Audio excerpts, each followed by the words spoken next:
His name is Su Ping. He is a guy who is fighting for his life against terrible monsters. Nearby is a strange beast, which is also ready for battle, despite being wounded. Demonic worms surrounded their friends, wanting blood and death. They are angry and big, and the heroes are like little insects nearby. The guy's hand reaches out to a bone-like object that can be used as a weapon. Taking up the weapon, he trembles and his teeth are clenched. There is fear in his eyes, but the guy is ready to fight for his life. A couple of days ago, the guy woke up and looked at his reflection in fear. He became different. Like all those who have been reborn, it was a different world, and the main character in someone else's body. Now his task was to survive and unravel the mystery of the new universe. The technology of this world has gone too far. Su Ping's survival requires exploring new opportunities and interacting with locals. The new world is different from the usual one. The basis of existence is the celestial animals. Here they perform basic functions for the life of society. There are many kinds of celestial beasts, and they are closely related to human society. They are usually used for everyday work. Animals are also used for military purposes. Most of them are trained to fight and kill. Even the status of great countries is determined by the power of the heavenly beasts. That is, it is a world that relies on their strength. Accordingly, to survive on this planet, the guy needs to become stronger, since only the strong and brave are respected here. To begin with, the hero tries to understand where exactly he is. He understands that in order to become stronger, he needs to plan his actions. Now he is Su Ping, and all Su Ping things belong to him. The hero leaves the room to inspect the house in which he is located. Opening the door, a surprised girl appears in front of him. She starts smiling because Su Ping is lazy and couldn't wake up so early. This is just crazy.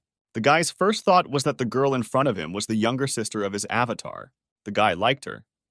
But he noticed a strange icon on her chest. The hero kept his gaze on the icon, trying to examine it.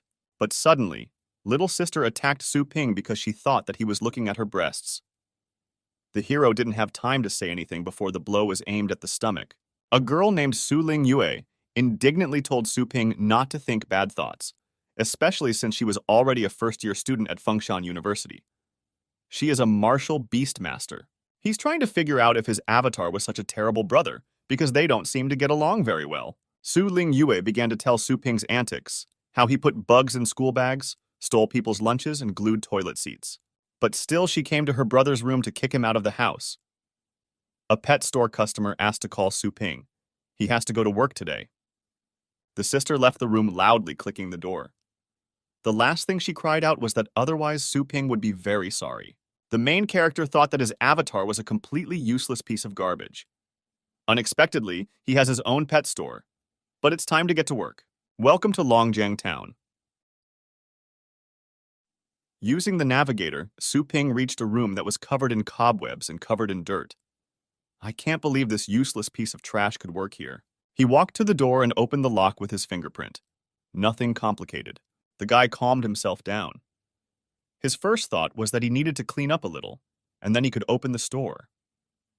But when the door opened, surprise and the stench filled him.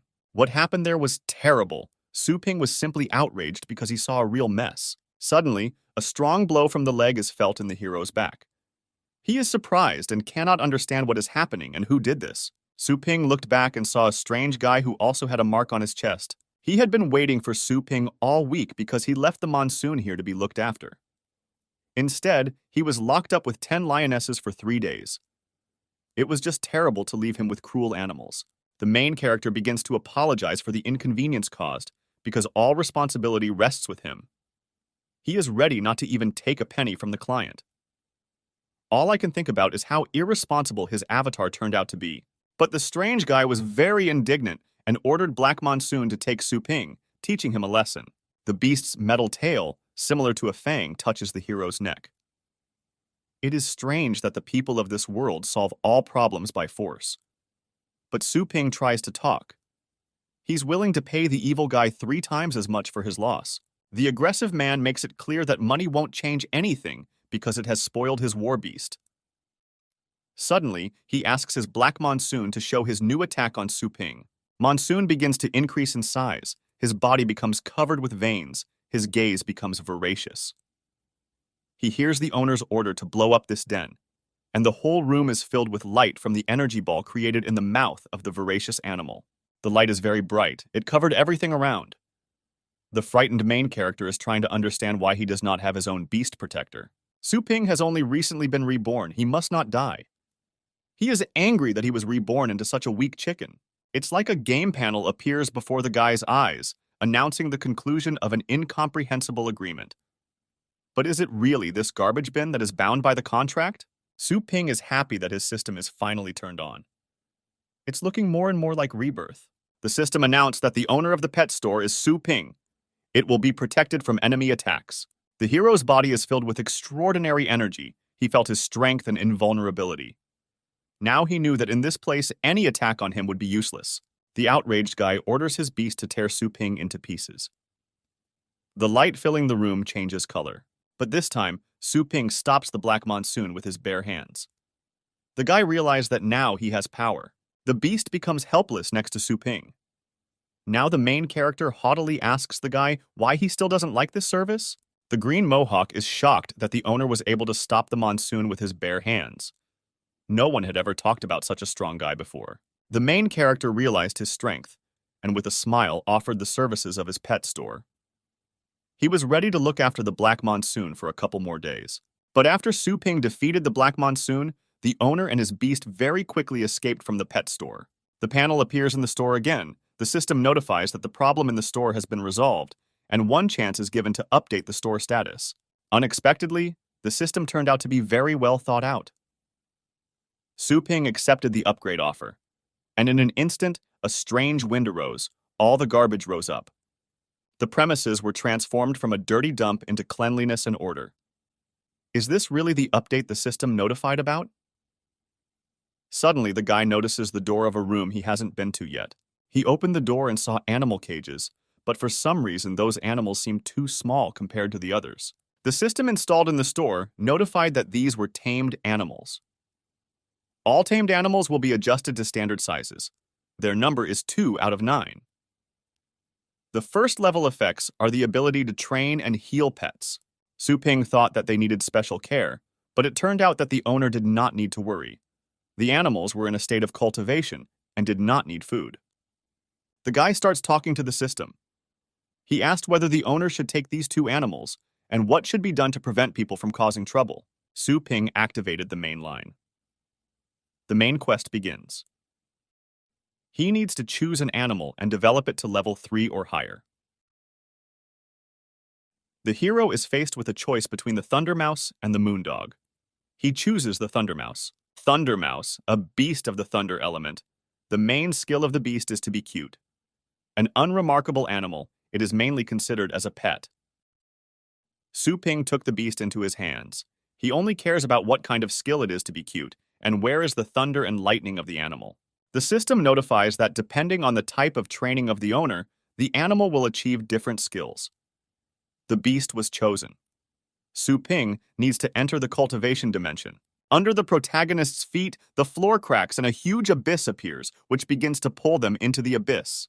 The main character and his beast are flying in the space of the abyss. They fall onto a hard surface and realize that they are in some strange place. Perhaps to another universe. Is this really the dimension of cultivation? Incredibly large tree trunks appeared before them. They were thousands of times larger than the heroes. The world around us greatly affected the hero and his tame beast. The system called this place the Cloudy Thunder Kingdom, which has been inhabited by giant beasts since ancient times, and reported a high probability of encountering 100-meter or smaller beasts, and also that there is a very low probability of encountering a beast whose size exceeds 10,000 meters. But the hero was not safe for long. A dark, terrible shadow suddenly hung over him. The hero held his breath.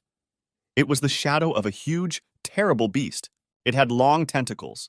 Its skin was covered with rust. Its eyes glowed with demonic fire. This is a 100,000-meter tall king of beasts. Thunderpool. Instantly, the beast's gaze is directed at our hero. He begins to approach, and deadly lightning bolts fly out of his mouth. The owner died.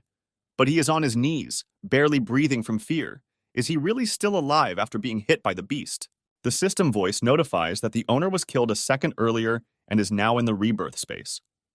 To survive, he needs not to leave this place, and failure to complete this task will lead to lower scores for the owner. Su Ping is trying to find out his points, because if the number of points he gets is less than 60, he will be destroyed. The system turned off. The hero can't understand why the hell they don't tell him how many points he has. He is trying to think how he can survive in this world, especially if the King of Beasts kills him again. The panel appeared in front of Su Ping's face again. Instructions. The number of free revivals is unlimited. The time to complete the task is 3 days. If the task is failed, the points will be reduced again. The system offers to conclude a contract with the beast. Su Ping is confused, but the system is in no hurry to help. The heroes find themselves in a space of rebirth. Every part of their body begins to appear again. Subsequently, the temporary contract process occurs. The mental state of the hero and the Thundermouse successfully combined. After some time, all the inconveniences will disappear. The system wished you successful searches.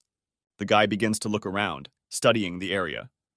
They are surrounded only by bare tree trunks and strange animals.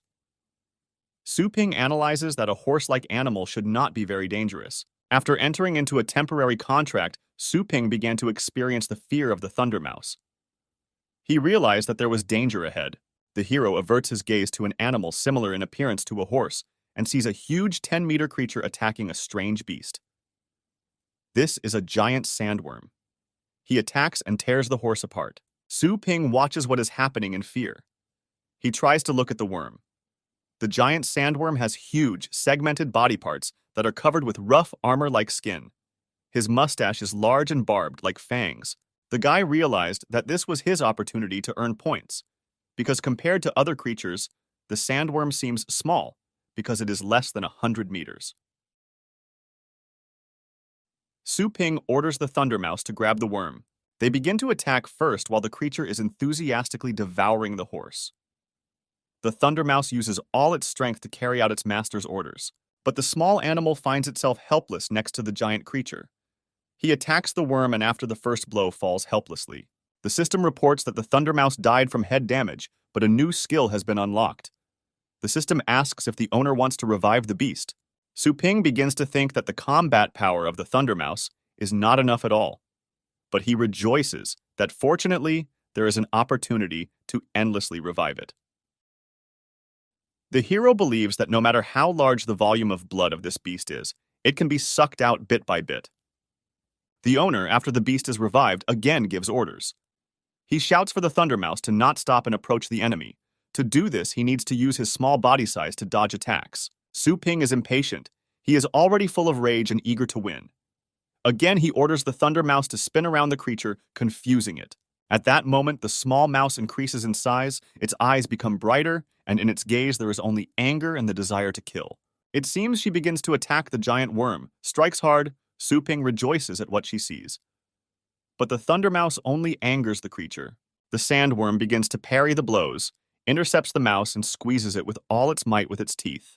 The panel appears again and reports that the Thundermouse died from internal damage. Su Ping is incredibly angry, but not ready to lose. He presses revive, and the Thundermouse comes to life again. A strong fight breaks out and tension is felt.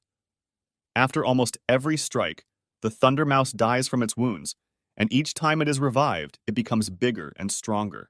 The alert panel reports that due to the high concentration of thunder in the environment, the Thundermouse has taken over some of its power. Lightning bolts can now be attached to the dash skill. Su Ping rejoices due to the successful increase in his animal's skill. He believes that now, the elemental attack should completely penetrate the beetle's defense. The master tells the Thundermouse to use a new skill to end this deadly fight. The devoted beast carries out the order of the owner, tired and powerless, but defeats the voracious creature. A public address system appears like a voice from under the heavens. She reports that the Thundermouse has finished the battle. Its strength has increased to the first stage. But the task was only 2% completed. Su Ping rejoices at the victory and feels his power. The Thundermouse destroyed the sandworm. The owner concludes that the Thundermouse can only use its skill once a day.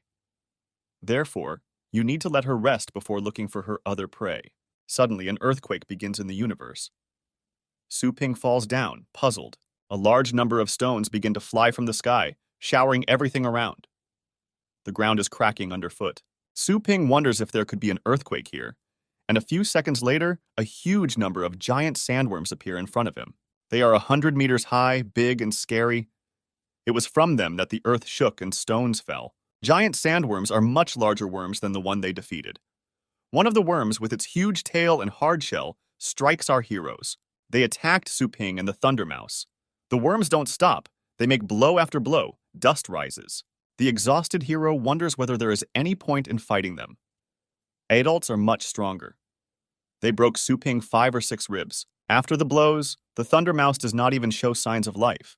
It has not yet recovered from the last battle. Su Ping, in despair, wounded and exhausted, decides not to resist. There are too many enemies. It will be difficult to defeat giants with chitinous shells with 2 fists. The smartest choice is to respawn and then level up. The hero is ready to accept death. The worm is about to bite him in half. But suddenly, the powerless and barely alive Thunder Mouse opens its eyes. She uses Thunder Rush and uses her strength to rip off a huge worm click. Su Ping feels the fighting spirit of the Thunder Mouse. He believes that it is time to consolidate the success. Even the beast did not give up. The hero picks up from the ground the fang of a demonic beast, which was torn off by thunder. He will use it as a weapon for defense. Su Ping will not sit still. Despite their chances, they decided to fight to the last. A random respawn has been selected, the system notified. The hero died and was reborn again, but still feels tired. Strange. The notification panel turns on. The system explains that revival has a certain psychological burden on the owner. The current owner's mental strength is too low. It is normal for him to feel tired after being revived frequently in a short period of time. The system asks you to improve your strength and also pay attention to training your mental strength. Su Ping concludes that no matter how good a car engine is, without gasoline, it is useless. It turns out that the hero will need to train this body well. He notices that his animal is feeling anxious again, that danger is probably nearby. The hero sees that the terrain where they were reborn is different from the one on which they fought before. The surface is hard to the touch. It turns out they appeared on the body of a huge beetle. He opens his wings and they fall to the ground. This is a 10-meter beast, stone cockroach. This beast is smaller compared to others. This is Su Ping's opportunity to defeat him, gain points, and level up. But at that moment, green liquid flows out of his mouth. The hero's first thought was that it was acid.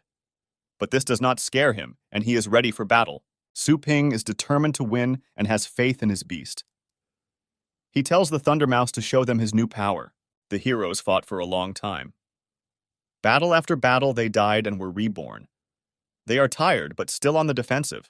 The battle turned out to be terrible and difficult. On their way, there was not only a stone cockroach, but also many other strange creatures. They won and completed the task. The system notifies information about the hero's path traveled. The Master used revival a total of 68 times. The Thunder Mouse used revival a total of 847 times. There were also a total of 472 kills of the creatures that were out for the blood of Su Ping and the Thunder Mouse. Thunder Mouse was able to upgrade his skills to Thunderstorm Charge. She also received the Primary Grade Dragon Beast Identification Award. Su Ping is surprised by his beast's level up. Thunder Mouse had actually learned the skills of the legendary secret techniques. Heavenly Beast skills are divided into 6 qualities, depending on their combat power. The higher the quality, the more powerful the skills. And among these great skills, some inherited from ancient times are called secret skills. The method of acquiring secret skills has long been lost, and only gifted celestial beasts can comprehend it. The system reported that the duration of exposure to the thunder element allowed the Thunder Mouse to reach its full potential and learn secret skills. Su Ping, exhausted and desperate, wants to return home as soon as possible. The owner leaves the cloudy Thunder Kingdom. The temporary contract between the owner and the pet is terminated. Preparing to return. And again, the annual competition of Fengshan University in Longzheng. Today is the last qualifying day. They will find out which of the participants gets the victory this year and whose celestial beast will win.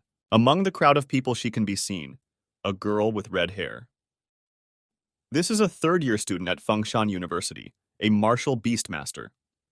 Her name is Su Ying. She is upset because she thought that there would be no problems with regional selections. Why did Jiang Shuihan win those competitions? The girl came across promising people who had it written on their foreheads that they would win. In these competitions, she will face Zhang Xiao. All she had left was a 100-toothed tiger, which she barely healed.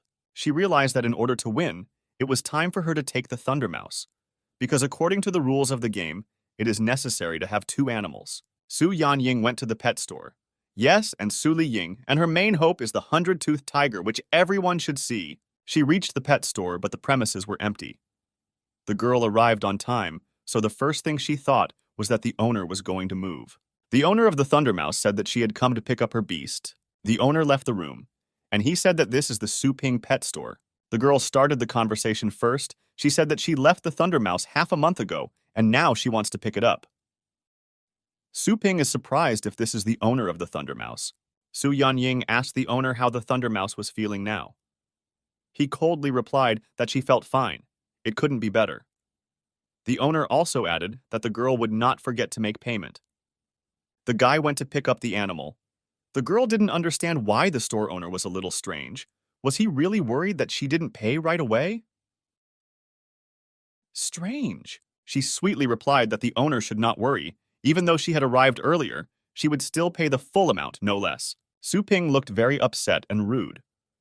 And the girl could not understand what she had done wrong and why he was behaving this way. Su Ping picks up the sleepy Thunder Mouse, and she says it's time for her to return home. The owner asks the beast not to forget him when he returns home. He was very used to the Thunder Mouse. This is a difficult goodbye for him. Su Ping received a notification that money has been credited to the store's account. Money was automatically converted into energy points. The notification board appeared again, indicating that a new task had been received. To complete this task, Su Ping must obtain a personal celestial beast. The completion time for this task is 7 days. The reward for completing the task is one random War Beast Master skill book. The penalty for failing to complete a task is that the number of points will decrease. If there are not enough points, the owner will be destroyed. The owner can buy an awakening potion from the store to become a master of war beasts. Su Ping doesn't believe that he can become a martial beast master. The system provides indications that the store is in the owner's mind, and if he wants to buy something in the future, he can simply call up the store window. The hero wanted to purchase a potion, but he did not have enough energy points. It turns out that money is also converted into energy points at a ratio of 100 to 1. The energy balance is 1 point. Su Ping can't believe why there are so few. But after a moment, the account is replenished plus 108 points. The owner is filled with energy. Thanks to him, the beast has mastered several secret skills. Once again, the show appears before our eyes. This is simply amazing. The dragon dog Zhang Xiao seriously injures the enemy with its first attack. He severely injured the 100-toothed tiger Su Ying. She is very scared and desperate. A third-year student at Fengshan University, Martial Beastmaster Zhang Xiao, the owner of the demonic dragon dog. He believes that, as always, his strength is at its best. Comments are heard that this was expected from Zhang Xiao, known as the Chosen Terminator. The man watching the fight in a nice suit and combed hair sympathizes with Su Yanying because she was once a strong athlete. But she was unlucky that she competed against such masters for 2 years in a row. Her celestial beast is seriously injured and she has virtually no chance of winning. People actively leave comments on the battle and argue among themselves. One of the unusual viewers of the show says that the beast is powerless. They, in the face of absolute loss, either give up or fight recklessly, leaving no other choice. Two guys join in with the girl's words and start arguing. They say that the result of this fight is directly related to the opportunity to join the main competition in the future. Even if the chances are small, Su Yanying will want to do everything possible to fight to the end. The host of the show adds fire. He says it's time to see how Su Yanying copes with this task. The girl faces a difficult choice. The beast is powerless. But what to do to admit loss or compete to the death? Su Yanying doesn't believe she lost so quickly. But she knows that the 100-toothed tiger lost last time too. Despite the fact that he was treated, he is still not completely healthy. The presenter continues to comment on the fight. The tiger was injured again, and now there is practically no hope of victory left. The only thing on the girl's mind is that it's really time to put an end to her 3-year university career.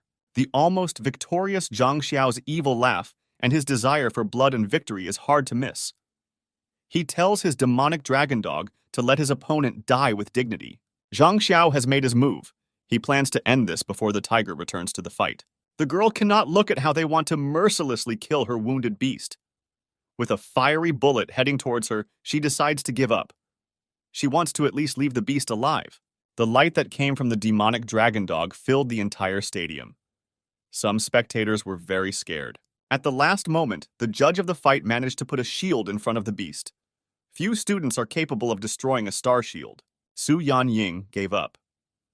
They congratulate Zhang Xiao for winning the first round.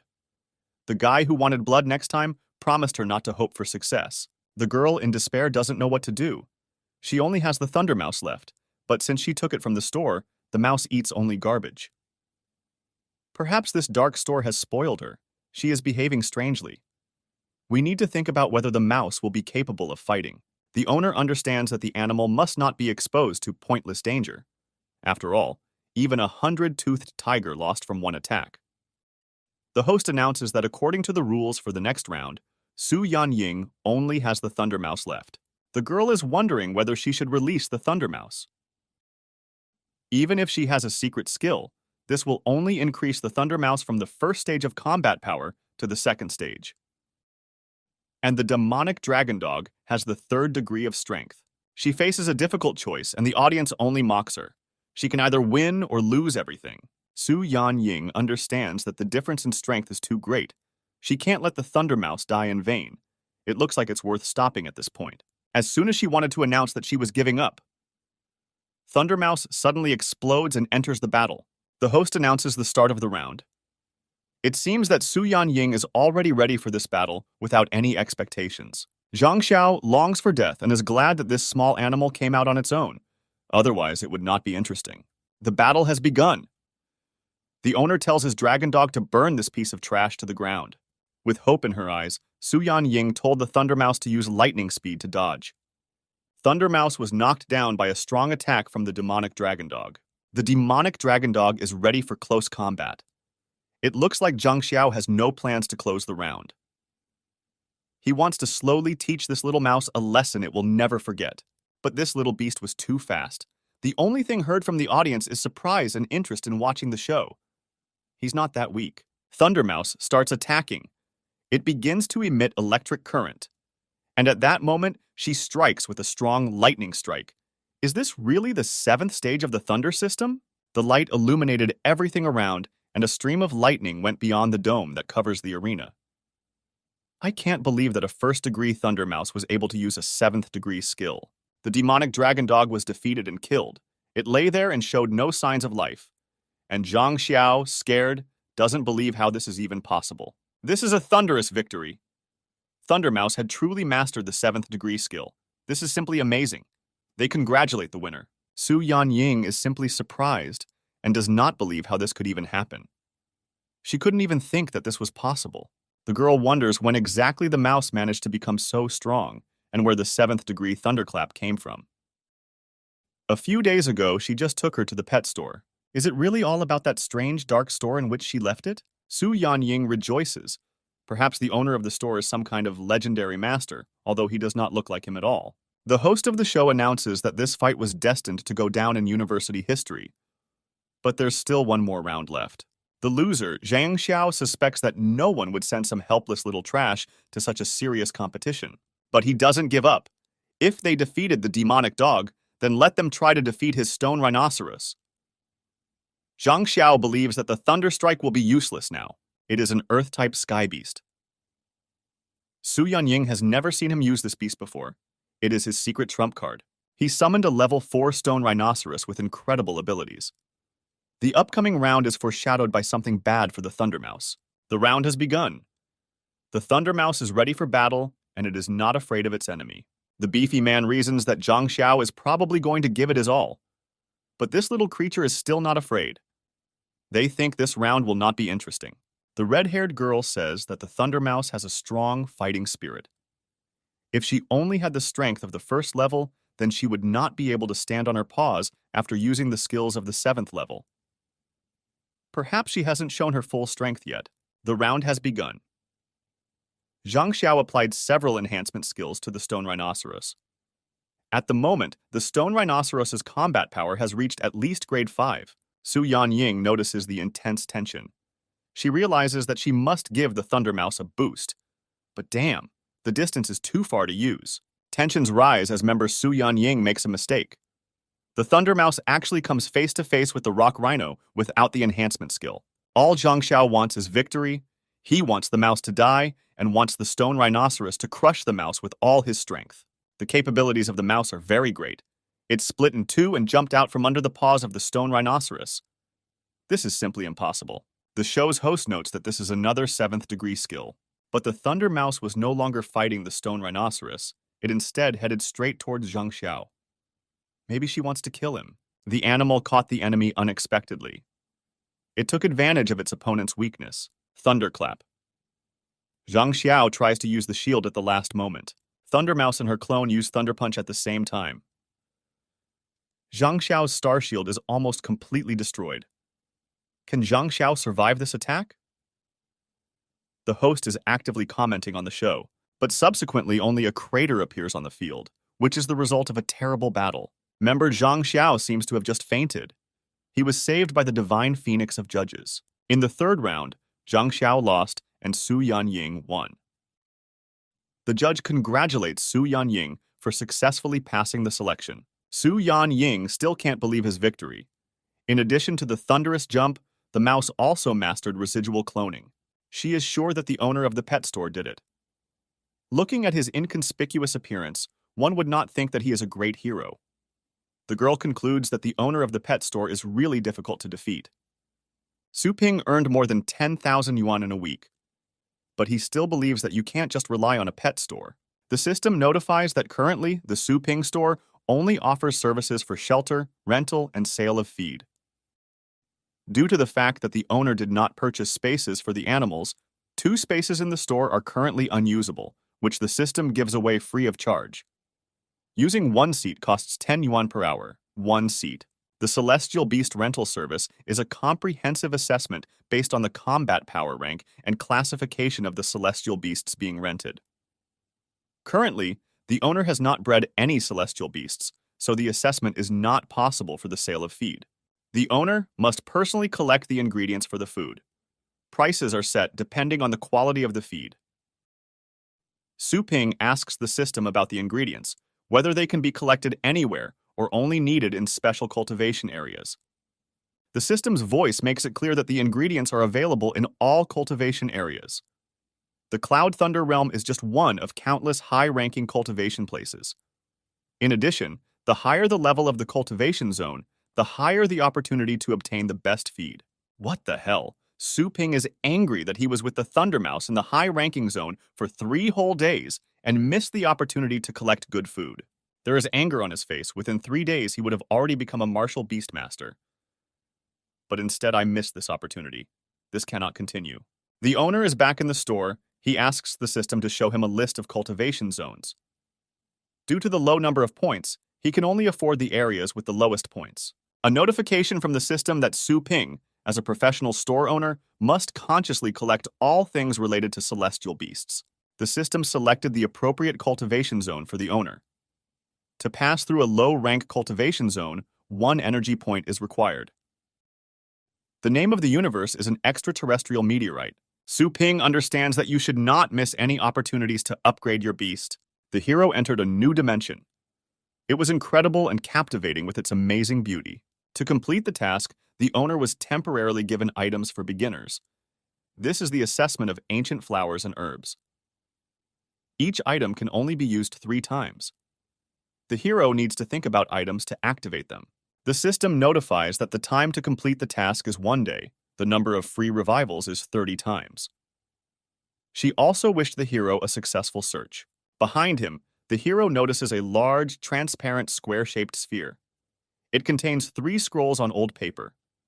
He understands that he needs the information that is on the sheets. The main character gives all his strength and subsequently manages to pick up one of those objects. Information appears in front of him that he can now receive by looking at different types of plants. It describes 3 types of plants, about the fiery tree, stone flowers, and prickly grass.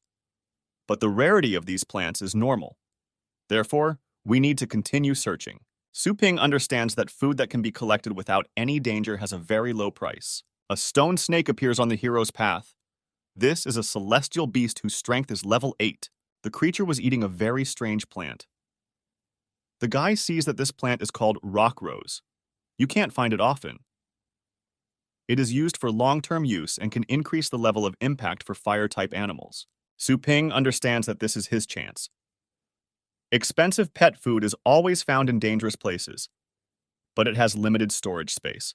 Therefore, Su Ping must immediately choose the most expensive one. He runs up to the beast and tries to snatch the plant from it.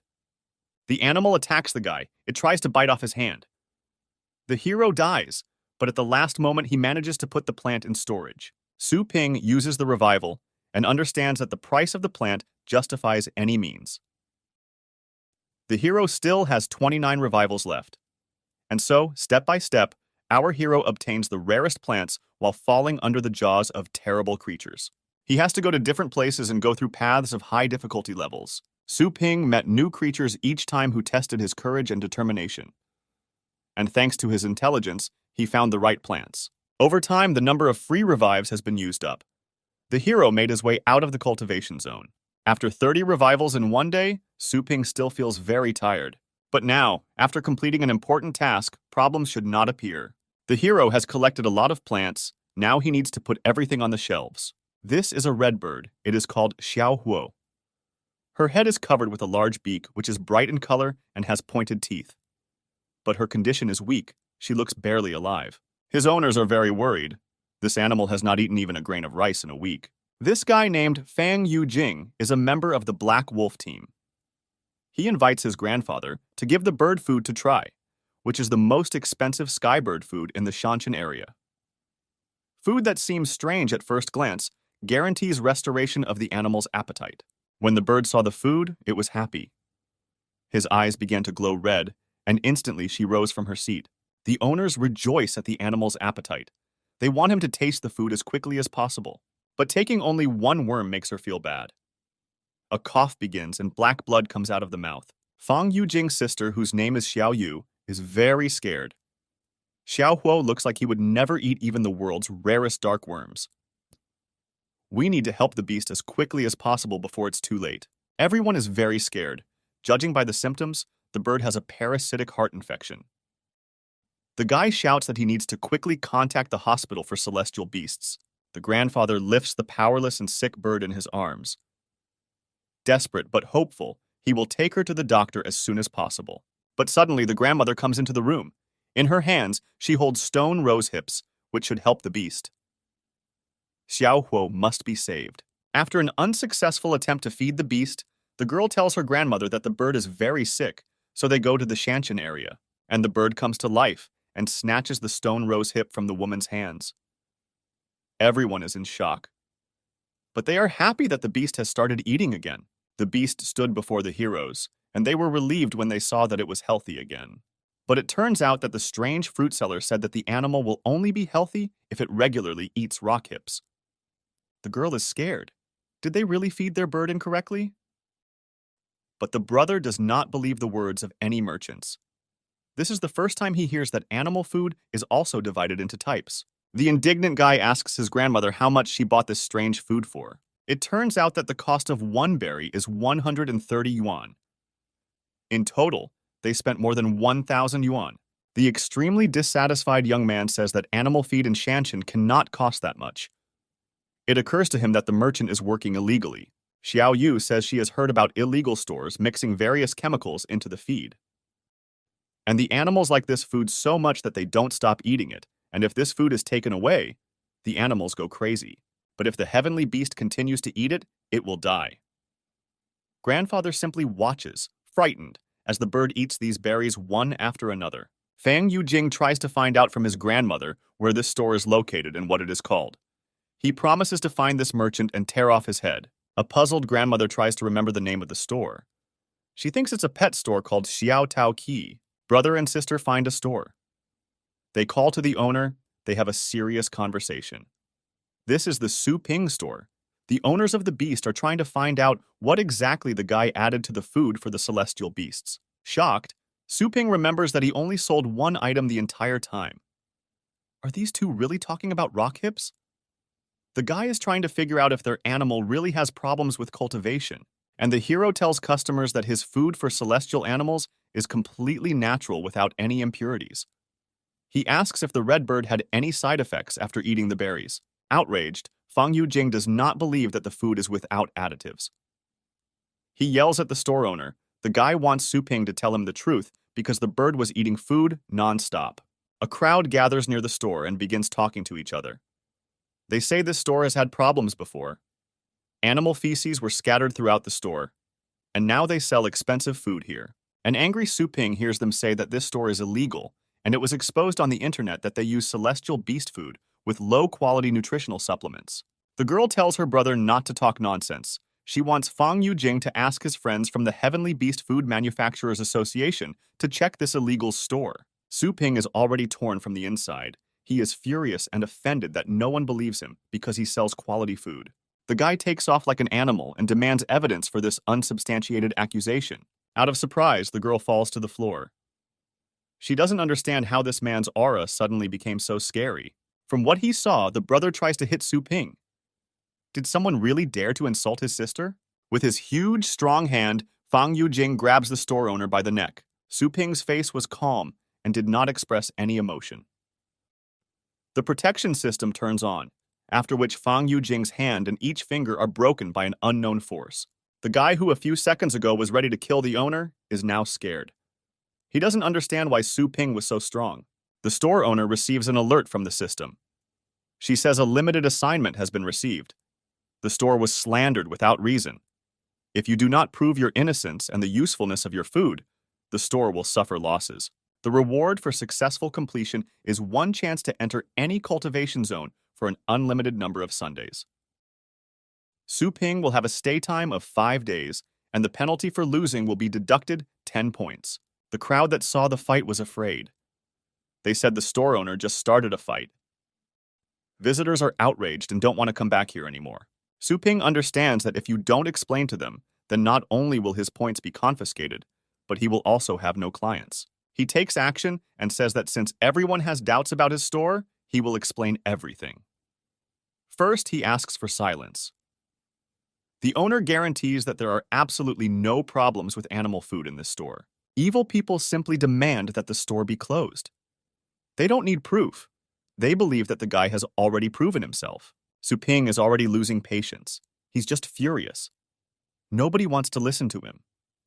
For the last time and loudly, he asks for silence. People did not expect such rage. They are scared. Then, in a calm voice, he asks if anyone has a low-level water-type celestial beast with them. The sister who came with Fang Yujing says that she has a water-type beast called Sprinkler. The brother indignantly asks what the owner is going to do with the animal. Su Ping at this time is already holding a blueberry in his hands. The shopkeeper gives the blue Joanna fruit to the celestial beast, after which everyone should make sure that his food is not harmful at all. The crowd still watching in the store begins to discuss again. This fruit is only available in special heavenly beast stores, but it is used to treat constipation and diarrhea. People laugh. But after the animal ate an unknown berry, something strange begins to happen to it. He grows in size, begins to glow, and water shoots out with all his might from every part of his body. The brother and sister cannot understand why their animal is glowing so much, and what is happening to it. They are scared. It turns out that after the animal ate the blue Joanna fruit, its power level increased. The water sprinkler became stronger. Su Ping explains that blue Joanna fruits can raise the level of weak beasts from level 1 to level 2. This proves that the food from the cultivation area is not some kind of fake. However, this sprinkler's level only increases by 1 rank. When the rank of celestial beasts increases, the strength increases slightly. The less combat power obtained with the enhancement, the worse the skills and vice versa. At the same time, the bloodline of the heavenly beasts is also divided into ranks. The people who were shouting to close this pet store a few minutes ago are surprised that the beast has actually risen. They begin to believe that the food is not fake. Fang Yujing had only heard of the treasures used by the celestial beasts in the Federation. Looking at the beast's appearance, there is no doubt that it has successfully leveled up. Fang Yujing's sister doesn't believe that this is her beast. Maybe Su Ping replaced it. The personality of the owner of this store is too scary. The frightened guy takes his sister and asks for forgiveness for the fact that they really went too far. He understood the strength and power of Su Ping. Now the owner demands 8,700 yuan for one blueberry fruit. Su Ping does not deceive customers. He is an honest businessman. Fang Yujing agrees to pay because for 8,700 yuan, it is very profitable to increase the level of a weak baby. It's simply priceless. Xiao Yu takes out money from his wallet. Su Ping understands that the price is as low as before. The animal food he was dying for is very cheap. The owner calls the system. He demands that it increase the price because these amazing foods are too cheap. But the prices have already been set and cannot be changed. Su Ping says the sprinkler properties are too low. Therefore, he advises using colorful leaves beast underscore. And besides, for the red bird to fully recover, you need to take the rock hips for a long time. Fang Yujing agrees. He said that his sister will pay for everything. But he asks the owner if it's really that effective, even though it's cheap. He wants to know if this is definitely not a lie. People want to buy Su Ping fruits. After all, the effect is visible for such a cheap price. The guy is happy that there are buyers for his product because he was worried that he wouldn't be able to sell anything at all. The store system notifies that 31,560 yuan has been credited to the store account, and at the moment, the owner has 315 energy points. For completing the task, the owner has the opportunity to enter any cultivation zone for 5 days. Su Ping is happy that he has finally collected the required amount. Now he can buy an awakening potion. The guy asks the system to open a store. He buys the potion and will now become a martial beastmaster just by drinking this small bottle of potion. The hero thought that if he bought it, then he bought it. There's nothing to do. He needs to drink this bottle. Su Ping begins to feel something strange. It's as if he's being torn apart from the inside and his whole body is on fire. He feels strong. This is what he was waiting for, and did everything to receive this award. Now the hero has become a master of war beasts. His speed became incredible. With one hand, he was able to catch even a fly that was flying nearby. The system says that the owner has 215 energy points left. It asks if he would like to increase his level of the pool of chaos spirits. Using a new level requires 10 energy points at a time. But to raise the pool of chaos spirits to the second level, you need 100 energy points. Su Ping has many chances to get a mid-rank animal without leveling up. But if you use enhancement, a high-level animal may appear. The hero thinks it's worth a try. Now he is determined. The guy needs this chance. He believes that here and now, it's either success or failure. Something strange begins to happen around. The hero is almost knocked off his feet by a huge beam of light that descends from the sky to the floor. Smoke rises. Su Ping is only interested in one thing. He wants to know which celestial beast he will now receive. The confused and frightened hero does not understand that what is standing in front of him is just a small skeleton. This is the lowest ranked demon-type beast. Most likely only the most hopeless people should care for it. The owner is outraged. Can this really cost 100 energy points? The skeleton chuckles, which angers Su Ping even more. A system appears again, which says that the owner has successfully completed the task, for which he receives one random book of skills of the Master of War Beasts. Su Ping reasons that there are many powerful creatures in high-ranking cultivation zones, so no matter how much the basic properties increase, the skeleton will not escape the fate of being killed in seconds. But now, with killing skills, the hero gets benefits with minimal investment. It has been discovered that the host has met the necessary conditions to start a new main questline. Now he needs to raise the animal to an average and above level. 7 days to complete the task. The guy is outraged for such demands. Even the Thunder Mouse had properties slightly below average. And a small skeleton, even for its type, is a complete bottom. But the hero is not sad because there is always a way out. Although the difference in levels is too big, you still can't do anything. Suddenly a voice is heard in the store. The guy's first thought was that this could be a client, but for Su Ping this voice seemed very familiar. This is Su Ying with Thunder Mouse and girlfriend. The dissatisfied owner leaves the room where he had just been with his beast. He realized that it was this girl again. The guy called her 108 yuan and asked what the purpose of her visit to the store was. The girl remarked that he should not call her that anymore because her name is Su Ying. And in general, she is outraged by what the owner did to the Thunder Mouse, because it wasn't like that before. Su Ping smiles. He doesn't understand that they are all unhappy. After all, he didn't do anything. The owner said it was just regular walks and games. He also added whether she had any other questions. The girl is indignant because how can you call ordinary walks the cultivation of a Thunder Mouse? The mouse was not even afraid of the 4th level dragon dog, but now for some reason it is shaking in front of its owner. Su Ping mockingly suggests that the Thunder Mouse somehow repeat their walks. Su Yanying is puzzled because this pressure is above the 6th level. But her friend turns to her. She said that the owner looks like an ordinary person, and the store itself is small and ordinary. Maybe Su Yanying was just mistaken.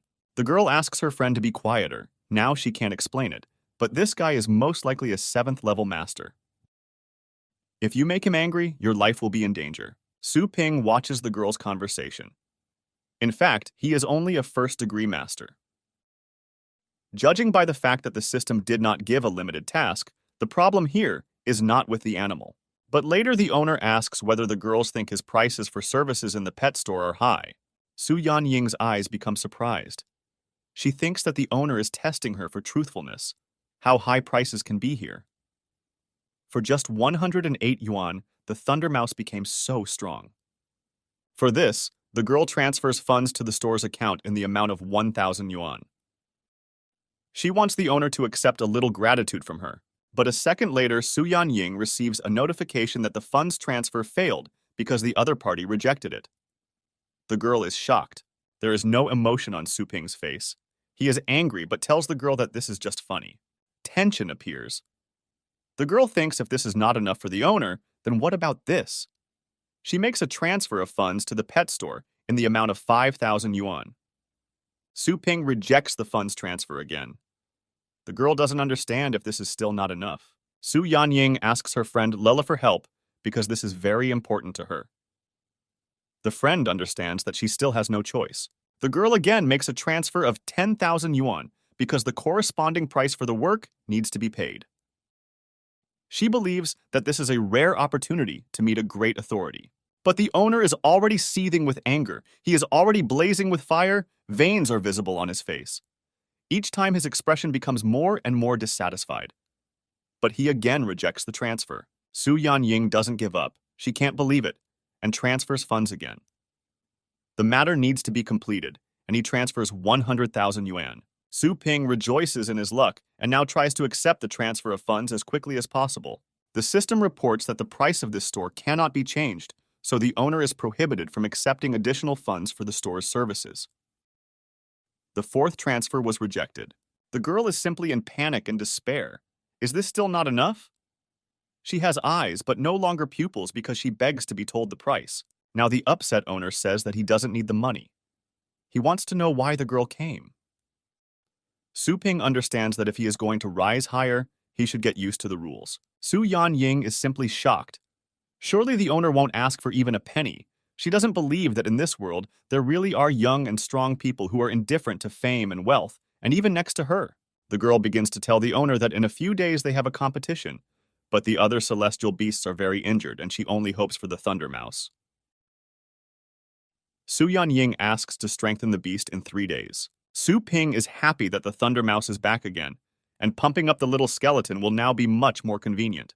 The system reports that a client has been detected who has a need to cultivate an animal, so the owner can use the educational level option, and he can also accept an order according to the cost of the service.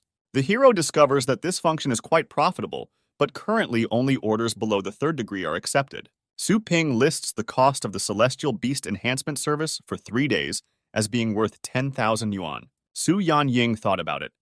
10,000 is not cheap, but if it results in the same improvement as the Thunder Mouse's past cultivation, then it is worth the cost. She understands that this level of cultivation brings with it great benefits.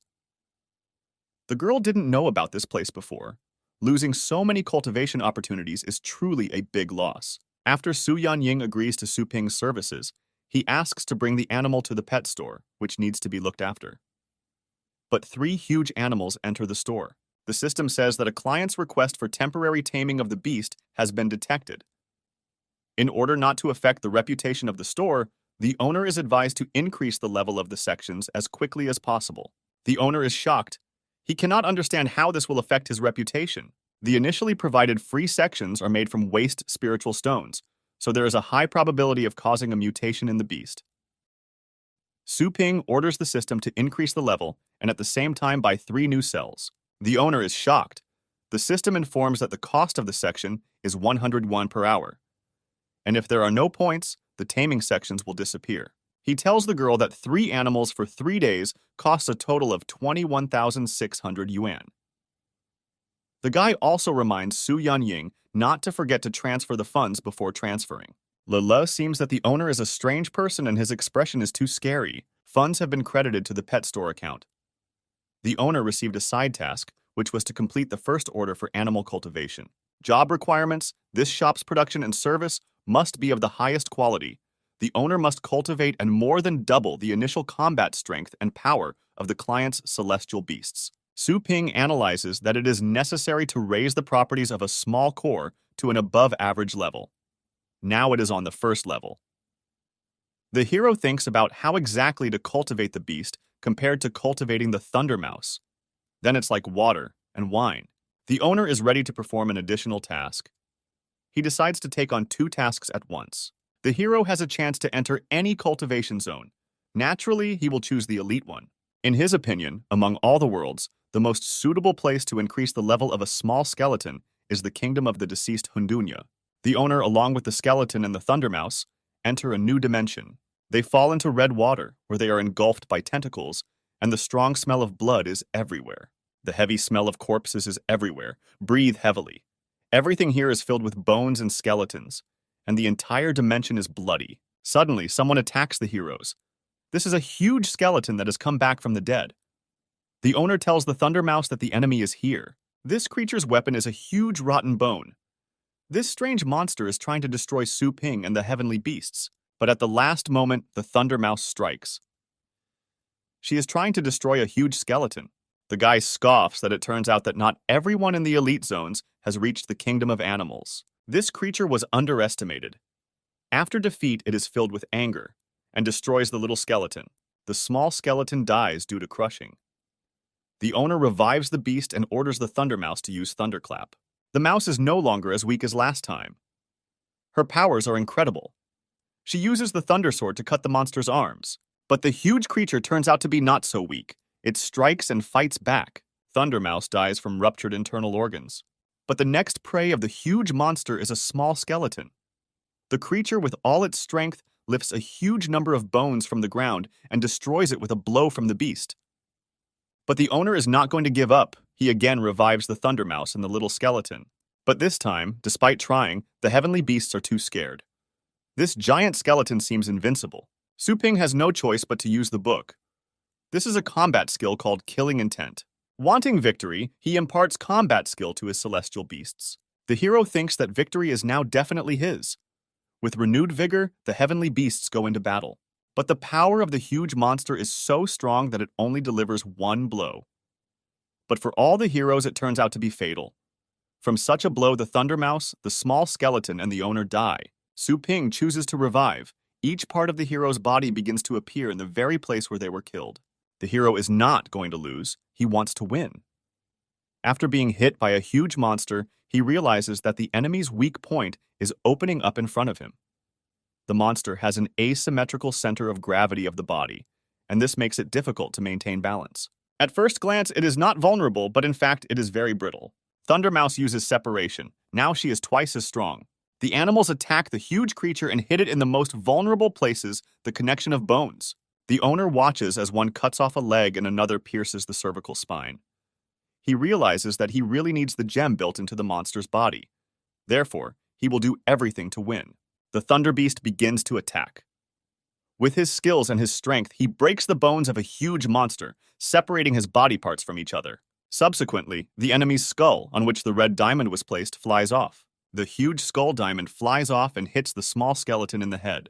The system reports that the Thunder Mouse finishes the kill and increases its level. Now, by using the power of thunder and lightning to create 2 temporary clones, there is a slight possibility of creating a 3rd clone. The owner is pleased with the result, because the beast can now create more clones. Meanwhile, a small skeleton is watching the magic stone, which has not only incredible shine, but also the smell of death. Instantly, the stone disappears from the hands of the beast. It turns out that this is an amazing skill of demonic-type celestial beasts, which can be enhanced by absorbing the energy of a beast of the same type. A small skeleton begins to absorb the power of a huge monster. This makes him stronger, and he gains a new skill called Basic Sword Art. The owner is happy that now his beast will be able to crush other skeletons. He analyzes that the enormous work has finally paid off. But suddenly, an unknown object appears behind them, resembling a huge bat of the demonic universe. An unknown creature appears in front of them, resembling a girl, with red eyes and a red crystal in its skull. But half of her body is just bones. Su Ping cannot determine her rank, species, strength, and skills. The system simply doesn't work. The hero thinks that this is a high-ranking creature. Now the only thing on his mind is whether he can use her to get another jewel. The creature reaches out its hand and instantly begins to absorb the entire essence of the hero and his unprecedented animals. Everyone dies. Su Ping begins to think, the creature turns out to be very strong because it killed them at first sight. The hero is reborn and asks the monster if she is by chance the owner of this kingdom. He continues the dialogue and receives no response. Already with a mockery, Su Ping asks if the monster with a half-human body has intelligence. Without answering, she simply begins to absorb the hero again. But he made an attempt to find conversational contact with her. The owner died. This time he has an infinite number of revivals, but he is in no hurry to be reborn. Maybe she just doesn't understand Su Ping. The hero concludes that he is wasting his time because free cheese can only be found in a mousetrap. He decides not to waste his time and goes to another place. The hero finds himself in a new dimension. He tries to look at everything. This place seems quite calm to him. He rises from his feet and notices a huge crowd of people standing like an army. But there he notices her, the demonic girl who killed him with one look. She looks up and is surprised to see Su Ping standing over them. The guy meets her gaze and realizes that he needs to run. But he doesn't have time to escape before someone catches him with a huge hand, which is the size of the owner's body. A terrible monster appears in front of him, sitting on a throne. It is a mighty skeleton. He is wearing the armor of a knight, and on his skull he has a crown of bones. It turns out that from the very beginning, Su Ping was reborn on the skull of this large creature. And now this creature is interrogating the owner. He is only interested in who this person is and what he is doing here. The hand squeezes the hero with all his might. Su Ping is already trembling and barely breathing. He said that he was just passing by, but he was not afraid to ask who was in charge here. The hero doesn't understand why they didn't just kill him. They probably want to learn something from him. He understands that at this moment the system cannot help him. It would be good if they simply killed him, but he is simply held tightly. He can neither die nor escape. And time passes, but he still has not completed the task. The monster understands that this guy is an unusual person if he could quietly sneak up on him. He insists that they answer him. He is not going to ask a third time. Su Ping now understands that most likely the monsters have never seen a person, and most likely they do not know about the existence of the system. Now the hero has a chance to use this to his advantage. Now he starts his game.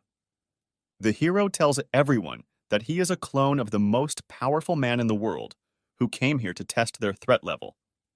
But if they turn out to be dangerous, they will need to be destroyed. One of the powerful creatures gives the order to the assembled army to protect their king. The army launched an offensive in defense of the king, but he did not like their actions and destroyed everyone with one look.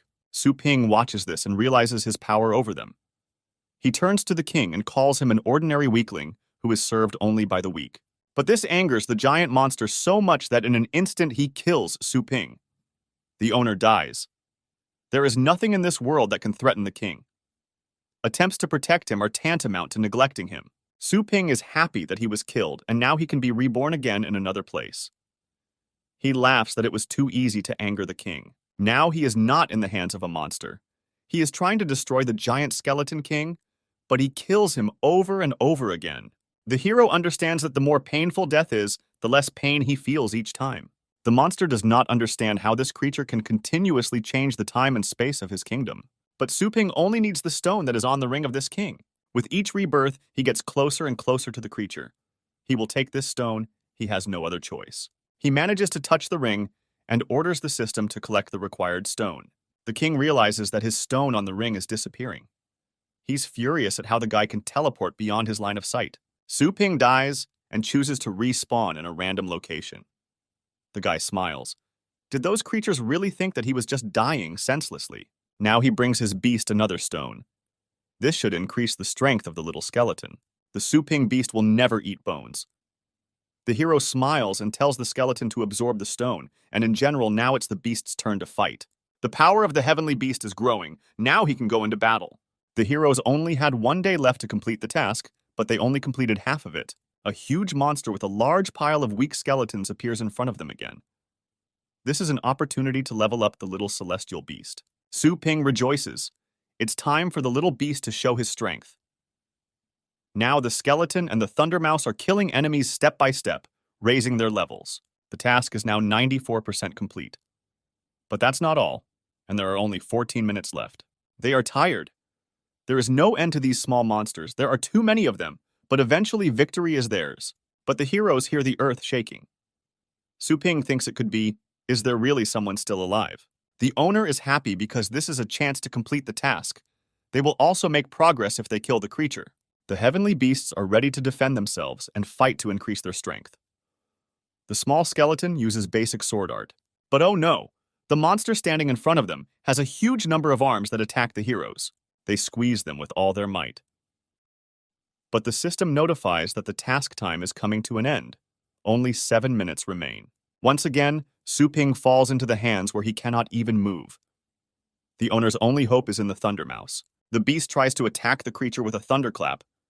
The mouse emits lightning one after another. The mouse manages to carry out the blow. With its strength, it scorches all the fingers on each hand of the monster.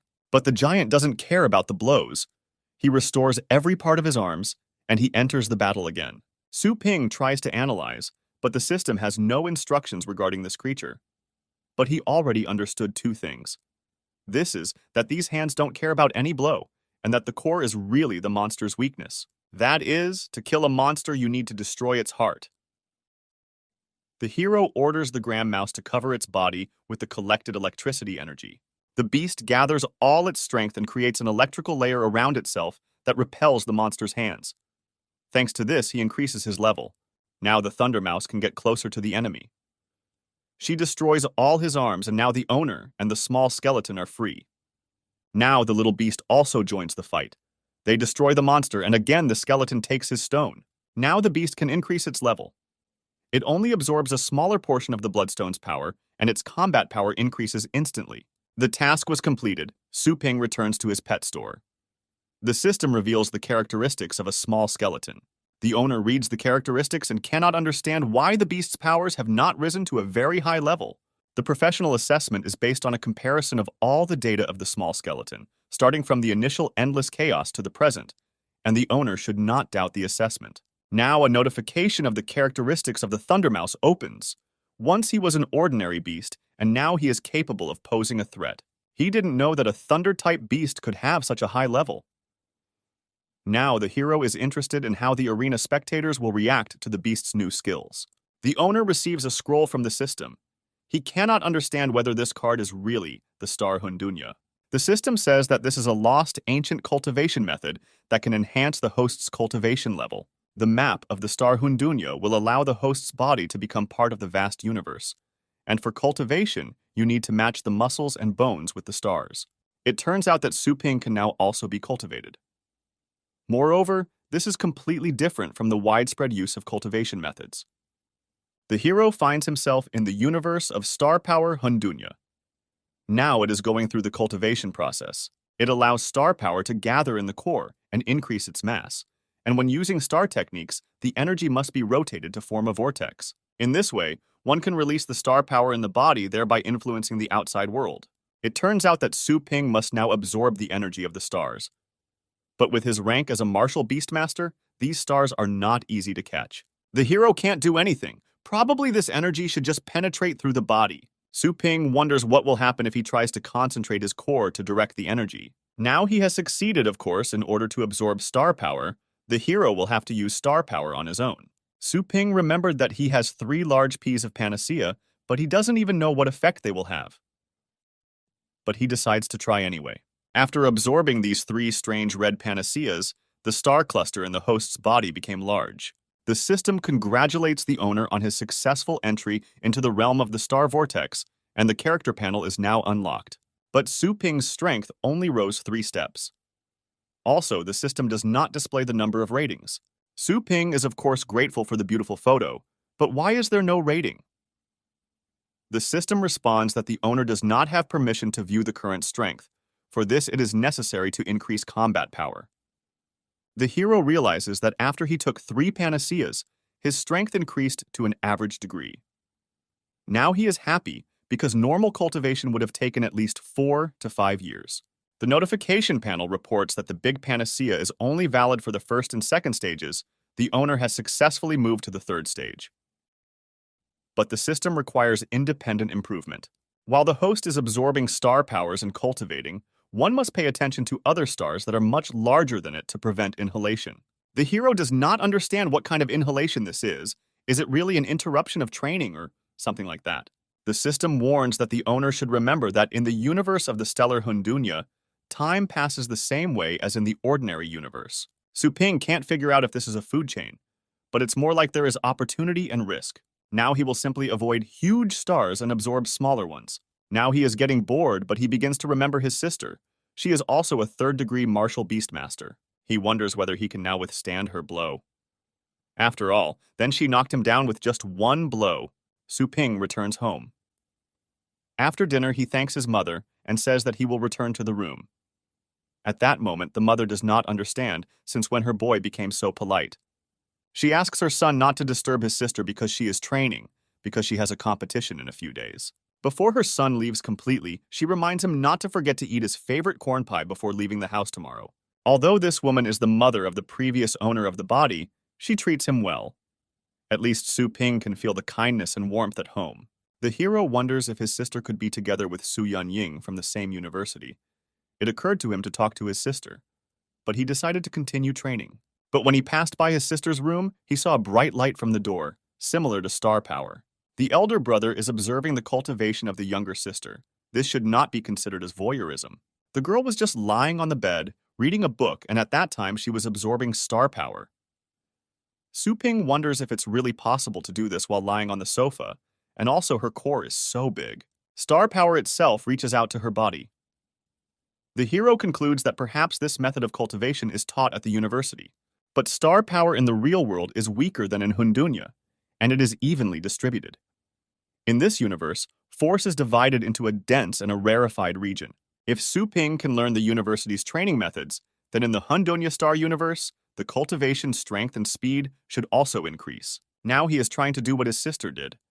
It seems to him that she is, as it were, spinning her stellar energy. Su Ping just sits in shock and can't understand why he didn't think of it himself. When the force of the mass is completely sufficient, the attractive force of the created rotations can itself attract the force of the nearest star to absorb it.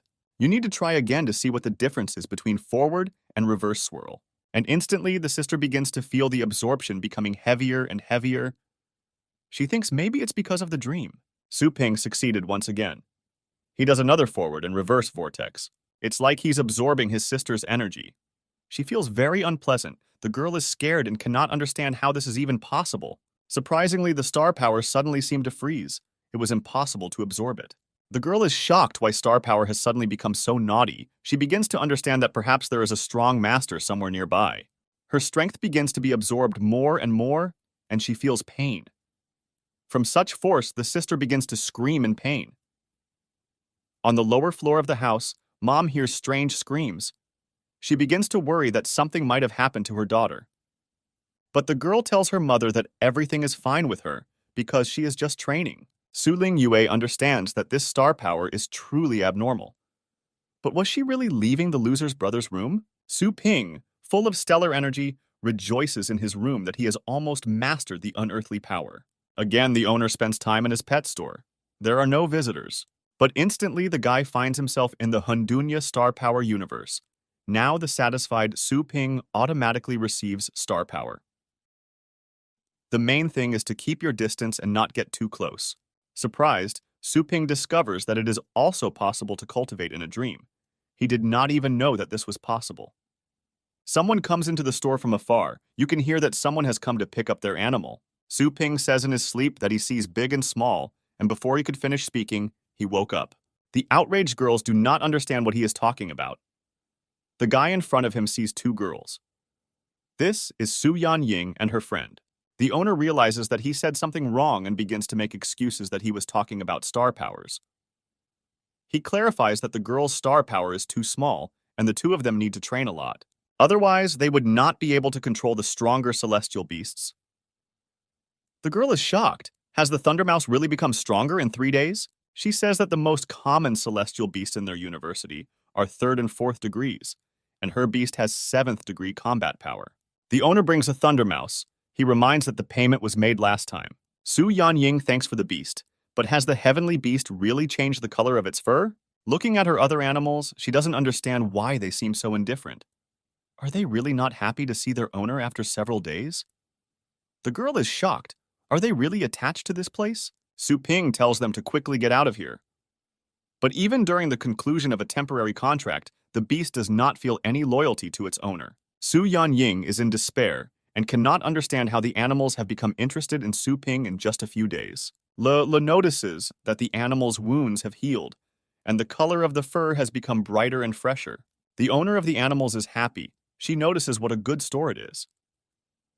She thanks Su Ping for taking care of the animals. The girl also asked what food Su Ping could recommend. Su Ping wonders if this girl is trying to appease him, and he decides to recommend quality food to her. He suggests just buying firegrass. It costs 1,200 won apiece, but it turns out to be expensive for her. It's time for Su Ying to warm up before the competition. There is very little time left before the competition, and now she is endlessly interested in finding out how strong the Thundermouse has become. She decides to test the Thundermouse on her friend's strongest celestial beast. Lola summons a huge, high-ranking rock-type humanoid beast named Xinti, but she warns that if it hurts, it's better to do without tears. Su Ying understands that this is Lei's favorite beast, because even when she came of age, he already had the power of the 5th degree. The girl hopes that the Thundermouse will endure, because for now, they have a thunderclap and a residual separation. All hopes are on the beast. He must show his best side. He enters the fight, and his eyes are already burning. A fight begins to decide who is stronger. The huge stone beast uses earth splitting, but the Thundermouse manages to deflect the blow and uses splitting. This mouse creates as many as 3 clones. Su Ying is delighted because it is multiple division. The mouse makes attack after attack. Now its strength is 3 times greater than before. But at the last moment, the mouse changes direction and begins to attack Lele. The girl asks her friend to order the beast to fight Xinti because her shield is too weak. Su Ying reassures Lele because she only ordered to get close, but not to attack. Xinti is a high-ranking celestial beast with good origins, and his insight is incredible. This is a great opportunity to use all the skills of the Thundermouse. But when the Thundermouse approached Lele's shield, the mouse was intercepted by the opponent. He catches her with huge stone hands. The girls can't believe he really grabbed the Thundermouse. He wrapped his 3 arms around the mice, but the Thundermouse deceived Xinti, and the next second, she deals an incredibly strong blow to her opponent. The huge stone beast begins to evade the mouse as if afraid of it. But it turns out that Xinti did not catch the mouse, but its clones. The frightened celestial animal is simply trying to hide. He covers the mistress with himself and makes a large shield out of stone. Lily assures the beast that she is safe and asks him to let her go. And Su Ying cannot understand what is happening. The surprised girl simply watches what is happening. After all, Xinti is a high-ranking stone-type beast. He has good origin and good abilities, but he was so afraid of the low-ranking Thundermouse. Su Ying rejoices that the power of the Thundermouse has crossed all boundaries. This is an annual competition again. The presenter announces the beginning of the next stage. On the left side of the arena stands the unexpectedly strong second-year candidate, Su Ying. And on the right side of the arena stands a professional participant who entered the top 10 last year. This is a guy named Li Ji. And the presenter at this time reminds that the rules remain the same. Each side takes turns bringing 3 animals into battle.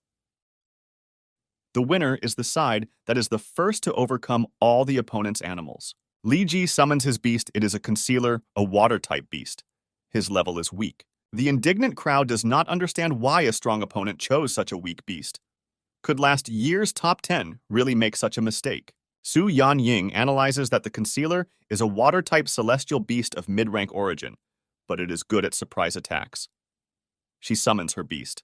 She wants to send the phoenix first into battle. He is the complete opposite of the water beast. The girl wants to see who will be stronger. But the opponent only laughs at the girl for bringing a fallen high-ranking phoenix.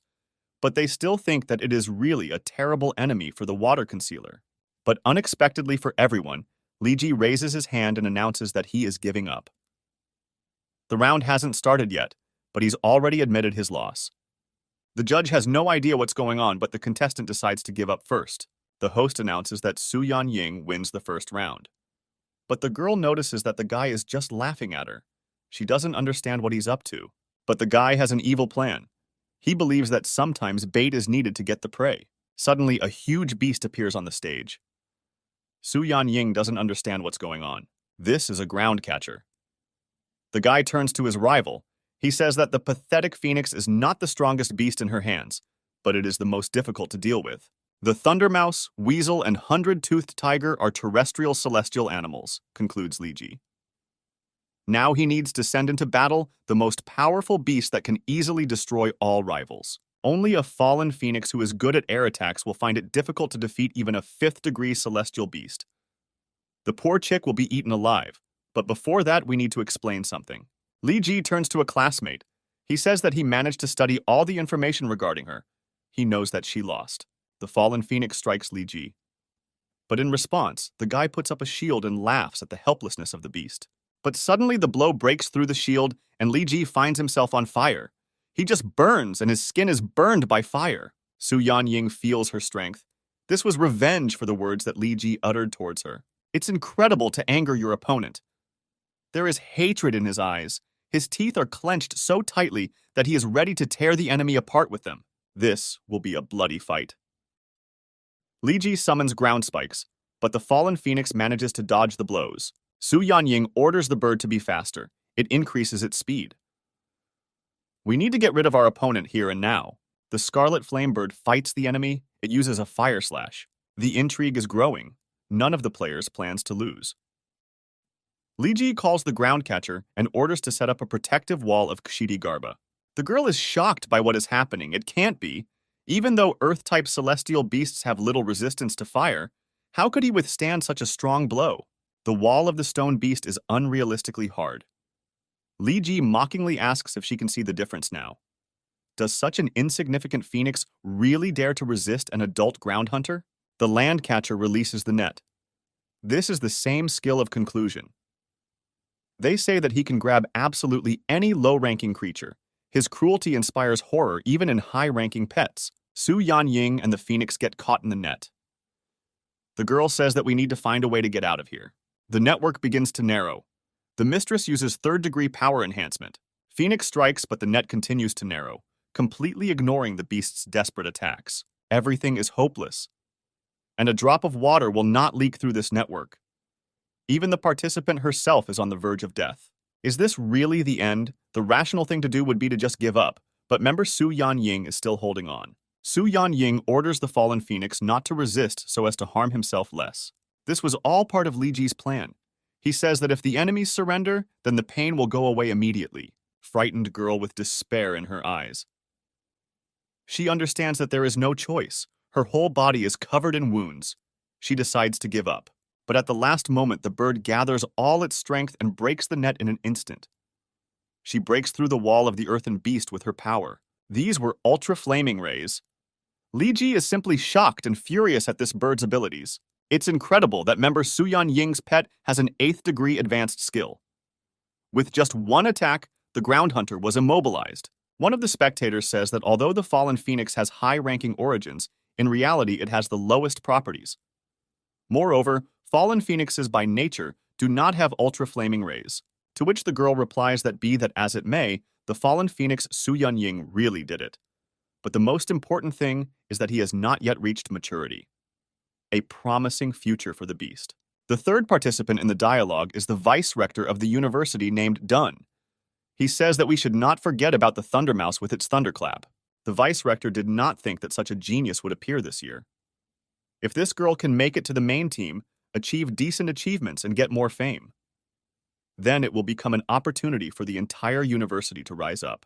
Now the audience will recognize Su Ling, who is the owner of the Mouse King with high-ranking skills. Meanwhile, the Phoenix increases in level.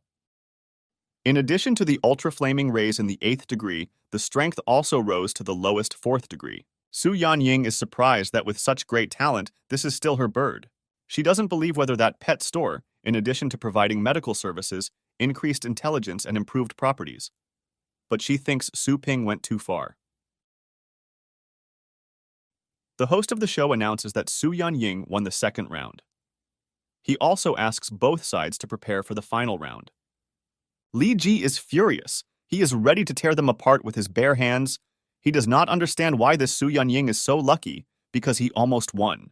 The guy is hungry for victory. Now he is a real terror for Su Ling. This is the Wind Demon.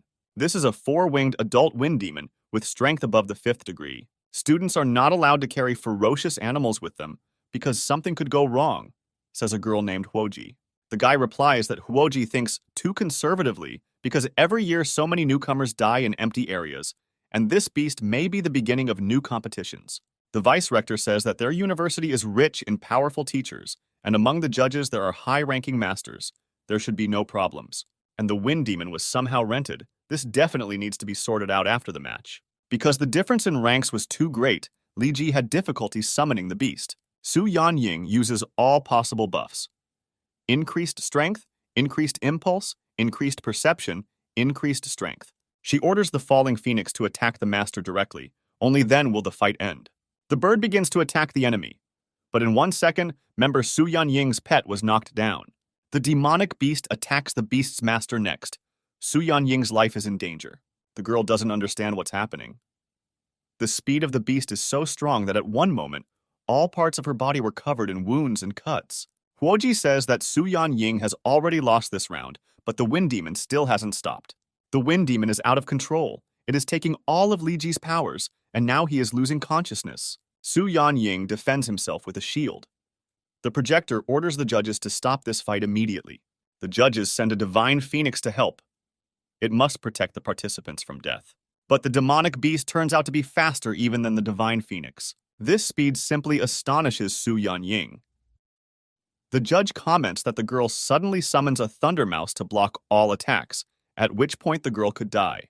Huoji sees that Su Ying did not take any action to summon, and the thunder mouse was in the arena all this time. Now the thunder mouse is able to hide its aura. The third round begins. Now the thunder mouse fights against the demonic big beast. Thunder mouse uses the move and summons a skeleton swordsman. Su Ying doesn't understand how the mouse is able to use demon-type skills. The demonic-type beast begins to attack. The skeleton manages to use a shield to protect its owner. The show host comments that just now the thunder mouse used a demon-type skill, as expected. The mouse successfully unblocked all attacks. The thunder mouse quickly collides with the wind demon. Member Su Ying simply trembles with excitement. Suddenly, the wind demon receives a deep cut. How could a thunder mouse injure such a high-ranking opponent? The thunder mouse is so strong that its strength is simply terrifying. From a small pet in a short time, she turned into an incredibly strong warrior. The judge sees a strong killing intent. Does the thunder mouse really want to kill the wind demon? Su Ying is too surprised to win. Perhaps the thunder mouse is also out of control. The judge sees that these newcomers are too loose. He sends a divine phoenix. He also reminds that for deliberately killing celestial beasts in competitions, the participant will at least be disqualified. The future of such a promising new star cannot be allowed to be cut off. The judge sends the divine phoenix to stop the thunder mouse, but the beast uses 10 thunder bends. At the last moment, the divine phoenix is ordered to go back, but the thunder mouse was able to injure the bird. The judge doesn't understand how this is possible, because only some 7th stage celestial beasts are able to keep up with the speed of a bird, let alone a thunder mouse. The audience was simply shocked. It was 10 thunderous bends.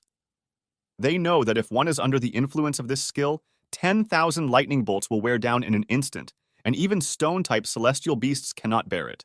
The vice rector notices that the little mouse was able to master the 7th degree thunderclap, and now produces 10 thunderous bends. Su Ying has specially learned such excellent celestial skills that the beast can now be sold at an exorbitant price compared to other mid-rank pets. Huoji begins to like Su Ying more and more. And the Thunder Mouse is not afraid even of the Divine Phoenix. This is incredible courage.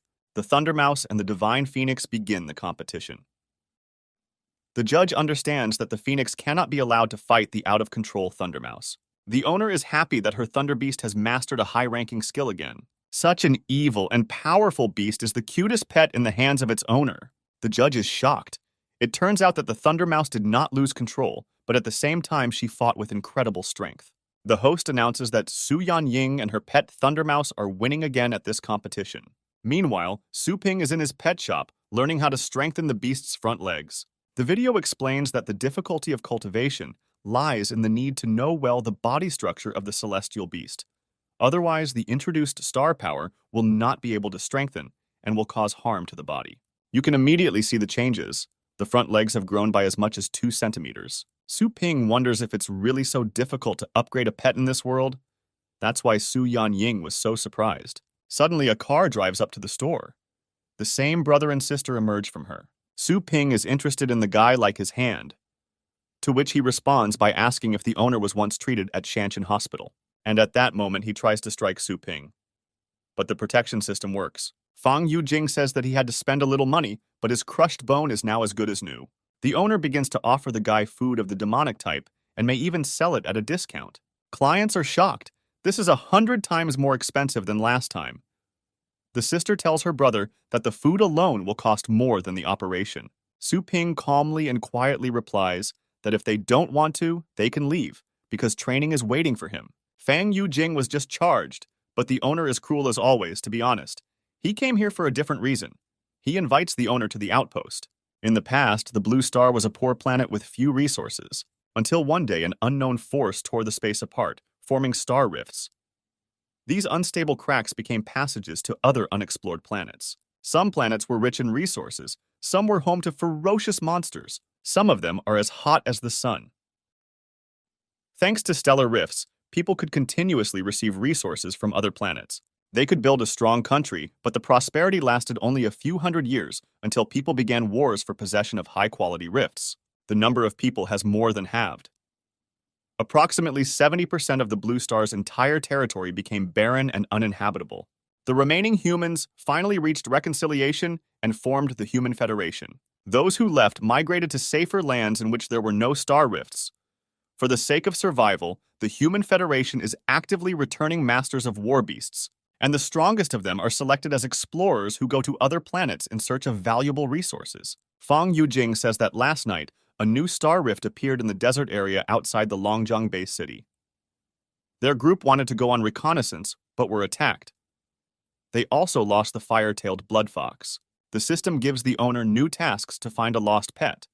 The reward for successful completion is one secret mystical skill. The owner is thinking about mystical skills. Last time the reward was the star card Hundunya, which brought a lot of benefits, and this reward seems to be not so bad. Moreover, he wanted to test himself in a real battle. Now he has the opportunity to do this. Su Ping agrees and they go to the outpost by car. This is a go-getter's car. They go to explore base number 38. Upon arrival, the heroes get out of the car. They are met by the captain of the Black Wolf group named Fan Ganli and Deputy Captain Li Ying. The captain is surprised if this is the same genius from the whole world that they were talking about. The hero introduces himself. He says that his name is Su Ping, and he is a super unremarkable person. The deputy captain addresses the guy.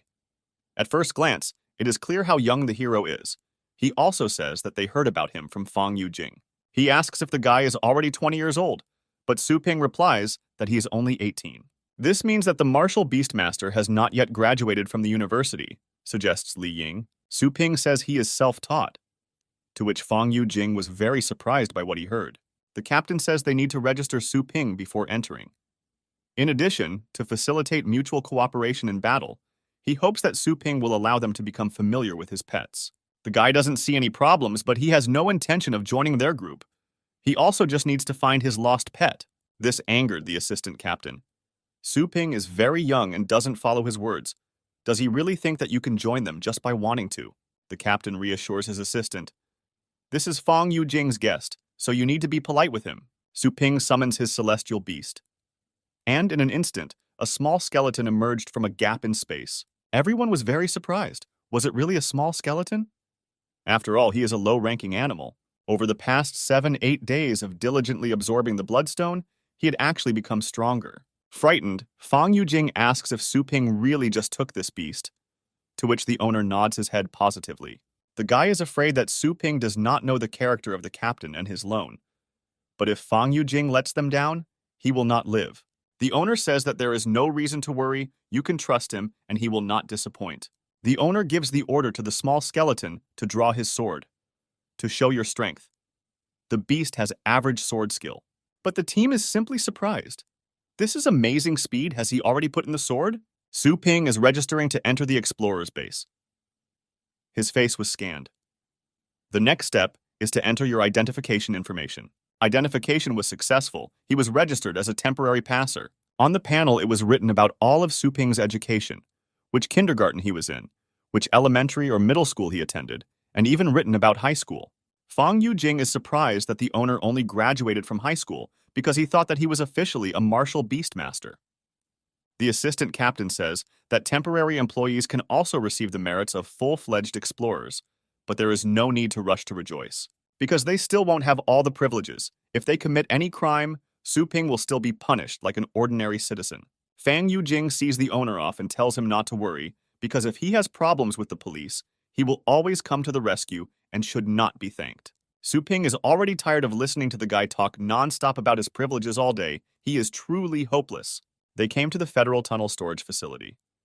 It's an incredibly large room. The captain tells Su Ping that desert areas are unusually dangerous, so the guy can take himself something for self-defense. Su Ping is simply incredibly shocked. You won't find this even in the market. Some things are not inferior even to special artifacts for cultivation.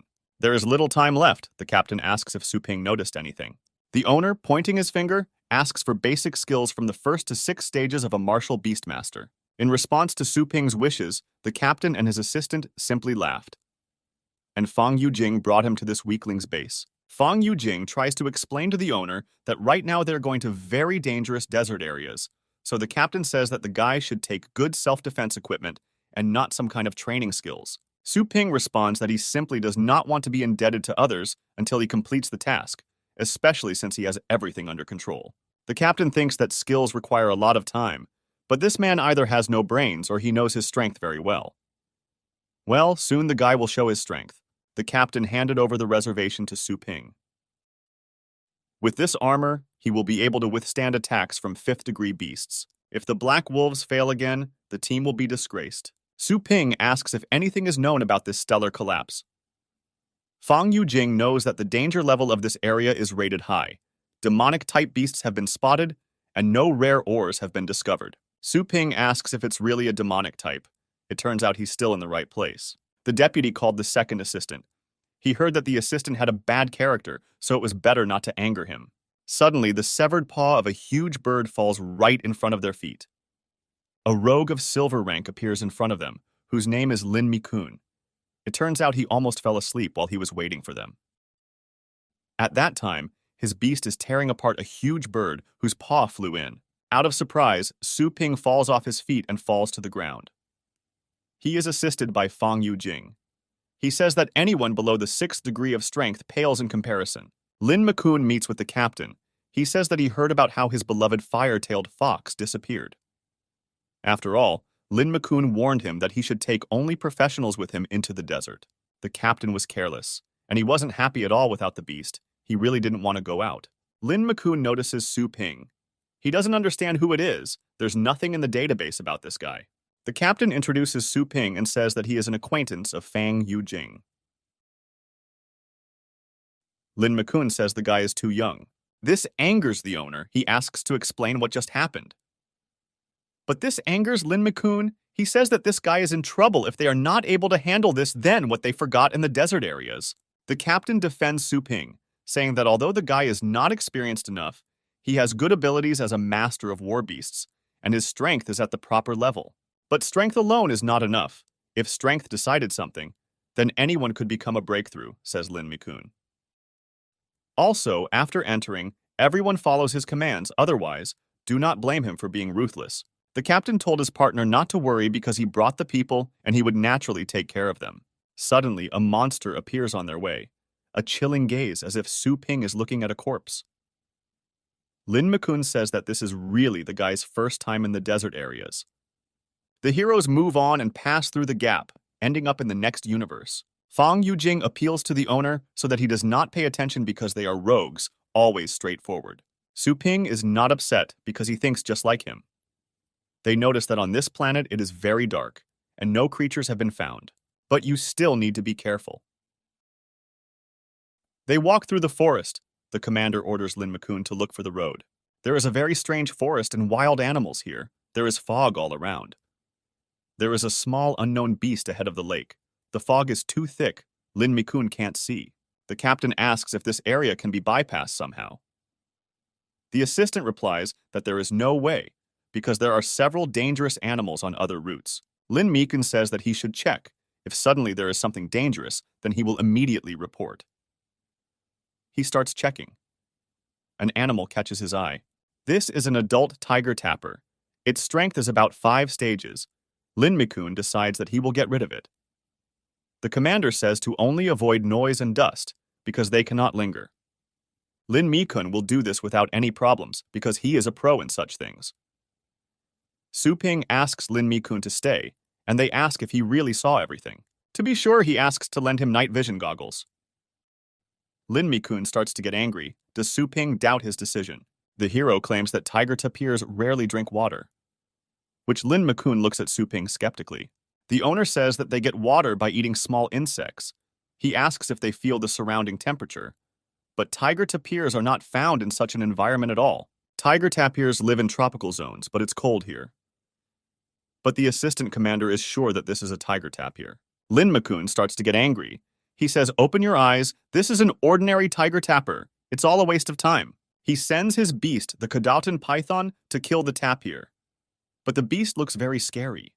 There are worms around him, and his eyes are red and empty. He has been dead for a long time. How can this be? What kind of creature is this? It turns out to be a spirit beast that disguised itself as a tiger tapir. Su Ping tells Lin Mikun to immediately order the animal to spit out the spirit beast now, because he might die. Lin Mikun begins to get even angrier at Su Ping. He says that the guy is extremely impudent, and why is he ordering him? But suddenly the Cadotan python falls exhausted. Its eyes fill with a black glare. The captain asks Su Ping if this is really a spirit beast. After all, he had few encounters with demonic-type beasts. Su Ping says that an adult spiritual beast has a strength equal to the 7th degree, and once it enters the victim's body, they quickly absorb it from the inside. They often disguise themselves as weak bait to lure in prey. The captain understands that if the beast is of the 7th stage, then they can defeat it together. Su Ping replies that the greatest danger is not the spirit itself, but the creature with which it is in symbiosis. Fang Yujing is simply scared. Is it really a bloody spirit beast? He can't believe what Su Ping is even talking about right now. Where spirit beasts live, bloody spirit beasts hide. Su Ping says that if he is not mistaken, then there is no water in this lake at all, and the blood. From there emerges a huge snake that has 2 mouths. Su Ping explains that the bloody spiritual door resides here. Lin Mikun panics and realizes that he has lost contact with the Cadotan python. Su Ping says they need to leave immediately. After all, 7th degree spirit beasts are feeding him. This means he has at least 9th degree strength.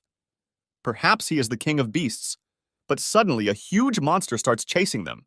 The bloodthirsty demonic wolf and the serpentine-winged dragon help. The captain orders Lin Mikun to find an escape route. The assistant finds out that they have 2 paths. Several unknown animals live in the east, but it is safe in the west. Lin Mikun has lost his beast. He says to run to the west if they don't want to die. The captain says that there is no other choice. If things continue like this, no one knows where they will end up. The captain asks what Su Ping thinks about this. The guy advises going straight east, which just infuriates Lin Mikun. They begin their journey on their animals. Lin Mikun is angry because they already have 1 bloody beast spirit. The role's assistant also thinks it's better to make a retreat. At the last moment, the captain asks Su Ping if he is sure of his answer. After all, if the guy makes a mistake, he will have problems. To which the hero replied that he was not joking, and if the captain wants to find the fire-tailed bloody fox, then he will have to trust him. Everything needs to be done faster because time is running out. Fan Gonli hopes that this will not be his last decision, but he decided to trust the new guy. He orders his assistant Li Ying to move east towards the canyon. He obeys without objection. The surprised assistant notices, with the help of his night vision goggles, that all the monsters in the canyon have suddenly fled. Captain Fan Ganley says that the beasts sensed a bloody spirit beast behind them, so they ran away. It turns out that the speed of the bloody spiritual beast that was chasing them is gradually decreasing. The team does not understand how this happened. Su Ping says that the beast's strength is very great, but it cannot actively pursue its prey. Therefore, he uses spirit beasts as bait. Not to mention, this canyon is too narrow for him. Su Ping says that they are not such a delicacy for him. Only a stupid person would wait for takeout without even ordering if he was fishing with an empty hook. Lin Mikun says that in fact he would hardly have retreated from them.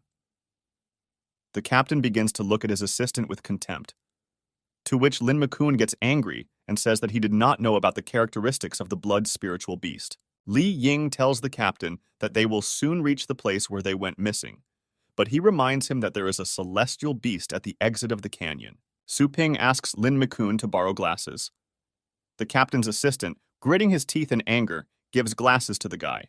Su Ping thanks Lin Mikun. He installs the optical module.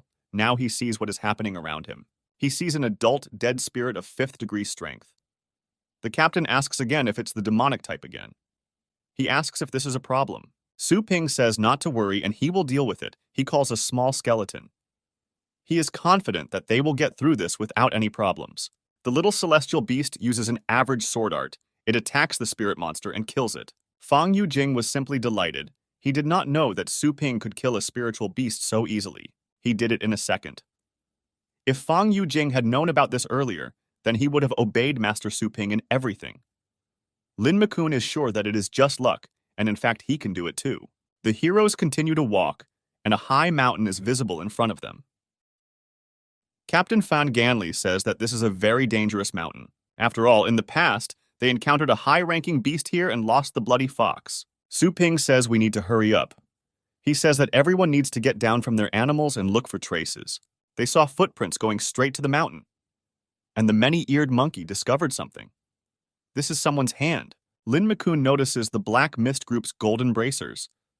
He says that at least captain-level explorers have the means to afford such good bracers. If the captain of the group died, then how strong and unusual the beast lives here. Su Ping turns to his team, he says. If they didn't notice anything, then let him have a look. Lin Mikun doesn't want to give Su Ping the hand he found. He asks in an angry voice what the guy might even know about special equipment. But Su Ping does not back down and stands his ground. He asks to look. The assistant captain begins to get angry. He says that the guy already considers himself cool after listening to him twice. Lin Mikan says that he is a rogue of the silver rank, and if he kills an unknown martial beastmaster, he will not get anything for it. Assistant Lin Mikun throws the found hand to the floor. He says that he dropped it by accident and let Su Ping raise this hand himself. The team looking at this from the outside is very surprised, but Su Ping raises his hand and begins to analyze. The guy notices that the blood has recently dried up, which means he died a few days ago, but a strong dark aura was still emanating from the wound. Somewhere nearby, there is a high-ranking demon-type beast. The captain notices Su Ping's strange expression. Is this related to the bloody fox? If the hand has been here for several days, then the fox has left. Su Ping says no. Lin Mikun starts laughing at the guy and asks why the guy made a face then. He thought that he had at least some sensible idea. Su Ping can no longer contain all his anger. Due to Lin Mikun's taunts, he does not hold back and strikes. Lin Mikun is very angry because the young boy hit him. He suddenly takes out his sword and puts it on Su Ping's face. Lin Mikun says that the guy seems to be tired of living. But at that moment, a sword also leans against Lin Mikun's face. This was done by a small skeleton. Assistant Li Ying also immediately takes out his sword and says, Su Ping order his pet to let go of the weapon. But the guy asks, why doesn't the assistant order his friend to do this? Fang Yujing tries to improve the situation. He asks the owner to discuss everything and does not understand why the owner hit the man. The angry Su Ping says that Lin Mikun asked for it himself. It is his fault that he did this. for thwarting him time and time again. Lin Mi-kun says that now there is no need to blame him without mercy. But suddenly, a huge black monster appears above them, coming from a small skeleton. Li Ying notices some very dark aura of the killer. Is the beast really confident that it can kill them all at once? The captain tries to rectify the situation, and he asks Lin Mi-kun for forgiveness instead of Su Ping. He says that he will then compensate him for the loss of the Kodaton python. Fan Ganli asks to do him a favor before they finish the task. Fang Yujing turns to the owner. He reminds him that in desert areas, in no case should you kill your own. In the end, then no one will survive. Su Ping stands his ground. It seems to him that Lin Mi-kun is still of no use as a disservice. The angry Su Ping says that one more and one less will not change anything, and the skeleton scratches Lin Mi-kun's neck a little. Lin Mi-kun suddenly changes his mind and agrees to be under Su Ping's command for now. Now Su Ping says he will lead the next steps. Now the guy asks the deputy how he feels about this. Assistant Li Ying says that if they leave the situation to chance, then they will never get out. He obeys only the captain. Now he asks Su Ping not to ask such questions. Captain Fan Ganli turns to Su Ping. He says that the initiative is a good thing, but if next time the guy thinks of something like that, then let him not expect mercy. The captain comes close to Su Ping and quietly says that he saw the guy in action, but he doesn't think that Lin Mi-kun will just give up. Now, Su Ping must be more careful on the road. But in reality, the captain doesn't care. A red glow appears above them. The captain notices this and calls everyone to have a look.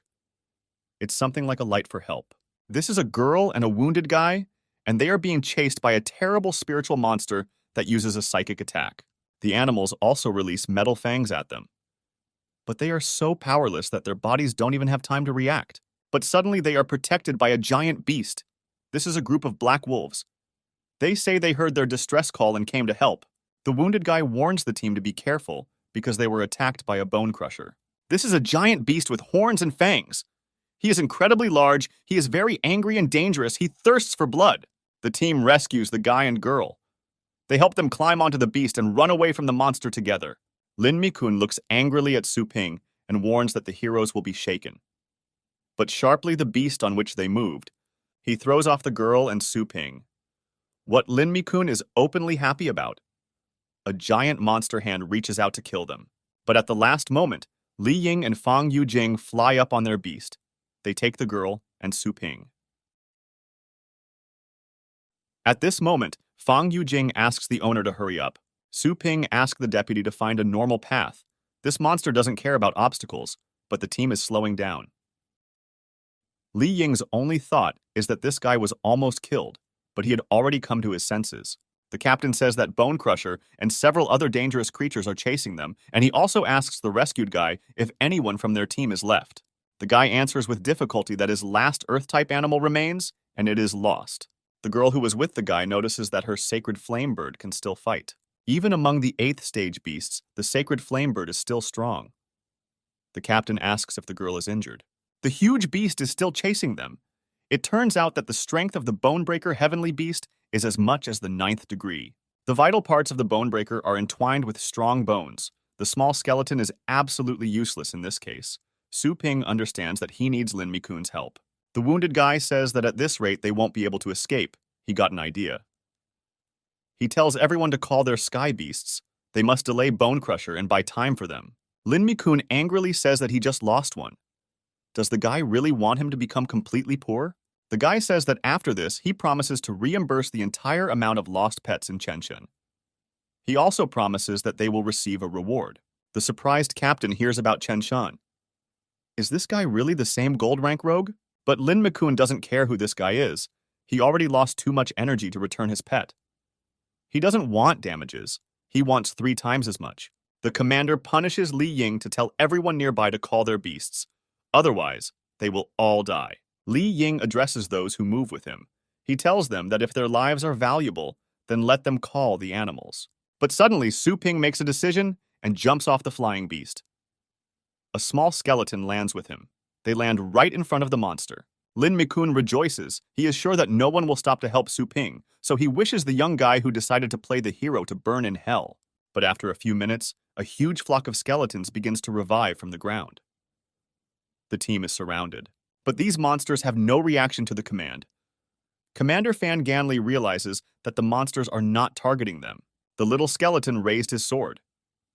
Su Ping cannot leave his skeleton. He will be nearby. The small skeleton summons a murderous flock. All those skeletons that surrounded the team are all the army belonging to Su Ping. Su Ping instructs the small skeleton to enter the battlefield from the flank and strike the monster with a surprise attack. The Su Ping heavenly beast begins to attack the Bonebreaker. The team does not understand how the 8th degree Bone Crusher was attacked so quickly by some small skeleton. The captain jumps off his beast and goes to help Su Ping. Now, Fang Yu and Jing also want to help. Li Ying notes that if the captain has already gone down, then maybe they need help too. He addresses Lin Mikun. Lin Mikun is not going to help. But Li Ying tells him that they can just sit out, but then funny rumors will spread about them. And on the other hand, will Lin Mikun really allow the little skeleton to take credit for their achievements? Lin Mikun gets incredibly angry again because he has to obey Su Ping. The team members summon all of their celestial beasts to fight. After all, it will be easier for everyone together to defeat the demonic beast. Each beast, blow after blow, injures the bloodthirsty monster. With every step, they are getting closer to victory. Fang Yu Jing says that now the monster will spit its teeth.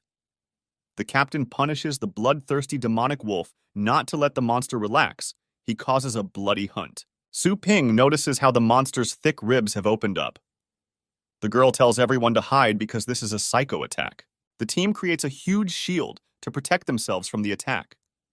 But after using a psychic attack, the heroes cannot find contact with their celestial beasts. The entire attack was in vain. It is obvious that the 6th and 7th stages are not capable of defeating the 8th stage beast. This is simply fantastic. The demonic, huge beast attacks with metal fangs. The captain says that the distance is too great. It will not be possible to recall them. Lin Mikun is angry because he should have just run away like he said. Su Ping orders the small skeleton to use medium sword art. The small skeleton is still on his feet. He fights with all his might against the huge monster. The captain does not understand how it is possible that the beast withstood the psychotic attack of the 8th stage. To which the owner replies that the beast would not have survived if at the same moment he had not used a difficult roar. The captain remembers how during the roar, the skeleton was able to repel the psychotic attack. Fan Ganli had never heard of such a tactic. A normal person would not think of using it. Without countless trainings, it is impossible to use a corpse roar simultaneously with a psychic attack. The captain doesn't understand what Su Ping could have survived if his beast had such skills. At that time, the guy's celestial beast fought to the last.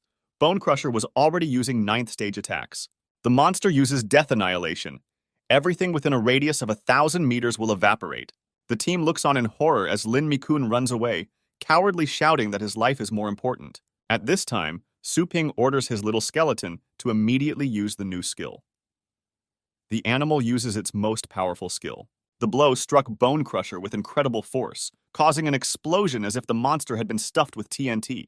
It is impossible to believe, but the small beast defeated the giant demonic monster. He killed the 8th stage Bonebreaker so easily.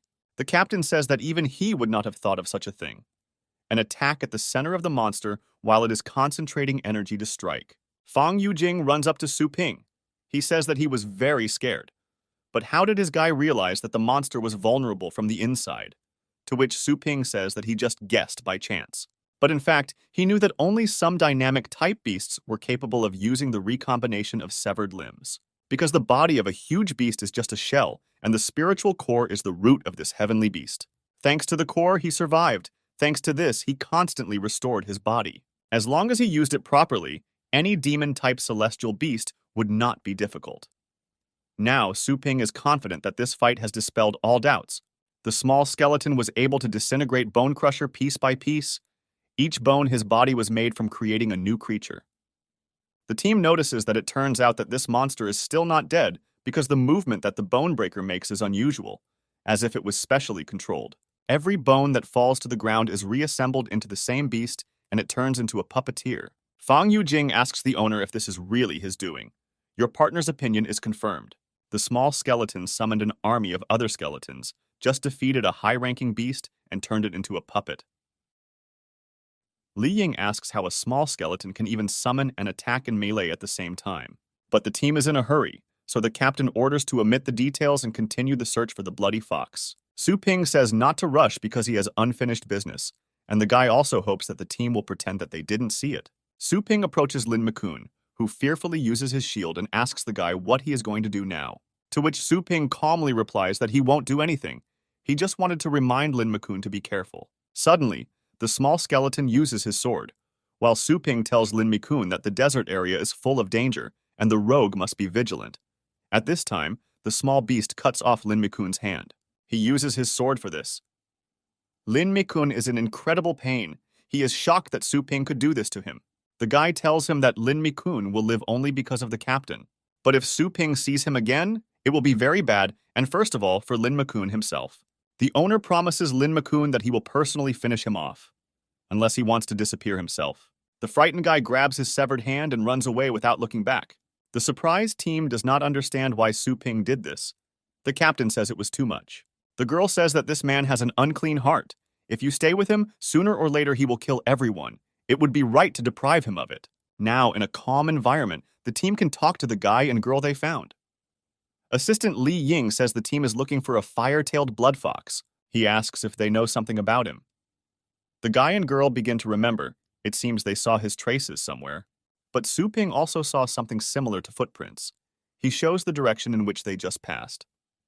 Suddenly, the small skeleton begins to show interest in the large pit that is located next to them. Su Ping notices that in this pit, something has attracted a small skeleton. He asks to borrow a gun from the girl. The guy shoots a light pistol, which is intended for a distress signal. He took it to brighten what is there. When the entire pit lights up, they see a wounded firefox below. The commander rejoices. Has he really been found? The team descends to help the celestial beast. The captain is happy. He talks about how much the fox made them worry. The captain announces that the task is completed. He orders everyone to prepare to return, and a dimension opens. But Su Ping says that he needs to wait. He notices that there is something inside the stones. Fang Yujing uses his equipment to test these amazing stones. He shines them through, tries to analyze them. Fang Yujing finds out that no match was found for known elements. It turns out this is an unknown ore.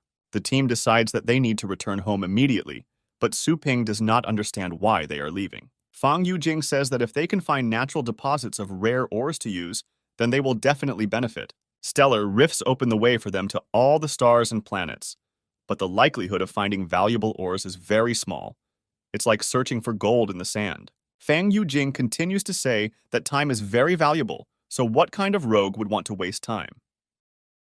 In general, Su Ping just needs to report when they find it, and the federal government itself will send people to take samples. Su Ping notices that the little skeleton likes this ore so much that it shouldn't be an ordinary thing, so he decides to take a sample himself.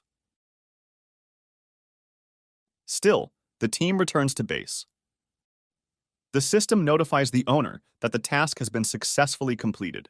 Now you can receive your reward. One demonic body of a golden raven. After arriving, the girl invites Mr. Su Ping to take her business card.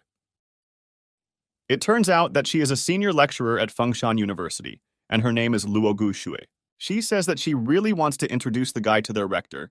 She hopes that Su Ping will somehow come to their university. Su Ping is a little confused. He thanks for the invitation, but in his thoughts only that he did not go to universities in his previous life. But compared to this, he is more interested in the details that the system gives. He tells the girl that he still has work. He will talk to her about it next time. The girl is shocked. The guy just left. He didn't seem to like the offer, even though it was the best university. She thinks that she should have told him directly that she wanted to immediately invite him as a teacher. The next morning, Su Ping wakes up and leaves the room. He meets his sister again. The girl is again surprised that her brother got up too early.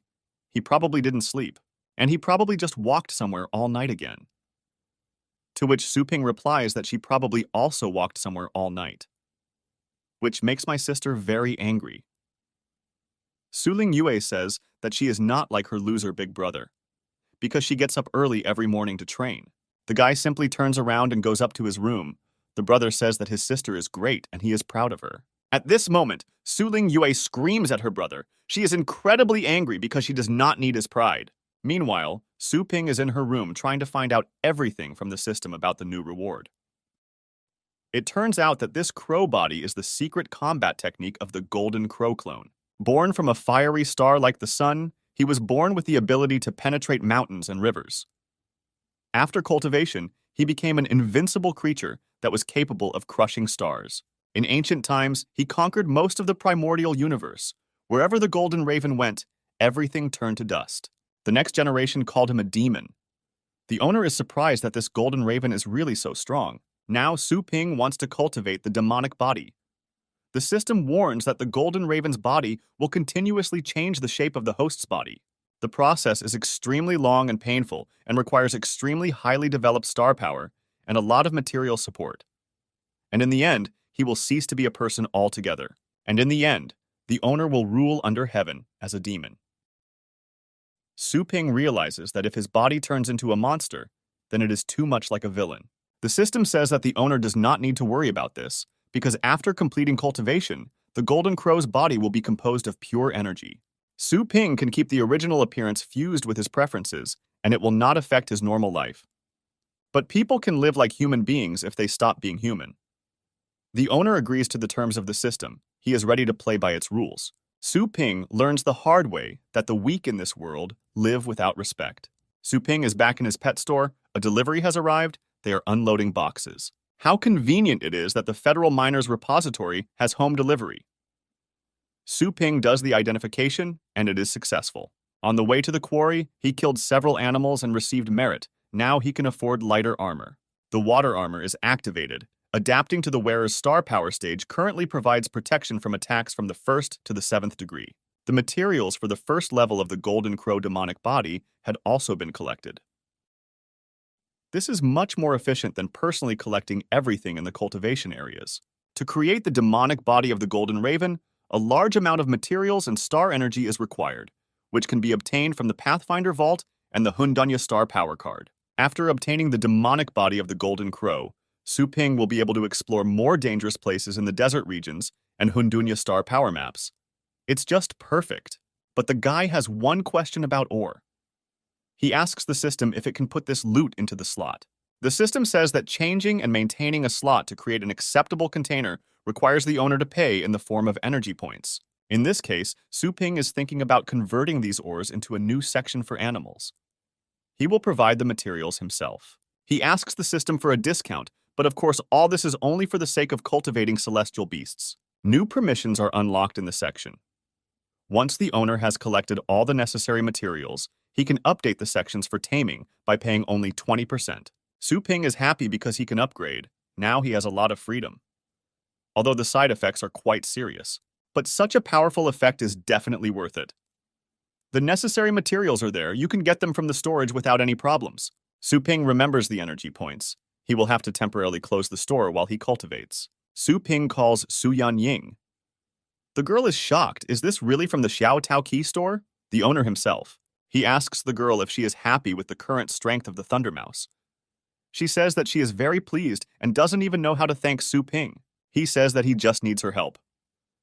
Su Ying is shocked. The owner actually asked her for something. This is a great opportunity to get closer to him. She tells the owner that as long as it is in her power, she will always help. But then suddenly the owner says that he would like to record a short video with Su Ying. The girl can't believe her ears.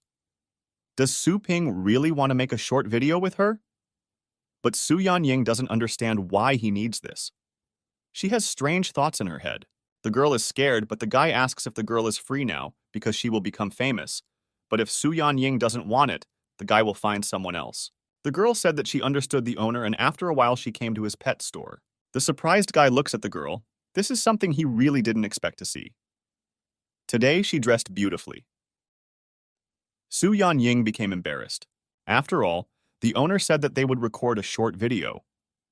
The owner says that as long as it does not interfere with the performance, he asks the girl to summon the Thunder Mouse. Does he really want to take off the Thunder Mouse with her? He definitely won't get away with this. The owner doesn't understand what exactly won't work for him. He will simply film the girl calling the Thunder Mouse. And then she has to make a thunderclap and a thunderstorm, that's all. The surprised girl asks if this is all. The owner says that he wants to film the fruits of his labors. The guy asks Su Ying if she took the mouse with her. Su Ying says that of course she took the beast with her.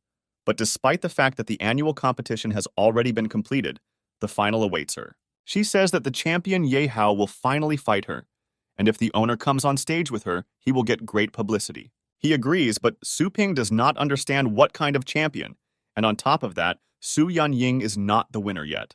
The girl says that this is a champion who has a strong beast of the ninth stage, however. She expected to get at least into the top 20, and not into second place. This far exceeded her expectations. A guy and a girl go to Fengshan University. Along the way, the guy notices how popular thunder mice are here. Su Ying says that in the annual competition, everyone personally saw her potential, and the thunder mouse is now a real star. The final hasn't started yet, so she asks the owner if they will be handing out flyers. Su Ping says they won't, because most of these students are simply following trends, hoping to grow an apple from a seed. In any case, they are scared off by the owner's prices. But the offended girl says that the guy did not accept the money she borrowed from Lele. Approaching the university, the heroes passed by Ye Hao, around which there was a crowd of fans. The girls say that with the power of a god, Ye Hao probably won't even need half a year to make it to the first team. But a popular guy noticed Su Ying passing by. He asks the girl to wait, because he was the one looking for her. The girl doesn't understand what the guy wants from her, but he decided to just thank her in advance for the match, because his silver snake-tailed dragon has finally broken through to the 7th degree. Su Ping analyzes that this is the guy who is able to defeat the Thunder Mouse. At this time, the confident guy tells the girl that in their round, he suggests that she not use the Thunder Mouse, because his celestial beast accidentally stepped into the 7th stage, and he had not fully mastered all the powers. The guy says it wouldn't be nice if the Thunder Mouse choked on its own blood, but the defeat of the fallen phoenix will at least be interesting to watch. Ye Hao says goodbye to Su Ying and says that he will try to be merciful. The owner says that even if the King of Beasts comes out, the Thunder Mouse will not be afraid, let alone the non-adult Silver Dragon. Ye Hao notices Su Ping standing nearby. He asks Su Ying to introduce them. She says that this is Su Ping's master. He is helping her train the Thunder Mouse. You can say that he is half the owner of the Thunder Mouse. The girl points to the guy. She says that this is Ye Hao, the annual champion of their university. He is the person who spends the most time on his pets. Ye Hao asks the owner if the power of that very Thunder Mouse was really raised by the owner. Ye Hao's thoughts are that a new master has appeared behind the scenes. He asks Su Ping if he is interested in the job. Su Ping responds that Ye Hao speaks beautifully, but business in his store is so good that he is too busy. But if only Ye Hao is so sincere, then he will make an exception for him. The owner names the cost of his services at 500,000 yuan. Ye Hao doesn't understand how anyone can charge 500,000 yuan for such services. Is this guy really serious? Su Ping mockingly says that as someone who loves his heavenly beasts, Mr. Ye Hao can't even spare 500,000 yuan? Is he really tired of it? Ye Hao starts to get angry. Money is not a problem for him. He will pay as much as he needs, unless of course the owner has the strength to take it on. Wealthy people from prestigious universities spend money without blinking an eye. Su Ping knows that he has come to the right place. Arriving at the university, they witnessed a battle between heavenly beasts. This is a freshman exhibition match. The girl directs her beast and uses a 2nd degree speed boost. The girl's non-local beast strikes and burns her opponent. The host says that it was a very good match and participant Su Ling Yu wins. Su Ying comments that Su Ling Yu so calmly killed an opponent who was stronger than her. Su Ping notices that the girl's skills are good, but unfortunately, there are some disadvantages. Huoji says that last year, Su Ling Yu could have made the team, but this year there are too many strong participants, so it cannot be said that her Phantom Fire Beast has no strengths. But we can say for sure that he is ordinary. This year's champion will definitely be a rare beast, a dragon with a 9th degree pedigree, or an ordinary beast from the ancestral 1st degree. It will be a divine battle. This young girl could become a future star if she had a strong mentor, but whether she will meet such a master depends only on luck. The host of the show comments that the final match is starting right now in front of the audience. The first player is Su Ying, who finished 2nd in the last game. But opposite her is the annual champion Ye Hao. Suddenly, Su Ling Yu notices that her loser older brother is here. Meanwhile, Su Ping is standing near the Thunder Mouse. He says that it has been so long since he and the beast fought side by side.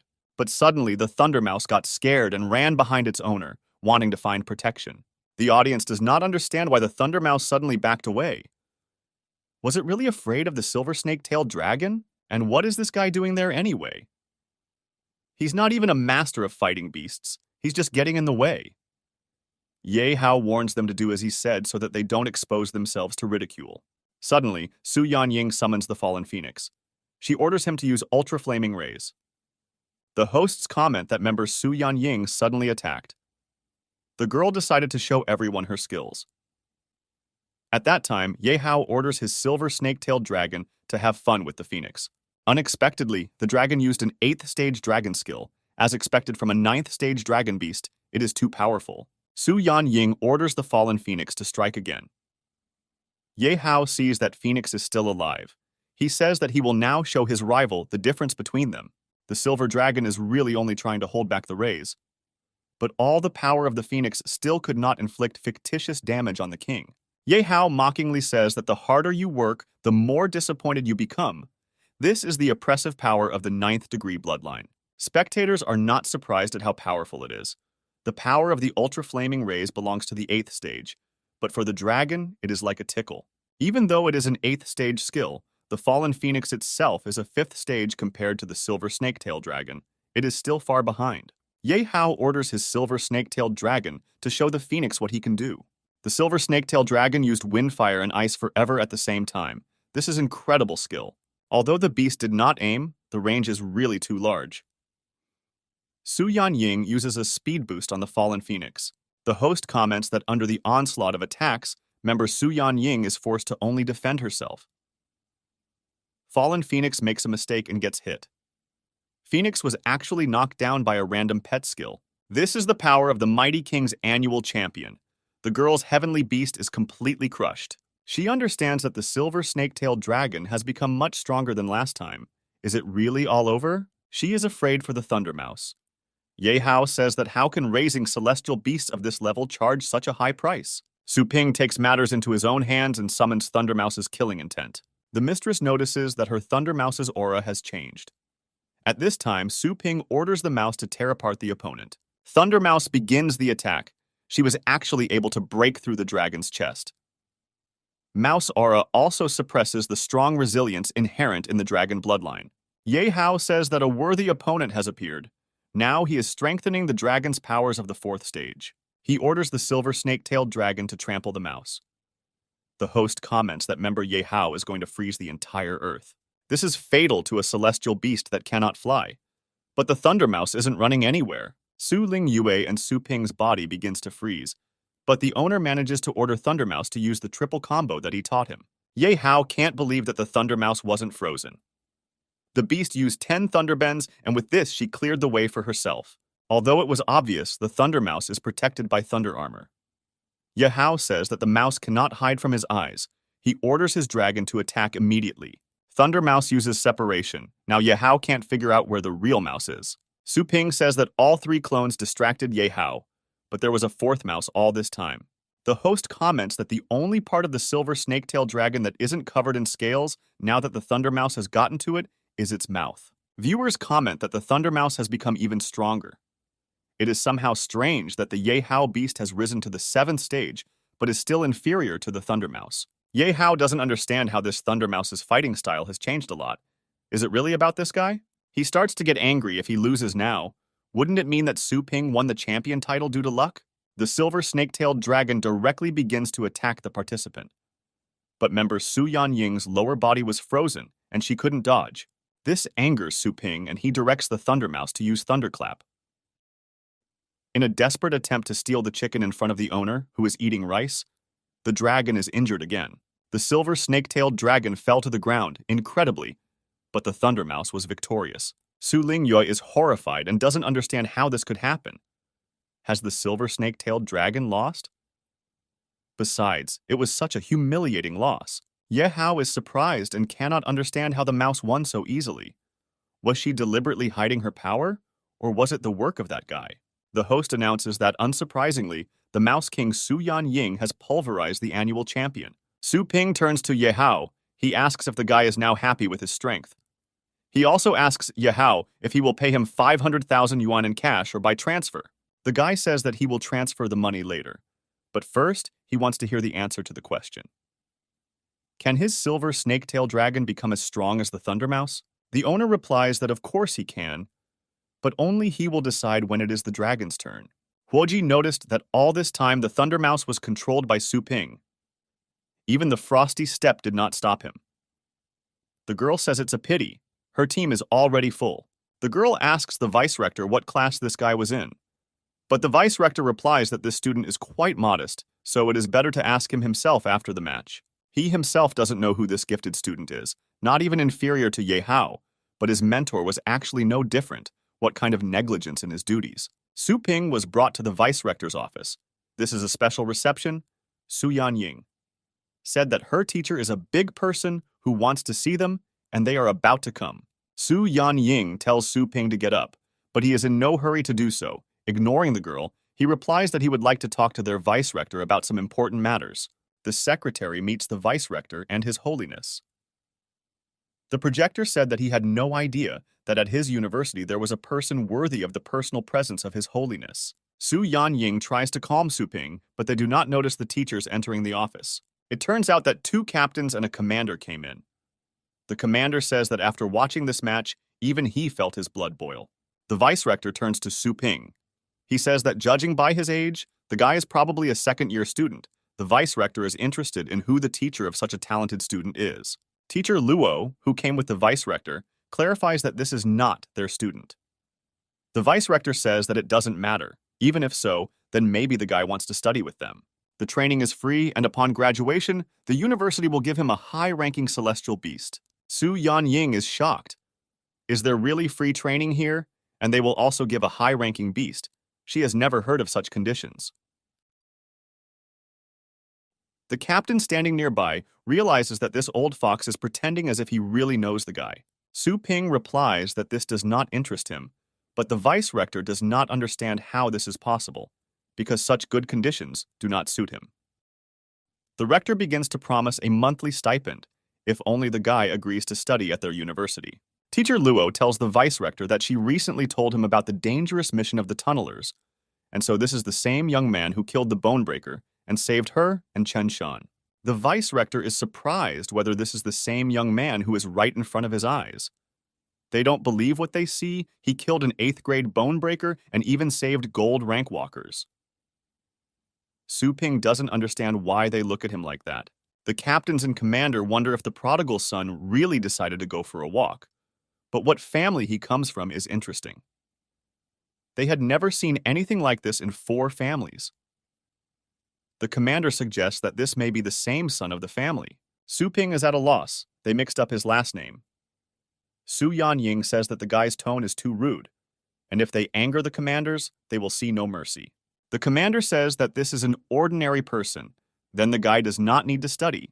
It is better to immediately join their squad. He will be the first in the squad and will receive a double advantage. Su Ying is shocked how Su Ping can be in the first lineup and also get a double advantage. Even she is only subscribed to the 4th team, and even then, without any privileges. Su Ping says that this does not interest him at all. He is better off studying than joining them. The captain tells Su Ping to join them immediately because he will receive 100,000 explorer points. And the old man is ready to give him sets of exclusive armor and special martial arts. Su Ying happily says that she agrees, but Su Ping says that she has gone crazy. Everyone has forgotten her existence. Besides, who will look after the store and sell goods if the guy becomes a go-getter? Teacher Luo invites Mr. Su Ping to become a distinguished teacher at their university. The guy and girl are shocked. Is it really possible to become a teacher right away? Because to do this, you need to have at least a 7th level qualification, and you need to go through the assessment stages to be able to get this place. A teacher can directly influence the destinies of hundreds of students. Many people stand in line and wait to be called to a position.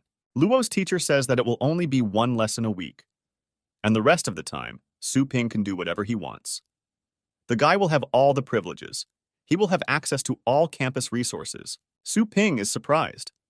Really all the resources, because cultivating the Golden Crow's demonic body requires a lot of rare materials, and if he can get everything from there, it will save a lot of effort. Moreover, with a teacher's license, he will no longer have to worry about goods of extraterrestrial origin. It's just like killing 2 birds with 1 stone.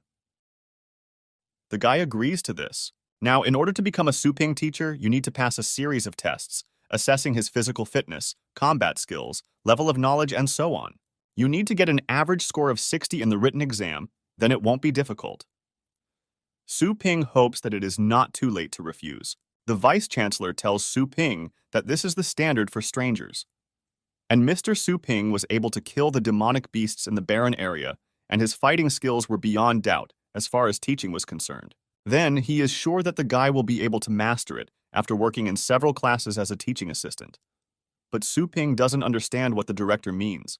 Therefore, the vice principal tells the guy to just take a physical fitness test, because their educational system should record information about the strength of each teacher.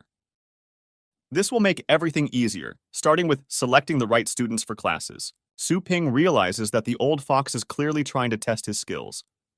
It turns out that if the guy is not good enough, his allowance will be deducted. But he agrees to the test. The guy is brought into a large room. This is a high-level testing room. This is where Su Ping will need to fight. With Baiji alone. If the guy holds out for a minute, then he passes the test. The vice-rector tries to show Su Ping his power. He says that this is a high-level military weapon, and even it only lasted for 30 seconds. The guy enters the fight. He is ready to test the fruits of his training, and he advances. The guy is ready to fight. This huge beast releases electric current, but Su Ping goes on the attack and uses a star shield. The blows turn out to be very strong. At any second, his shield could fall apart. The vice-rector concludes that the guy lasted the first 10 seconds and had a good reaction, but the shield was too weak. The guy uses his skills, he flies up to attack, but the beast releases crystal swords at him. It was all over in less than 20 seconds. After all, this was the first time Su Ping had taken on a Baiji. But the guy is still holding on. He is not going to give up. This beast wrapped the hero in a green thorny vine. Teacher Luo says to stop the test immediately. But the vice-rector says that there is no need to rush, because the guy did not call for help, which means he did not give up. The Baiji's attack will gradually increase from low to high, and from the first stage to the 6th stage, it only takes about 5 seconds. They will immediately stop him when he reaches the fatal point. The beast burns Su Ping with fire. The guy uses water armor, but it no longer holds, and these vines are entwined too tightly. Teacher Luo doesn't understand why the beast hasn't been stopped yet, since a lot of time has passed. He asks the vice-rector why they haven't stopped the test yet, because 10 seconds have already passed. And this firestorm should be at the 8th stage. And why Su Ping doesn't react at all? Has the guy lost consciousness? But in an instant, the guy gains incredible strength and tears these vines towards himself. He attacks the Baiji and destroys him with his blow. He has become so powerful that it feels like he has been possessed by demons. The vice-rector and teacher cannot believe his eyes. The guy not only survived the attack, but also fought back. And in the face of Baiji, everyone was defeated before. But now this machine is broken. Su Ping feels very strange sensations. The system says that this first stage Golden Crow demonic body battle mode is still unstable. Therefore, it will only slightly improve the combat characteristics of the owner. Only in special cases will it be fully activated. The unfinished form of a golden raven using power. Su Ping is surprised. Was it really only part of the power? The test is completed. Peak star power, average 3rd stage, attack strength average 3rd stage, defense capability lowest 8th stage. And the final assessment of the owner's combat power is the highest 7th level. Now Su Ping asks if this is enough for the vice-rector. The vice-chancellor says that Mr. Su Ping is more than capable of being a senior mentor. His electronic ID will be ready tomorrow. The power of Baiji is something that ordinary people cannot bear. If it weren't for the demonic body, the guy would have been fed to the fish long ago. The vice-rector asks teacher Su Ping if he is dissatisfied with something. The guy still sees that the teacher is pretending and being cunning. But in any case, the owner sees that his results are not bad. He has nothing to worry about. The guy says goodbye to the teachers and leaves, to which the vice-rector offers to give him a ride in a car, but Su Ping refuses. Afterwards, Vice-Rector Dunn tells the guy not to forget to conduct classes once a week. Teacher Luo says that the final grade is the highest of the 7th stage. Is it possible that his star power is only at the 3rd stage? The Vice-Rector says that there is only one option. This guy has a secret teaching, but he started training recently. There is a real master behind this man. When the opportunity arises to find out who is behind him, there must be some clues in his store. He says that he should first find out the location of Su Ping Pet Store. At this time, the guy overheard that the teachers wanted to know the location of his store. After all, you could just ask. Now, in return, he asks to find him a couple of rich students. Su Ping came home and was met by his mother. She cannot understand why her son is without clothes and where he even hurt himself. He says that mom should not worry. But the mother is surprised by her son's physique. She asks how long ago her little boy began to lift. Su Ping told his mother that he would tell everything after he changed his clothes. But the mother cannot understand why her son is not shy.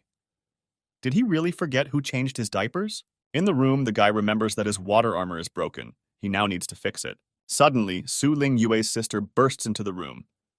She asks her brother if he really has star power now. The sister entered the room and saw her brother.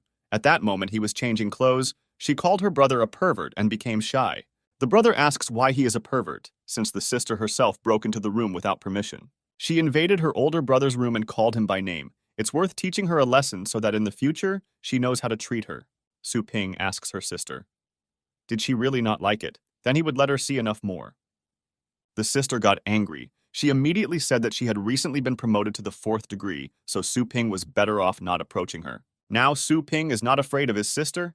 He is ready to repel any blow because now he is not so weak at all, like before, and completely confident in myself. But this blow was too cruel. This was impossible to expect. Su Ping's defense is at the 8th stage. How could this even happen? The system says that this data is related to the imperfect appearance of the golden raven. As for the owner's normal state, this is physical strength above the 3rd degree. Su Ping went out to talk to his mother. She asks him when his bloodline power awakened, and what kind of celestial beast he has now. The guy replies that the power appeared recently, and the beast at the moment is a small skeleton. Mom will buy him a normal animal after all. Why is he bothering with this low-ranking little skeleton? The sister says that he only recently awakened, so he will not be able to use the heavenly beast he was given. In addition, the more expensive the pets, the more expensive food they eat, and with his small income, he will not be able to feed him. Mom asks if her son still has money to pay for utilities at the store. If he doesn't have enough, then mom will help and let him stop taking small loans. Su Ping says that recently he has earned too little in his account, only 500,000 yuan. Mom doesn't understand where her son got such big money. He didn't accidentally steal it. She asks where her son got such a sum. Su Ping replies that in Fengshan, the Thunder Mouse is gaining popularity and it has been advertised. Of course, he can tell them that all the money he earns in the store was converted into energy, and that in front of them is a real millionaire. Now mom can confidently say that Su Ping has finally risen and his sister should now learn from her older brother. My sister says that no one will study with him. After all, her brother has always been and will be behind her. Su Ping says that he will definitely take care of his little sister. The next day, a girl came to the owner's store and was told that Su Ping was the same person who raised the Thunder Mouse. Su Ping understands that as soon as it became popular, the first clients came immediately. The guy replies that it was he who trained the mouse. He asks the girl about what issue, she needs food or strengthening her pet. The girl brought 4 animals with her. She wants them to become stronger than the Thunder Mouse. Su Ping tells the client that the fact is that Thunder Mouse cultivation was a limited service and only regular cultivation is available at the moment. It turns out that the Thunder Mouse is truly unique. The girl asks the owner what the effect of ordinary cultivation is. Su Ping says that the effect of them is much weaker. It will slightly improve the characteristics of pets. The cost of upgrading low-ranking animals is 10,000 yuan, and mid-ranking one is 100,000 yuan. The girl is at a loss. The wording would improve a little. It sounds unprofessional. Well, of course, Su Yanying has already taken all the advantages for herself a long time ago. Or this store is using the name of Thunder Mouse to attract people and make money. In any case, there is no point in saying anything. The girl turns around and leaves. She said she would look elsewhere. The owner tries to stop her. The system contacts the owner, which sees the buyer's doubts and the cancellation of the initial order. What caused the store significant losses? The owner must carry out professional cultivation. The fee for professional cultivation is 100 times higher than the cost of regular cultivation. This property of the animals being raised must reach a level above average. The Great Panacea and the Secret Mystic Skill are not a bad reward, but the price is 100 times higher than the cost of ordinary cultivation. The owner is not sure that people can afford it. The owner tells the client that he understood her desire to improve the celestial beast. However, the cultivation effect of Thundermouse is quite expensive, and ordinary people may not be able to afford it. The client asks how much it might cost. After all, she has some money. The owner replies that the price is 1 million. The girl thinks that this person will not be able to take a large sum of money and run away. She asks the owner if he rents the store. The owner replies that of course not for rent. The client can be sure about the reputation of his store, and if the client does not believe, he can check the owner on the Fengshan University website. The girl replies that judging by the age of the owner, he is studying either in the first or second year. But if this turns out to be untrue, then don't blame the senior student when the guy disappears in Fengshan. The girl confirms the owner's identity, but he turns out to be a high-ranking university combat instructor. She is shocked why he didn't initially say that he works in the most authoritative department and that he is also a high-ranking teacher. Now the owner slyly asks the senior student whose trail will be cleared, because he is a teacher. The girl begins to ask teacher Su Ping for forgiveness. Only that she offended him, but asks him to forgive her ignorance. Su Ping understands that having a teacher's license is really convenient. Now he tells the girl that in the store, she calls him owner or boss. Also, let him return later and give money for cultivation. The owner of Su Ping is right, but the girl doesn't have much money now. A senior student brings her animal. It's a pet Tianxiang pig. The store account received an amount of 1 million heavenly currency. The owner is simply shocked. The girl transferred 1 million as if nothing had happened, and Ye Hao owes him 500,000 yuan. Perhaps Su Ping asked too little from him. The senior student notices that the owner's face is somehow dissatisfied. Isn't he happy? The girl turns to Su Ping. She asks not to take this to heart, and after the cultivation is completed, she will present a grateful gift. The owner tells the girl not to worry because he is Su Ping. He always provides the same services to all clients. He said that he was going to start now. If she was done, then let her come and pick up the animal in a month. The girl is at a loss. Not only did the owner not care about her previous insults, so he also wants to complete the 7th degree high cultivation in just 1 month. The girl thanks the owner for the cultivation. Now Su Ping has 10,000 energy points. He is wondering where to spend them, to improve the store or the pool of chaos spirits. The cultivation area is as strong as the Cloud Thunder Realm. It requires 1,000 energy to enter and to gain progress, just like the Thunder Mouse. It can be used for temporary rest, for celestial beasts that are not taken away after cultivation is completed, and there is no need to occupy the beast sections. You can also use initial shadow cloning. Then, the clone will imitate the behavior of the owner and transfer the celestial beast to the cultivation area for normal cultivation. When the main shadow clone is used, 50% of the cultivation income must be paid, while Su Ping was busy with his own affairs. Suddenly, a crowd of people approached his pet store. The owner notices that it is somewhat noisy outside. He pays attention. For a huge number of people. Su Ping begins to rejoice. Are these really all his clients?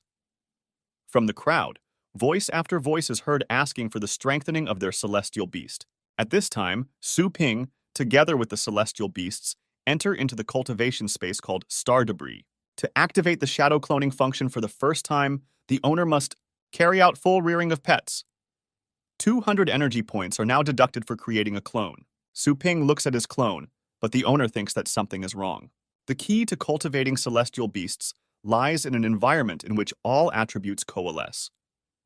The stronger the fire attribute, the more favorable it is to practice fire beast skills. Underground lava appears in front of them, which has a temperature of 2,000 degrees. But the owner does not feel the heat.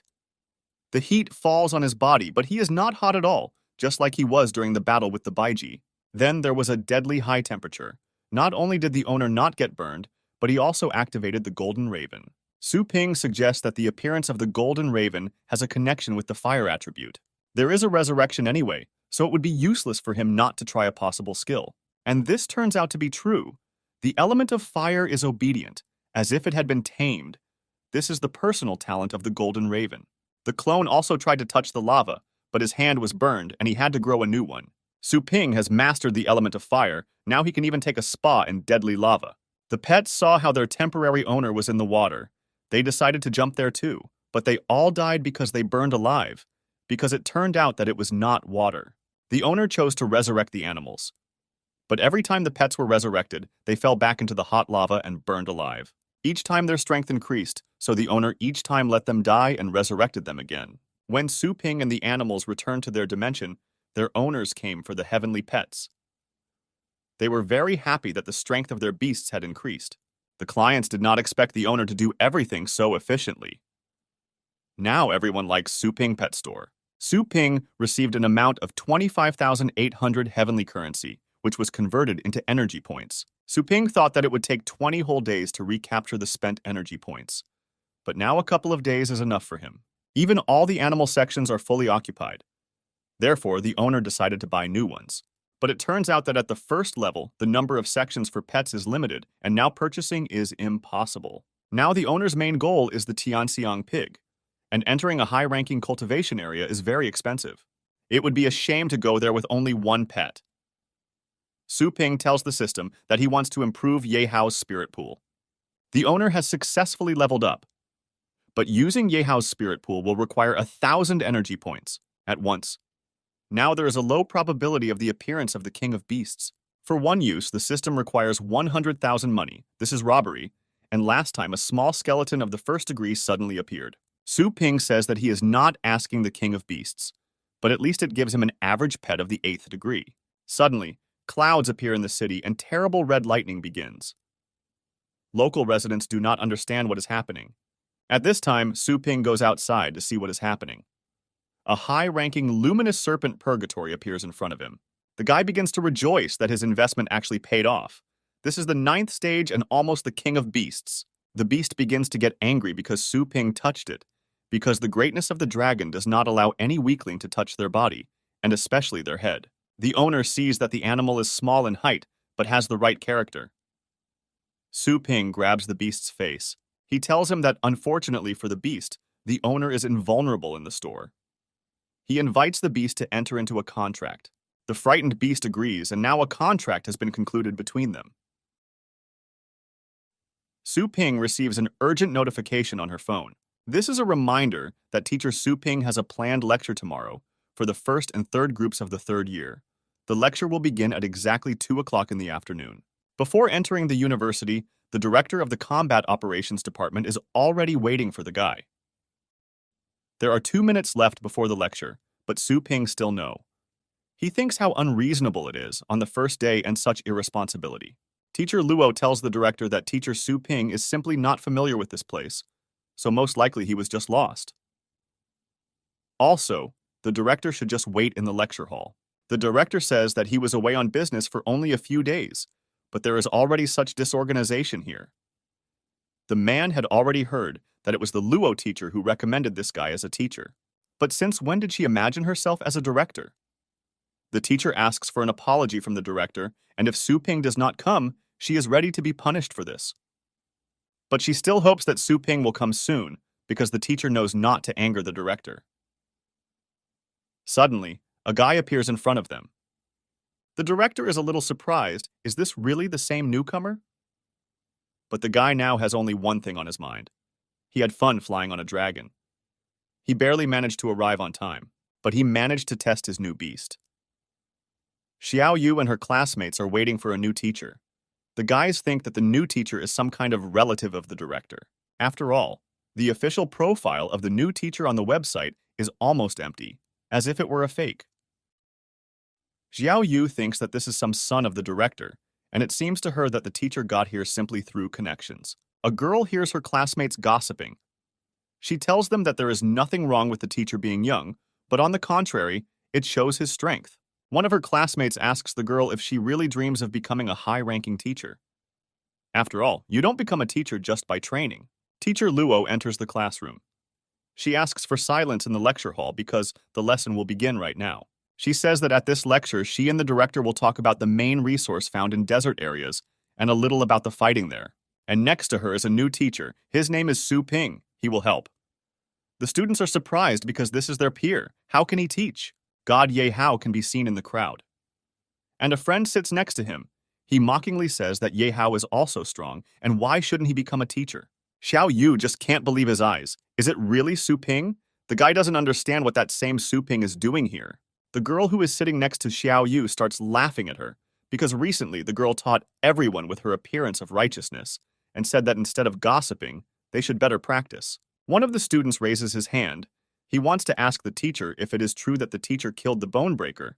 If so, then he wants to hear the details of this battle. The students start gossiping. They heard that this is a very dangerous high-ranking beast, but it is extremely rare and no one has seen it.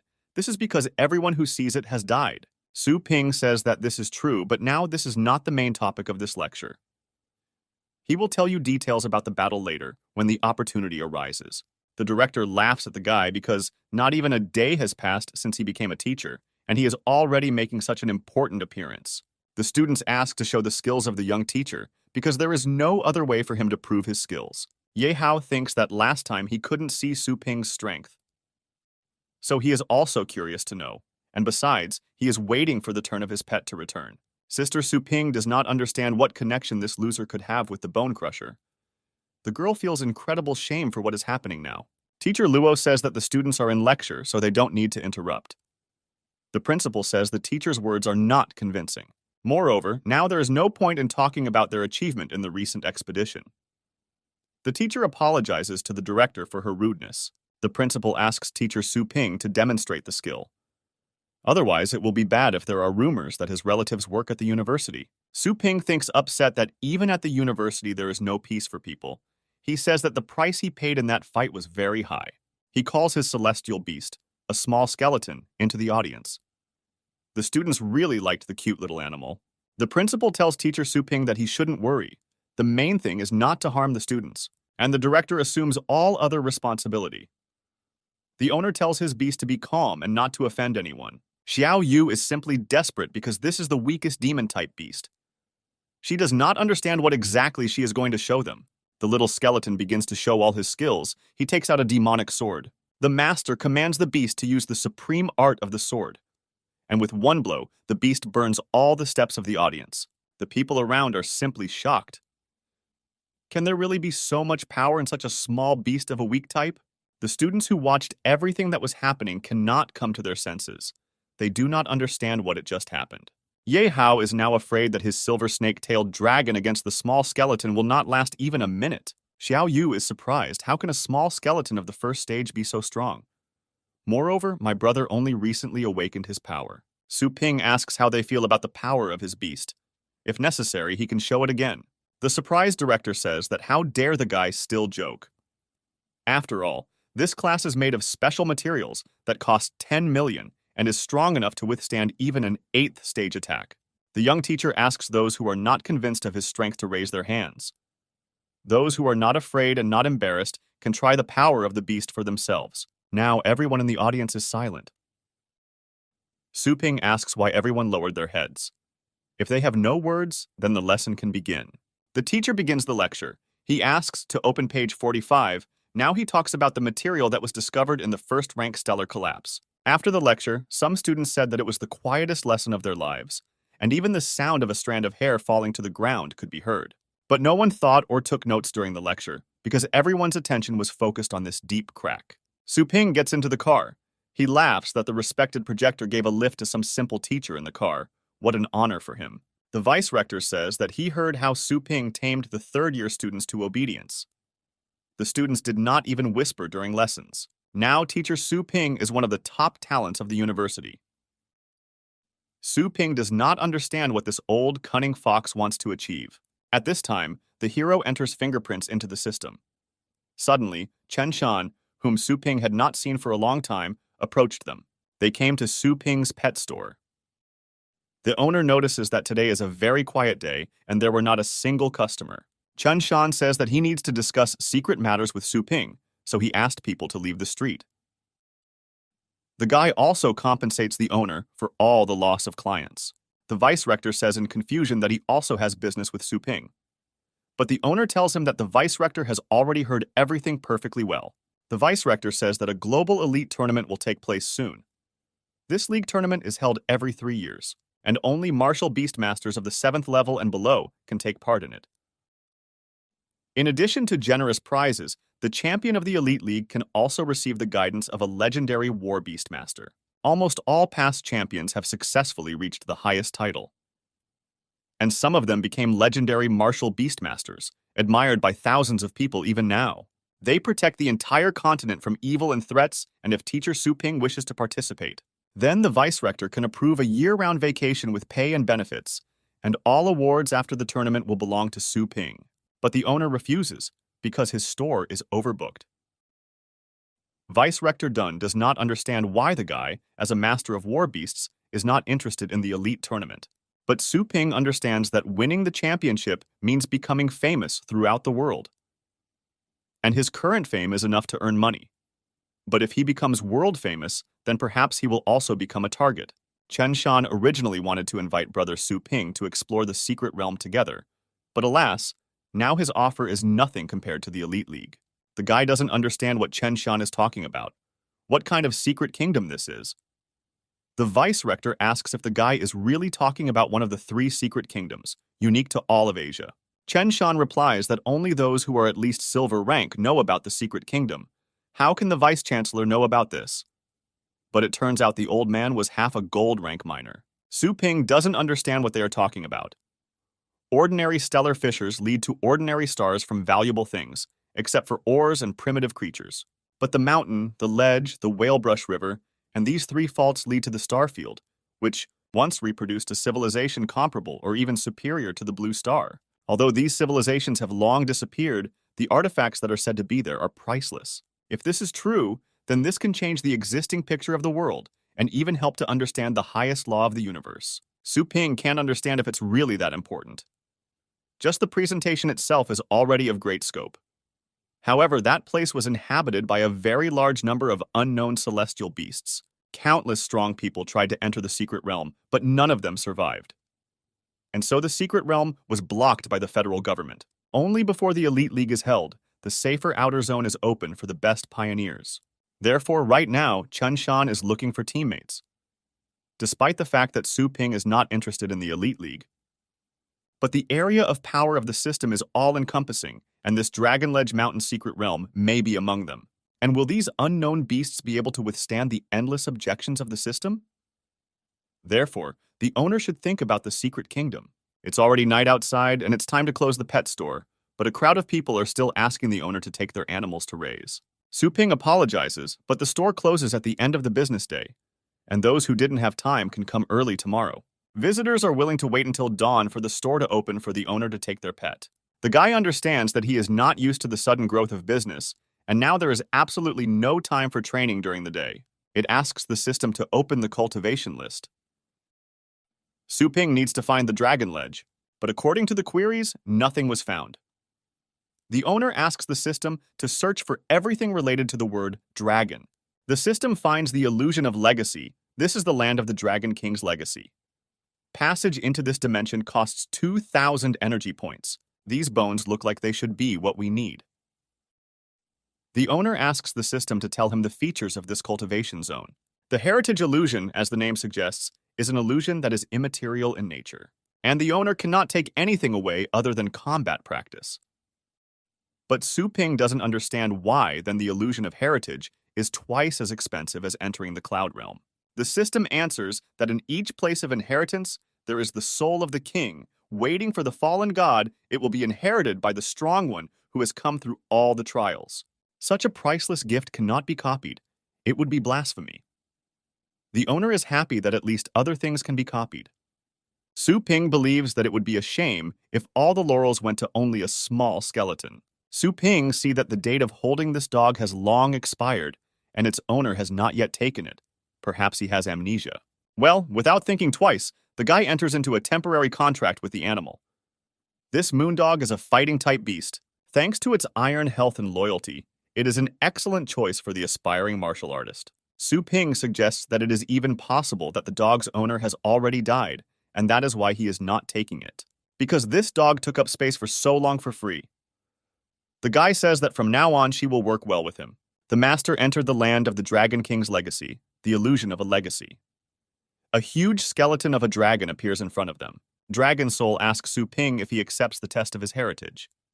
The guy replies that he accepts this test. 9 floors in the dragon column and 9 poles. Climbing to the 9th floor is considered only a preliminary test for obtaining the inheritance. Su Ping asks the giant spirit how he can pass this test.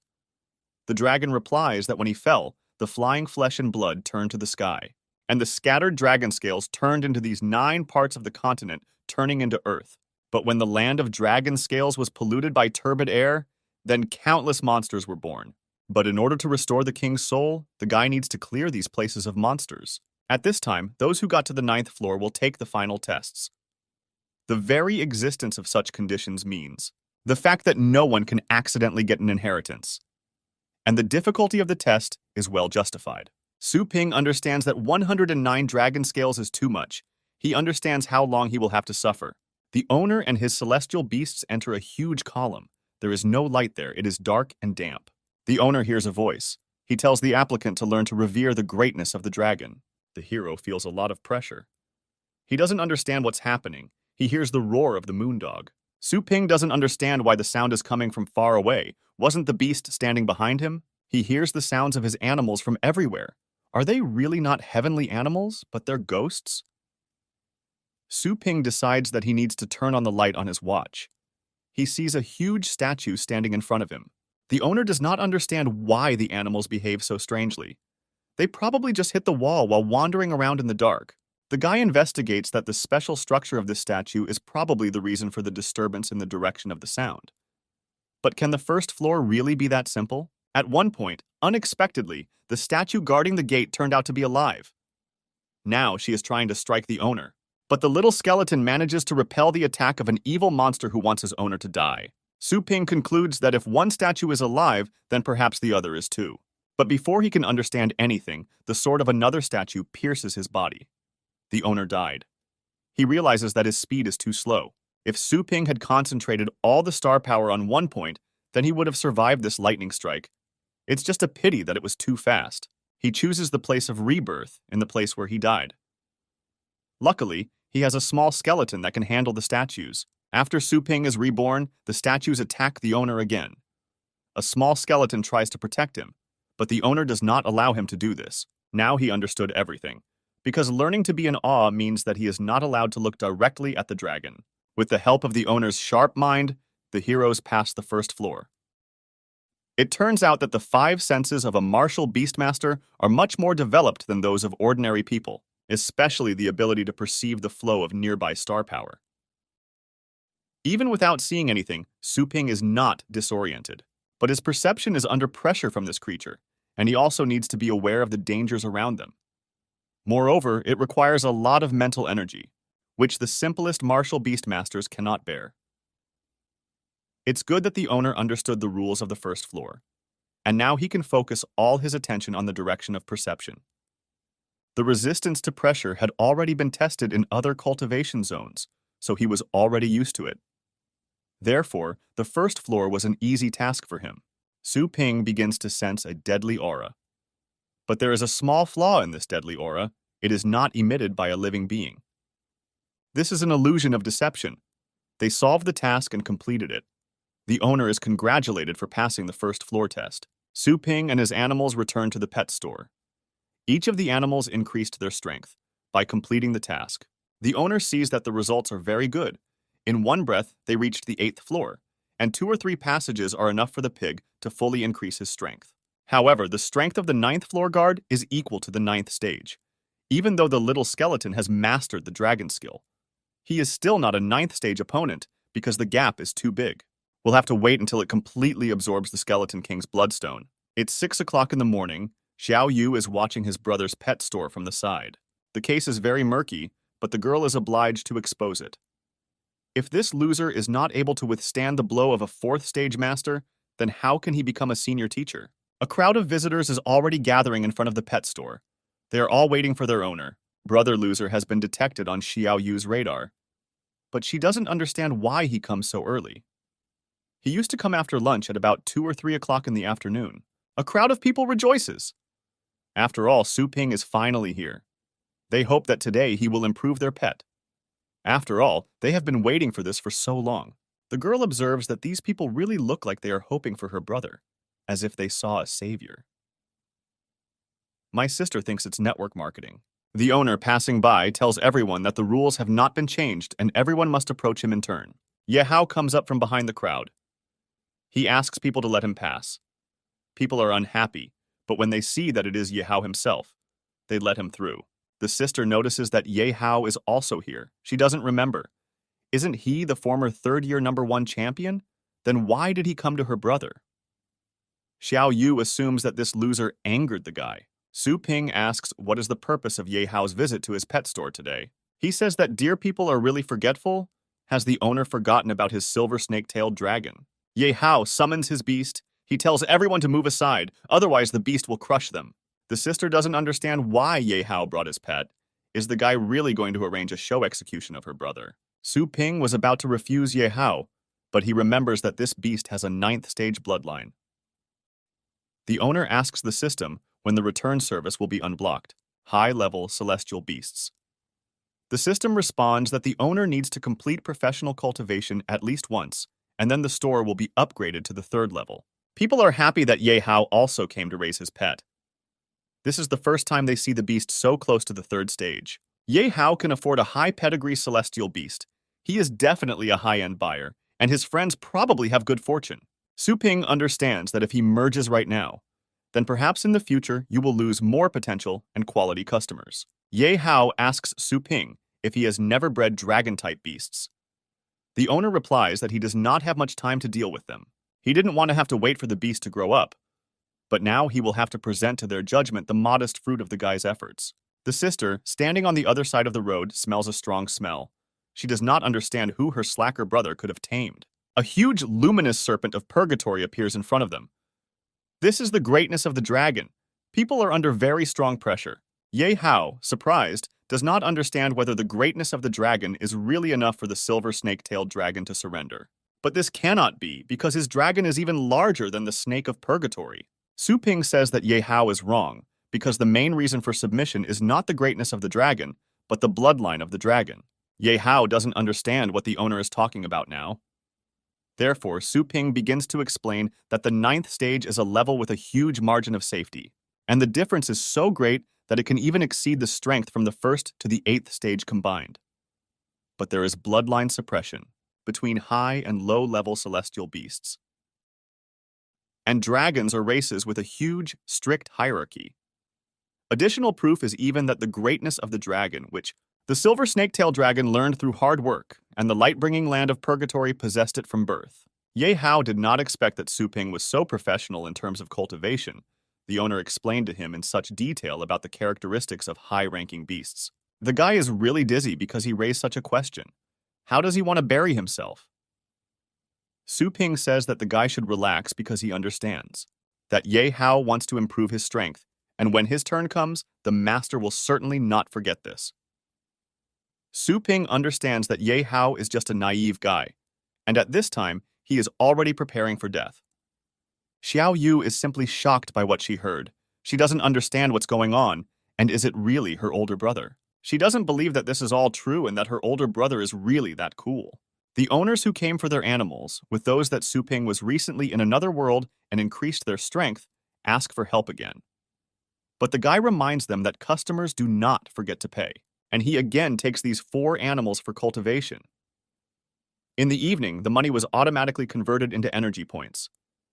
Su Ping understands that in order to increase the store, he needs 10,000. At the same time, it is necessary to complete professional cultivation and expand the store to 3,000 square meters. But if you buy a house in reality, even if it's for a store, and in a residential urban area, it will cost at least 40,000 or even 50,000 per square meter. Then the guy needs at least 150 million. The guy is thinking about becoming a miner, but it is too dangerous. If it were not for the exchange of merit for materials for cultivating the body of the golden crow, it would be useless. The only thing left for the guy to use is his status as a high-ranking teacher. This is the God of War Academy, in the base city of Longjiang Shanshan District.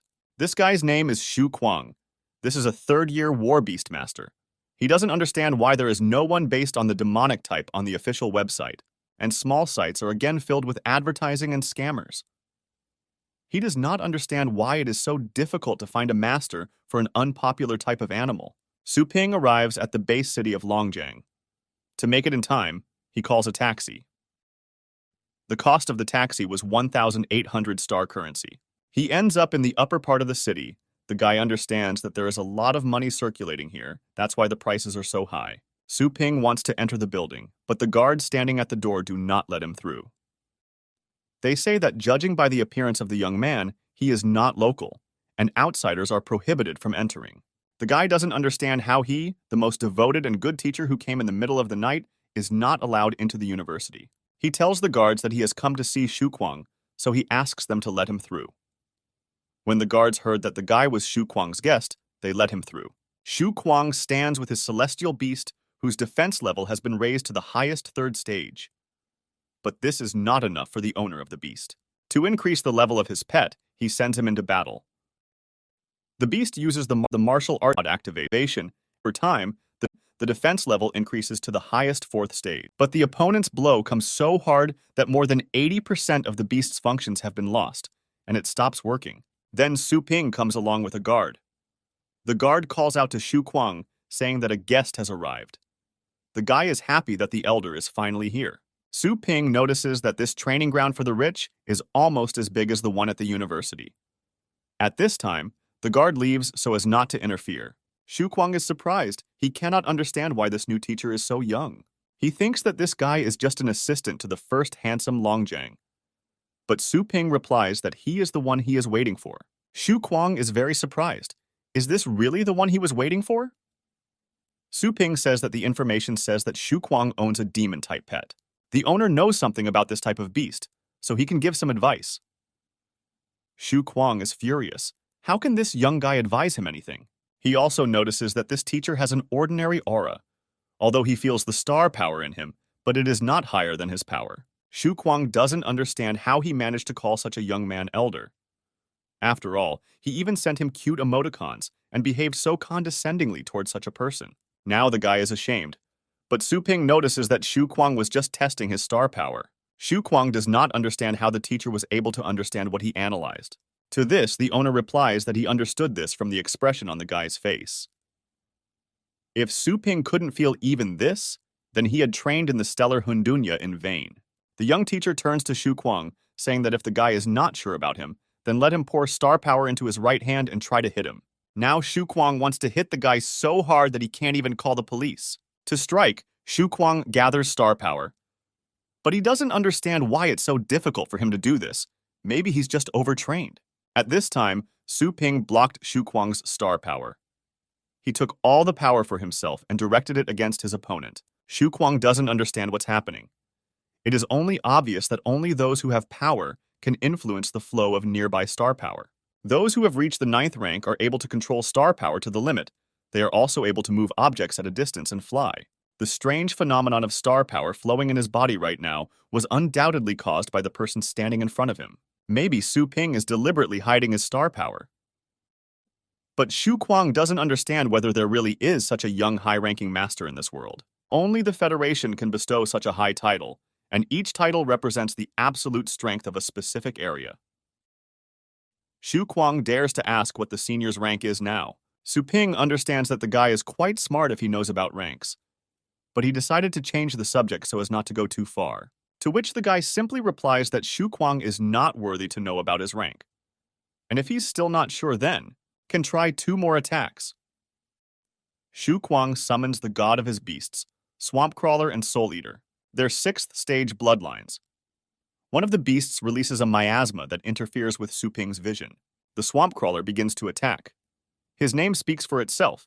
If he initially mastered the power of the 6th stage, then after slowing down due to the dry and hard sand on the ground, the combat power may not be higher than the 5th stage. Thanks to the appearance of the Golden Crow, which was upgraded by Su Ping on Earth, the legacy of the Dragon King. It can use 70% of the incomplete cloud. At the moment, the owner's power is at the middle 6th stage, but the Swamp Crawler was knocked over. Shu Kuang wanted to use the soft paws of the Swamp Crawler to muffle the sound of footsteps. Su Ping says it's not a bad idea if you can really avoid side effects, otherwise it's just paper talk. Now it's the Soul Eater's turn. Now Su Ping will drive him out. He had heard the roar of this creature hundreds of times. The guy tries to harden his throat and use the dragon roar, defeating the Shu Kuang celestial beast. Su Ping is afraid that these 2 celestial beasts usually fight opponents who are lower than themselves, They are so accustomed to going with a tailwind that even their master neglects tactical command. Although the dragon roar he uttered with all his might was not even 20% of the second Dragon King's total strength. But this is more than enough to scare this beast. Shu Kuang doesn't understand how the martial beastmaster could master the dragon's roar, and he is surprised how the human body can produce such a powerful sound. But Su Ping just slightly strengthened his body, nothing unusual. Although Shu Kuang beasts are not good in combat skills, but in terms of cultivation, they are incredible. The toughness and madness of the demonic-type beasts are tearing the heavens apart. Plus, ordinary martial beastmasters have little experience in fighting. With an unpopular type of animal, it's double pleasure to watch their faces taken by surprise. But raising such animals is simply a nightmare. Shu Kuang can accept being rejected and despised by his classmates, but even the teachers look at him strangely. Su Ping realized that in addition to relying on crushing level for his past victories, Shu Kuang also relied too much on the unpopular type's advantage. But once he meets an expert, his tactical weakness comes to light. With this technique, Shu Kuang will defeat people of low or equal level. Shu Kuang asks what he should do. In response, the teacher presents the guy with a bone lotus. Master says that this thing will greatly improve the intelligence of demon-type beasts, and they will have enough skills to support a wide range of tactics. In the market, someone once offered 5 million yuan for precious demonic beast food. Shu Kuang does not believe that Su Ping wants to give it to him, to which the owner replies that he doesn't need thanks, because the guy has to pay 1 million for the manual, and that thing costs 1.5 million. So he must pay first before receiving the goods. Shu Kuang understands that even if he adds up all his expenses, it is still much lower than the market price. And if the owner wants long-term supply of feed, then this is a huge benefit for Shu Kuang. Before leaving, Su Ping reminds him that the next time the guy encounters a flying beast with his bone beast, he should simply create several floors of a bone prison. And while resisting attacks, the bone prison can also be used for counterattacks. And finally, it can be used as a cloudy mist to increase the hunting range of the bloody spirit attack. Now Su Ping can leave. Shu Kuang asks to stop the car in which the elder is leaving. But then the guy decides that he doesn't need the elder's contacts just yet. Finally, Su Ping returns home. In the living room, his mother and younger sister were sitting on the sofa. Mom asks why her son came so late today. She also tells him that she has prepared food for her son. The son tells his mother that he was a little busy today. But his mother set the table as if today was some kind of holiday. After all, usually by the time he arrives, there are only scraps left on the table. And today, there is so much food. Su Ping tells Mom that she cooked very tasty food. The guy eats such a delicious dish for the first time after rebirth. He suggests that perhaps his avatar's mother is a high-ranking chef. After all, it's all incredibly tasty. Su Ping is in his room. Today, with the golden raven demonic body enhanced, he was able to use the power of the 6th stage. But if the owner of those two beasts were an experienced tactician, then he would have to use a small skeleton, since his own strength would not be enough. But at the moment, Su Ping is stuck in the narrow period of the highest 3rd stage. It might take Su Ping several days for him to break through just by practicing in the universe. But if he buys a panacea in a store, then everything will go differently. The owner asks the system to open a store, but he sees that she is not here. It requires 100 energy icons to refresh once. He makes an update. There, the owner finds the middle ring trap. With this ring, there is a 25% chance of catching 9th stage wild beasts. This suits the guy because the little skeleton cannot break through to the 9th stage. In addition, this is a one-time artifact of the system, so he makes a purchase just in case. Su Ping is updating the system again. He sees the skill book of the martial beastmasters. This thing is not only expensive, but also ordinary. But Su Ping thinks that suddenly, this is simply an unnecessary skill that will be useless after the first use. This may not be a necessary ability, but there is a chance that after the update, the owner will receive a panacea. He decides whether he should buy this thing. This is a tough choice for a guy, but in the end, he still buys. And in an instant, Su Ping begins to gain incredible power. He feels it flowing through his body. The guy tried to lift the glass with his mind. He did it. Who would have thought that a normal level skill could have such an effect? Spirit Control is a War Beast Master skill that allows the master to use star power to control objects from a distance. In general, if he wants to use star power to cultivate external objects, then a large amount of stellar energy must be compressed and decompressed. then it must be compressed again and decompressed again. And this must be repeated until the stellar body takes a solid form. Once the star power is fully solidified, Su Ping will be able to easily destroy and even create objects. This is the power of rank 9 ranks. Martial beasts below the 9th stage do not have such powerful star power, nor do they have the control power to condense the star power to solidify it. At best, he can only release weak star power to enhance the physical body or equipment. And these forces quickly dissipate. Su Ping did not expect that the spirit control skill would directly provide the opportunity to strengthen his star power, as expected from a system product. He wants to know the limits of the system. Now he wants to lift the table on which he is sitting. Only with his current strength, he can only lift 2.5 kilograms and no more. But for a real fight, this is not enough. For some reason, the guy feels like he lacks star power, but he wanted to use a panacea to increase his strength. A few days later, the guy goes to the university to work. He receives a notification that he has a lecture soon. The young teacher is asked to arrive early. Su Ping is riding a bicycle, but his speed is so strong that he can go faster than a car. The guy has this skill after mastering the skill of using force. He now had quite a lot of opportunities to use spirit control. An unknown crowd approaches university students. They say that there is only an upstart studying at this university whose name is Ye Hao. The students say that they know this guy, but they don't want to talk because they don't know why these people are looking for him. Unknown says that if the students know him, they should tell Ye Hao to quickly come out and greet them. At this time, one guy hits a university student. The student strikes back and asks why they pestered them. He says that if the guys are so strong, then let them look for Ye Hao themselves, and the students will watch him beat the stupidity out of them. One of the crowd of guys wrings the hand of a student. He says the guy needs to be taught a lesson. The Faishan students agree to bring Ye Hao, but one of the guys from this gang stops them. The tall and strong guy says that the students really think they can leave so easily after pushing their uncle. The angry guy says he didn't think university freshmen would be such trash. They decide to teach the students a lesson. Faishan students say that they can be beaten, but they should not dare to insult the university. After all, they are not trash. One of the guys raised his fist to hit the students. He says that this is an interesting requirement, and he now undertakes to abide by it. But suddenly his hand is stopped. It was Su Ping. He orders this bunch of thugs to let the students go, but they get angry and ask who this guy is. Su Ping repeats that he told the boys to let the freshmen go. The guys are dumbfounded how this man dared to touch Jianlan, but unexpectedly, 2 young students recognize the guy as teacher Su Ping. The teacher says it's none of their business anymore, and Su Ping tells them to disappear immediately. The freshmen are leaving. One of the evil guys asks Su Ping if he is a student at this university. A crowd of guys start making fun of him because the guy is still riding an antique bicycle from the last century. They tell him to go home and cry in mom's apron. They also say not to see him on a bike again. After all, walking suits him better. But Su Ping replies that he thinks crawling is more suitable for the guy. He strikes sharply, so the opponent is knocked off his feet and falls to the ground.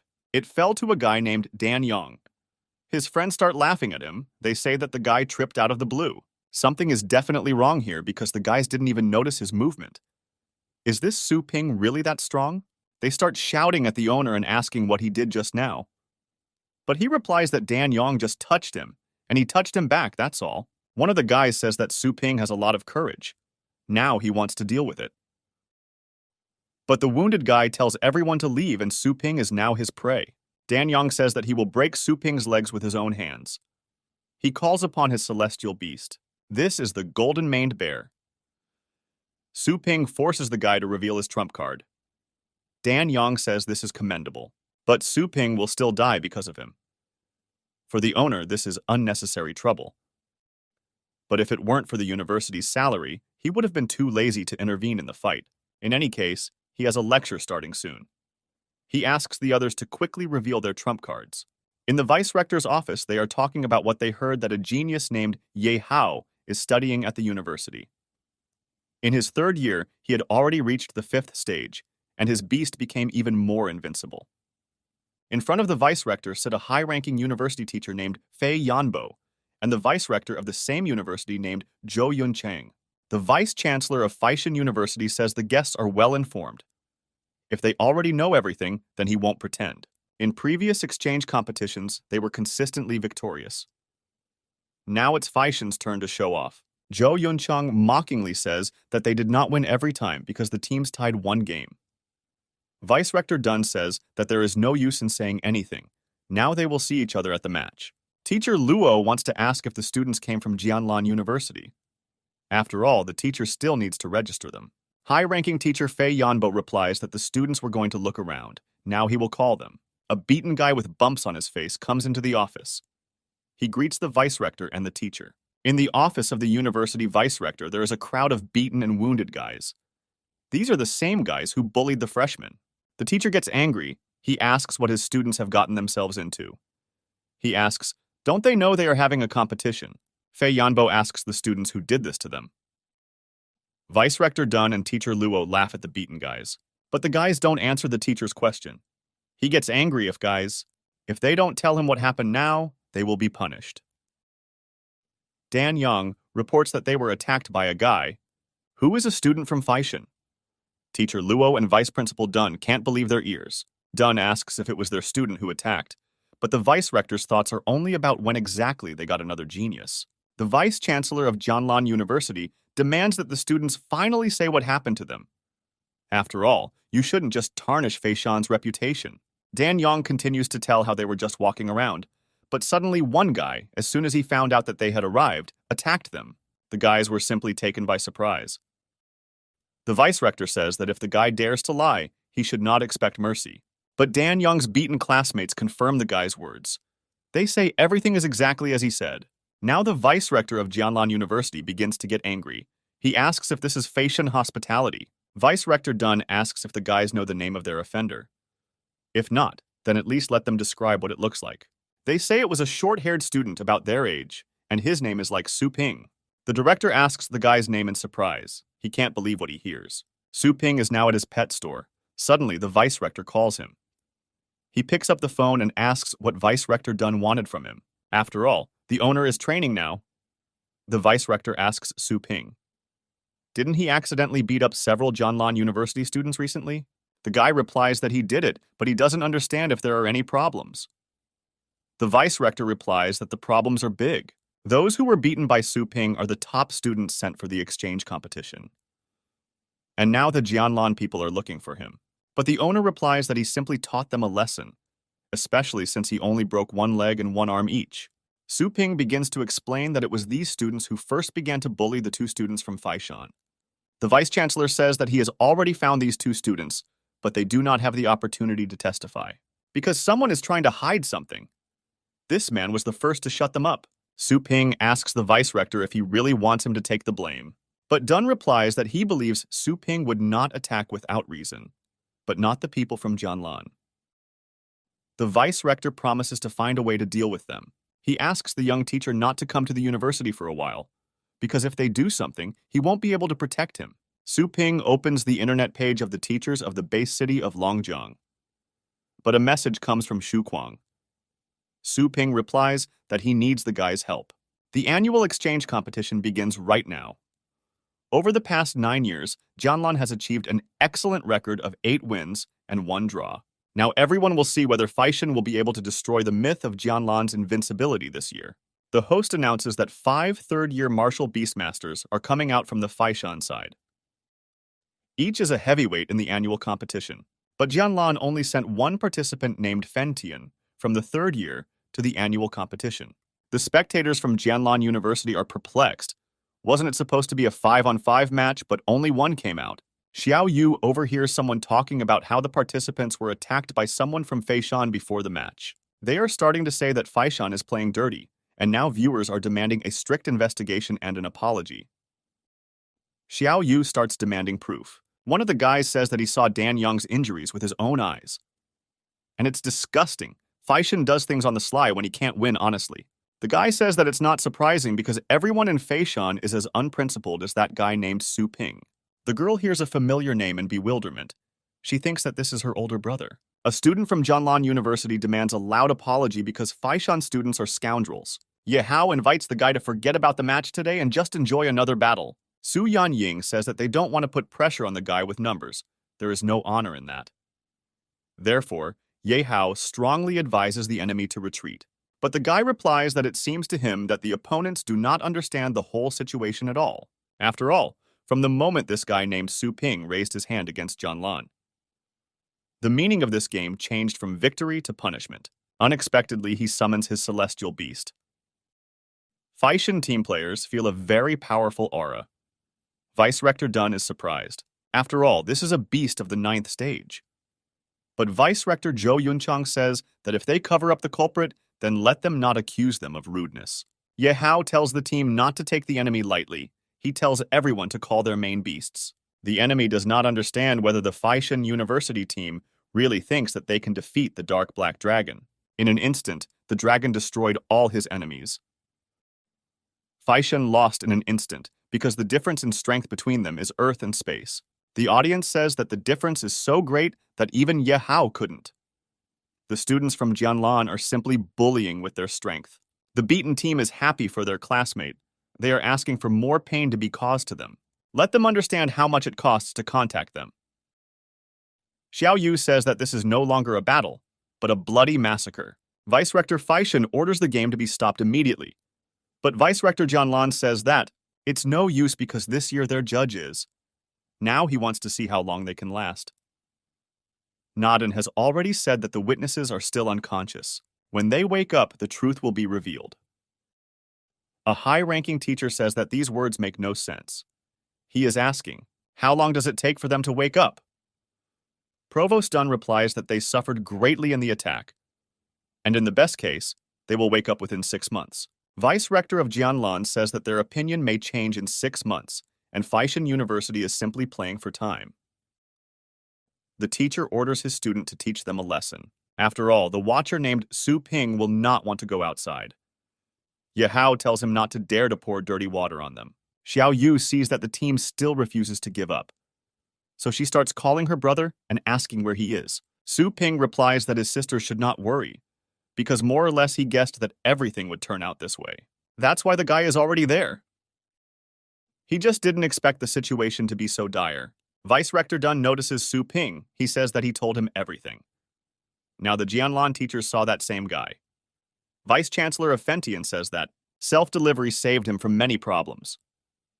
Su Ping says he was just passing by and decided to stop by. The guy asks why they were looking for him. Vice Rector Dunn is angry with the guy because he told him not to come. Su Ping says that he had no choice. After all, his sweet little sister begged him to come. A high-ranking teacher asks how dare a guy be so arrogant and hurt their students. He tells the guy to give in without resistance. The teacher wants to hit the guy, but the vice rector does not allow him to do this because they are on his territory. He forbids touching Su Ping until the evidence becomes convincing. Fei Yanbo advises to voluntarily hand over to Su Ping. Otherwise, the vice rector of Dun will not be able to get away with it in the future. Su Ping agrees that it was he who beat the students of Jianlan University because their students are complete zero.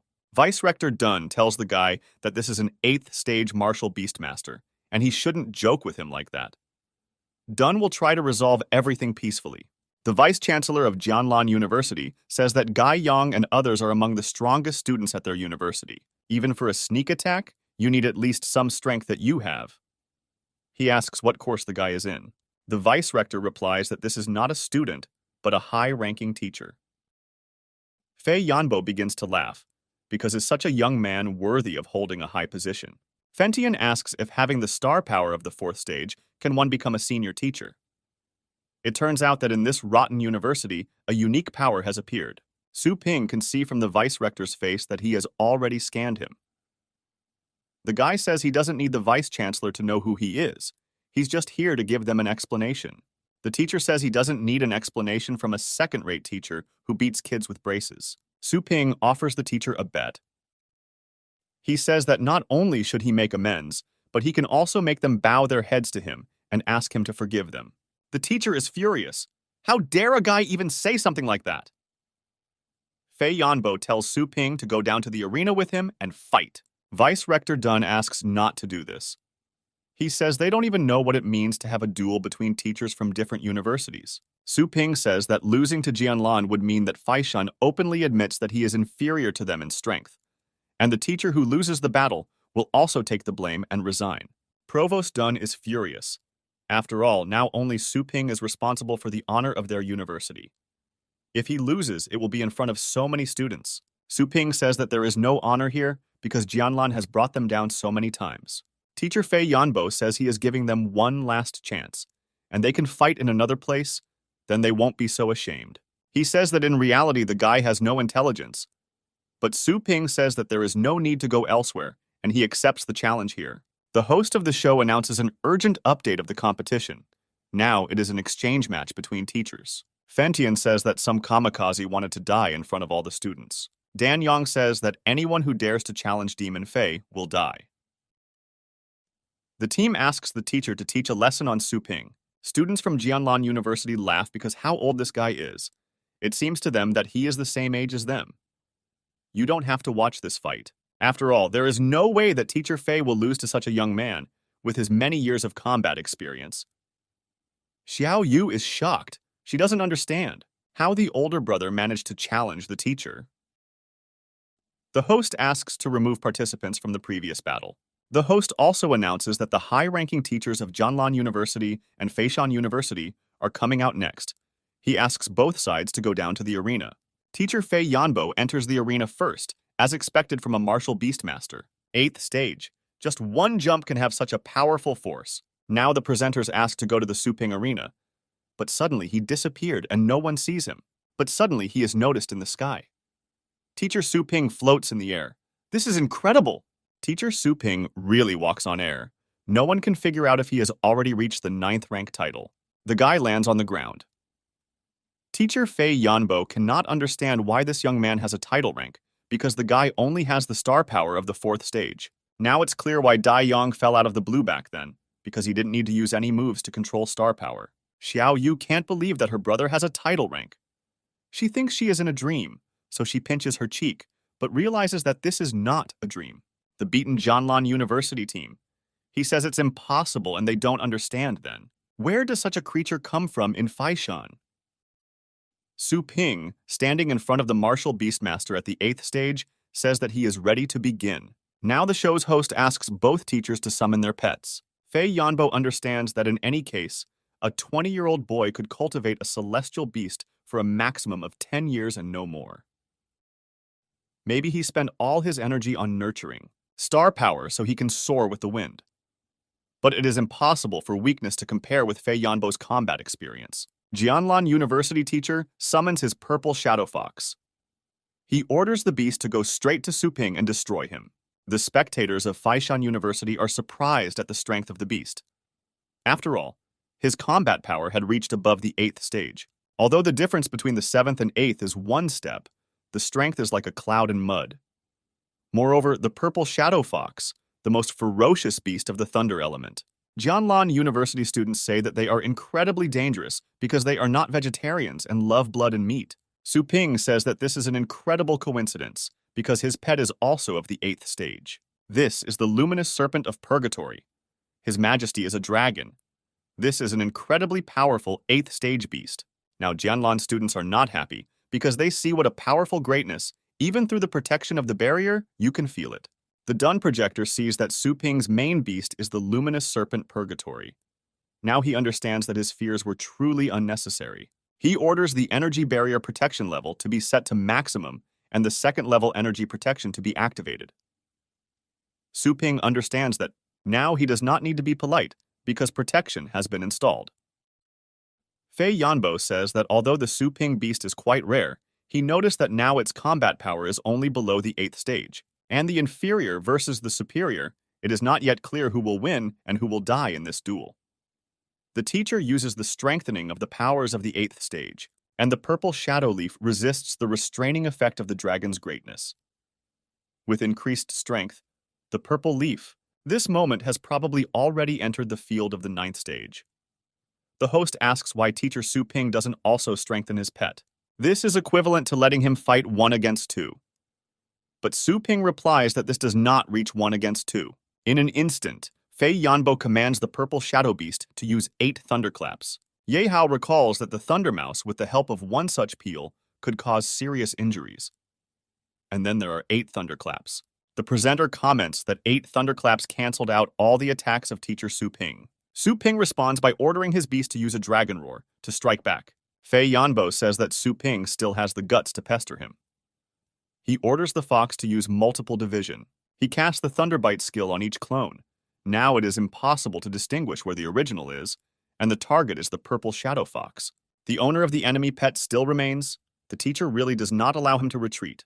The presenter comments that Su Ping was hit, but whether he managed to dodge, but when 3 clones attack him at once, it is very doubtful that even a dragon's body can withstand. And Su Ping endures everything and says that this residual division is very familiar to him. But unfortunately, clones have weak illusions. After all, he caught the original the first time. The Jianlan University teacher does not understand how this is even possible. Now the beast is in the teeth of the luminous serpent of purgatory. He commands his beast to free himself from the snake using Thunderbolt. Suddenly, everything is over. After all, at such a distance, the head was continuously bombarded with thunderbolts, and the consequences could be irreversible for the animal. The crowd of spectators from Jianlan University said that compared to teacher Fei Yanbo, Su Ping is still too gentle. The provost understands that the experience gap. Too big, but he shouldn't have let Su Ping fight. After all, the thunderbolts fired at once, and you don't have to look any further because the outcome has already been decided. Incredibly, although the luminous serpent of purgatory received so many charges, but on its paste, there are only a few cracks, but on the contrary, this purple shadow leaf is on the verge of death. Stone and plant type skills, stone armor and so-called armor. The luminous serpent purgatory was not harmed. The host announces that the snake received so many charges, but thanks to the stone and vine armor, it did not receive a single scratch. Teacher Fei Yanbo says that Su Ping is shameless because he forces a high-ranking dragon beast to learn only defensive skills. Su Ping asks if this man really just said something about being proud of dragons. Again and again, being defeated by fellow tribesmen whose fighting power far exceeds own. Even the highest dragon beasts must be able to let their proud dragons head up and master defensive skills. After all, in the end, no one wants to die. And in the first round, Su Ping won. The fans are happy for their teacher. Provost Dunn breathes a sigh of relief. After all, now the fears were really unnecessary. Fei Yanbo says that it is too early to rejoice, because this only his secondary pet. Since Su Ping's main pet is a 9th stage dragon-type beast, then it no longer needs mercy. Fei Yanbo summons his new beast, and it is the demonic abyss serpent. He tells his beast to shake this world. Faishan University students can't believe that this is a 9th stage beast. And the spectators of Jianlan University rejoice, because this luminous serpent, now it is no match for a strong beast. After all, after the last battle, the flower-bearing snake purgatory had probably used up a lot of energy, so he will definitely lose. They ask the teacher to destroy Su Ping to show him that Jianlan is not to be trifled with. But Su Ping did not say that the luminous serpent purgatory is his main pet. The host comments that a small gap appears, and he suggests that it may be a beast. But to what creature do these eyes belong? Incredibly, it turns out to be a small skeleton. But the presenter does not understand why Su Ping would take such a weak beast. The spectators are simply amazed. Maybe Su Ping was just mistaken. But Xiao Yu notices that the appearance of this skeleton strangely changed. This is the first time she has seen this type of skeleton. But Fei Yanbo saw many mutated celestial beasts emanating from the barren areas. He asks the guy if this is really his main pet. He is ready to give him a minute so that he can summon another beast. For decades, the only emotion the demonic serpent felt was, this is the desire to kill and destroy. But for some reason, right now Fei Yanbo feels the fear of his beast. He doesn't understand if this is fear from the little skeleton. But before the teacher had time to look back, the small skeleton struck his beast. Now he understands how fast the skeleton is. The host comments that the demonic abyssal serpent was injured in an instant. Su Ping tells the teacher to quickly pick up his pet and quickly take him to the doctors. But Fei Yanbo raised it like a pet with difficulty. Was able to defeat a low-ranking little skeleton so easily. Teacher Fei Yanbo. He demands that Su Ping answer his question.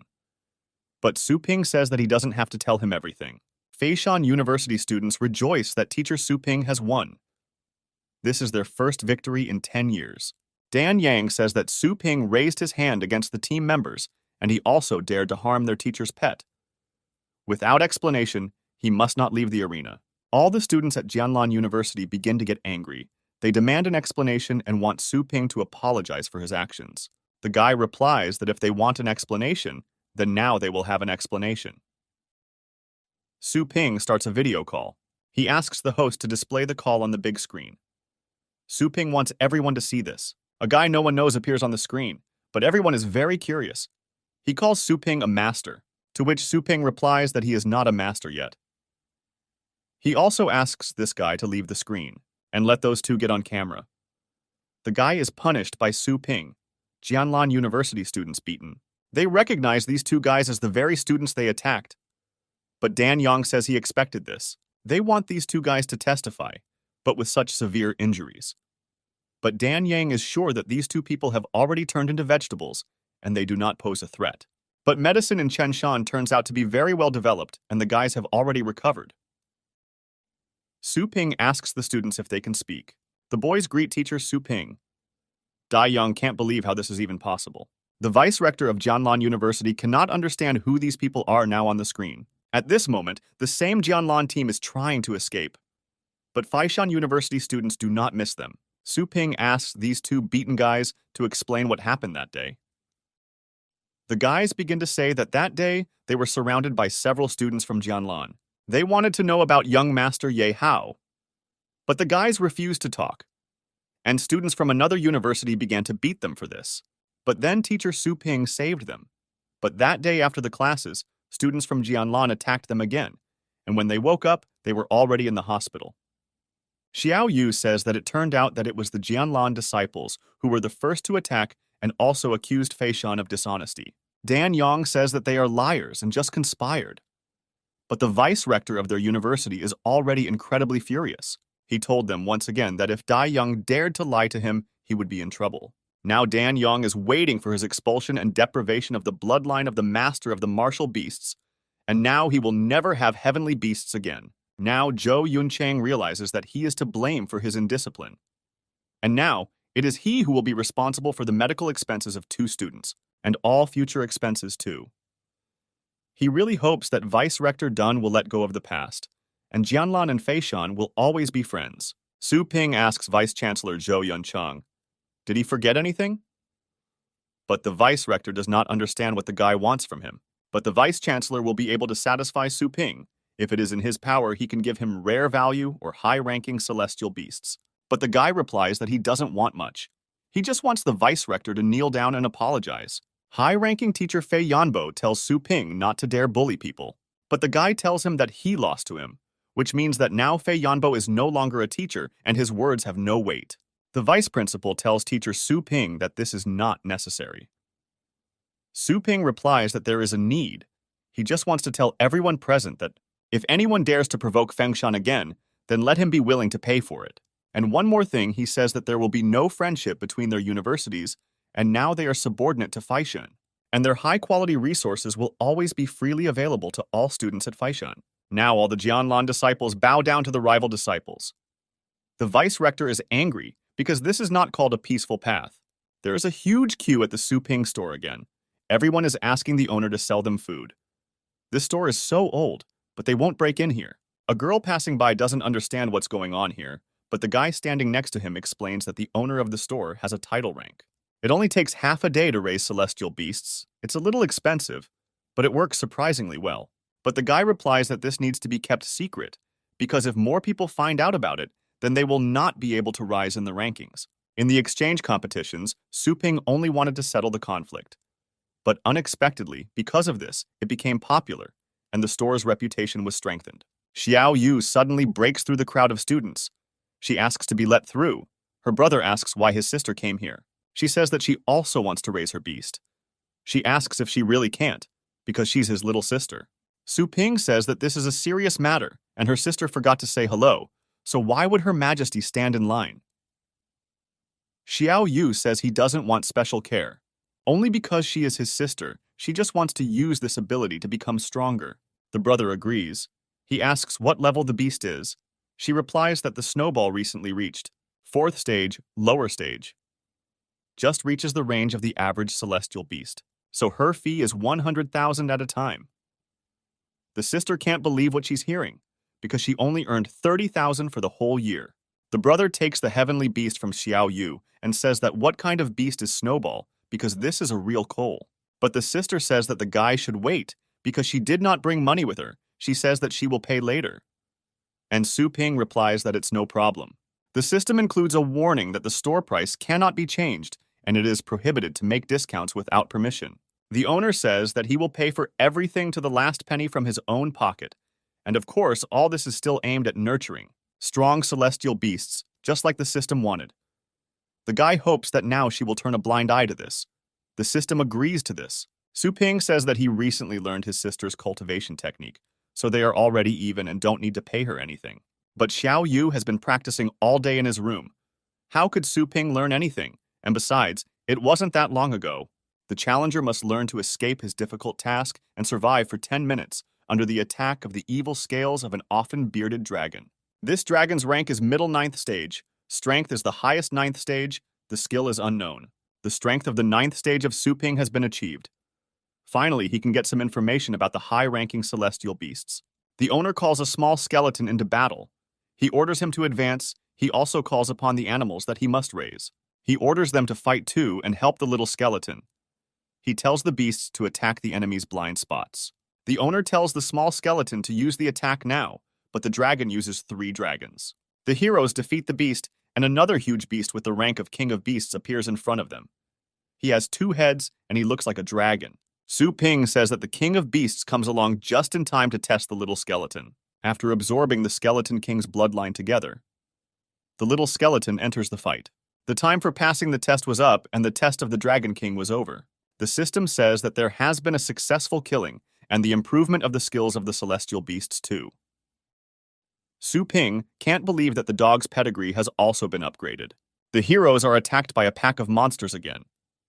Su Ping orders the Tanxiang pig to use paralyzing poisonous powder and the dark dragon dog to block all the monsters in the phantom fire beast and the light-bringing serpent purgatory are responsible for the remaining enemies. And since the small skeleton absorbed the bloody stone in the normal battles of these lands, it is almost impossible to level it up. But the dragon dog, with the light-bringing serpent, can be easily cultivated. And Tanxiang pig and phantom fire beast is what makes them capable of killing even a dragon. The owner tells the luminous serpent purgatory and the dark dragon dog to finish off the enemy together. The system notifies that the strength of the dark dragon dog has increased, to which the owner says that this is very useful, because he does not have any reconnaissance skills. Now in the future, it will be enough to simply let the animal smell the food to determine its quality. Increasing the power of the purgatory light-bringing serpent gives another skill related to survival. Did he really die so often because he had not yet mastered the advantage of the dragon species? Also, an increase in strength occurred in the phantom fire beast and Tanxiang pig. The owner notices that one beast has the strongest long-range fire-type attack of the 8th stage, and the other beast has the most disgusting mental attack designed for one creature. The system says that the time of exploration of the lands of the legacy of the Dragon King has come to an end. Preparations are underway for the return. The next morning, there was another line at the pet store. Raising the pig and the sister's beast was successful, but the owner said that it would take a month. It's not surprising that he paid 2,000 energy points to enter the land of the Dragon King's legacy, especially since the secret realm is about to open, and Su Ping must improve his strength as soon as possible. The animals have muscles. The owner says that if they don't believe him, that these are their animals, they can personally experience and verify. The visitors are angry with the girls. They say that there is no need to test anyone, because the owner is already done with them. So, let them not hold up the line. After all, this is in the style of the owner. He has always been so fast, so they have no reason to doubt him. Now the guy doesn't need to prove anything to people. At home, Su Ping is engaged in training. He has performed professional cultivation. This Su Ping is rewarded with a mystical skill, which he opens to look at. Su Ping doesn't believe what he sees. Is it really the demon god suppressing pendant? The owner again goes to another dimension. He cannot understand where he ends up. He sees giant animals. But in appearance, the strength of each of these beasts is not inferior to the King of Beasts, even though they look very scary and strong. But suddenly a huge fiery fist bursts from the sky and hits the ground. The blow was so strong that everything that was around flies in different directions, and the ground underfoot cracks. There are 5 styles of suppressive fist.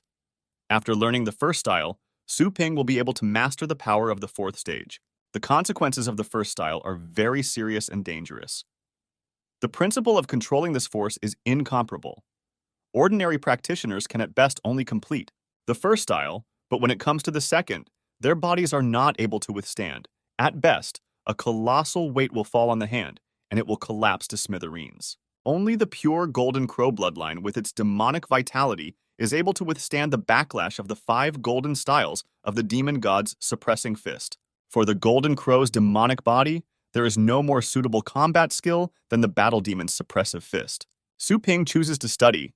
It's been a long time since the fire demon met such a cheerful person. Having studied only the first style, Su Ping will be able to proceed to the next ones. The secret realm is different from the heavenly barren regions because there must be many masters within. But the guy is afraid that one small skeleton will not be enough because his strength should also be improved to a higher level, and Su Ping should not pull the small skeleton down. Well, now the store will be closed for a few days. He will put all his strength into the overwhelming fist of the Dragon King's legacy lands. 2 days later is equivalent to 1.5 months of cultivation Earth legacy. The Dragon King. The first style of the demon god suppressing fist is almost complete. Notification from the system. It turns out that the owner's remaining energy points are not enough, and preparations are underway for the return. Master doesn't bring up why it's so fast, because he seemed so close to completion. But his Golden Crow demonic body has also improved greatly, and he will soon break through to the second level. Explorer, base number 7. The captain's group is so strong, but why does he need help from the Supreme 8th-stage Martial Beastmaster Mo Lao? And the Martial Beastmaster above the 8th stage Chen Long? The guys ask if the group is afraid that they might reveal their secrets. The captain of the Polar Star Group, Ni Chung Kong, replies that to be honest, this time he had his eye on one value. He also conducted an investigation, and this value is preserved. A very powerful beast, the walkers have the right to enter the secret realm. But they shouldn't look at their status. He, Chun Shan, and Xiao Shui are strong enough for this task. But based on experience, Ni Chung Kong knows that in order to safely obtain this value, at least 6 strong masters are needed. Chen Long says that means the team has their eye on a big fish that they are not able to catch themselves. Then the price will rise accordingly. The captain chose them for a reason, so they will do everything in their power. But in the secret kingdom, they must also be on guard against other people who are ready to do it for the sake of easy money. The men are ready to go, but they are not going to row for themselves. If the team wants to get this thing, then they must choose for themselves what they want to take. Ni Chung Kong says that there is no problem, and then he chooses second and Chen Long third. The treasures of the secret kingdom belong to the one who finds it first. But Ni Chung Kong, after all, is the group captain, and it would be reasonable if the first choice was his. But the captain denies this because he is not the first to choose. They don't understand whether, besides Chen Long and Mo Lao, anyone else can choose first if not the captain himself. An assistant comes into the room, turns to the captain, and says that Su Ping has arrived. The man asks who this young man is.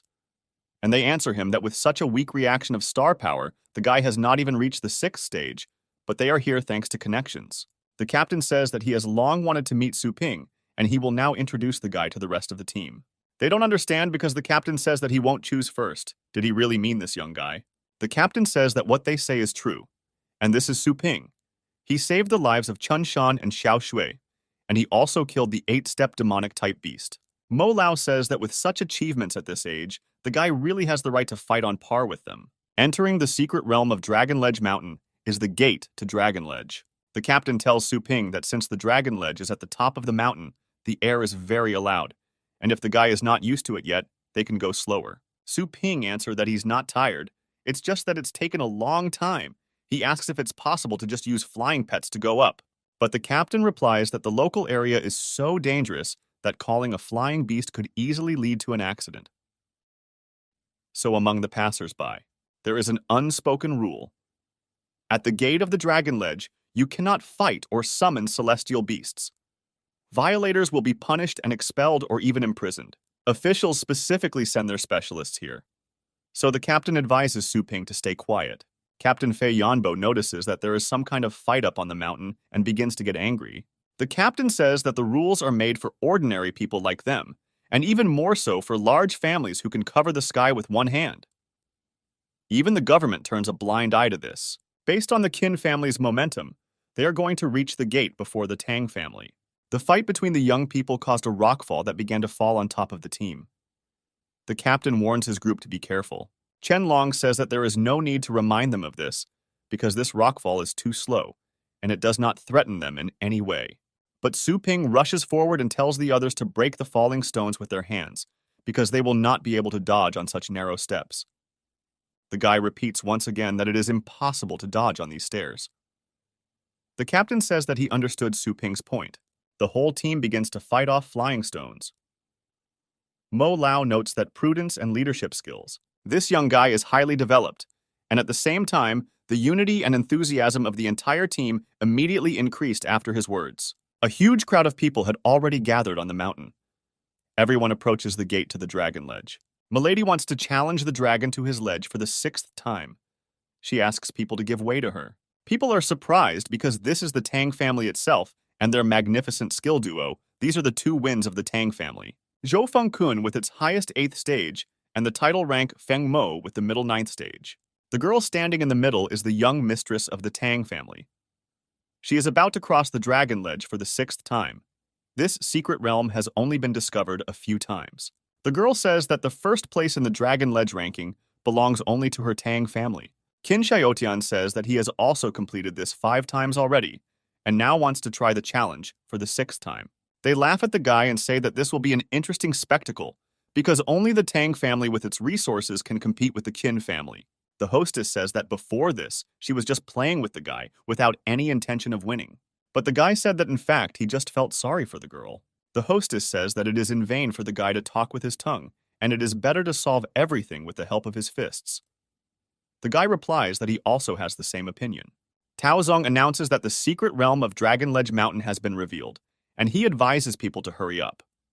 A crowd of people notices that this is legend number 1, and if he gave the go-ahead, then they can go and hurry up so as not to provoke Tao Zong. But the Tang family prohibits people from going. Zhou Fengkun prohibits anyone from taking a single step. But Su Ping, not listening to anyone, walks forward, which infuriates the Tang family. People are starting to say that this guy is clearly not afraid to be reborn if he dares to disobey the Tang family. Feng Mo was too angry, and now he wishes Su Ping death, because the guy dared to disobey their greatest family. He wants the guy to taste the power of his fist, but suddenly a sword appears, which deflects his blow. And this sword leaves a huge gap and crack in the ground. Tao Zong says that if they have any grievances, they should resolve it privately, but here they shouldn't be impudent. Su Ping is very grateful to Tao Zong because the guy knows that this is such a powerful sword technique that does not depend on celestial beasts. Tao Zong says how many ants there will be. This is not his business. He only trims the overgrown branches. Tao Zong also understands that this blow would still not be able to harm Su Ping. Viewers say that this impulsive guy doesn't care about Tang family at all. Now Zhou Fengkun is angry with the guy because he neglects the Tang family. But people think that if it weren't for Tao Zong, then Su Ping would only be bones. Everyone is wondering what group this unknown guy is from. The audience also wonders if they catch Su Ping. Will they be given a reward for it? Qianlong is angry that this guy is trying to kill them. The team captain says that Su Ping did something that he doesn't even dare to think about. The Dragon Gate column invites Su Ping to test his legacy.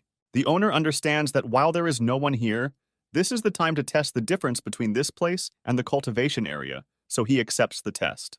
Tang family asks the hostess why she didn't answer for so long, because many people had already come in before them. Zhou Fengkun asks for forgiveness from the lady. After all, they could not catch up with that guy, but they have already sent people to find out the guy's identity. The hostess says that the other runner-up families also passed the 3rd floor last year. Now it can be said that the heavenly ranking is a symbol of the Tang family's power, and Su Ping is just a small person for whom even the 2nd floor is incredibly difficult. And the goal of this walk is to make sure that they get through the 6th floor first, and will take 1st place in the ranking. Feng Mo says that they will do their best to help the lady pass the 6th floor. The audience notices that the lights on the 6th floor come on, indicating that someone has just passed the 6th floor test. The light came on again. The 7th floor had also already been conquered, and there were only 2 floors left before completion. Tang family can't believe their eyes, because the 8th floor has already been lit, and they are only interested in who actually passed the 8th floor. Zhou Fengkun says that not only was this weakling the first to enter the secret realm, but he also stole the first place in the heavenly ranking from the Tang family. Taozong says that the first one to conquer the 9 floors has shown his worthiness to inherit the legacy. Now, the remaining contenders can take on the challenge. Captain Ni Chung Kong noticed that even the hull of the tower was smashed with a fist. But Tang family and Tang family are clearly the most promising. To climb to the top, we had not even entered the tower yet. Now, everyone is wondering whose family has such power. Everyone runs to the tower to see who has completed all the floors in one blow. Boss, who had humiliated Su Ping thousands of times in the past, was destroyed, and even the second stage, he was forced to skip. Su Ping is happy because he checked everything he needed to check. The cultivation area of the system is no different from these places.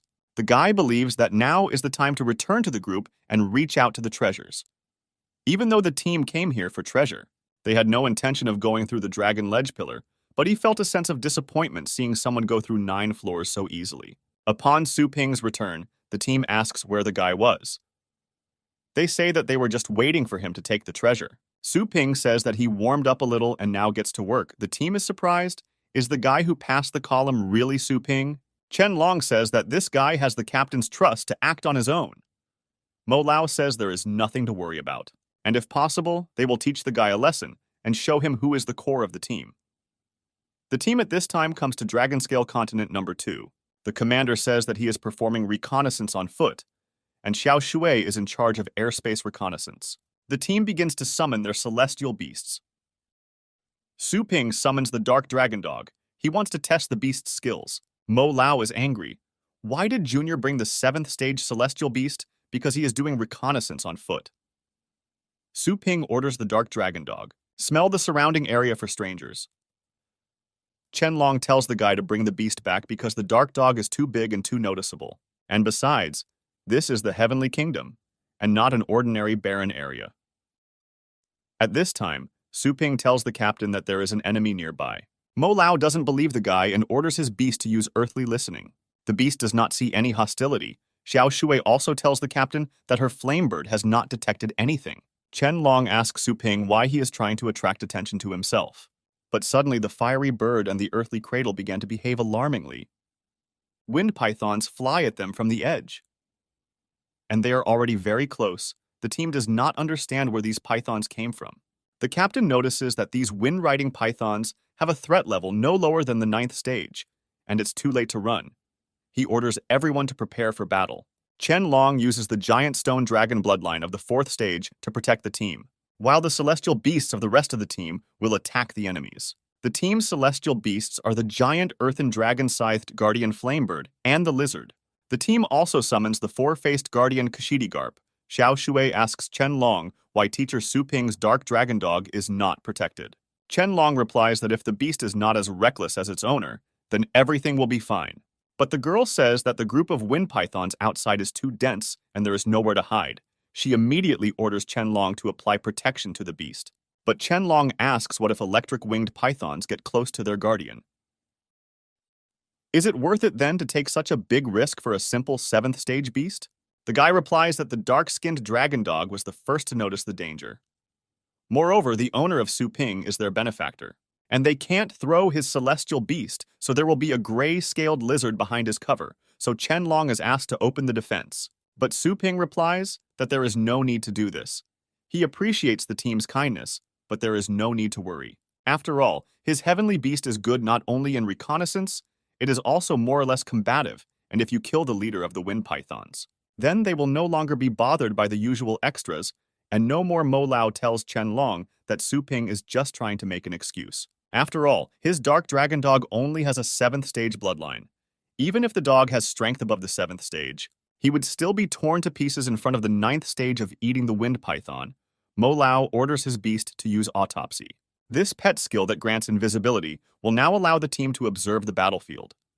Now they are safe, seeing how their animals fearlessly fight their enemies. But the enemy's blow falls directly on the dark dragon dog. The team doesn't understand. Are there really no bones left of him because it looked very scary? But they notice some kind of pile that looks like a strange line of light. The team notices that there is a dark dragon dog there. Xiao Shui suggests that this light may be the result of multiple accounts superimposed on each other.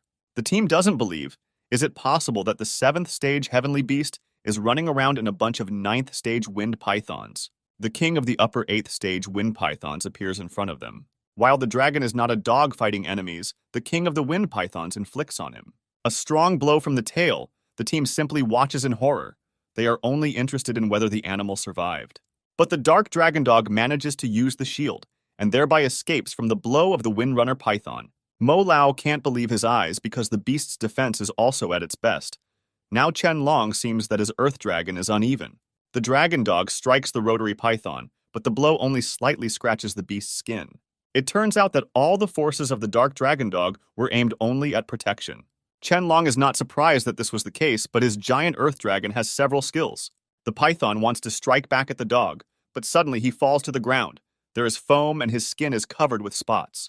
It turns out that the python was poisoned.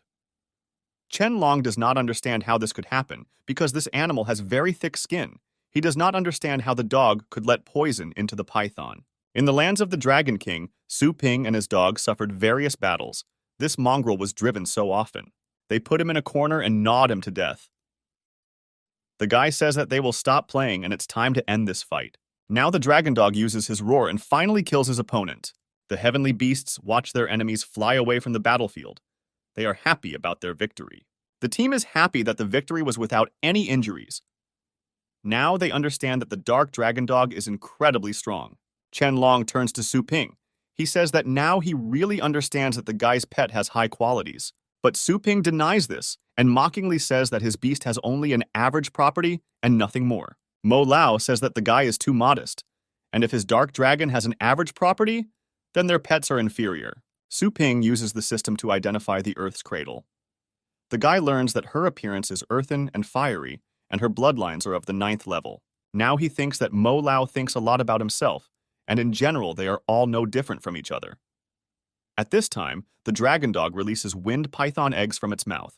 The captain says that the young individuals in this egg sac are not yet formed, which means that the nutritional essence provided by the mother of the beasts has not yet been absorbed. If you give these bags to a celestial beast to eat, it will become an excellent tonic. Mo Lao says that Su Ping was the first to discover the enemies and single-handedly killed the leader of the pack. Therefore, he has the exclusive right to use it. Su Ping analyzes python skin and says their scales are often used to make invisible paint, and they are not cheap on the market. The guy offers the team to take it. Mo Lao says that Su Ping's strength is unfathomable. Therefore, it is better for him not to make an enemy out of the guy. Now Chen Long and Mo Lao, they thank the guy, saying that if he likes something, he can just let them know about it. The team opens the map. They see that in the northeast, somewhere there is a cave. This is the purpose of their trip. Chen Long says that they will only reach this place tomorrow morning. But Su Ping thinks that he was already there when he passed the tests of the Legacy of the Dragon King, and there really is a hidden treasure there. The guy remembers that there are still several hidden treasures on that continent, but he does not understand why the team chose this particular place. Su Ping asks the captain who drew this map. The captain replies that a friend sold it to him at a very good price. He also asks Su Ping if he has questions, but the guy replies that he was just curious that in such a large area, there is only one hidden treasure. The captain replies that with such competition in the secret kingdom, they don't waste time. Chen Long says that when was this map made? Other treasures could be confused, and the next day they set off. Approaching the large cave, Su Ping stops everyone and says that there is no need to enter yet. After all, a 9th stage beast has settled inside there, but Chen Long says that they haven't even entered there yet. Su Ping knows this because he has already been there. The guy, of course, does not remember everything in detail like in the Tower of the Dragon Ledge. But at least he has a good idea. What is there? The commander says that Su Ping's pet really figured out a flock of wind pythons, and he helped them a lot.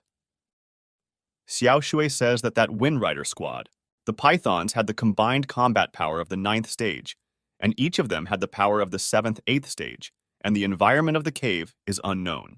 The team understands that the difficult tasks have increased by several steps. And even if they have such a strong dragon as Su Ping, it will still be difficult to suppress the local boss. The team decides to prepare an ambush for the cave's exit, and as soon as the beast inside reveals itself, they will take it by surprise. The team causes an earthquake and prepares for an ambush. The Earth-type beast lifts up huge balls of earth to throw them down when the monster leaves the cave. Xiao Shui orders the Flamebird to use the Flame Cloak to make these stones become fiery. Mo Lao uses dissection so they won't be seen when the beast comes out so they can attack it. The captain's assistant says the ambush is already ready. Well, the captain replies that he will not wait and will try to lure the beast out. But the guy replies that the captain has gone crazy because luring the beast out is too risky. But the captain says that he has a beast of the 9th stage. So there is no need to worry about him, because it is unknown when the beast will come out. But if you wait, then the situation may change for the worse. Su Ping says that he is going with the captain. The captain replies that if Su Ping is with him, he will be calm. After all, almost all the other travelers came out of the Dragon Ledge Tower. The captain and Su Ping depart to the cave. The captain tells the guy that the poisonous air in the cave is becoming thicker and thicker because Su Ping's star power is not yet strong enough to endure the poison. But the guy uses water armor, and no one below the 8th stage will be able to harm him. Su Ping says that he heard that in this expedition the captain has the right, only on the 3rd choice, and now the captain has led the most dangerous business of the explorers, whom he knew were not so selfless. Su Ping says that there is nothing here yet.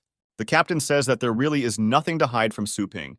He says that in this cave there is a spiritual tree of the star cloud. The fruit of this tree can stimulate the full potential of a martial beastmaster below the 8th stage, causing him to be reborn, and the captain will receive it before others. Su Ping says that in other words, the captain refused the opportunity to choose treasures, but risked being the first to enter the cave. Although this rare treasure can help you break through to the next level. Su Ping asks the captain, "Is this all for the sake of the fruit?"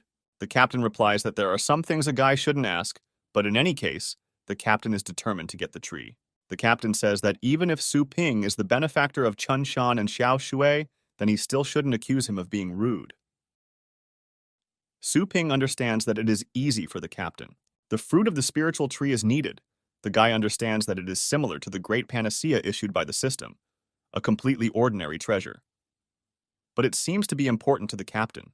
Su Ping replies that he is not interested in the fruits, but he would like to remind the captain that the beast guarding this place belongs to dragons above the 9th stage.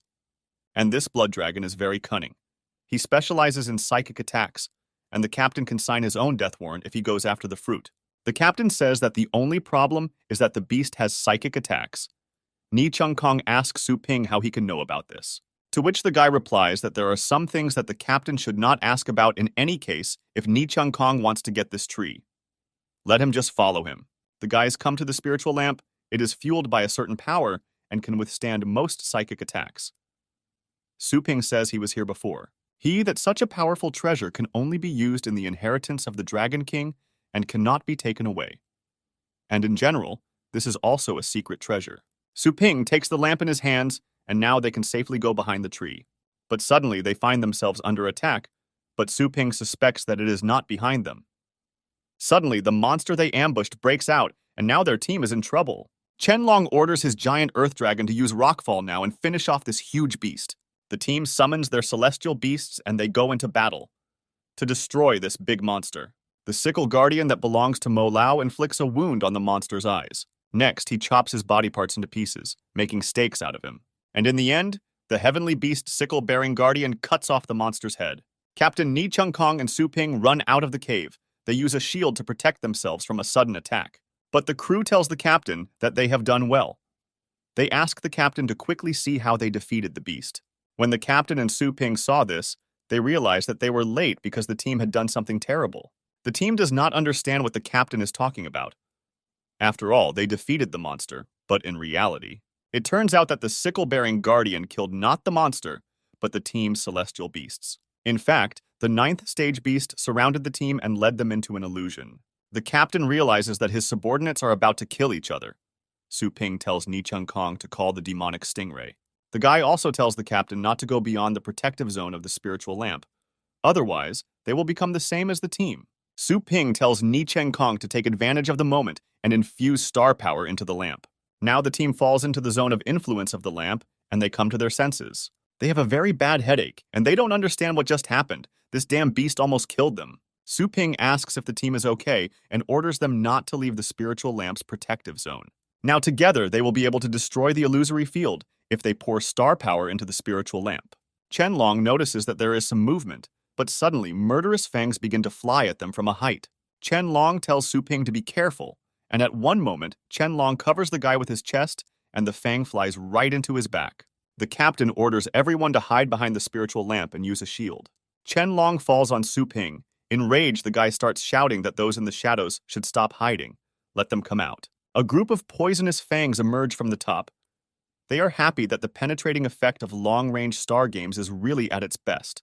The deputy from the Poison Fang group says that he couldn't let Ni Chung Kong deal with the bloody flame dragon so quickly.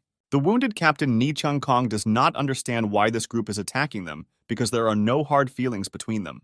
When the deputy of the group asks how there is no offense, he says that Ni Chung Kong should think carefully about how the card could fall into his hands. The captain now understands that from the very beginning this group was using them as bait. To lure the bloody flame to the dragon, after all, they themselves gave the card into the hands of Ni Chung Kong. The deputy asks if the captain thought he could buy something as valuable as a map of hidden treasures. He also says that the team was just bait, at which time Su Ping summons a stone skeleton.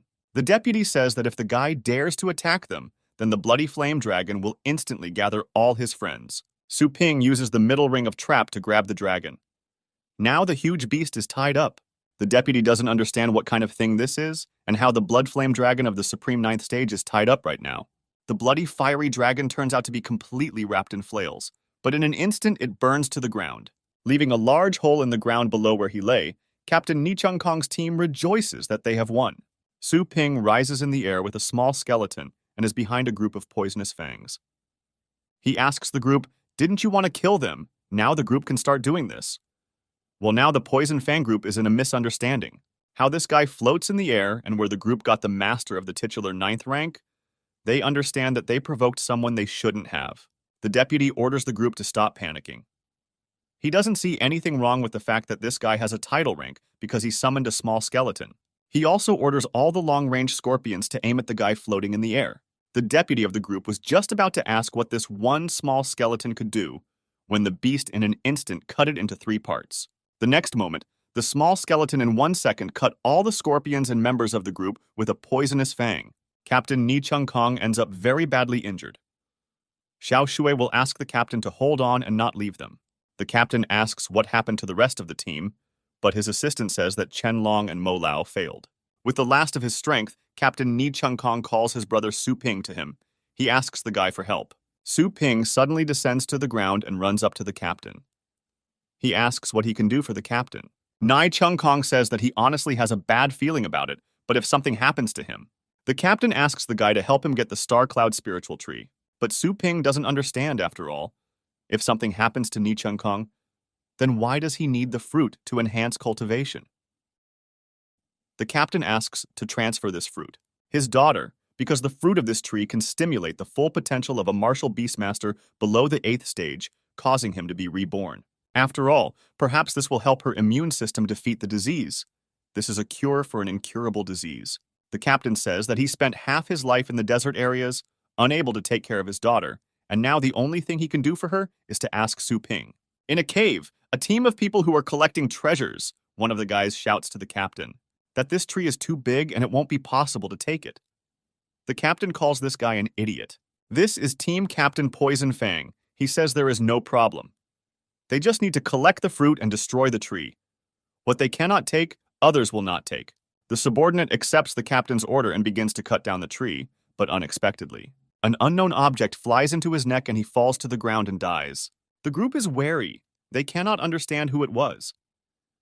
Have the people from the North Star already entered the cave? The captain says that this is impossible because the combat power of the Blood Flame Dragon is at least at the 9th middle stage. Besides, his deputy is there, unless there are gods in the North Star. But the wound is so clean that the person who did this is a master of the 9th stage. The captain does not understand which master attracted these secret treasures. Therefore, the captain says that the one who carried out the attack can come out and talk to them. The group is ready to give half. But suddenly, the neck of 2 subordinates again. Someone shoots. The team says that he doesn't know how to do anything other than shoot people in the dark. They call on this unknown man to come out.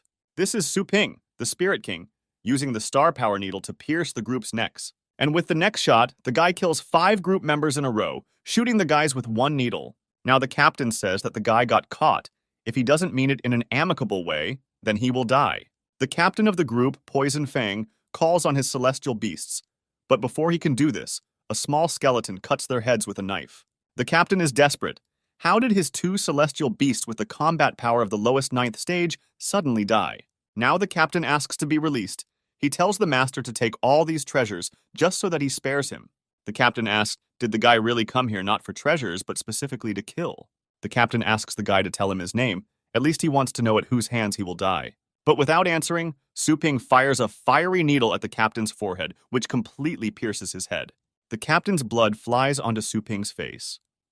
He says that those whom he decided to kill, he does not give a single chance to resist, and the captain will die with fear and doubt. Now the guy, one by one, the dead members of the poisonous Fang group, is stacking on a pile. And order your fire dragon to burn completely and leave no traces of these inhumans. Now Su Ping is harvesting the fruits of the tree. To pick them up, he remembers how a group suddenly showed up and was targeting them. Fortunately, thanks to Chenlong's insurance. And the rest they survived, since in reality, it is impossible to protect yourself in desert areas, so Su Ping must adapt as quickly as possible. The team return to Explorer Base Number 7. Su Ping asks what their plans are. Xiao Shui replies that they should bury the captain and deal with the consequences. Chenlong and Mo Lao, the assistant captain, says that. Master Su Ping saved them again. He didn't expect that this time the loss would be so big. The guy is afraid that they won't be able to continue exploring the secret kingdom. Su Ping says that it's time for him to go, but before leaving, he reminds the crew to keep the tree for themselves and give the fruit to the captain's daughter. But the team doesn't understand why he doesn't need this legendary Star Cloud spiritual tree. Xiao Shui asks how Su Ping knows about the captain's daughter. The owner says that they will miss these details, but in any case, the captain's wish and they must fulfill it. Su Ping trusts the team. He further says that these hidden treasures were in the cave and are worth a lot of money. He wants them to be given to the families of the deceased. Xiao Shui can't believe what he hears. Is it possible that the owner is giving up all the treasures, but in the owner's thoughts, only that he has already taken the most valuable things? Su Ping says that the captain, Chenlong, and others sacrificed their lives for their chance to survive, and the guy is very grateful to them. Suddenly, a voice message arrives at the base, where travelers who want to leave the base must bring treasures that they found in the secret kingdom. At the checkpoint, and those who do not pass the check will be seriously punished. The team goes to check. Su Ping says that he will go with them. They enter a Federal Security Service checkpoint. Video of unknown people. Su Ping asks what they are doing here. The assistant captain says that they are security inspectors sent by the government to monitor the checkpoint. So here they can be considered local leaders. The fact that in the middle is a 9th stage master and the two next to him are 8th stage masters. The inspectors listen to what the explorers have found and rejoice, but the chief says not to make a lot of noise. One of the inspectors asks the price and how much the team sells the fruit, but the guy replies that this is not for sale. If they are interested in other treasures, then they can discuss the price. One of the inspectors hits the guy. He tells him to get out of here because one fruit costs 5 million. If you eat just one fruit, the inspectors will be directly promoted to title rank. One of the inspectors is already reaching out to pick up the fruit, but suddenly his hand is intercepted by Su Ping. The inspector doesn't understand who else this is. Does this guy really think he can stop the 8th stage? But Su Ping answered that it's okay. They decided to leave. The inspection is over. But in his mind, the guy doesn't understand what kind of nonsense this is because the Federal Inspectorate is clearly resorting to the exploitation of scammers. The guy didn't expect that, apart from other groups even. Officials are engaged in unclean affairs, and if he had known about this earlier, he would have been better off putting everything he owned in storage and calmly taking it out. The inspector asks who this guy thinks he is, and unexpectedly for everyone, they say that the inspection will end only when they say so, and they hit the guy with all their might. Su Ping flies to the side from such force and demolishes a piece of the wall that stood behind his back. People don't understand what happened and why the guy was hit, but Su Ping gets up and says that everything is fine with him. Inspectors say that through Article 42 of the federal law, those obstructing inspections can be suppressed by force and, in a serious case, killed on the spot. A crowd of people begins to mock us at Su Ping. They say that this is another person who dared to speak out against the authorities, and last time a person was crippled. A voice is heard upstairs saying that endlessly hiding your sides can only continue to attract irritated mediocrity. He also addresses the guy and says that if he wants to go out into the wide world, then it's easy. He must be bolder and show his claws. The road itself opens up strong. This is Taozong. Su Ping listens to the words. Go out into the wide world. He thanks for the advice. The inspectors pounce on the guy again. They ask who. He opened his mouth. They want to hit Su Ping again, but the guy was already ready for this blow. He used an accumulation of star power. This time he struck back at the offender.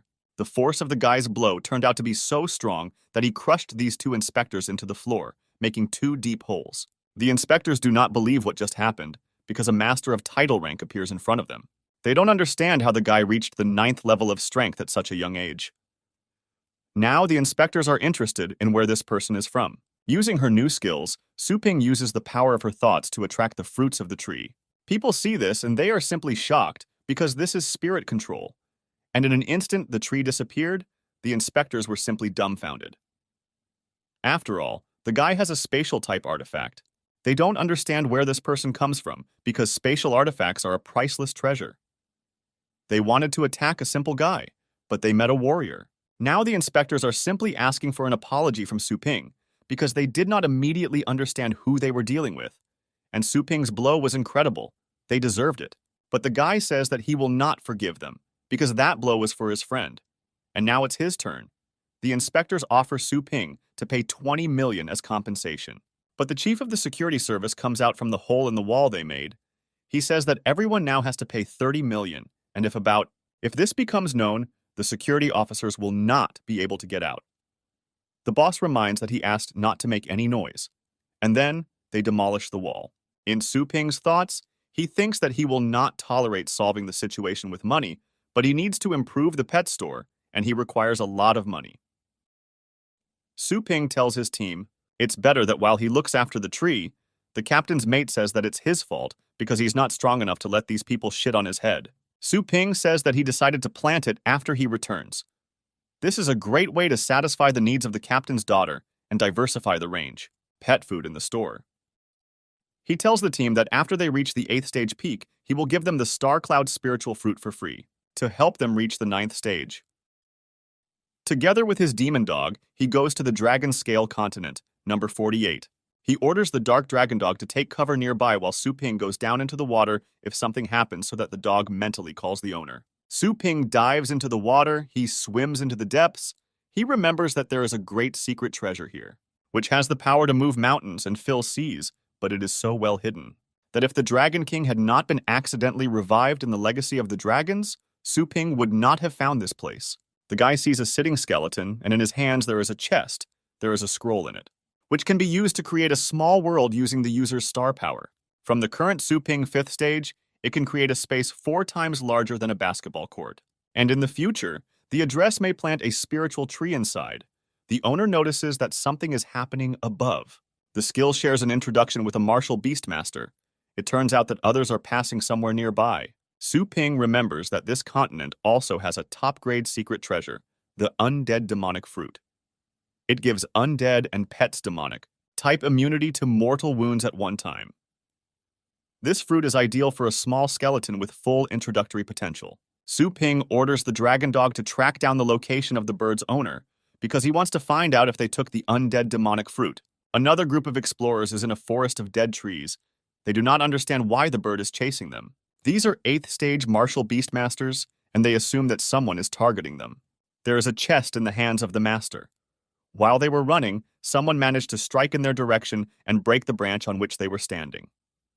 The guys fall to the ground and the Tang family stands in front of them. This is Zhou Fenkun and his bird. He says that the guys are in such a hurry. What, did they really find something valuable? But the guys don't understand what the Tang family doesn't want. Behind Zhou Fenkun and says that since now everyone knows who is in front of them, they should hurry up and give them this thing. She tells me to let greed harm them. Tang family says that they already know that they have the undead demonic fruit. And if it weren't for the delay in the raiding of the Dragon Ledge, the guys are unlikely to have taken it for themselves. The explorers begin to run away and say that, in any case, they were the first to take this fruit. But suddenly the explorers grab a huge fiery hand. This is an accumulation of star power that pulls the guys back. Feng Mo says that the guys really thought that they could escape. It turns out that they did not appreciate the old man of the title rank enough. With a huge hand of star power cluster, Feng Mo presses the guys to the ground, trying to crush them. The master of the tunnelers asks if the Tang family is really not afraid of ruining its reputation. Zhou Fenkun replies that if these two remain silent forever, then there will be no problems in the family. With enormous force, Zhou Fenkun cuts off the master's hand in which the chest was. Now, he can take the treasure for himself. He says that if the guy didn't want it in a nice way, it turned out so badly. But as soon as Zhou Fenkun opened the chest at that very moment, it disappeared from his hands. Tang family cannot understand where the box disappeared in an instant. Is it really a cluster of star power that the lady summons her beast? But Zhou Fenkun says to be careful, after all. This is a title rank master. Tang family does not understand who dared to take this treasure from the hands of their family. The owner orders her shadow Asura to bring the head of the one who did this. Su Ping is happy that they have finally arrived. He orders the dragon armor of the Guardian of the Wind and the Guardian of the Earth to be used. To the Eastern Serpent of Purgatory, the flower-bearing Serpent of Purgatory, let him use stone armor vine hardening ice spray and fire cloak. Su Ping orders to finally use the dragon patron, which doubles the defense and increases the damage according to the defense level. He orders his beast to zip up the family there by surprise. Zhou Fenkun can't believe his eyes. Is the Dark Asura killed? Feng Mo say that this person subdued the 9th stage Shadow Asura in a few blows and his strength was conceivable. He asks if Zhou Fenkun himself fell into his corner and allowed the enemy to surround him. The old man, with the accumulation of all his star power, will now oust his opponent. But Su Ping uses a small skeleton that cuts all the star power in an instant. Su Ping didn't expect to be discovered so quickly. The bait didn't work. But the guy stands with that same chest in his hands.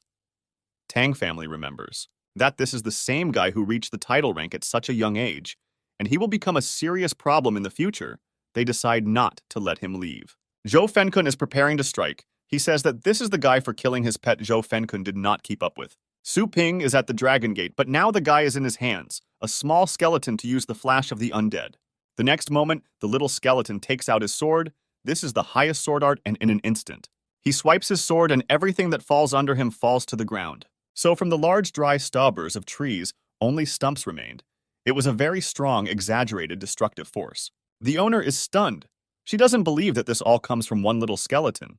Zhou Fenkun is too angry because the guy dared to attack his mistress. He says that death to the pathetic thief. Zhou Fenkun sends thousands of glass balls towards Su Ping and his animals. He wants the guy to feel the full power of their clan. But Su Ping says that he did not have the opportunity to try his fist in the dragon colony, but now he will be able to enjoy it.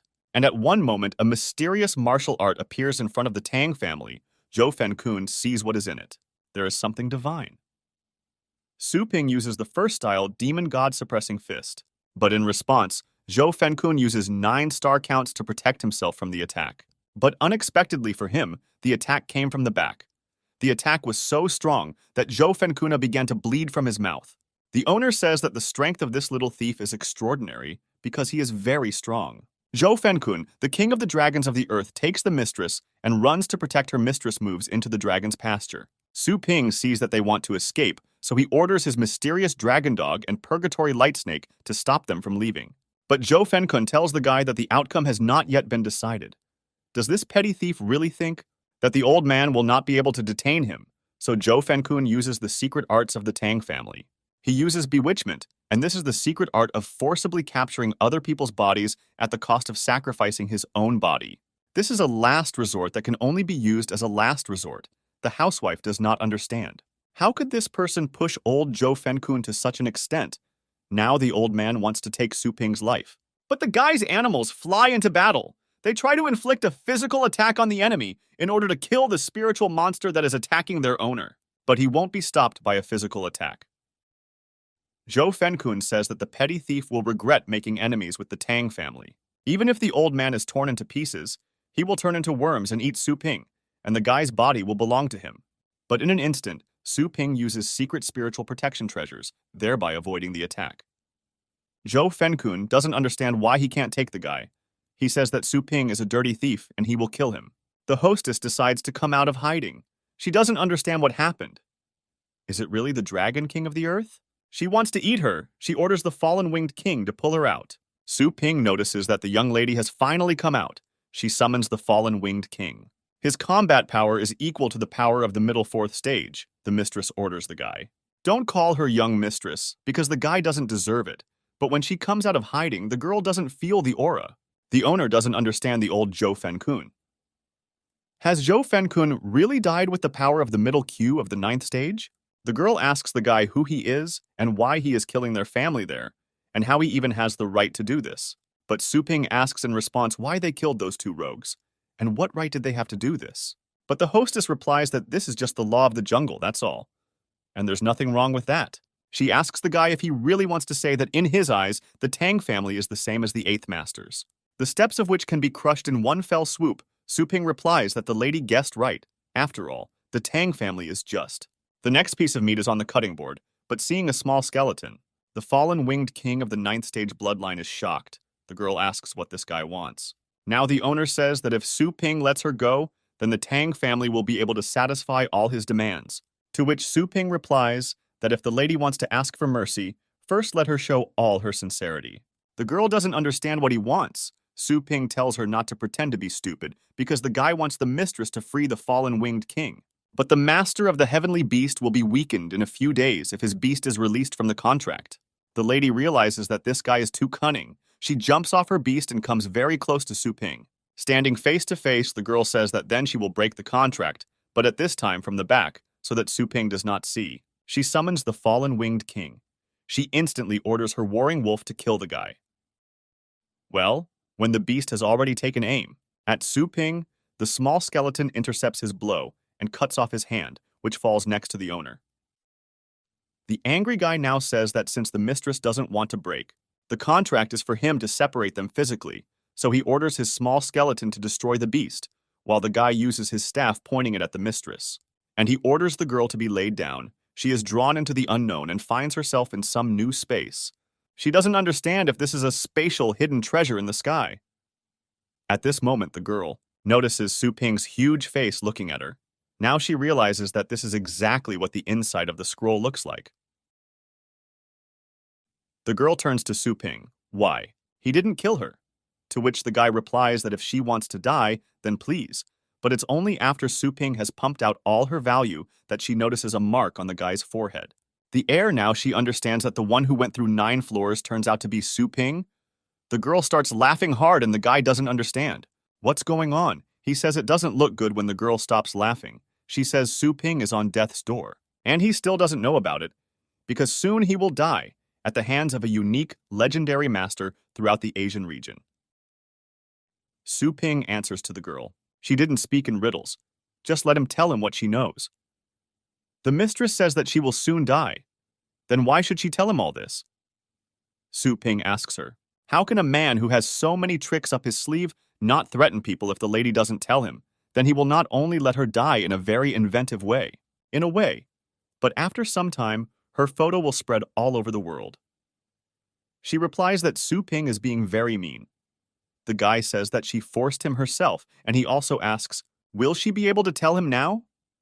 The girl says that the person who will kill Su Ping is the legendary master of martial beasts.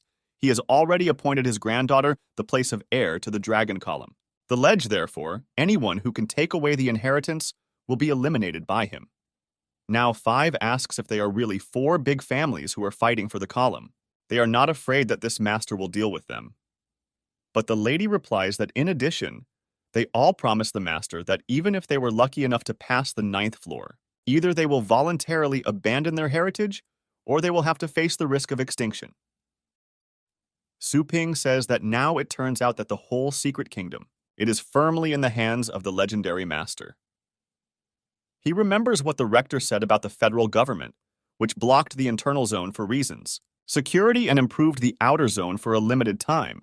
But this is just an excuse for the master to monopolize the secret kingdom.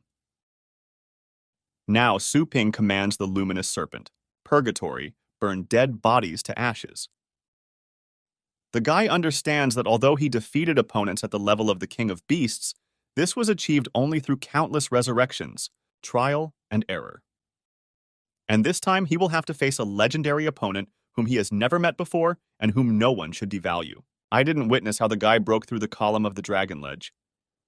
It's only a matter of time before the master really wants to carry out. The most urgent task of the investigation is to find a way to improve the pet store and transfer my mother and sister there so that they do not become a lever of pressure. The guy returns to his store.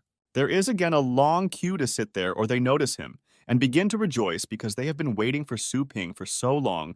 They ask to upgrade their animals, to which the owner replies that he will do everything. You just need to follow the queue. The system says that the store's income has been converted in energy points, and at the moment the owner has 1,035 energy points. Presently, it is the same day. The store's income is about 10,000 energy points. It takes 10 days to accumulate enough to upgrade. During this period, you need to find an intermediary to purchase land. The essence of the pioneers is the organization that represents. Customized services for walkers with money. You need to satisfy most of the walkers' needs with one click. Calls private customer service and says that she wants to expand her store and buy land nearby. The girl confirms the address of the Su Ping store. She asks what area of real estate the guy wants to buy. Su Ping answers that he needs 3,000 square meters. The girl says that this will require about 200,000 million star yuan as collateral, and the remaining 100 million must be paid after the transfer of property. Su Ping does not understand. When the price managed to rise, the girl from the support service said that in connection with the start of the Global Elite League, the cost of services from stores for breeding animals. She grew up, and accordingly, it became more difficult to purchase real estate than usual. Su Ping remembers that he still has a bloody, fiery dragon. He asks, "How much can you sell it for?"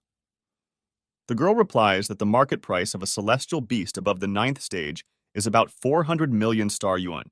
So there is also a wild beast Su Ping, the only one in the whole city. They offer 250 million yuan for the beast. Su Ping says that he will now sell the beast and pay the deposit from the proceeds from raising the beasts. Now the guy understands that 250 million plus 60 million in his hand is just enough. Now for the next few days he will try. Maximize your strength. The owner asks the system if there is a more complex cultivation zone than the Dragon King's legacy land. Su Ping has passed the beginner's protection period and now pays 10% of the entry price for each resurrection. Now he cannot die on posts. To upgrade the demonic body of the Golden Raven to the 2nd level, the guy needs the heart of a fiery Shia. It is a celestial beast with the dual attribute of God and fire. Su Ping understands that if his golden crow demonic body is successfully cultivated to the 2nd level, by the same time his physical defense will reach the 9th stage and his survivability will increase significantly. The guy ends up in the cultivation zone. He notices that the style of this area, much different from the past, it is like a comparison between the wild world and civilized society. The system asks the owner if he would like to purchase the function of translating into the divine language. Now, for the first time, he will use the services of a translator. The Cloud Thunder Realm is the realm of the deceased master, compared to this place on a completely different level. If Su Ping can communicate with them, then he will be able to avoid many pointless deaths. The divine language translation function is installed, and now, the owner will be able to communicate normally with the divine race. Su Ping notices a beautiful girl. He asks the system if he needs to meet her, but the girl notices some energy fluctuations. She can't figure out if it's an insect. But abruptly, she notices Su Ping and begins an attack on him, wishing him death. The guy summons a small skeleton and a light-bringing snake to purgatory. He orders them to use the supreme arts of the sword and the flames of the dragon of purgatory. This is the power of the divine girl. The luminous serpent of purgatory dies from defeat. Su Ping is surprised by such great strength, but his small skeleton is not weak either. After all, the effect of the undead fruit, immunity to one mortal wound, had worked. Now the skeleton begins to attack. Su Ping revives the snake purgatory in the same place of energy, but Su Ping doesn't have much resurrection left, so it's not worth fighting for the beast. Also, the guy is trying to establish contact with the girl. After all, he has no bad intentions. The translator works, but the girl speaks that she doesn't need him because she understands that the guy is not from this world. The guy asks how this girl knows that he came from another world. She says that Su Ping's small stature and his resemblance to them is nothing more. What an insignificant human being is this possession of the gods, a place of enormous power. She asks how the guy could get there if he was not transported by an outsider. Su Ping asks, isn't she surprised that he's a human? The girl replies that often gods and people unite and give birth to offspring. Su Ping says that he didn't suspect that humanity had gotten so far. Into the universe and even established contact with the gods, he asks why they have never heard of this on the Blue Star. although this hillbilly has power at the student level he uses. The heavenly beast realm of the unusual sea has not yet been able to revive. The strangest thing is that there is still an indistinguishable but frightening aura from its blood. The goddess does not understand. Perhaps this is not a person, or there is some higher being behind him. She says that's where the pleasantries end. She asks what brought the guy to the central lands of the gods and who is behind him. They order the guy to tell him everything down to the smallest detail, but the guy is perplexed. He asks why she is talking about the lands of the gods. Is this really not a semi-divine kingdom? Well, the girl didn't answer anything. Attacks Su Ping, kills the little skeleton, and hits the guy.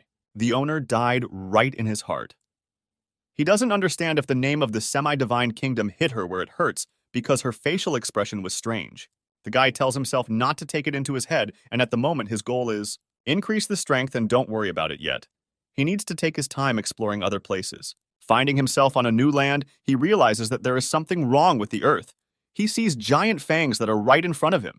At the same moment, he realizes that he finds himself in the pasture of a giant beast who wants to eat him. But at the last moment, the guy manages to take off and hover in the air. In his next movement, he directs the divine fist right into the beast, knocking out several dozen of its teeth when the beast crawls away from the guy. He identifies it as a scout beast. Su Ping summons his celestial beasts because the scout's combat power is the highest 9th stage. And this really deserves to be called the land of the divine race, the guy directs. His celestial beasts into battle using murderous intent. He orders the flower-bearing serpent Purgatory to take the little one, skeleton into the mouth and entangle his sword in the flames of the dragon Purgatory. Led by the luminous serpent, Purgatory turns out to be the patron of the dragon and immediately uses the fiery blow of Purgatory. Su Ping says that this is not enough. The next attack of the beasts he directs at the eye, but it is huge. The monster uses a petrifying gaze to transform the celestial beasts into Su Ping. He bites them into stones and the dark dragon, and the dog dies. But the effect of the fruit of the undead has worked for the little skeleton. Immunity to 1. The mortal wound gets close to the enemy's eye and pierces right through it.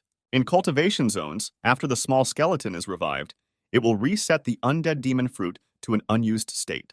While the huge monster is wounded, Su Ping orders his beast to kill it. He also asks the luminous serpent to entangle him in the flames of the dragon Purgatory. Su Ping attacks the beast and smashes its face with his fist. The monster's head flies apart. There is blood in 3 parts around. At this time, an unknown stone falls from the monster to the ground and is caught by the dragon dog. This is a divine crystal, an energy crystal produced after devouring the gods by a strong divine nature. They can be used by celestial beasts to transform into divine beasts. After the celestial beast transforms into a divine beast, its duration, life, physical strength, and understanding will be directly improved, and he will gain the ability to resist demonic-type beasts and undead, and also have the chance to master divine skills. And the power of divine skills is 5 or 10 times more powerful than ordinary skills. Su Ping is happy because this is another way to improve his strength. Since the dog found a divine crystal, then let it be his. But the little skeleton gets upset. Su Ping tells his beast that he has the noble bloodline of the skeleton king, and the beast should pay attention to his image. Su Ping tells the skeleton that he better get closer to the luminous snake Purgatory, and some divine crystal is nothing. After the dragon dog ate the divine crystal of his village, his skills increased, but his identification panel did not change. Su Ping seems to need to completely fill it in order to be able to fully transform. Suddenly, they hear the sound of someone screaming for help. Animals like the one they just fought with. 2 unknown people are attacked. Su Ping can't figure out if this is a divine race. A trainee from the 5th small detachment of the Shenfen group, with a novice level, asks for help. He uses protection and asks the huge beast not to eat him, but suddenly, all of these beasts. Sweeping out of the way a huge fist gathered by star power, it was Su Ping. They can't believe that this is a human-type warrior. They don't understand what he's doing here. Su Ping dissolves his dragon and tells the gods to grab the paws of the beast, which saves them. Thanks, Su Ping, for help. To which the guy replies, so that they don't misunderstand him, but they are just lucky that he was nearby. He asks them what they were doing here and how did they get stuck in such a dangerous place? A member of a small detachment says that Star Zerg are constantly invading their lands through the space of time rifts. And they are the ones who answer for cleaning their nest. He says that their group was just scattered by a high-ranking mirror, and they both ended up here in a death trap. Su Ping asks if they are the nests they cleaned. The team member replies that it is true that they are, but he asks what the man is doing here. Su Ping says that for no particular reason he just happened to pass by, but the guy thinks that not only the blue star has stellar rifts, but the divine race is even more unlucky because extremely aggressive potions arrived, the guy asks. Don't gods have wings? Then why, if they can't defeat these insects with their level, they could just fly away. But the team member is angry with Su Ping because how dare he? With such words, one insults the divine wings. He says that dying in the battle to drive out the Zerg is the greatest honor for their divine gods, but the intern says that alas, in everything. In the divine realm, there are only a few dozen pure-blooded gods who have divine wings. Moreover, the skills that they practice are completely demigoddess-like. They are different from others, and they cannot fly whenever they want. But it turns out that the girl that Su Ping met was a rare pure-blood goddess, because she had wings, no wonder. Why is there such a big gap in strength between them? If you compare her abilities with celestial beasts, she is probably much stronger than a small skeleton. It would be cool to have. Such an awesome celestial beast, Su Ping asks the group if they know anything about the semi-divine border.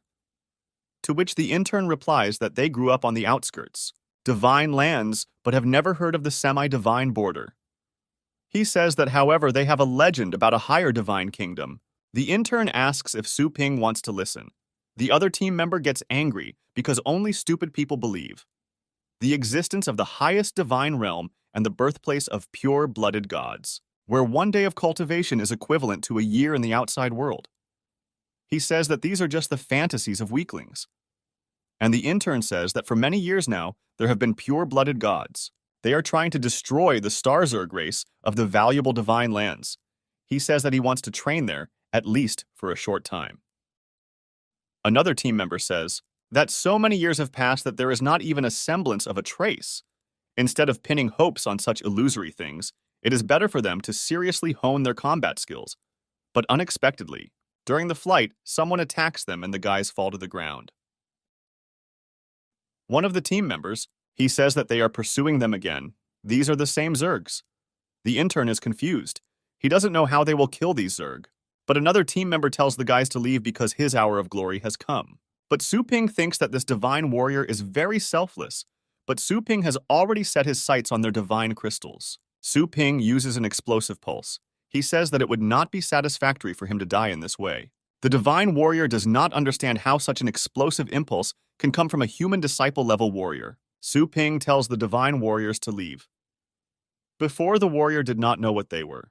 There are heroes in the human race, then he leaves the battle to Su Ping. The warriors wish Su Ping good luck and run away. Su Ping says it's incredibly nostalgic to see a swarm of insects again.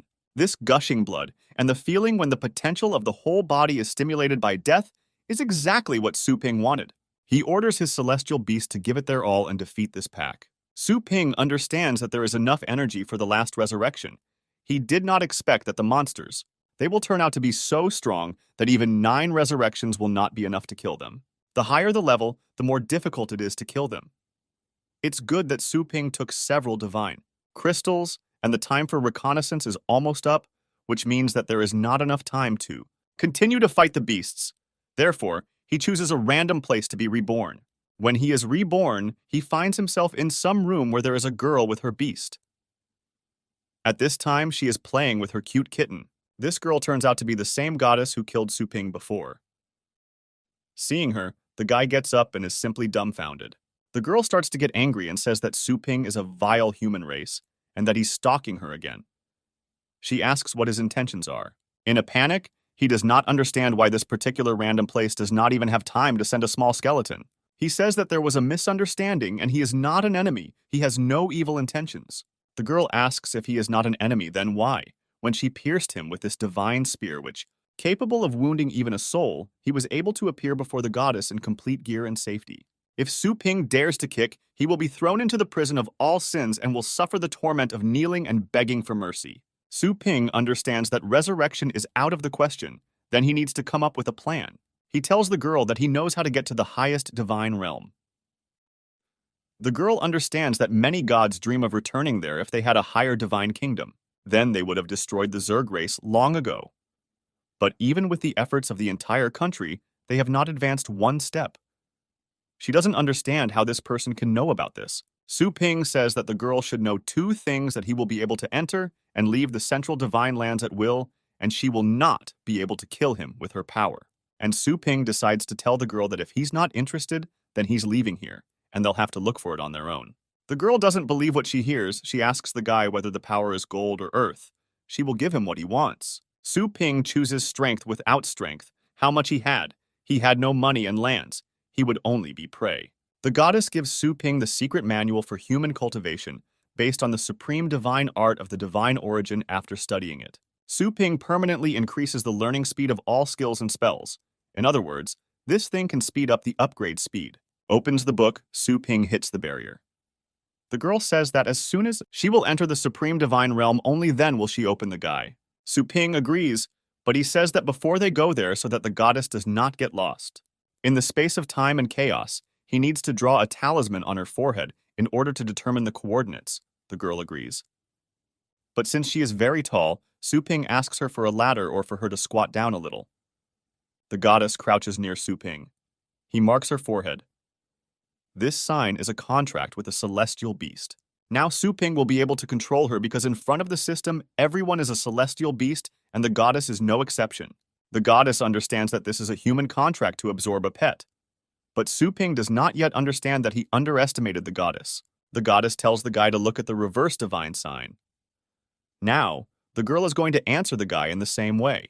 Su Ping uses the conclusion of the contract, but the girl rejects it and proclaims the termination of the contract. Shocked, he didn't know that he could terminate the contract, the girl said when. Su Ping will become the goddess's pet and will tell all his secrets with remorse. While she wants to catch the guy on a chain, time is frozen. She doesn't understand what's happening and how this is even possible. Su Ping opens a portal, and the girl falls powerless to the floor.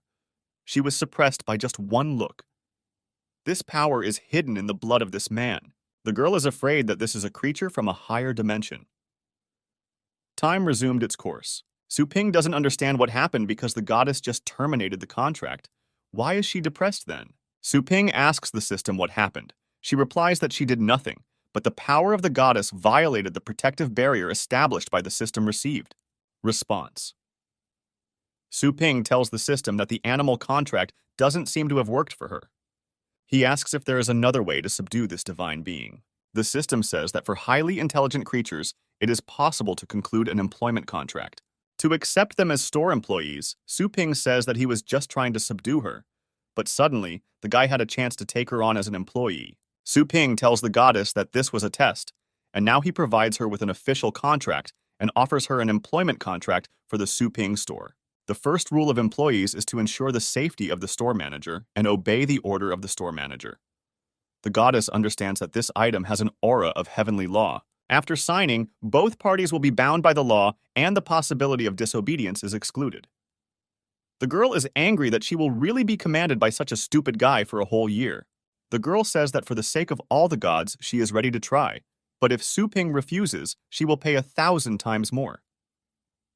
Therefore, the girl signs the contract.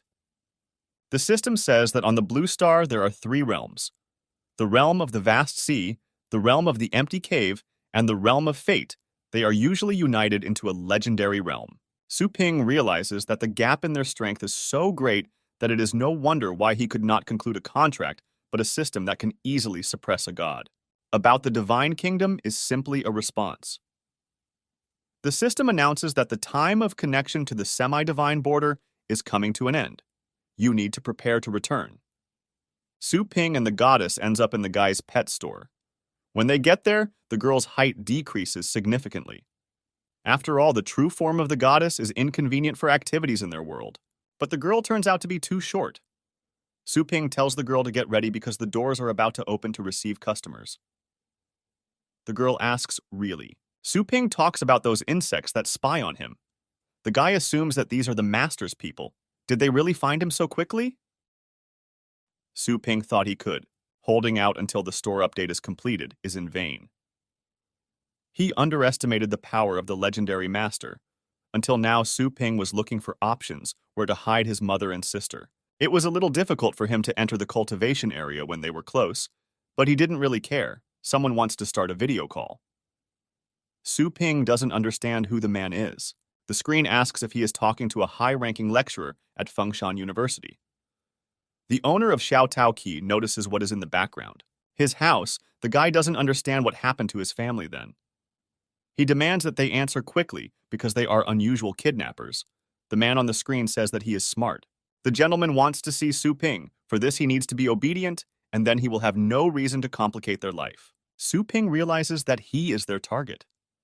The guy says he's at the pet store right now, and if they want to see him, let them come, but they must let his family go. And first, Su Ping must see them, the man agrees, but he asks, what's the point because the guy won't be able to escape from the hands of the legendary master? Now this man contacts the gentleman. He says that he sent him Su Ping instead of finding it.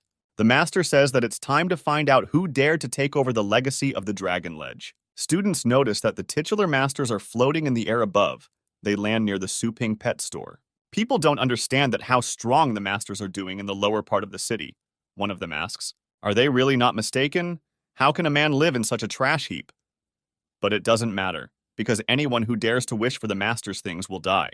Yuan Tianchen is the legendary martial power master of the vast sea realm, and Tao Zong has the title rank.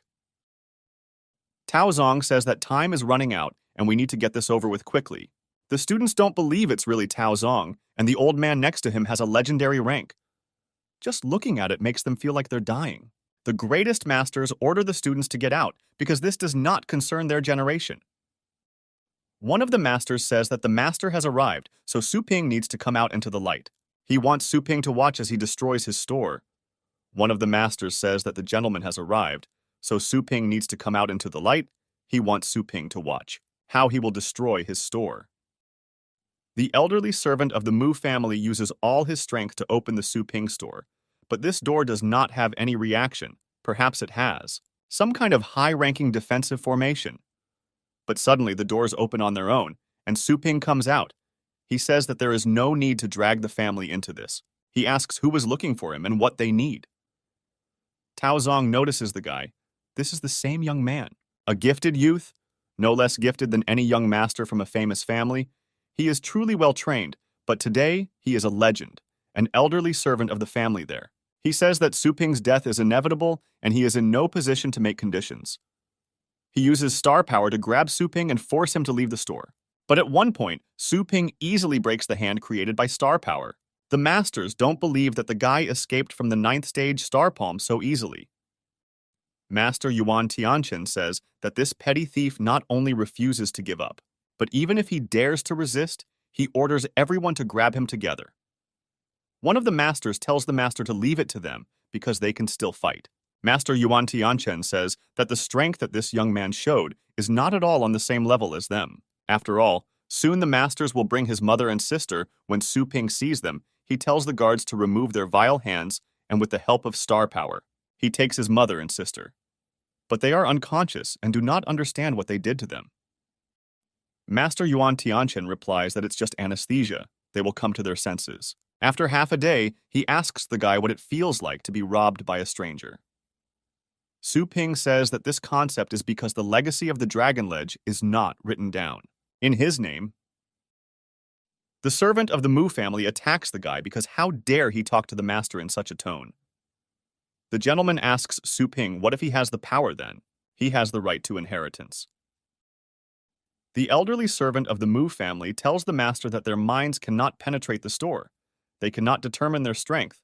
This is strange. He tells Mr. Yuan Tianchen to beware of the hidden master in the store. But Mr. Yuan Tianchen says that he is a legendary martial beast master, legendary in everything, Asian region master. Now Master Yuan Tianchen finds himself very close to Su Ping. He asks the guy how there can be two legends in this small room at the same time. Yuan Tianchen says that if Su Ping obeys him like the 4 major families did, then he will not make his life difficult, but will also train him. Elderly servant Liu family says that after all, there are very few people on the Blue Star who can reach title rank at this age, which really makes people jealous. Yuan Tianchen thinks that the guy looks friendly at first glance, but the star power he radiates is enough to strangle the people around him. even the four major families. Yuan Tianchen does not dare to refuse him and says that the resources of the secret kingdom that fall into his hands are a waste. Only by concentrating these resources on the best of the best they can cultivate true talents. Su Ping says he used to hate people who claimed that the rarest things in the world appeared on a certain map, and if someone dares to take them, they will hunt him down and kill him. Yuan Tianchen replies that the guy is a joker because he has the power to track down and kill everyone. He says that he is asking for the last time whether Su Ping surrenders or dies. Su Ping asks Yuan Tianchen to ask again what incredibly elite masters are, and he points a huge sword at the guy. But the divine girl with her power stops the sword and breaks it into pieces. But Mr. Yuan Tianchen's blow requires at least the 9th stage of combat power to barely be accepted, and this young girl blocked the blow with one hand. Has another legendary master appeared in the base city of Longjiang? Yuan Tianchen says that the girl looks young, but the star power is well hidden and he was almost fooled. The girl replies that the employee's first rule is to protect the store, and if the goddess understood correctly, then by observing the employee agreement, she will receive points to then become an excellent employee, and if she breaks the rules, points will be deducted accordingly, including punishment. Yuan Tianchen is angry. He asks how they even dare to ignore him. He gathers all his power to strike. But this again turns out to be useless, and the master, Yuan Tianchen, flies back into the wall. Su Ping tells Goddess Joanna that these are not desert areas, and here you can't kill anyone. He also tells the girl that the one with the sword on his belt is his friend, and can't be touched, and the rest must be taken alive if it will be very difficult to control your strength not to crush these ants to death. The masters say that this is a demonic store, because the village of just one employee is already comparable to the legendary rank.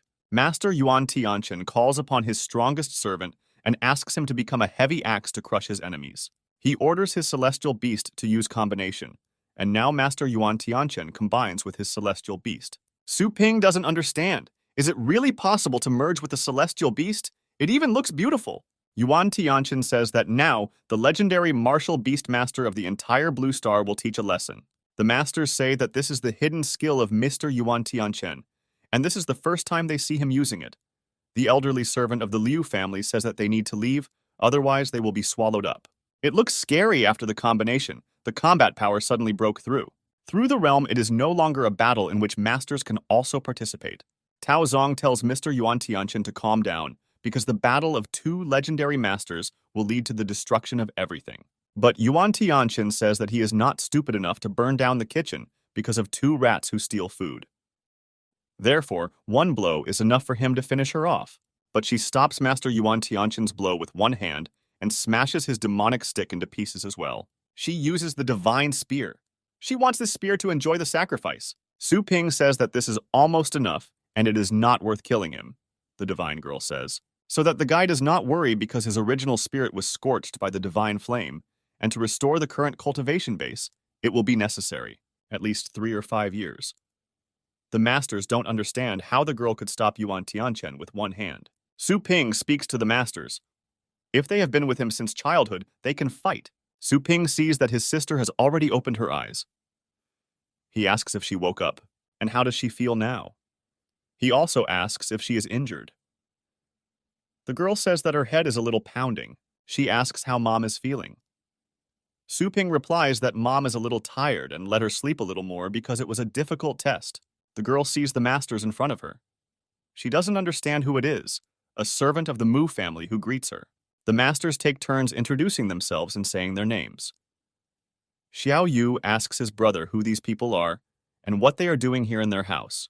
The guy starts joking that he caught them, but then he says that these are private tutors whom he hired to give lessons to his sister. But she begins to get angry. What kind of tutors are there if her grades are in the top 10? Does her brother really think that she is stupid? He also says that the Elite League tournament, it's about to begin.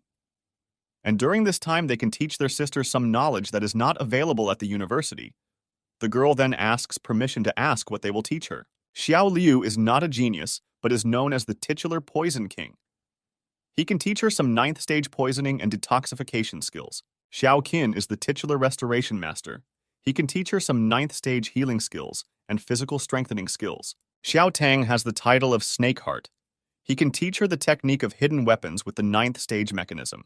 Xiao Mu titles, Emperor of Beasts. He can teach her the skill of controlling some 9th stage celestial beasts prepared for her a lunar cub, Dragon's Silver Frost Star. The girl can't believe her ears.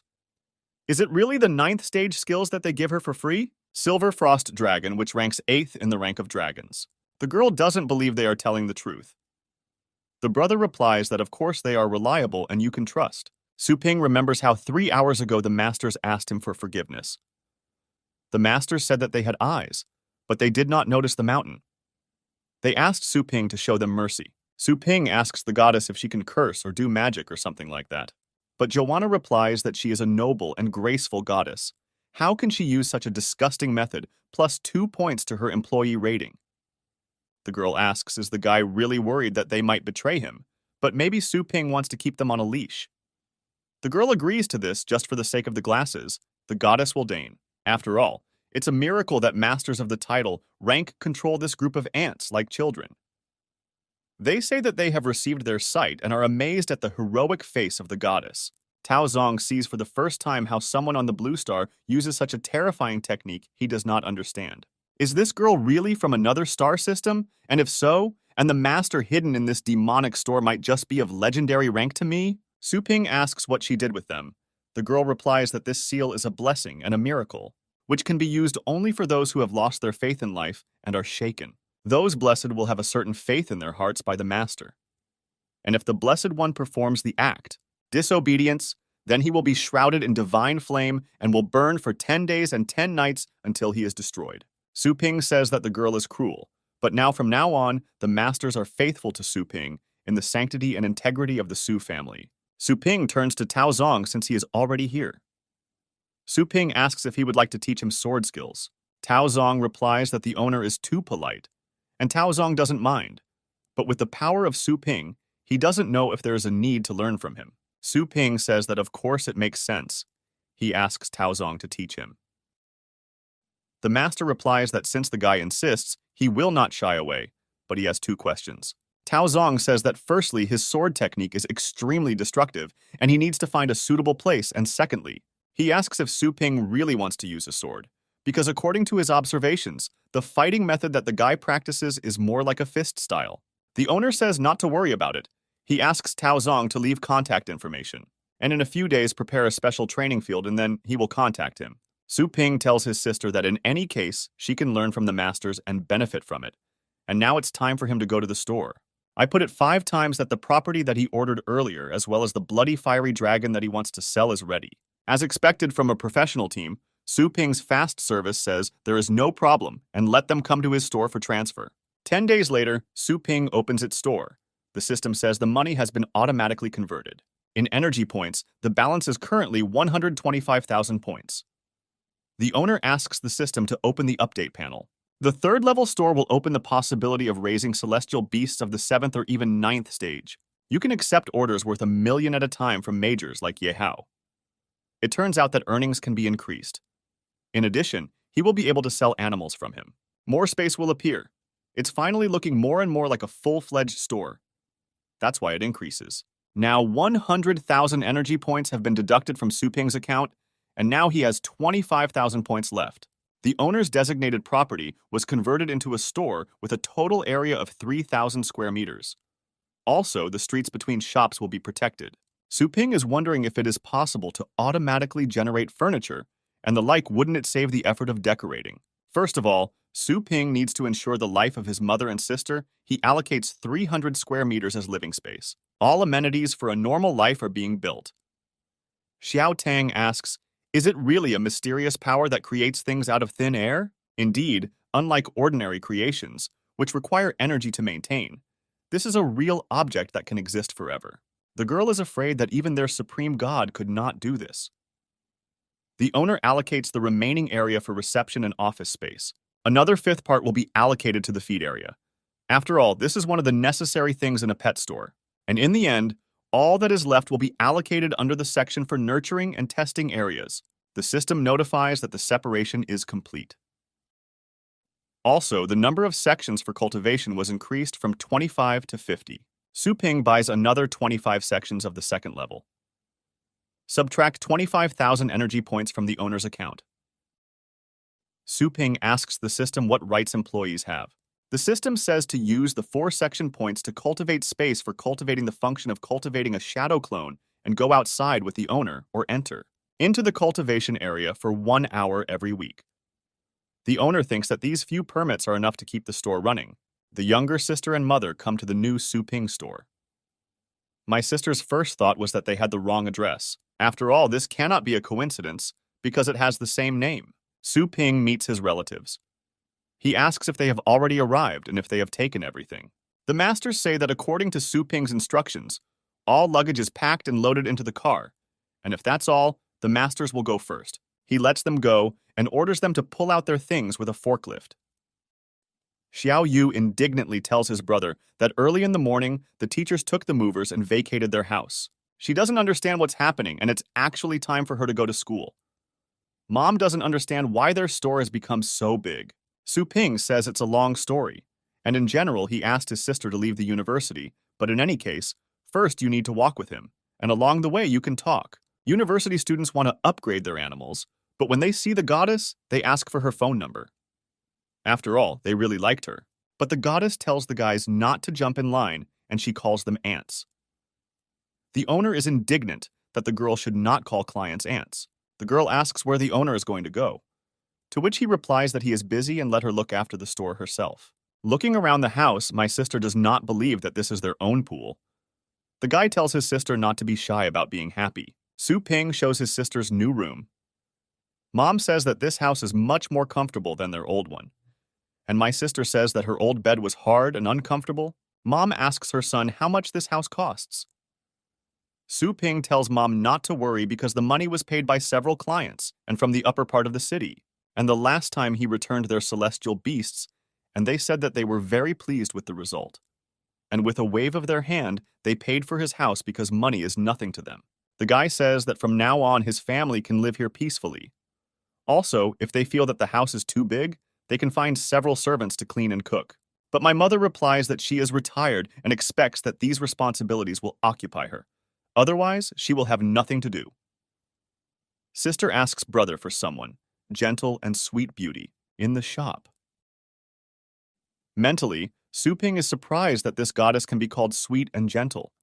But he replies that this is his new employee. Mom replies that she understands everything. She offers to invite the girl to have a snack with them at noon. Mom asks what the name of such a young lady is. To which the goddess replies that her name is Joanna. The sister says that this girl's blonde hair looks very soft. She asks if she can touch it. But the brother tells the sister not to touch, to Joanna otherwise. And the guy didn't have time to finish speaking, as he was surprised at how calmly the goddess reacted to her sister's touches. Mom asks where the girl is from, and how old is she if she has a boyfriend. Joanna replies that she is from the outer lands and she is 18 years old. She also says that she has not yet thought about finding a boyfriend. To which my mother responds, "What a shame." Su Ping asks why the goddess behaves so normally in front of the family, to which she asks if he will add points to her. If not, then she might act a little strange again. To which the owner replies that he will rub and let him continue in the same spirit. Now he sees her as a ruthless points-earning machine. Mom asks, is it really just the two of them working in the store? And how do they manage to do it all? Joanna replies that the current traffic is more than enough for the two of them, and if there is one less person, it will be more difficult. Xiao Yu says Joanna is very strong. My sister thought that there were almost 100 people in the store alone, but Su Ping is already thinking about what will happen to Joanna's abilities. If someone else appears who will help her, he may not work at all. He also remembers that the young mistress of the Tang family is still locked inside, but without her, it will be inconvenient to plant the Star Cloud spiritual tree. The system will promise that the owner's need for additional staff has been fulfilled. Therefore, a contract for temporary staff has been concluded. Excellent employees with 200 points will be converted into full-fledged employees, and if they have less than 60 points, they will be deprived of everything, and at the same time, pets. Su Ping opens his staff to free you from there, the owner of the Tang family. The girl finds herself in his room. She asks what the guy is up to, but to which he replies that the hostess should take off her shoes first, Otherwise, she will clean up here herself. The girl notices that this place looks like an ordinary bedroom. She notices what must be in the man's house. Also, now he is alone, and there is no celestial beast nearby. The lady does not feel the master's aura around him, which means he is not prepared for her. All that remains is to take a risk and break out the window to escape. She decides to do so. In her thoughts, as soon as she returns, she will gather the Tang family elite and make Su Ping pay for putting her in jail and provoking her family there. But when she tries to break out the window, she just hits him with her whole body. The girl doesn't understand what these strong windows are and how this is even possible. She says she was locked in for several days without food and couldn't do anything. Su Ping says that of course he thought about how to extract value from it. The girl says that Su Ping is up to something perverted. Su Ping reaches out with his hand to the lady, but she says that she should never let a guy do what he wants. But he just hands her a bag of food. He wants the girl to just eat, to which she begins to get angry and asks if the guy really wants to humiliate her with something like that. After all, everyone is in the Tang family and specially trained. The girl says that she would rather die of hunger, but when Su Ping shows her the food, she can't help herself. The lady says that the guy is dead and he pays for it, but the guy says that he won't pay for anything, and on the contrary, the girl will pay. He hands her a temporary work contract. The next day, a crowd of guys who came to the store notice that there are a lot of pretty employees, as if it were a fashion show. Joanna asks all clients to line up in 2 queues, one for cultivation and the other for renting sections. The goddess does not understand why she must now endure the looks of these stinking men. The lady does not understand the so-called value of serving these commoners. There is a door right in front of her eyes. This time it is definitely impossible to stop it. Su Ping reminds her not to forget about the contract. Now the girl will not be able to leave the door for a year. She says that while she was in danger, Su Ping forced her to sign it. She tells the guy not to think that this piece of paper can hold her. Well, when she leans against the wall, then she freezes in space because the wall doesn't let her through. And a moment later, with all her strength, she flies away from the doors to the other side of the room. The girl doesn't understand what kind of magical store this is because the windows can't be broken and you can't get out through the door. Su Ping says that, since Joanna arrived earlier, he will give her a couple of points so that she can teach the girl. At this time, behind the doors, 2 guys with a microphone and cameras are looking for the owner. Su Ping comes out and says it's him. He is asked if he ordered services for filming and posting short video advertisements on the website of the scammers. Su Ping understands that now most of the store's clientele is still made up of old customers who have cultivated celestial beasts of combat power below the 6th stage, and he should let everyone understand that he is now raising beasts of the 7th stage and higher. Su Ping summons his celestial beast and asks reporters to film it. Buyers do not understand what is happening here. They smell the heavy smell of blood. Also feel that the aura of this dragon beast is too terrible. The journalist asks the owner what his slogan is, to which Su Ping replies that he does not have any slogans. The main thing is that they remove the dragon and the name of the store. Su Ping understands that the light-bringing serpent purgatory, which took 3rd place in the dragon rank, is the best sign. High-ranking people who know their business recognize it at first sight. Suddenly, a sister appears here. A guy in the form of a sister asks why she is not in classes. She begins to complain that the technicians are following her, even waiting outside while she is in the restroom. And they have such a strong aura that all her classmates were intimidated and ran away. But in response, Su Ping simply laughs at her. He tells her not to worry and they won't harm her. Suddenly, Madame Tang family notices that the Snakeheart Elder is here. She is happy because she didn't expect to meet him here. And even though Su Ping defeated Mo Lao, who is ranked 8th in the Tang family, Snakeheart is ranked 3rd. And the weapon hidden in his hand is excellent, and he is capable of killing people hundreds of miles away unseen. The girl turns to the elder and asks if it is him. She also reminds her that her name is Tang Ruan. He recognizes the lady's voice and asks why she is here. After all, the family there has been looking for her for a long time in the secret kingdom. The girl replies that it's a long story, and this villain grabbed her and put her here.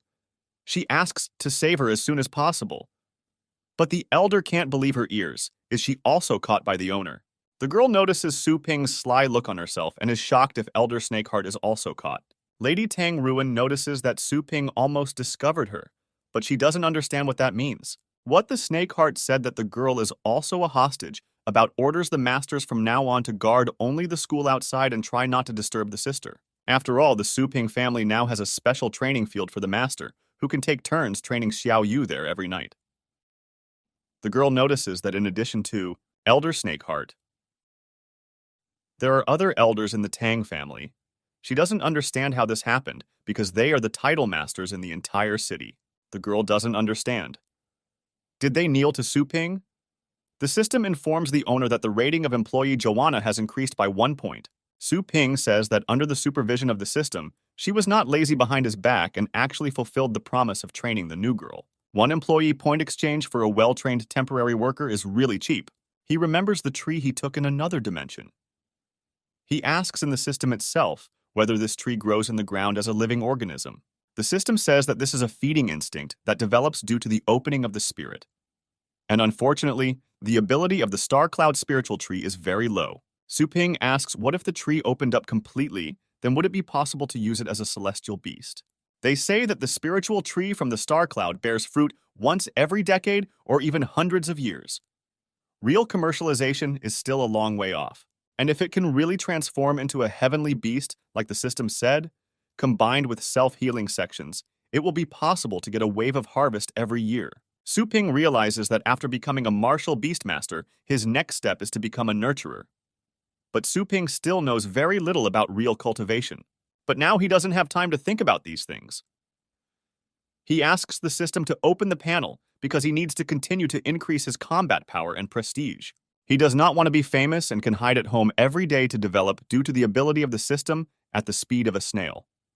On mother and sister must have the opportunity to do your own thing. Therefore, he will become so strong that no one in the city will dare to contact him. Tang Ruan notices that the power is back in action. She feels some familiar aura.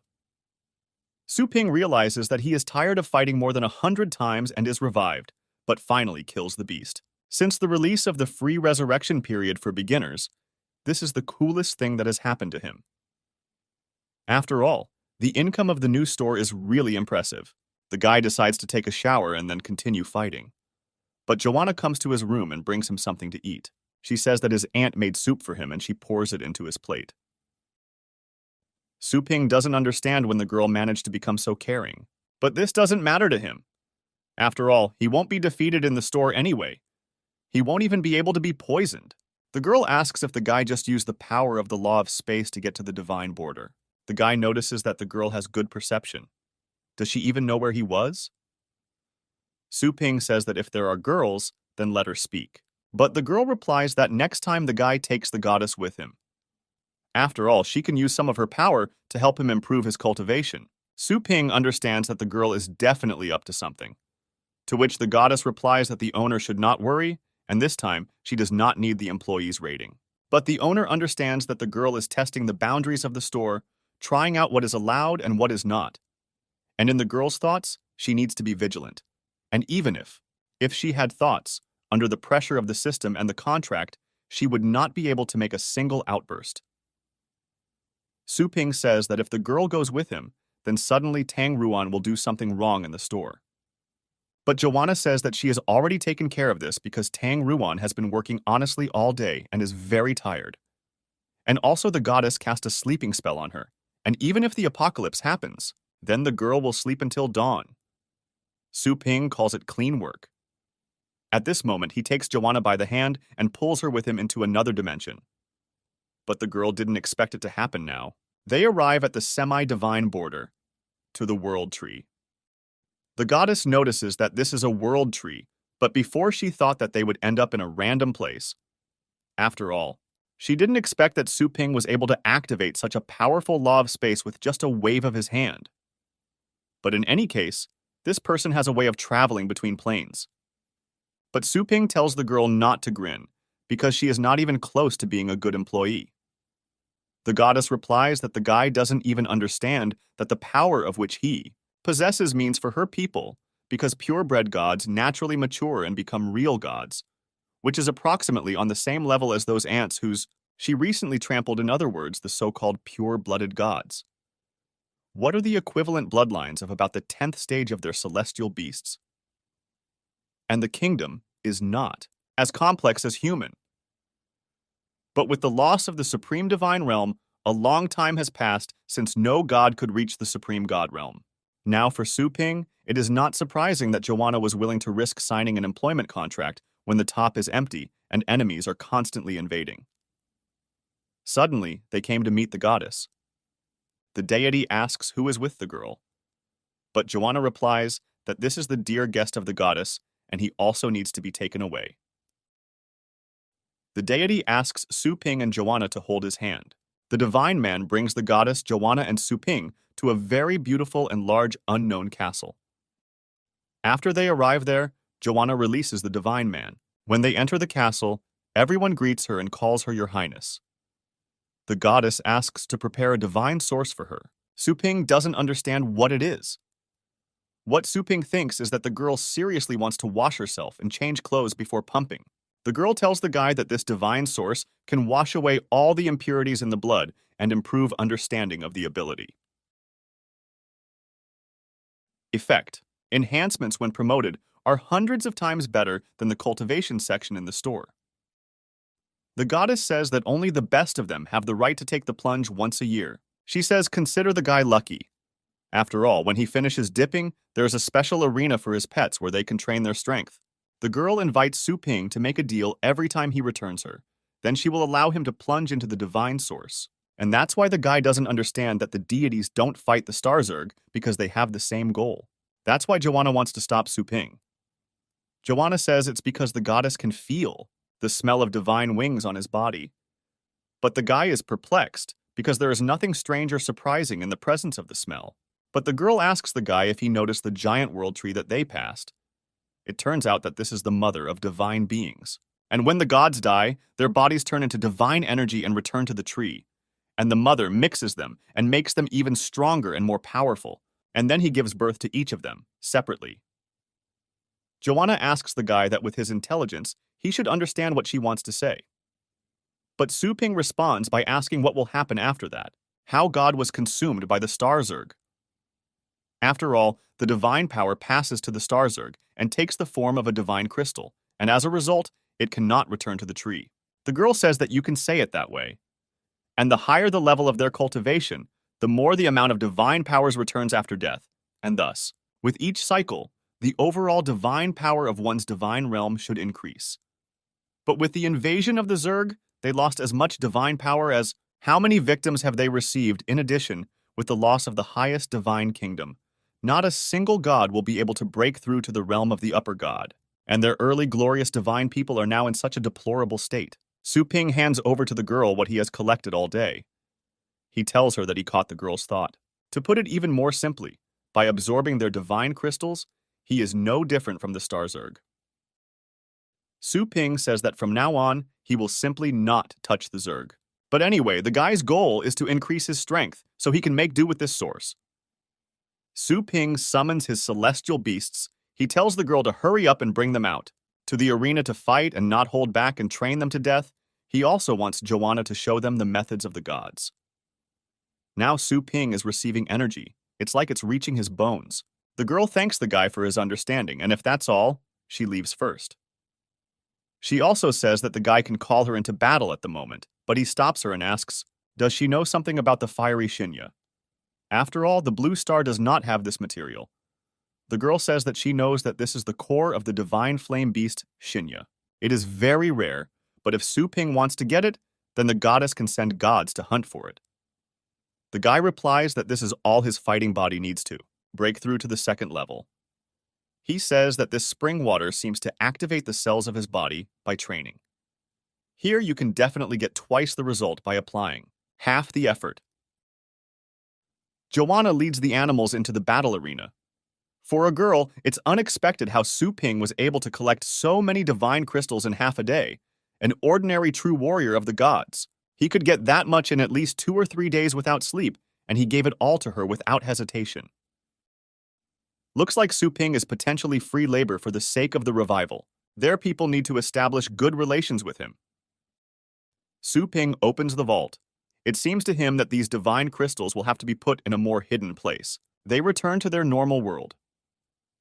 Su Ping rejoices because the Golden Crow's demonic body has successfully overcome the second level, and his physical strength is now almost at the 9th level. The Demon God stages and Suppressing Fist also completed the first level and was now equal to the 9th stage master. Su Ping can now quite lay claim to the title, Upper World Level. The owner remembers that Yuan Tianchen was seriously injured in the battle with Joanna. Now he is afraid that Yuan Tianchen has already fallen out of the realm of the vast sea. So the only one, the threat to him in this subcontinent, is of a different class. Su Ping asks the goddess to hurry up and wake up Tang Ruan to get ready. After all, yesterday he spent a lot of money on advertising, so the store will be full today, and Su Ping will be busy all day. But when my sister came home from university, she saw her brother sitting at the door of the store, and it was incredibly empty. My sister asks if my brother took a day off today. Su Ping replies, "It's clear that he's at work." He asks why Xiao Yu came back, but the girl replies that it doesn't look like work. And today, they were simply released from classes early. This evening, they will have a lesson at home with the teacher, the King of Poisons. The couple shows their sister a store that guarantees a place in the top 10 of an elite league tournament. It says that the top 3 purchase the most expenses. In all branches of the store will receive the right to guaranteed delivery. The sister attacks her brother because it is vile to use such tactics to attract clients. They have dozens of outlets around the world, and they can attract customers this way. Even if they go bankrupt, they will still make a lot of money. Su Ping starts laughing. He just thought it was cute when his sister acted like a little boss. But the girl just thinks it's unfair. And Su Ping denies this. He thinks it's fair. But what they do is not so simple. The fact that the last winner of the tournament came to support them became the key to attracting customers. Moreover, the majority of clients follow the crowd and on the left believe the authorities. Probably all clients of the city will be swept away by them. But Xiao Yu says that we can't let this happen. To which Su Ping replies that they need a big stir. And they will prepare the tournament championship. Hot Search reports that Xiao Tao Qi guarantees the championship, and Fei Fei Pet Store guarantees a place in the top 10. People are happy because in any case, there are so many people here in the store, and there are only 3 recommended ones. Also, many people understand that their turn will not come. To President Liu's office. They don't understand how you can guarantee first place. Should they offer more guaranteed seats to retain customers? The owner of a Fei Fei Pet Store named Liu Yuan says they don't need to jump around like clowns if they want to become famous. Then you need to use the manager and get the information about their owner and then make it public. He also says to turn this store and its owner into dust. The more people are offended by them and the greater the indignation, the better. The workers say that the president, like the president, doesn't need a single soldier for this as soon as the store owner loses the end of his shop. One of the workers says that the higher you rise, the harder you fall. He tells the president that he is trying to deprive the owner of that store of the opportunity to stay in the city. The elders of the Zhou family are discussing that they read on the internet that the owner of the store is getting higher every day and has countless titles, and he can crush legendary rank with one finger. At the same time, at the Liu family residence, they are discussing how a guy dares to say such things, and who even owns this mischievous guy. The Liu family sergeant major reports that his name is Su Ping, and he is a high-ranking teacher at Fengshan University. Otherwise, nothing special. One of the elders reports that he heard about how Yuan Tianchen went to him, and then he was returned back, and he never set foot outside the house. After all, part of the legendary rank was at stake, and all the witnesses got rid of. Mystery. What if the King of Poisons had not personally said that she had returned the master? Yuan Tianchen, the foreman himself, would still be in the dark. The master says not to spread information about this, and not to get involved with this mischievous person. After all, you need to get to the bottom of it right away. A few days later, the city is still talking about Xiao Tao Qi guaranteeing the championship. A third-year student, Shu Kuang, comes to Su Ping's store. He asks the master if he's joking, but Su Ping looks too serious. Shu Kuang asks who the master will choose then. But the sister begins to arise. Does Su Ping really want to promote one of the client's champions? But Petra replies that this is just a trick to attract traffic, because if there are too many uncertain facts to advertise, then this matter is closely related to the future of Xiao Taoqi, and you can't miss it. Su Ping says that's why he should choose someone he trusts. Shu Kuang asks whether false advertising will cause backlash. Na Peter asks, what if he decides to advertise Shu Kuang while the guy invests money in cultivation more than others? Wouldn't that be enough to secure a place on the list? Shu Kuang replies that it is easy for him. But Xiao Yu tells her brother that she wants to take first place. She can also withstand any tough workout. She really asks her brother to pump her up, to which the brother replies, so that the girl doesn't make him laugh, it's not a very good job to be a guaranteed champion. After all, with the moon dragon of the Silver Frost Star, as long as the girl acts step by step, getting into the top 10 should not be a problem. But Xiao Yu replies that being in the top 10 is not enough for her. She wants to become stronger as soon as possible. Xiao Yu says that when she wasn't looking, Su Ping must have gone through a lot of inhuman training to gain the strength he has today. That's why she thinks that. She can never become that strong. But the brother replies that in her first year she has already become a master of martial beasts, and it is possible to enter the top 10 in the Elite League already. Very promising result. But the battle for the championship means that the entire city will be against her, not to mention the slithering snakes of the four main families. Also a guy. She says that everyone on the street, even her former friends, will look at Xiao Yu differently. Brother says that moreover, in this tournament she signs up for life or death. The sister replies that she had already thought about her brother's words a long time ago, at the moment when she became a master of war beasts. Xiao Yu asks what happened to his brother that day when he and his mother lost consciousness.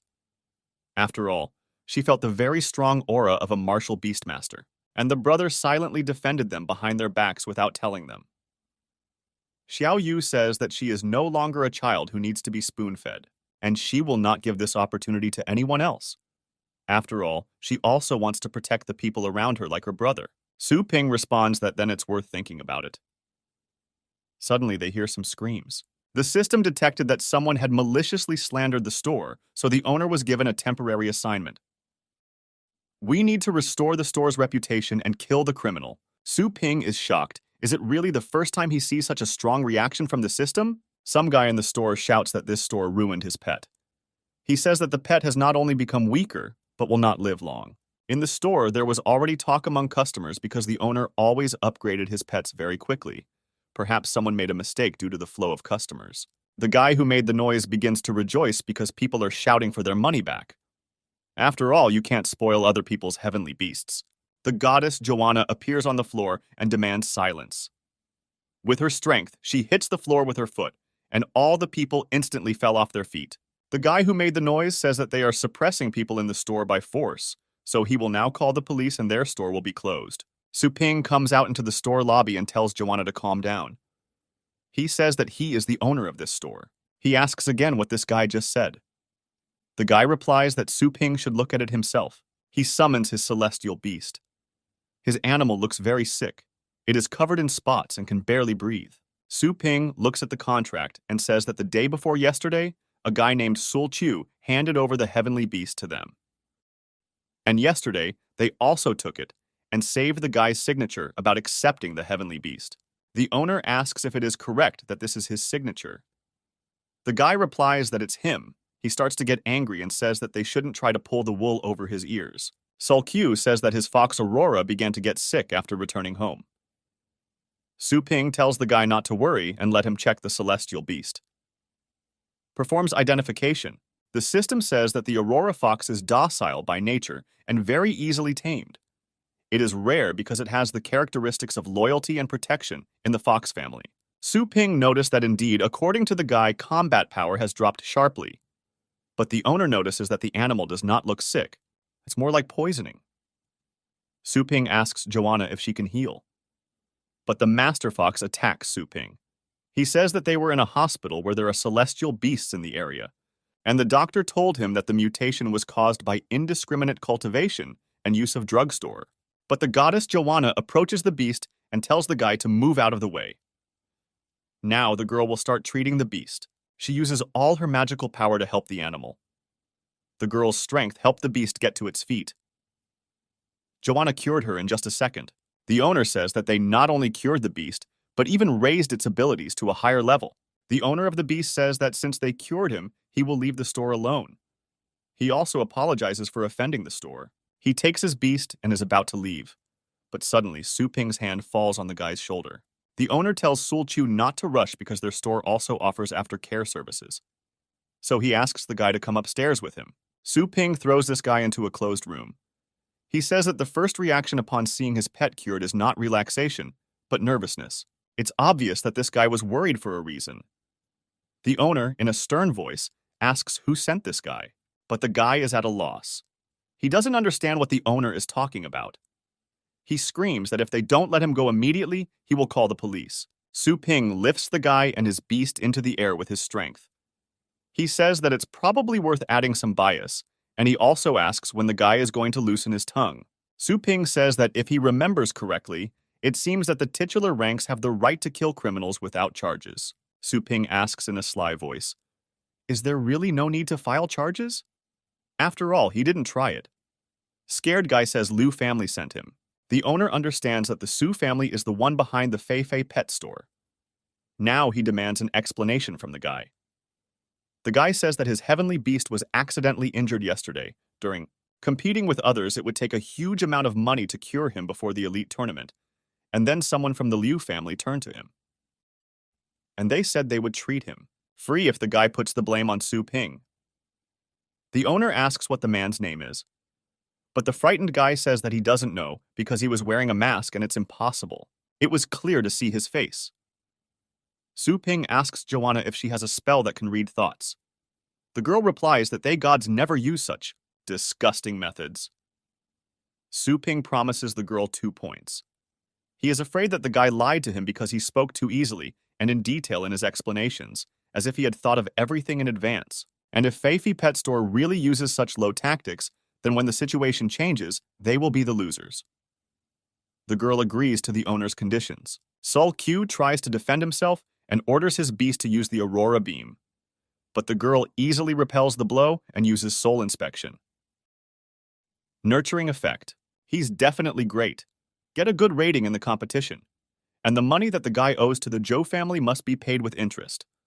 But the guy asks for another one, the month when he will receive prize money for the competition. They tell him to stop talking nonsense.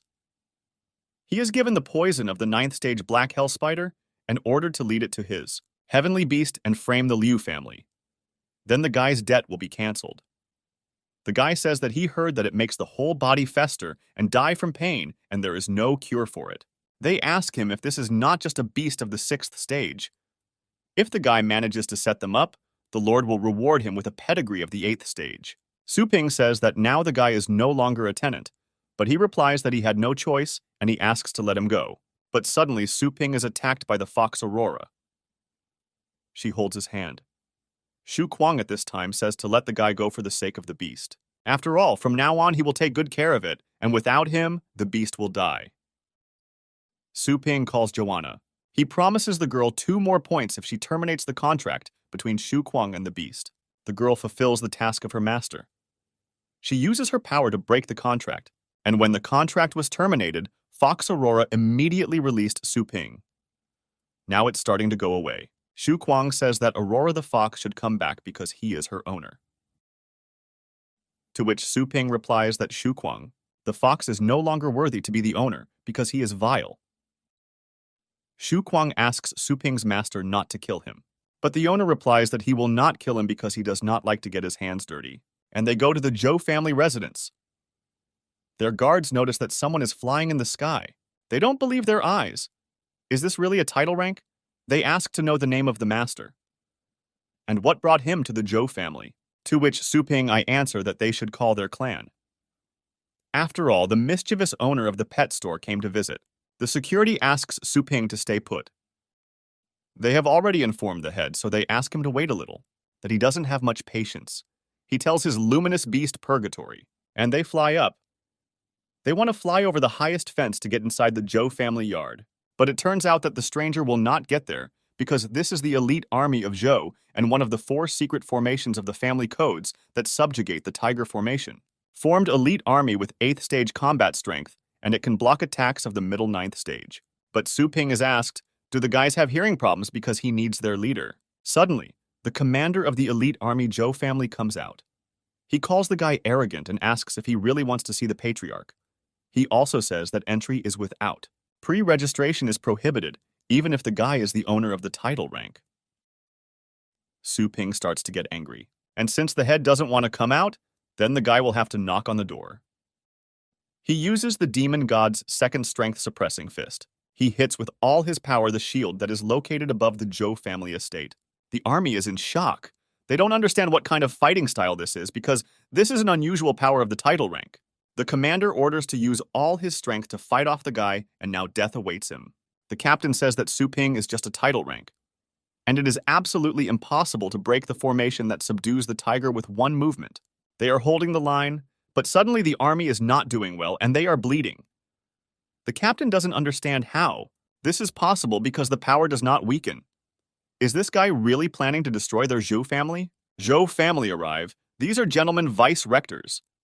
They say it's better to die standing than to live on your knees. Masters use the explosive Xuanwu style, and their shield falls to pieces. But Su Ping's huge star power hand also gets damaged. The captain thanks the vice-rectors for their measures. One of the masters says that the elite army is Zhou, consisting of elite students of the Zhou family, and to join you must be at least at the 7th stage. He asks the army when they became so ineffective. This is the head of the Zhou clan named Zhou Tianlin.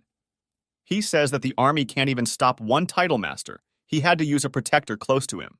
The captain admits that he is to blame from his own weakness. He asks to be given the opportunity to correct his mistakes and catch the stranger. With his animals, he finds himself in the middle of the Zhou family yard.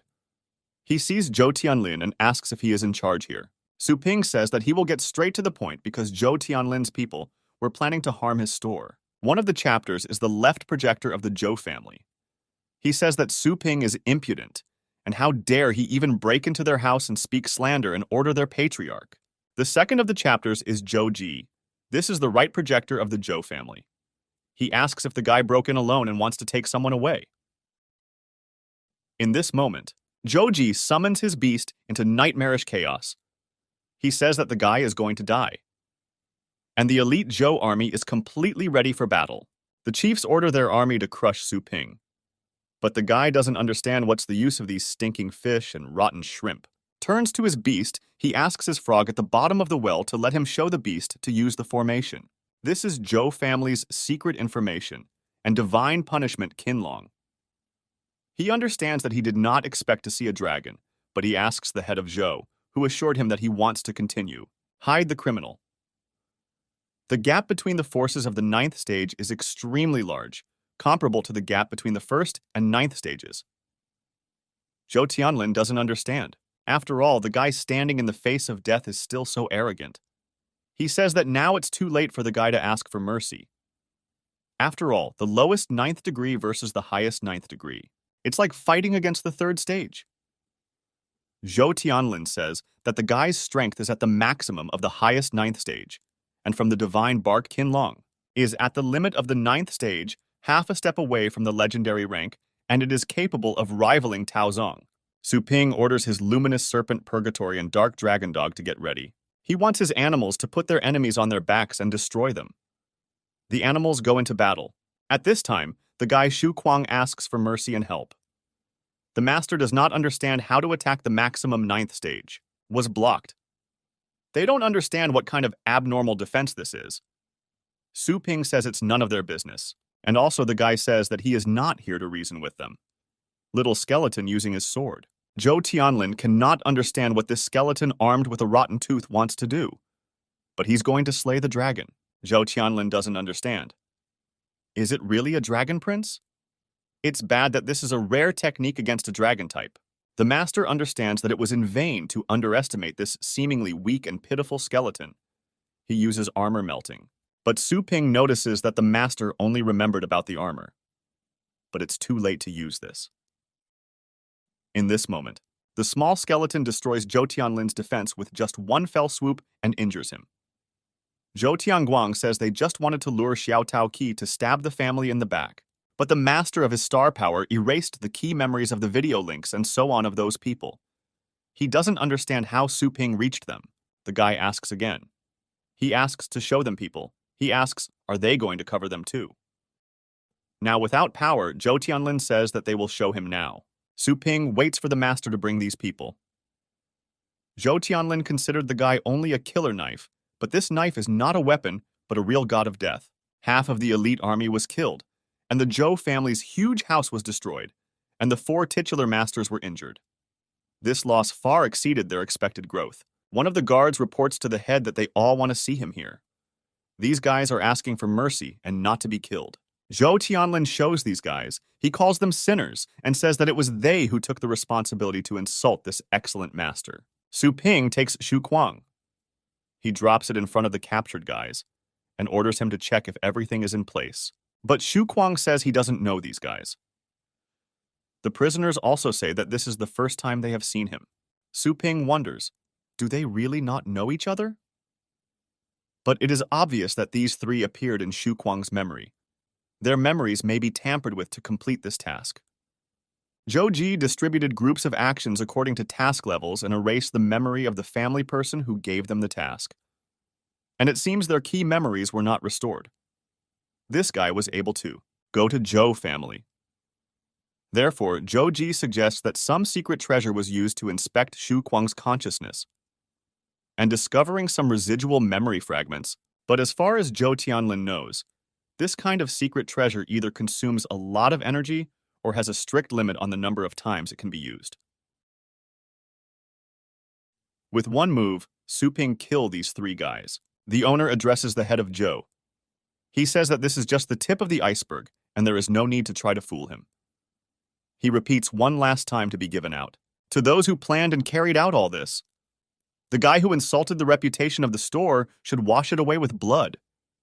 The master doesn't understand how this guy can be so sure. One of the guards says that in fact another group of people is approaching. They ask Su Ping to be calm. The people they brought are on their knees and crying, asking for mercy on them. After all, they made this terrible mistake and they admit it. Zhou Tianlin says that these are all the participants now. He is handing them over to Su Ping.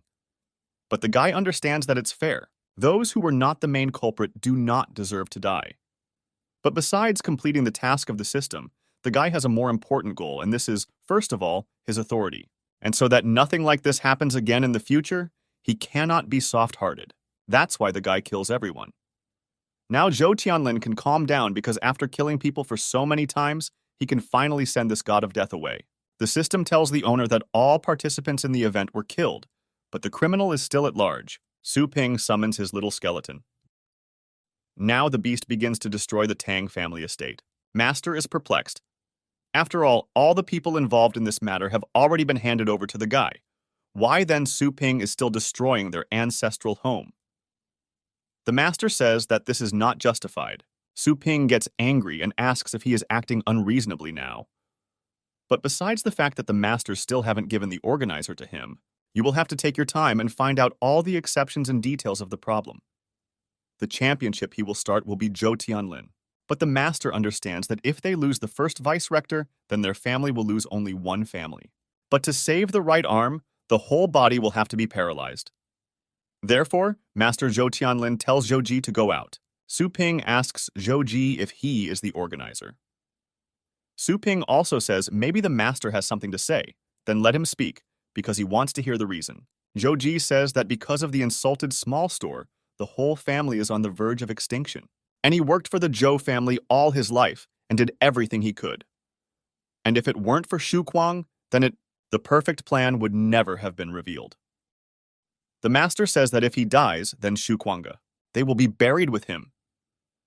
And with one movement of his hand, he pierces the guy's body, piercing his stomach with his hand. But suddenly, a small skeleton comes up behind him, and with his sword, he cuts the master's body, thereby killing him. Su Ping orders the luminous serpent of purgatory to clean up here. After all, the guy doesn't leave a mess behind. Master Zhou Ji dies in the fire of death. The army sees this horror, and Zhou Tianguang is glad that he did not take part in this. After all, now he too would die from the fiery knife of a small skeleton. Zhou Tianlin says that from now on the entire street where Xiao Tao Qi is located is prohibited for the Zhou family.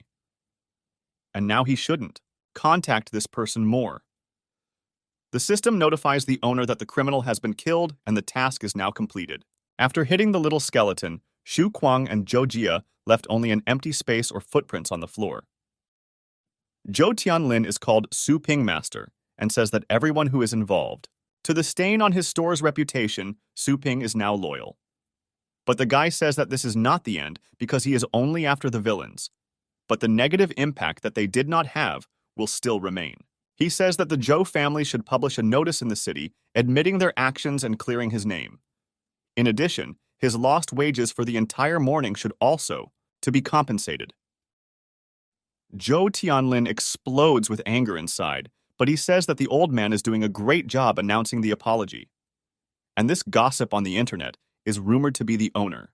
A pet store that holds the legendary rank and tramples title ranks is not a rumor, but a fact. As for compensation, Zhou Tianlin wants to know what the Su Ping family is missing. The guy says that he only needs one set of heavenly treasures to train martial beastmasters. A set of the master class they taught the young master.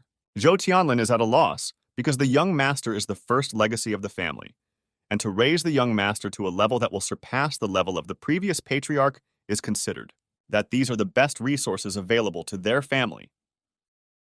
Zhou Tianlin starts to get angry. Is Su Ping planning to turn their family into pigs? After all, by transferring these resources, their family will never become stronger.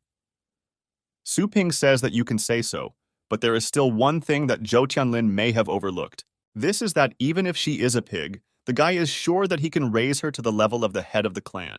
The army begins to get angry because they don't understand how the guy even dares to compare their patriarch to a pig. After all, a soldier can be killed, but you can't humiliate, and if Su Ping wants to fight, then they will fight.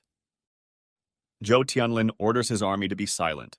He says to the army, have they forgotten that this man's skeleton has a strange appearance and deadly power? After all, he was originally a celestial beast with a first-stage bloodline, and demonstrated the aura and power of the king of beasts. Another couple said that they could raise a pig to the 9th stage. Therefore, now the master is afraid that this may not be a metaphor.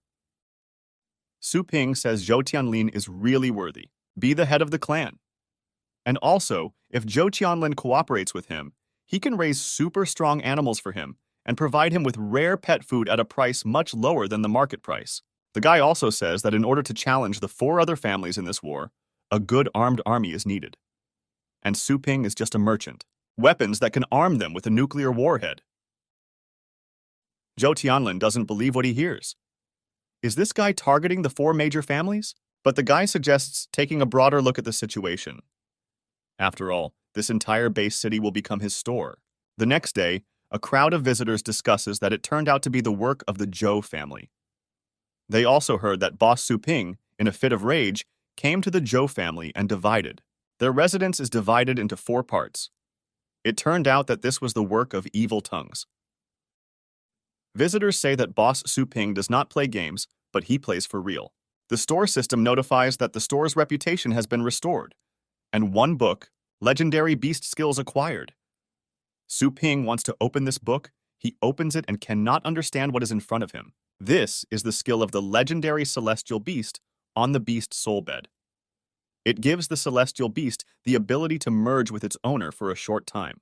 And after the merger, the owner receives all the power of the pet with each merger, and the owner temporarily receives one of the pet's skills that is twice as effective as the original. Su Ping doesn't believe what he sees. After all, an ability that can only be possessed by legendary martial beastmasters can really be learned directly by celestial beasts. Su Ping realizes that this is a terrifying skill book. He thinks about which pet to give it to. He can give it to the tonic snake of purgatory, and then the owner will become a dragon warrior. He understands that breathing a tribe and flying with dragon wings is pretty cool, but the owner is already accustomed to using spirit control, and choosing a dragon would be too banal. He wonders what about the dark dragon dog. He would be pleased to be able to see souls 100 miles away, but for him, a dog warrior sounds too crazy. And of course, those who are worthy of this book of skills. There must be a little skeleton. He summons his celestial beast.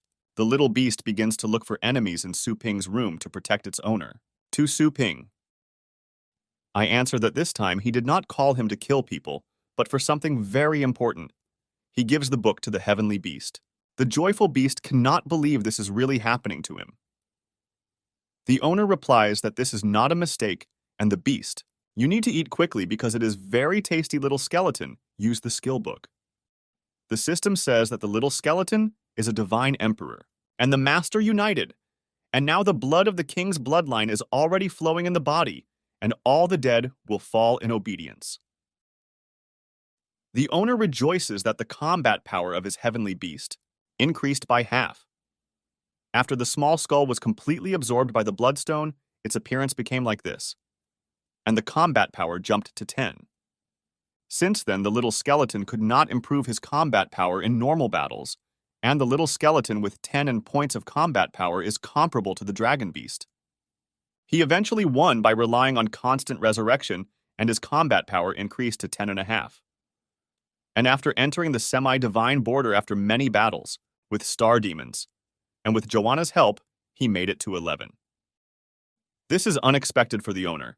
After all, this skill can directly increase the combat power of the beast, which is so difficult to improve. The owner is happy that the turmoil in the store has finally come to an end. He says he wants to take 2 5th-stage novices to the desert areas for training. After all, the time has come to solve the problems with the championship.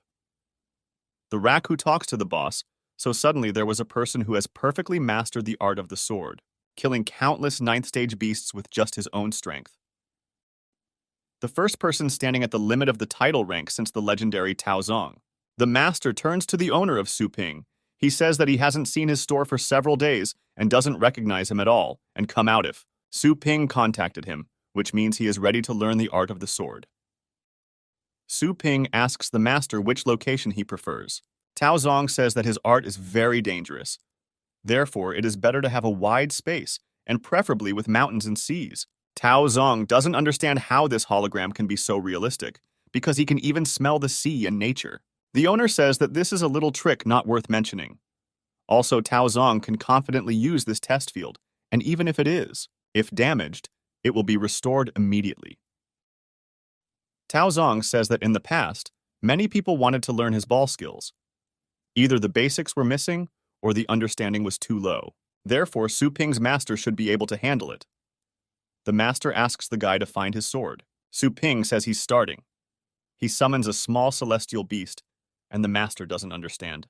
Is it really possible that the one he should teach the art of the sword is a small skeleton? Su Ping says that he will be away for a while and will not be able to cultivate. It's so that Tao Zong will guide the beast during his absence. It's certainly not that simple. Su Ping takes out the spiritual tree fruit. It can directly increase the star power level of a martial beastmaster below the 9th stage by 1 level. Even though Tao Zong is a 9th stage, it will be difficult for him to break through to the legendary rank, but it is quite enough to reduce the training time by 1 or 2 years. Moreover, this thing is too expensive for a martial beastmaster. Therefore, it has already become priceless.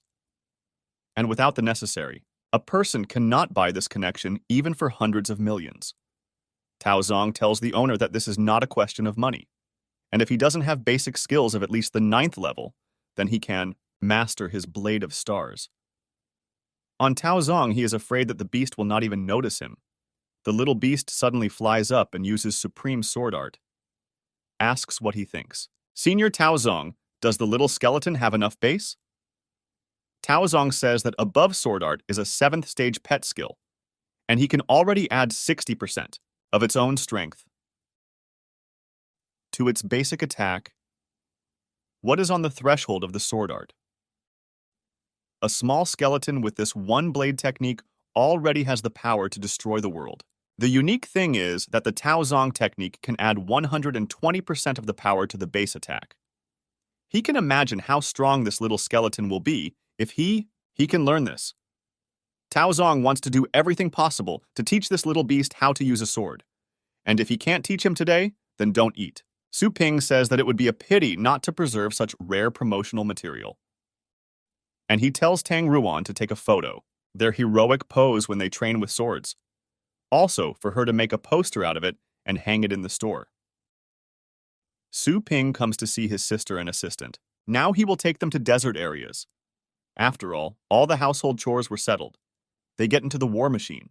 The assistant says that his sister told her about such a car that ordinary people won't be able to buy. At least a silver rank holder has the right to buy it, on it through a deserted area. Su Ping says that he asked a friend to provide suitable terrain for them, but he didn't expect him to be so caring. What even prepared? Su Ping will take the car and all the IDs to the warehouse of the explorer's base to then pick up a set of combat armor. The sister says that she read on the internet that her brother has. There was some kind of skirmish. The brother replies that he is completely fine. It is the influence of the Zhou family in the city that incited him to attack another influential Liu family wanting to make a profit. But now the guy has achieved justice by killing their senior management involved in this, along with their subordinates. The assistant can't believe what he hears, after all. Zhou family, one of the most prestigious families in their city, sister asks, is it really because of her championship? But the brother replies that for every strong person, there is an even stronger one. The growth of their family. It will inevitably lead to a clash with the old forces, so it's not my sister's fault, and let her not take it to heart. Just selfishly, Su Ping didn't want to involve his sister. The assistant asks, did the master originally plan to take first place?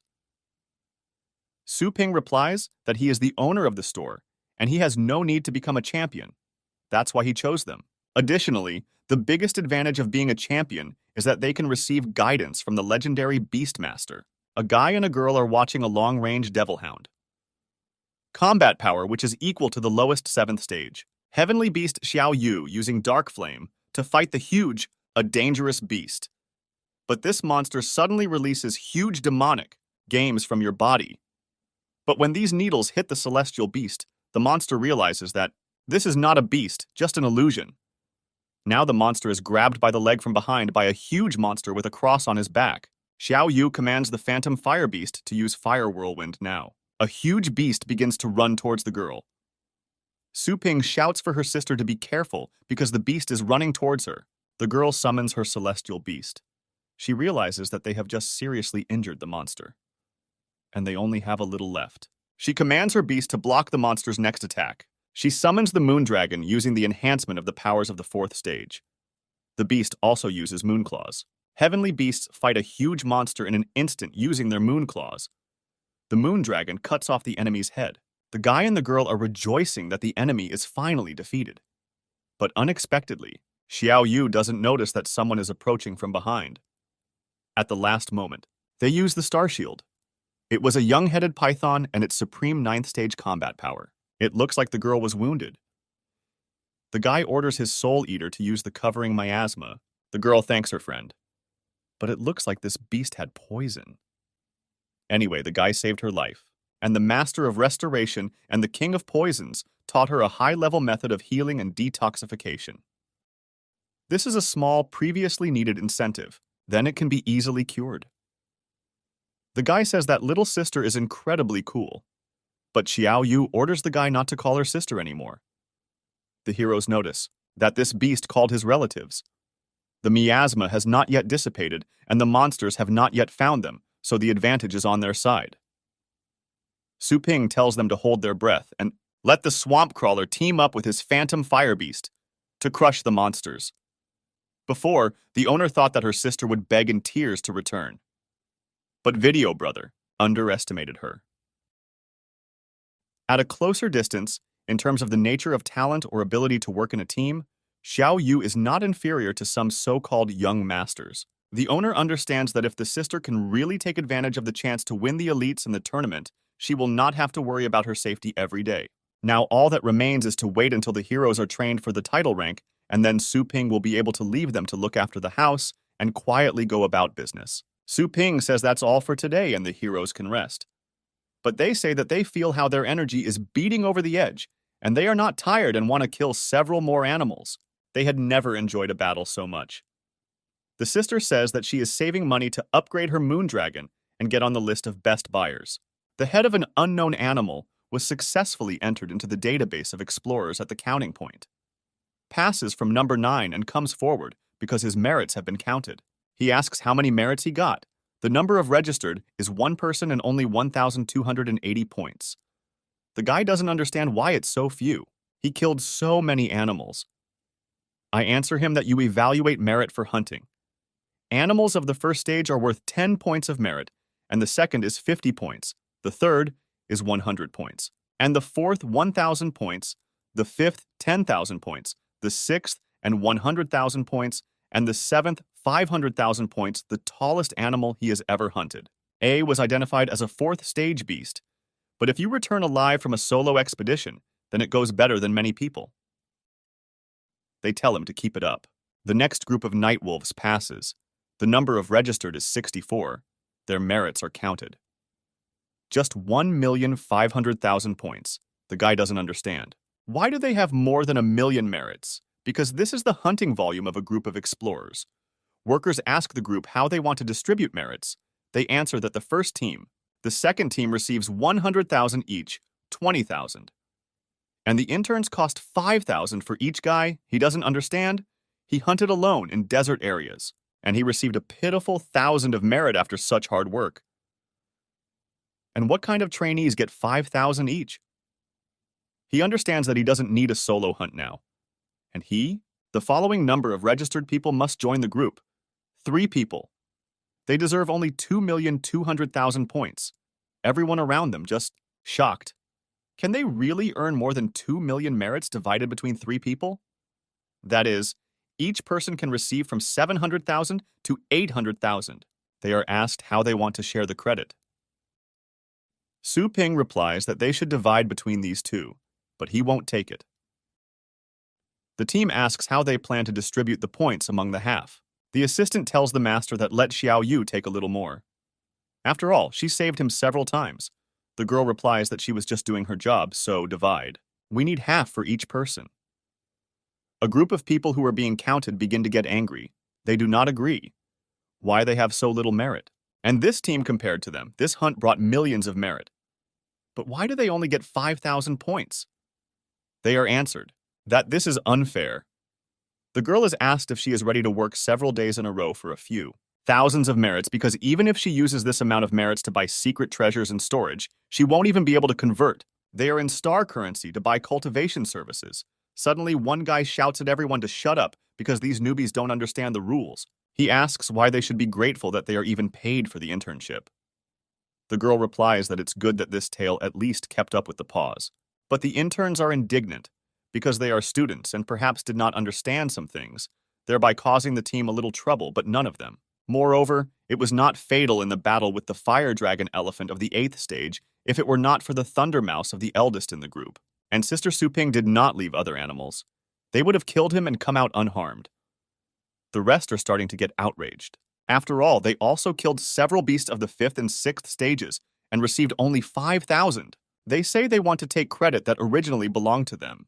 Brother says, sister, don't rush to draw conclusions and it's better to just listen, the senior team says, so that newcomers do not think that killing several ferocious animals is a big deal.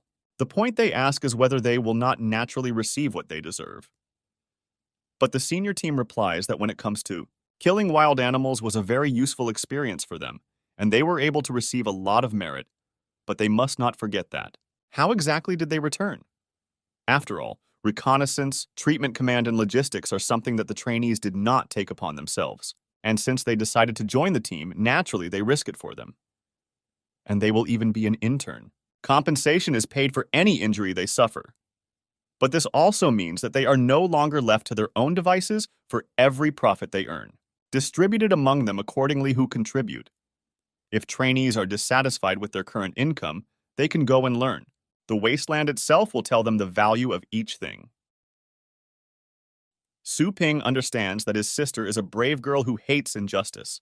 This is not bad, but it is easy to fall before gaining strength, so now is a good time to wean her temper in empty areas. Su Ping starts to leave and asks why his sister froze, because the road she has to go through is 100 times harder than theirs. He offers to exchange merit points for currency and return to the store to upgrade, because there is a month left and every week.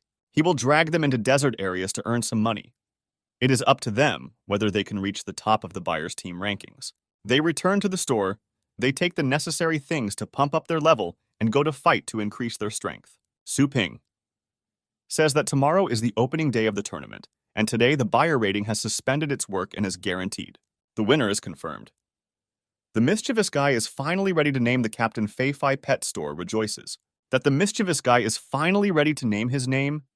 He wants the name of this person to spread throughout the base, the city during the day, and if the flabby Zhou family could not defeat him there, do not think that the four main families will be able to do it. Zhou family see that the person who is going to fight with them is just a young animal and defeating him is a piece of cake. Zhou family assistants ask the head that if during the tournament they meet this person, then nothing will happen to him if he kills her right away. The long-awaited Longjiang Base City Global Elite League tournament and preliminary rounds are declared open. Spectators rejoice. They can no longer wait that everything will begin soon. They came to see the rivers of blood in full, many who have already felt the enthusiasm of this tournament without further ado. The host says that let the participants show themselves. Due to the large number of participants, the presented rounds will be divided into 30 arenas, which will be held simultaneously. The first participant is Martial Beastmaster Xiao Yu, and the number of participants in this tournament is 1,000 people.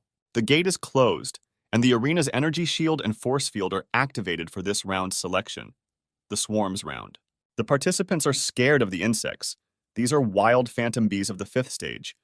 The presenter says that the rules of the qualifying round are to survive the phantom bees, and the stings, which are enough to injure them.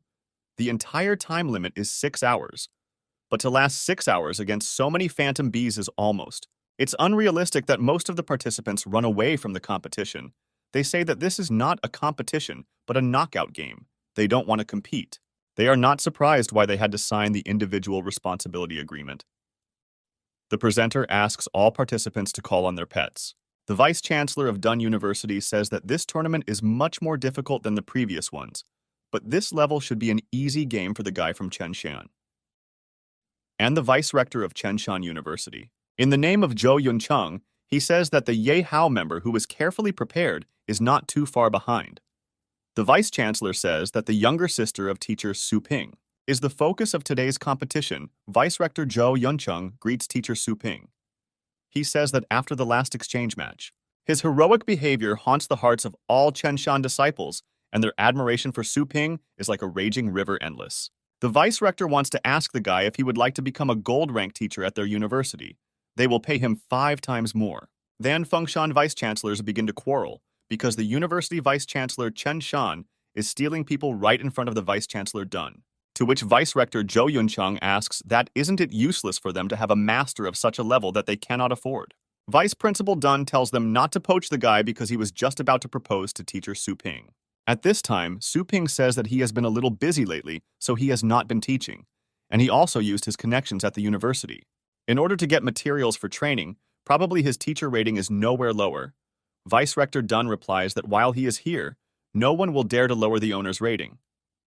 The vice-chancellor says that he heard that Su Ping alone suppressed the entire Zhou family, and with his strength, even if he does not teach, it will still be a huge advantage for them in Fengshan.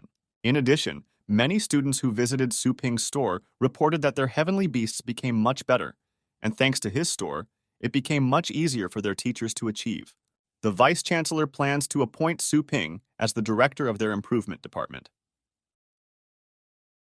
Although this is a new department, half of the resources at the university will be its location. Dun says that the guy can no longer teach, and he only needs to take on the job of raising celestial beasts for the entire university. The guy says that he doesn't want to listen to anything other than the tournament, so he agrees to talk later. Vice-rector Zhou Yuncheng is angry after all this. Damn old fox to win over. Su Ping did not hesitate to give up half of the university's rights and lack of teaching morals. If Zhou Yuncheng had known about this before, he would have offered it to Su Ping first. The host asks if the players are ready. After all, everyone who leaves the field or is unable to move will removed from the field by nice staff. And by the way, anyone who damages the grass flowers will also be disqualified from the tournament. When the tournament begins, the paralyzing twisted needle goes into battle. The host says that unexpectedly many drop out because this tournament looks really exciting. And another unlucky participant becomes Roy's target, but the girl jumps and dodges the blows. The presenter says that this nimble movement of the participant is too beautiful. These bees are not controlled by the martial beastmaster, but the girl does not understand that if this is a colony of wild bees, then why were the grass flowers not attacked? Perhaps it is a coincidence that the presenter comments that on the other side of the field a guy is fighting against bees. He crushes them with force. The guy is trying to kill all these phantom bees and then everything will be over. The presenter says that the participant still has not shown his celestial beast and is relying solely on. With his well-honed tactics, he was able to kill several phantom bees of the 5th stage. This is a way to hide his strength and a way to show it. But it turns out that this participant chose the wrong way to solve the problem, and it has been eliminated because transparent butterflies reproduce very quickly and the leaders have a very large supply of these butterflies. Therefore, even if the participants are strong, they should not take them lightly. Xiao Yu understands that most of the participants are at the 4th stage and only. Some of them have reached the 5th stage, and there are only a few people at the 6th stage. But even if there was a 7th stage master, he would not be able to withstand such an intense attack for 6 hours, not to mention that the swarm cannot be reduced by force. The girl understands that the test of this round is not combat strength, but something else. The participants notice that this is a little girl who wants to compete for the championship with the young masters. They think that she is impudent and decide to show her who is stronger. This is the younger generation of the Tang family. The girl tries to lure the bees towards the grass flowers, and of course they were not perceived by the swarm as enemies and were simply ignored. Such a precise identification of the girl's enemy, only 2 options come to mind. The first is that control of celestial beasts at a distance. The second thing is that on the body of the woodflower, there is some kind of secret treasure that can repel insects. If this is the first option, then she should be able to feel the supreme being using his star power. But so far, she hasn't found anything. And if this is the second option, then this can be associated with the rule not to harm herbal flowers.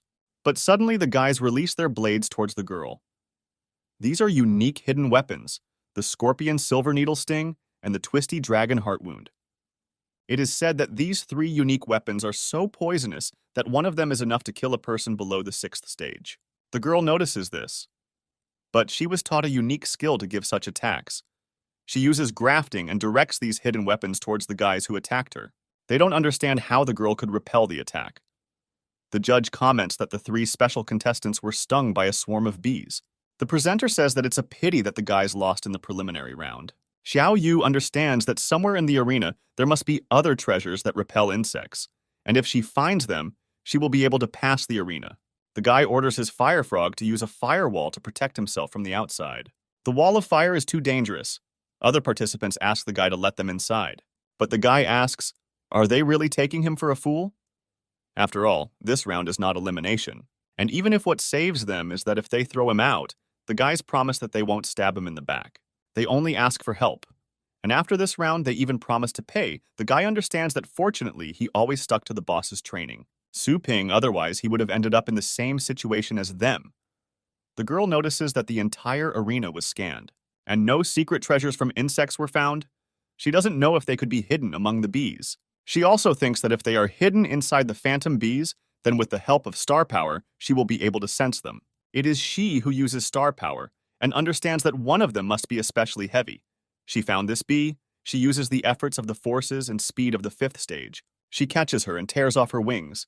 She understands that this is exactly what she needs. The presenter says that unexpectedly. In 1 hour, someone was the first to find the correct way to complete the round. The rest of the participants do not understand how this even happened. The presenters congratulate the participant. With victory in the first round, the rest of the participants now understand what's going on. They killed so many insects and broke several hidden treasure rings, but nothing happened. Projector Dun says that fortunately there was no danger, but he began to think that Fengshan was about to lose another star. Xiao Yu has such skillful technique that she was able to fight off those weapons. Teacher Zhou Yuncheng asks Su Ping where Xiao Yu learned this from, but the guy replies that there is nothing special about it. He says that the elder of the Tang family who is in the step-level pair of the patriarch taught her. The host comments that several participants followed Xiao Yu's example, and they received promotion qualifications in this round. Tags were discovered. The rest of the participants should. Continuing in the same spirit, the walker says that players who have already moved forward can leave the field to rest. He also warns them to be vaccinated for the next round in 3 days. Xiao Yu is glad that fortunately she discovered this earlier. Otherwise, the people on the field could simply die and everyone could lose their qualifications. The girl decides to return home and calm her mother down. The strange guy behind the girl says that when the trash family there got out of the way, it was his turn to act. Use the demonic claw and pointed at the girl. Xiao Yu notices this and understands that the secret technique of the Mu family can infuriate the low-ranking beasts around them. This is a bloody mark due to which animals attack the marked target. This skill, so heavy that half the load has to be shared with the celestial beast. The guy asks how the girl knows this. The presenter comments that the role on the field seems to be controlled by one of the participants. They all immediately rushed to participant Xiao Yu. The audience shouts that this is not fair. It is very obvious that she intends to be attacked. They also say that leaving a bad review on this guy's popularity rating. The presenter says that although there is no direct rule against attacking other areas of the participants, but they can only morally condemn him. But the participant asks which of this is dishonest, and who said that the noble cannot become food. The winner is the king. Now the guy doesn't believe that she can survive. The guy said that the champion of this tournament is none other than him. But member Xiao Yu finally opened the summoning rift. The Mu family member managed to push out the battle pet of the member Xiao Yu, but Xiao Yu was surrounded. The girl summons a fire exit. The presenter comments that it's unexpected. This turned out to be the strongest skill of the 8th stage fire type long-range pet A, the heavenly beast that used this high-ranking Phantom Fire Beast. And the Phantom Fire Beast has a 3rd stage pedigree. He is truly the best of the best in mastering such a powerful skill. A member from the Mu family says that she had such a powerful fighting beast up her sleeve that it is not surprising that nothing is known about it. But there are endless phantom bees on the field. He says that we'll see how long the girl can hold out with this extremely energy-consuming. He used the demonic claw as an 8th stage skill. But the unexpected guy is confused by the snakes. He doesn't understand where they came from. The guy can't get them out of himself, and he can't even move his body. The girl says that the blood brand has one drawback when the heavenly beast helps the owner to share mental stress, vigilance will decrease, and then it will be very easy to get close to him. But suddenly the girl gives a mark to this guy, and the entire swarm of bees flies towards him. She says that she will personally kill, as her brother taught her. The younger generation of one family was eliminated. Viewers say that this is too cruel a method. The guy reads the reviews of the mischievous store. It seems to him that the shadows, verified data on the internet, which is full of water, turned out to be true. The vice principals say that this is very great and congratulate Principal Su Ping and his sister on their successful promotion. But suddenly they notice that the guy disappears. After the competition, the girl goes to the base. Some strange things are happening there now. People broke in and killed many of the base employees. One of the killers asks how the girl dared to compete with the 4 main families for the championship in the elite tournament. He asks the boss what he will order to do with the girl. The captain replies that according to the buyer's plan, her arms and legs should be abolished, but judging by the photo, this girl is quite cute. Therefore, first they decide properly. Frolic with her, after all, it's been a long time since they came across such young girls. This is a squad of black dogs whose combat power is of the 8th stage, notorious for its fame in desert areas because they often did dirty work for 4 families. They were hidden, and no one dared to arrest them. They decide that their older brother liked it, so when the older brother gets tired of playing, he will give it to the other brothers. They hear sounds. After a few steps, they decide to get ready and run up to the girl from behind and grab her. When the girl realizes that she is being followed and wants to grab her, she uses the power enhancement of the 5th stage, looking around. She sees Su Ping standing in front of her. He says that her sister has a good reaction. The sister asks her brother not to test her reaction anymore, because someday he may not have time and will remain crippled. The brother replies that this is her talent and he came to take her home, but the guy, it goes in an unclear direction because the parking is in a completely different direction. But the guy says that he had just been there and it was very dirty. After a while, this dirty group comes out. From the room in which they were waiting for the girl, they see a small skeleton. Su Ping tells his sister that he asked someone to clean up there so they won't go there. The little skeleton killed all the enemies, and with a sword, when leaving the competition arena, they meet Tao Zong. The owner asks, does the master of the pet also need nurturing? But Tao Zong says that he came to find out if the little skeleton is free. But if he's busy, it's okay. Su Ping does not understand what happened between the little skeleton and Tao Zong during the month he was away. But the guy doesn't care, as long as his beast becomes stronger, so he entrusts Tao Zong and takes care of his pet. When Su Ping and her sister come to the store, they see 3 huge boxes. The owner asks Joanna what they are.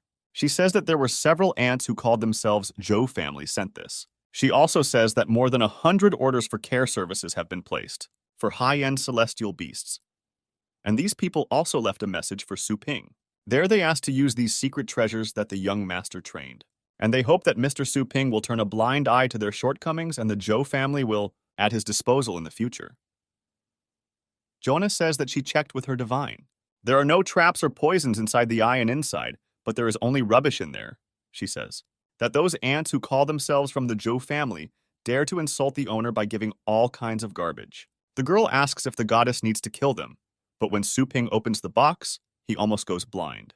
The sister notices that there are a lot of high-quality treasures there and asks her brother what he plans to do with it. Su Ping replies that of course this is for her training. He tells the girl to take advantage of the 3-day rest and quickly absorb these secret treasures. But the girl says that she only saw these secret treasures once in a book and she doesn't know how to use them. Tang Ruan says that these treasures are too high level for the sister, and if she forcibly absorbs them, her body will explode and she will die, and there is no common sense in this. Su Ping understands that Tang Ruan is also the young mistress of one of the 4 major families, and these secret treasures must be very rare. So the owner calls Tang Ruan to his place and says that they need to talk. The girls begin training. Tang Ruan helps the owner's sister increase her strength. Tang Ruan says that since Xiao Yu is constantly moving so that she does not fall off on her own during cultivation, Tang Ruan will have to tie the girl's hands, so Xiao Yu must be patient. She tells the girl to focus on her body. Xiao Yu doesn't understand what's going on an hour ago. Have Tang Ruan tell you how to use these treasure data? Well, Tang Ruan asks, what good is it to her? She asks if the owner will let her go. Su Ping replies that he may be let go, but he will still soon take Tang family under their wing, and they won't have to wait long, so there's no need to worry. He tells the girl to start quickly. Xiao Yu says that brother is becoming more and more like a villain. Tang Ruan asks Su Ping if the good-for-nothing title master is going to take over their family for his information. The family there is a large family spanning several base cities in one base city. Only one branch of their many branches keeps up with the other 3 main families, and since they are discussing the origin of her Tang family. Then they should start with their long history in one of the days of the 2nd year. The reign of the king in the house of their ancestors is an unlucky player. Su Ping asks the system when they recruited. Joanna, the system, said that the contract is limited only to heavenly doors since it can be used on gods. Su Ping asks if it is effective. It's on ordinary people. The system says that, however, all creatures are pets, and when using a temporary contract with its knowledge and power remain the same. But the ability to think is reduced to the level of a heavenly beast. The same rank the effect lasts until the end of cultivation application.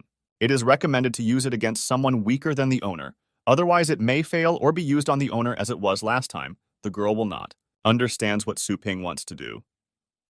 The owner says that he wants to make a deal with Tang Ruan. He grabs her hands and says that they were able to agree. Therefore, you will have to resort to tricks. The girl says that the guy is behind her. If something happens to her, then. The girl doesn't have time to finish when the guy touches her forehead with his finger and concludes a temporary contract, which is signed successfully. Tang Ruan doesn't understand what the owner did to her. The owner replies that nothing like that, and now he asks what Tang Ruan feels for him. The girl doesn't understand what Su Ping is talking about. She understands that something is wrong because the man in front of her is clearly her enemy. But she wants to tear him into pieces and kill him. But for some reason, she suddenly feels his breath, his words, and everything he does like heaven, and you can't obey him. The girl falls to her knees from such force. She asks how you will now be given the owner's orders. Xiao Yu doesn't understand how Tang Ruan suddenly became different. As a man, Su Ping tells the girl to stand up because he still likes her non-submissive appearance. Tang Ruan says to quickly post it because the mistress doesn't have time to mess with him. Xiao Yu doesn't notice that Tang Ruan has changed again. Asks the girl to explain how to use these secret treasures in these 3 days. He must prepare his sister. Tang Ruan replies that 3 days is very little, although there are many secret treasures that can be roughly divided into 3 aspects that enhance herbs for the body and combat skills. For mastery and spiritual stones for star power, only the first stage of enhancing herbs requires at least 3 months, and if his body is not suitable, then the person dies from a ruptured liver, or his body ruptures during subsequent training. Su Ping understands that a 3-person bath is needed. The guy understands that since the contract with the beast was signed, he will not be able to transfer it to the zone. Cultivation. 1 day in the cultivation zone is equal to 1 hour in the real world. And in 3 days of the off-season, you can train as many as 72 days in it. This is enough to complete the first stage. And the brother asks his sister to close her eyes. Xiao Yu doesn't understand what his brother is planning and tells the girls to be obedient. After all, brother won't harm her. He says that her brother will take her to a good place and tells her sister to be obedient and close her eyes. He signs a temporary agreement. Now the girl is dying because she is too ticklish, and although it is slower than expected, after each round there will be, after a few days of weekend collecting them together, she will be able to absorb all the secret treasures before the finale. Tang Ruan asks Xiao Yu to calm down, because she is doing this to cleanse her meridians and improve her physique. Su Ping tell your sister not to be distracted, and during this period of time you should obediently soak in the medicinal baths and do a good workout. He asks if this is not much more convenient than fighting in desert areas, because many people would like to be in her place. But the sister begs her brother to go. It's very ticklish for her to go to a deserted city. They report to the head that 4 dogs were attacked in the family. They ask what is the result of this. The guy answers that the whole group was destroyed, and Xiao Yu's goal is safe and sound. The head doesn't understand how the whole group was destroyed. He asks who killed the black dogs, and it couldn't be the girl herself. The guy says that this cannot yet be somehow confirmed by the cameras, and other data was destroyed by the black dogs. The head asks what happened to the bodies. After all, they can always determine from what weapons or equipment the enemy used earlier. The guy apologizes. After all, no corpses were found at the scene of the incident. People, black dogs, as if they were in the juicer. All that was left of them was a bloody place. Head, they don't believe their ears. How can you kill an entire squad of forces that are at the 8th stage and higher, leaving only a puddle of blood? They are afraid that all the titular masters, unable to help, and if it doesn't work out outside the field, there is talk of a girl on the field itself. The main thing is that they decide not to miss Xiao Yu in the finals because she only interferes with the young master. The army arrives to the leaders and elders. They ask what orders will be given to them. And the head gives them a fiery crystal serpent of purgatory in addition to 2 treasures of the 7th stage. This will help them win in the second round of the tournament. Crystal changed the efforts that occupy the top 15, and the guys thank the head and promise that the task will be completed. The head asks to bow with life that the task will be completed. The Tang family says that the girl must be beheaded in the tournament, and blood will become an indicator of the honor of their family. The presenter announces that the participants who have passed the preliminary round have already rested for 3 days and a close combat tournament for 5 players. The preliminary round will begin soon, and the speed and observation skills of the participants will be tested. And this tournament will test the combat equipment of the participants' ability to assess the situation. A close combat tournament for 5 players is held in a limited ring, and each participant is allowed to take up to 2 secret treasures. Those who give up will lose consciousness or fall from rank will be knocked out of the game, and only one of the 5 participants passes on. It is worth adding that there is destruction, so participants are asked to think twice. Before using the technique of mass destruction, the list of fights for each arena was announced in advance. The presenter asks to go to the waiting area and line up in order. The close combat tournament is declared officially open, and the professor says that this year all the participants are very good, and it will be interesting to see what comes of it. They also say that people from the Starry Sky have come to their city. Vice Rector Dunn asks, is the Starry Sky organization really the most powerful organization in the subcontinent? The professor had heard that its original founder was the legendary War Beast Master. He asks why they are condescendingly coming to them. Vice Rector Zhou Yunchang says that he doesn't know, but where you go, the Starry Sky, basically nothing good happens. And last month he heard that there was a large family in another base city, and it was destroyed because of the secret treasure on which the Starry Sky was aimed. Even in the enclosing wall of the base city, a gaping hole was formed. The city was almost not attacked by wild animals. Su Ping doesn't understand. Have they all gone crazy, and why is this happening? We can only hope that they don't have anything they need. The host asks to invite the 5th group of participants to the ring. He announces that the battle has begun. Participants notice that this is the girl who claimed victory in the tournament. Member Borya says that the girl will be unlucky if she runs into him. Member Gay Sui advises Xiao Yu to give up, otherwise she will have a hard time. Yu Zijian approaches Xiao Yu and says that the other participants are looking at them strangely, to which the sister replies that they don't need the boy, he has nothing to be afraid of. She also says that they are rivals, and she doesn't want the boy to call her sister. He says that if the members unite to defeat Xiao Yu, then he will be next, who is unlucky enough to team up with Xiao Yu. The girl replies that she did not expect that the boy would be able to assess the situation so well, so she does not mind teaming up with him. Now the boy asks his sister to cover his back. The girl agrees and says that then let the guy cover her. This boy has already lost count of how many ignorant girls' hearts have been deceived by such a harmless face. Now Xiao Yu cannot escape. In the boy's hands is the secret treasure of the 7th stage Mu family devouring the Star Castle. He can block all the star power of those below the 6th stage, and it cannot be unlocked independently because the area of application is direct contact. He uses this when Xiao Yu shakes his hand. He says that the girl is caught and he pulls this secret treasure towards her body. The guy says that if Xiao Yu loses her star power, she won't even be able to summon the celestial beast, and now an ordinary girl can be destroyed as much as she wants. But at that moment, an electric current pierces his body and he falls, exhausted. The host does not understand what happened in the ring because participant Yu Zijian suddenly fell. The guy doesn't understand. Is this paralyzing taxi really the work of this girl? To which she replies that the boy himself insisted on a handshake and she simply accepted it. Another participant asks Xiao Yu why she is so sure that this boy is an enemy. Also, if a girl poisons the wrong person, she has fewer allies. The girl replies that this guy is like Yu Zijian from Mu family.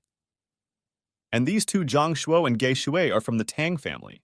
The participants do not understand how the girl knows everything. But she replies that since they entered the ring, their walking posture and the way they breathe have completely revealed their personality. After all, her brother said that no mercy should be shown to any of the 4 families. The participants decide to attack the girl with 3 because she is no match for them. They call their celestial beasts, and they point at Xiao Yu. They summon a sonic bee and a storm wolf. But one guy didn't summon his celestial beast. The guy says that his family had lost 1 person due to unexplained reasons, and Su Ping probably still had some aces up his sleeve, so he would not attack recklessly. The girl begins to get angry at the guy. How dare he use her as a springboard? If he doesn't have time to fight, then he should be more commanding. After all, their pets had already caught up with them, and obviously there were only a few attacks. The sonic bee and the storm wolf were squeezed during this time. Ge Shui understands what will have to be used. A secret treasure donated by the family. She orders him to hurry up and use his methods to deal with the girl. Otherwise, he will suffer. Both families, and for one family, it will cost less. This enhances the secret medicine of the 6th stage. It is a giant force. It increases the user's strength for 10 minutes, and it can shake the beast of the highest 6th stage.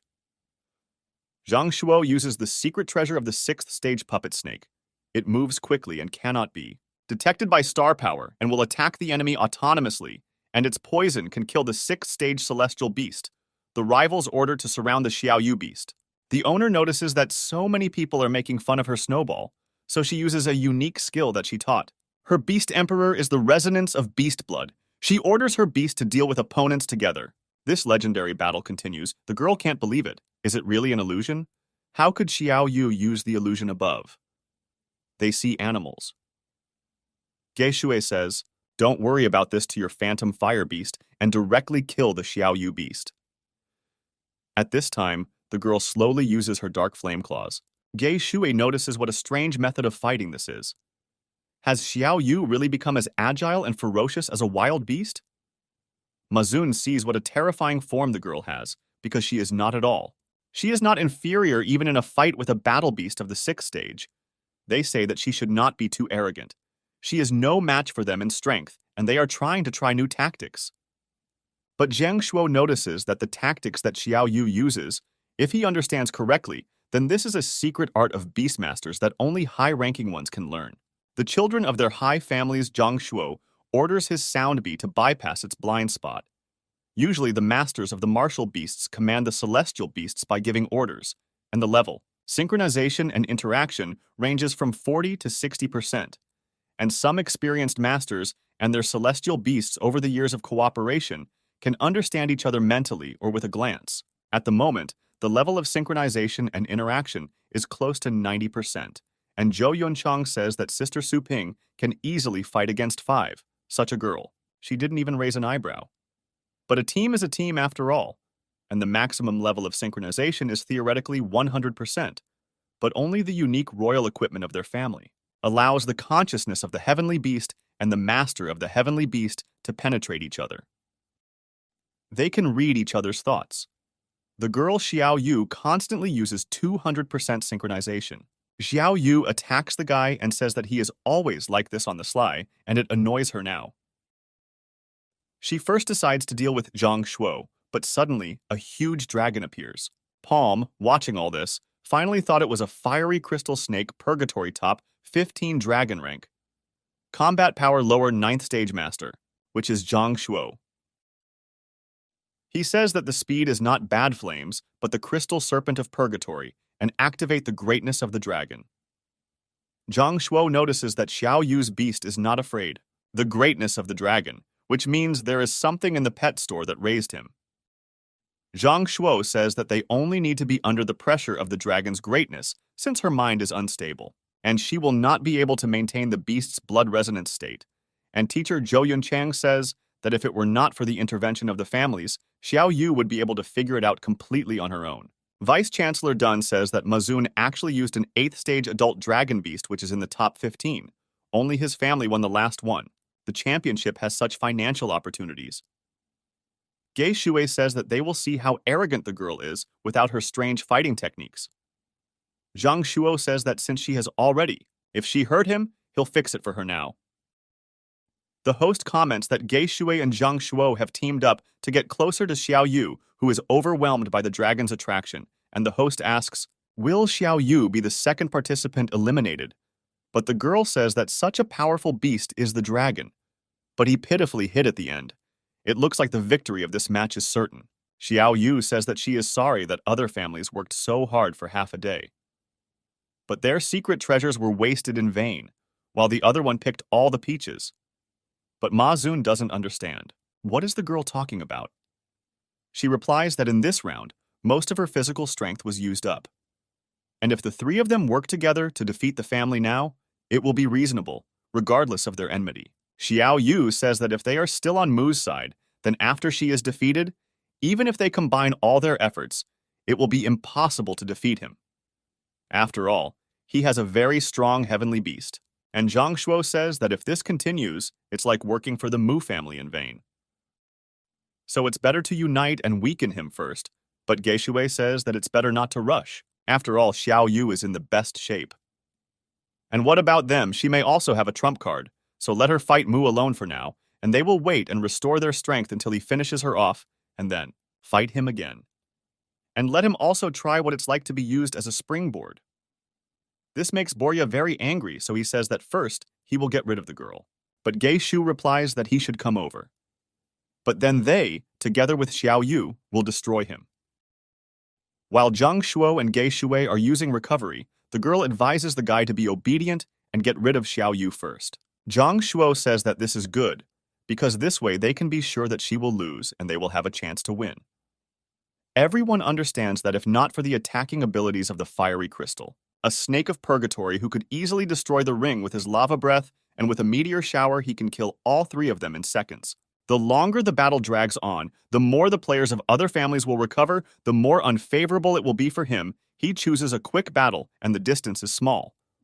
But this is better than being under siege. Xiao Yu orders his snowball to use nightmare paralysis, but the dragon uses a shield, and the split dragon's claw sweeps Snowball out of its path. Now Mazun decides on his own. To get rid of the girl, he attacks her, and the battle begins. Zhou does not understand that the dragon's greatness was dulled at once, and fortunately, the cultivated Snowball was not harmed. Mazun offers. Xiao Yu doesn't waste time and just give up because his flame on the crystal snake purgatory is invincible. Xiao Yu doesn't understand why the nightmare paralysis didn't work. If she can find the reason, she will have a chance of victory. Jie Shui and Jin use recovery. At this time, Mazun tells Xiao Yu not to waste time. If she surrenders voluntarily, then he will arrange a fitting end here. The girl understands that at least the snowball has the combat power of the highest 7th stage. But he is also capable of controlling the 8th stage niche beasts, but the opponent was able to resist Snowball's illusions. The girl does not understand whether this could be so, but that Ma Zun used tactics or secret treasures to resist psychological attacks, decides to send his beast to try again. Ma Zun says that the girl wiped her leg on his kindness. Now he orders his fiery crystal beast Purgatory. Teach the phantom fire beast a lesson, and he will personally deal with the nasty girl, and Xiao Yu uses nightmare paralysis for his beast, to which Ma Zun responds that the girl's actions are useless. Since the girl thought the guy was using the secret treasure, and the secret treasure of the 7th stage is the sleeping dragon bone, after absorbing the star power, it can make the dragon beast immune to negative effect. Ma Zun asks the girl, let's say she lost. What will she do now? Ma Zun uses his bones, which are like claws, and pierces the name of the girl's stomach. Xiao Yu doesn't understand how it happened so quickly, but Ma Zun replies that being overwhelmed by the greatness of the dragon, she still took the initiative, and she left the Phantom Fire Beast's protection zone without her pet. This is a 6th stage secret tactic called the Shadow Butterfly Step. This technique is modeled after. The 8th stage battle beast is without a butterfly, which can blur its shape when moving and at high speed, as well as appear and disappear uselessly. And Xiao Yu is just a small child who is being led to slaughter. The presenter comments that this is strong power. Participant Xiao Yu is defenseless before the fierce pursuit of Ma Zun, as expected of a competitor who was trained by their family's previous champion. Ma Zun understands that the consumption of the butterfly's shadow step is quite large, but with such a volume of blood loss, she should faint. But suddenly, the girl jumps up and stands on her feet. Opponents don't understand how a girl with such wounds can attack and resist. But at this moment, he does not use the supreme art of recovery, and once again enters the battle. Ma Zun is amazed. Is this really the highest art of restoration? It's annoying him because now he'll have to tear out the girl's heart. The host comments that member Ma Zun has resumed his long line attack. He suddenly attacks the girl from behind at the speed of light, but Xiao Yu suddenly exposes. He kicks his leg and tries to defend himself. But suddenly the guy pierces her body with his fangs. The hosts are perplexed. Was member Xiao Yu really injured? But in fact, Xiao Yu says that the guy just got caught because he didn't pierce her body with his fangs. But she jumped on his hand, and she placed on it the thing that Yu Ziqiang wanted to use against her, the striking star castle. The host says that member Xiao Yu pretended to show her flaws and tricked Ma Zun to get closer, then sealed the star power with a devouring starlock, and now he won't be able to get out on his own. The presenter says that this is very deadly. Xiao Yu now says that without star power, now Ma Zun's power is like that of an ordinary person, and even if the greatness of the dragon suppresses her, she can easily cope with the guy. Now Ma Zun asks for help from the crystal flame of the snake purgatory, but the girl turns off the secret treasure of her beast and orders him to deal with the serpent of purgatory using nightmarish paralysis. Xiao Yu says that first we need to deal with one thing, and she throws it out of the field, but suddenly a huge bee picks it up. The host comments that it is the greatest members Ge Shui and Zheng Shuo who have joined the battle. Now the three of them have united. Ge Shui says that the big picture is important, and they cannot allow Ma Zun to be killed by Xiao Yu. Zhang Shuo says that her strength should not be underestimated, and Ma Zun doesn't want his family to punish him for not completing the mission. Now, Zhang Shuo suggests putting aside personal interests and dealing with Xiao Yu first. Ma Zun now orders the Purgatory Flame Crystal Serpent to use Dragon Majesty. The host comments that participant Xiao Yu was about to get a chance with the help of a minor injury on victory, but the situation changed again as a result. The three parties decided to jointly deal with the participant. Suddenly, Xiao Yu hears his brother's voice and says to use it. Vice Rector Dun says that he is sorry because both times it was so close. Vice Chancellor Zhou Yuncheng says that such a good seedling will be destroyed here because it was targeted because the people of the 4 major families are too hateful. Xiao Yu word hears brother's voice. He says that there is no need to hide anymore and let the girl use her trump card. Opponents say the girl will regret not giving up, and he advises her to repent for being an enemy of their families. But unexpectedly, the girl summons a new beast and tells him to use freeze for 1,000 miles. Opponents can't believe their eyes. Is this a dragon ranked 8th in rank? This is the moon dragon of the Silver Frost Star, the combat power of the 8th stage limit. The presenter comments on how terrifying this is. With the appearance of member Xiao Yu's moon dragon, it began to snow in the arena. Member Xiao Yu, with just the skill of the 9th stage of 1,000-mile freezing, destroyed 3. The presenter comments that they say that the moon dragon is a silver frost star. Once froze 1,000 miles around himself with this technique. Now seeing him live, you can definitely say that he deserves his reputation. The girl tells her pet to stop. The host comments that the other 3 participants lost consciousness and Xiao Yu wins in the 5th round, and the audience is perplexed with such a powerful trump card in his hands. It's not surprising that she dares to win the championship, because just one move can decide the fight. This is the first time they have seen the skill of a 9th stage pet with their own eyes. The host congratulates participant Xiao Yu on successfully passing to the next round called the Nightmare Hunt, which will begin in 3 days. And Vice Rector Zhou Yuncheng congratulates Director Su Ping because his sister showed herself excellently.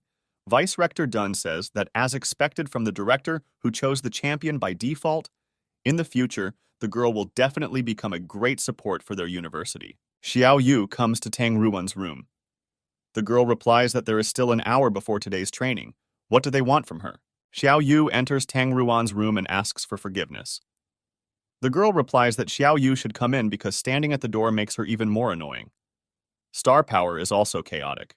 Like mosquitoes in the rainforest, Tang Ruan says she can't even concentrate on training, so let her not say what she wanted and leave. But the girl brings pies to Tang Ruan and offers her a treat. She says that she wants to train with Tang Ruan every day, and that's why she asks. Apologies in advance for disturbing. Tang Ruan says that the last time she trained her, Xiao Yu was against it. She asks why the girl is now striving. Is she really interested in Tang Ruan tactics? Xiao Yu says that after taking part in the tournament battles, she realized that she was still far from becoming a champion. Tang Ruan asks if the girl is amazed by the enemy's strength.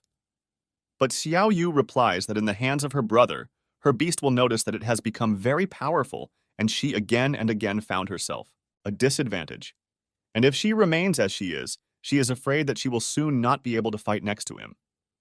Not to mention winning the championship. So Xiao Yu wants to become stronger. Tang Ruan understands that Xiao Yu is afraid that the pet will stop obeying her. So Tang Ruan asks Xiao Yu what she wants to learn besides the body. The girl replies that in the arena, she was suppressed by the greatness of the dragon, the fiery crystal snake of purgatory, the 8th stage. Her beast was vulnerable. Therefore, she wants to restore the lack of psychological strength.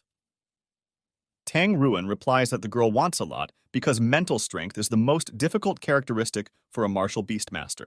But there are few tactics that can enhance mental power, and they usually rely on auxiliary secret treasures to compensate for this, Tang Ruan says. For Xiao Yu to think why an 8th stage martial beastmaster can recruit a maximum of 4 or 5 battle pets, but their family has a secret technique that is passed down. Women, but not men. Tang Ruan invites Xiao Yu to bring his pet, and she will show you. Xiao Yu says that she won't bring her here because it's crowded here. Tang Ruan replies that Xiao Yu is really stupid because her head alone is enough for the greatness of a dragon after the summoning space is opened. Tang Ruan tells Xiao Yu not to release her. Star power immediately. Xiao Yu says that she will try it immediately. She summons her beast and uses Dragon Majesty. Tang Ruan is perplexed. Is this really the best dragon of the Silver Frost Star? She says that she has been locked in the store for a long time, and she really misses the battle atmosphere. She even got the roar of the dragon. Nice to listen. Xiao Yu tells Tang Ruan to be careful because it looks like her beast is angry. Tang Ruan uses a stationary glass body. She says it's just a dragon. The 8th stage beast, she orders him to shut up. Xiao Yu says that this is amazing because Tang Ruan really repelled the beast's attack. Tang Ruan says that this is a secret skill. It can provide physical protection far beyond that of the same level of development, and it also provides the same mental protection. Tang Ruan says that all Xiao Yu needs. It's unlikely to satisfy, but at least she can fight dragons without getting caught in the crossfire. That's a factor of hundreds. better than the useless body training technique her family taught her. Now Xiao Yu asks to be taught this too. But Tang Ruan replies that she likes to eat salty food. Therefore, Xiao Yu must understand what to do now. The sister says that from now on she will buy the girls delicious food every day as a sign of respect. But Tang Ruan understands that she will teach it for a reason. Only she can practice the motionless glazed body, and as soon as she uses it in the tournament, their family will immediately appear. Recognize this, and Tang Ruan won't have to worry about someone coming to save her, and with the addition of a little minion who will buy her delicious food, it really kills two birds with one stone. Su Ping overhears the two girls talking. He meets the masters and tells them to use star power for soundproofing and tells them to keep reporting. The Mu family servant says that their patriarch is very dissatisfied with the result of the tournament. He punished the two defeated participants, and now this is considered the fourth threat. And the top three threats are the young masters of the other three major families, the ancestor of the Qin family, understands that their patriarch does not seem to care too much about the elite tournament. But the young master hopes to fight. With other opponents, after all, the young master's battle pet, the bloody demon servant, has the 9th stage of combat power, so it is recommended to avoid combat. The ancestor of the Tang family says that their patriarch's focus is still on the disappearance of the young madam, while the whereabouts of the madam are unknown. Therefore, the secret search village is sent to the city of the Dragon Ledge. The ancestor of the Liu family says that his patriarch deprived him of maintaining neutrality, and they refused to provoke them. Everyone starts laughing. But Su Ping understands why they are all laughing. After all, the Liu family is the most discreet. The masters say that they informed the patriarch about the murder of Mr. Yuan Tianqian. And now their family is known for its poisonous heart, which is very dangerous against enemies. But not for them, so they intervened so that their family would not harm the guy. He asks what masters found there about the organization of the Starry Sky. They say that they discovered that the person sent by the Starry Sky is a woman named Yan Bings. There are also several strong title masters, but the exact number of them is unknown. Su Ping says that as soon as the masters find out something, let them immediately inform him. And during the 3-day off-season, you need to take care of the participant according to Xiao Shui. After all, Su Ping does not think that he will be free these days, so he tells the masters to take him with them. The owner also notifies that the meeting is over. Su Ping understands that Starry Sky is the most powerful organization. On the continent, he doesn't understand what they are trying to achieve in this tournament, because it's useless to think too much, and it's time to get up. Su Ping. I understand that I need to take it once a week. Joanna calls the girl to the cultivation area. He invites her to go take a dip in the divine spring. The girl replies that it seems the owner has entered the field strong.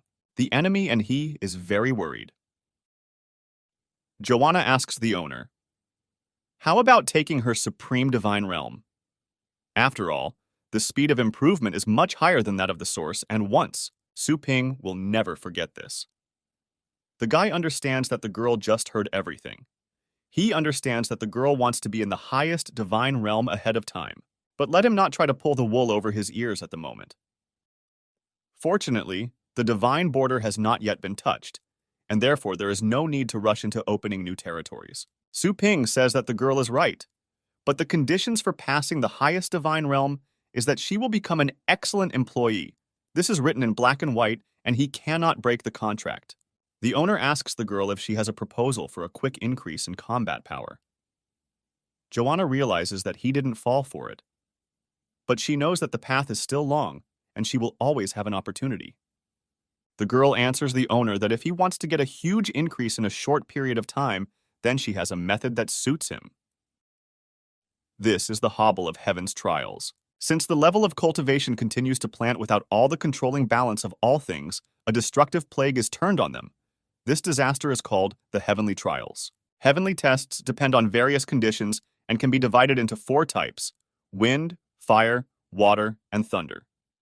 If you pass these tests, your cultivation level will enter to the legendary kingdom. Shenfen is the 7th big squad. He is a trainee, he is at the peak of the 9th stage. He says that if he manages to pass the test, he can become a full-fledged member of the 7th Shenfen team. He uses the body of a divine bull, and the semi-divine border test land peak of divine thunder. Joanna and Su Ping went there. Su Ping asks Joanna, "Is this a heavenly test?" The guy feels destructive pressure from such a distance. Joanna says it's a pity that they were one step too late. People at the top of the peak had already begun to undergo tests. The guy says he's new here, so it's better to get used to it first. It took him a while to find someone to create an online store website. If most of their customers didn't switch to online ordering, Mom would have a hard time keeping track of the store today. Joanna asks why the two ants didn't go with them. The ants she is talking about are Tang Ruan and Xiao Yu. Su Ping replies that they will not understand what it means to hobble the heavenly trials. After all, it's too early for them, and he left the girls to practice in her palace, and it's better not to worry about them. The pressure radius of a thundercloud is 10 miles. As expected, from the 7th team, this guy is very gifted. Last year, Team 6 also released a lot of favorites from the thunderclouds, and all of them, without exception, became excellent soldiers, with great achievements in battle. It looks like Team 7 will definitely become famous this year. Su Ping doesn't understand, is the natural talent they are talking about really what the system calls properties? The ability level is related to the range of thunderclouds. Tamed beasts have approximately average properties. He wonders how many miles of thunder the clouds will be attracted by the heavenly beasts. Shenfen asks the mother tree to witness his glory. The gods notice that the thunderclouds have dispersed, which means Shenfen has failed. Even the anti-thunder treasure of the vast sea realm couldn't withstand it after all. It was a 10-mile thundercloud. Shenfen barely survived, but his insides of a god were destroyed, and he became ordinary garbage. Shenfen is afraid that it is impossible to reverse everything. Therefore, death now awaits him. Su Ping understands that this is cruel and if he has no system protection. Then Su Ping is afraid that he too will dissipate like smoke and dust. He is obliged to use this power in the best possible way. The guy asks Joanna how unlikely it is to fail in this heavenly test. But the girl replies that probability is not the issue here, and talent. And in addition to the fact that talent influences the power of heavenly trials, it also represents potential, future strength. But whether Su Ping can survive the heavenly trials depends on his current combat power. The guy who died was on the 9th stage, and his combat power was negligible, and it's normal that the kingdom of the vast sea could not stand it. The goddess notices that Su Ping is getting scared. She says that when the gods die, they pass through the arms of their mother and return to this world again, and Su Ping is just worried about himself. The guy understands that even though his strongest beast is a small skeleton, he has just reached the kingdom of the vast sea. But the energy of the store's income, it's not what it was before, and replaying life is too expensive a pleasure. Now it is the other deity's turn to be tested. Joanna decides to lend this guy a treasure. This is the Shield of Heaven. The deity says that His Highness actually bestowed such a treasure, and for him it is an honor. He says that he has not been in the outside world for a long time. So Heaven is a secret treasure of the Starry Sky realm. Forged from the body of a strong member of the god race, it has extremely strong protection and can guarantee indestructibility. User rules no one else should be present during the test, because the intensity of the celestial test will vary. Depending on the natural talents of those present, this human warrior who wishes to hobble around heavenly trials in the future will bring many changes. So the goddess is obliged to protect Su Ping from death. The deity is very grateful for Joanna's kindness. He says that even if he risks everything, he will still protect this warrior. At the peak of the divine thunder, the lightning ledge, the deity tells the warrior that when the test begins, he just needs to hide behind him with this shield. The sky, even 50 miles of clouds, is not a problem. He asks Su Ping not to look down on him, because even 100 miles is not a problem for him. Agrees and tells him to go run the tests? The test has begun. The deities don't understand. Why let the human race with a 6th stage cultivation base interfere with their heavenly trials at the thunder trial? A total of 9 levels with his mortal body. The first thunderstrike from a 1-mile thundercloud would be enough to kill him. When the test began, even the weather changed. The deities can't believe it, because this is a heterochromic celestial test. Su Ping asks, is this really a difficult test? The deity says that the heterochromic test has appeared only a few times in the last 100 years, and this is very rare. And its power is 3 times greater than in ordinary thunder tests. The deities do not understand how the 6th and 9th steps could call for a heterochromic test. Is this really the protection of the goddess's sky? Then perhaps the one at the top of the peak violated heavenly rules in your past life. 7 miles is almost equivalent in strength to the normal celestial test of 21 miles.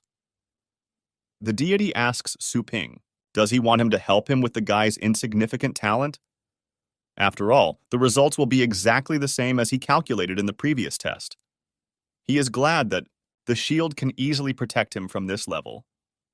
Su Ping doesn't understand how he can be so happy when his talent is so low.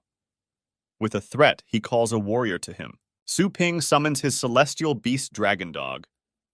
He says that he will try this test first. The growing thunderclouds did not end there. They get bigger and thicker. It's no longer 8 or 9 miles. And now it's already 10, and soon it will be 11, and they don't continue to increase. Already a full 27 miles. The deity says that they have finally reached the level of an average champion and need to continue in the same spirit. Otherwise, he will fall asleep, and the properties of this dragon dog have reached 20 miles. Su Ping summons the moon dragon forward. The thunderclouds continue to increase and have reached 30 miles. The deities are simply shocked because it's already 40 miles and 50 miles. Su Ping doesn't understand. Is it really that the Silver Frost Star Moon Dragon has reached 23 miles, and obviously the combat power is 1 step lower than that of the Dark Dragon Dog, but it has good properties to motivate the Dark Dragon Dog. As expected from a dragon beast ranked in the top 10 Rei Ting gay dragons, the deity doesn't understand where Su Ping got these animals from. The deity says that he too is beginning to feel that something is wrong. After all, it's already 70 miles, and it doesn't end. Other deities don't understand what's going on there for 100 miles. They don't understand what kind of demonic talent this is. They are only interested in whether someone really attracted thunderclouds 100 miles away. They turn to the goddess. The deities say that they need to retreat to the foot of the mountain. After all, if you stay here under a 100-mile thundercloud, then the goddess will also be involved. Joanna says that they can step, but the goddess has been tested more than once before. The goddess just wanted to take this opportunity to find out what the secret is. Stands behind Su Ping. She doesn't understand how he could arrange such a scene. In order to keep the Lord of Heavenly Trials, the goddess will have to sacrifice her true divine artifact. She conveys this to the mountaintop. The deity who fights alongside Su Ping sees treasures from Her Highness. Su Ping understands that of course Joanna still has a trump card in this case. Now he doesn't have to worry anymore. They continue in the same spirit. And he summons a little skeleton. Deities who monitored the completion of tasks, they start to run away. They don't understand what's happening. It's the people on the mountain who should be tested, not them. The thunderstorm disaster zone has a radius of 200 miles, and the thunderclouds have moved beyond the divine thunder peak.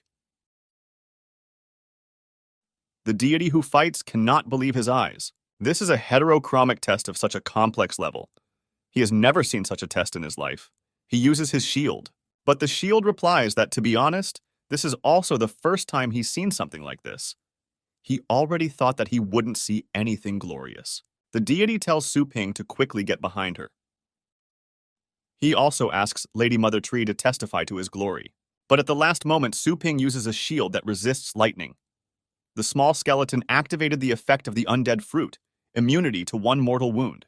The little skeleton was mortally wounded again, and his soul was completely destroyed. The souls of other animals were completely destroyed. The deity is frightened. Are all the heavenly beasts killed in the war, and that these are just their souls? So he causes the resurrection in the same place. After all, when it comes to beatings, they are professionals. The guy says that the deity is only responsible for his own survival, so Su Ping will do the rest of the work. Amazing life and death mixed up in an instant. Most tell Su Ping not to take it lightly. After all, there are 9 levels of thunder trials, and the thunder that just broke out is only the first level. The destructive power of each level is higher than that of the previous level. Now the second level begins in the heavenly trial. Su Ping orders his celestial beast to use killing intent. The animals go into battle. The animals are wounded again, and they use the fruit to become immune to one mortal wound. Su Ping notices that after cutting down the ghost, things explode. He orders the beasts to maintain combat discipline. The deity says to, Su Ping took care of himself because the next level is approaching. Their speed will be faster and faster. Heterochromic Heavenly Thunder test begins the third level. The Thunder Wolves attack Su Ping, and he uses the demon god's suppressing fist. The fourth level begins. The soul of the moon dragon was completely destroyed. But already the fourth level is approaching. Su Ping chooses resurrection in the same place, and now they will attack. Each time, his celestial beasts were completely destroyed and were reborn with new powers. Heterochromic Heavenly Thunder test level 5. The host's soul was completely destroyed. Su Ping used the terrifying secret treasure thanks to this established star core. The Golden Crow Guy's appearance and the demon god's suppressing fist were temporarily upgraded by one realm. He orders the small skeleton to use spirit beast cover. Now Su Ping is protected, but unexpectedly he ends up in the system space. The system says that the owner can temporarily acquire a skill that the combined pet has. This skill will be twice as powerful as the original when they realize that he just walked on the edge of a knife because his understanding of combat was too limited, but the core of a prism star continuously feeds his stellar energy. If his appearance as a golden raven is combined with the combination of severed limbs, it can be called an invincible force. Su Ping says that in order to fully taste the baptism of the heavenly test, he wants to improve the quality of every life. He uses the recombination of severed limbs. The guy is reunited with the small skeleton using the covering of the spirit of the beast. He orders the light-bringing serpent purgatory to use stone armor, vine armor, and hardening frost shell on Su Ping. And the dark dragon, not the dog, uses the Windkeeper of the Earthkeeper on Su Ping, and Su Ping's Thundercloak enters the battle and completes the task. He was finally able to withstand the attack, but he understands that this spiritual attack really hurts. Sky Shield sees that Su Ping really took the initiative and faced the heavenly test. Now his hands are getting too tight. The shield screams for the guy to stand still because now he is also in business. He flies to Su Ping, and now the deity is left alone. The shield applies the skill of the patron of the sky on Su Ping, and a huge defense force is obtained. He says that he will protect the owner, and now Su Ping can calmly retreat. The guy understands that thanks to the shield he is really not injured.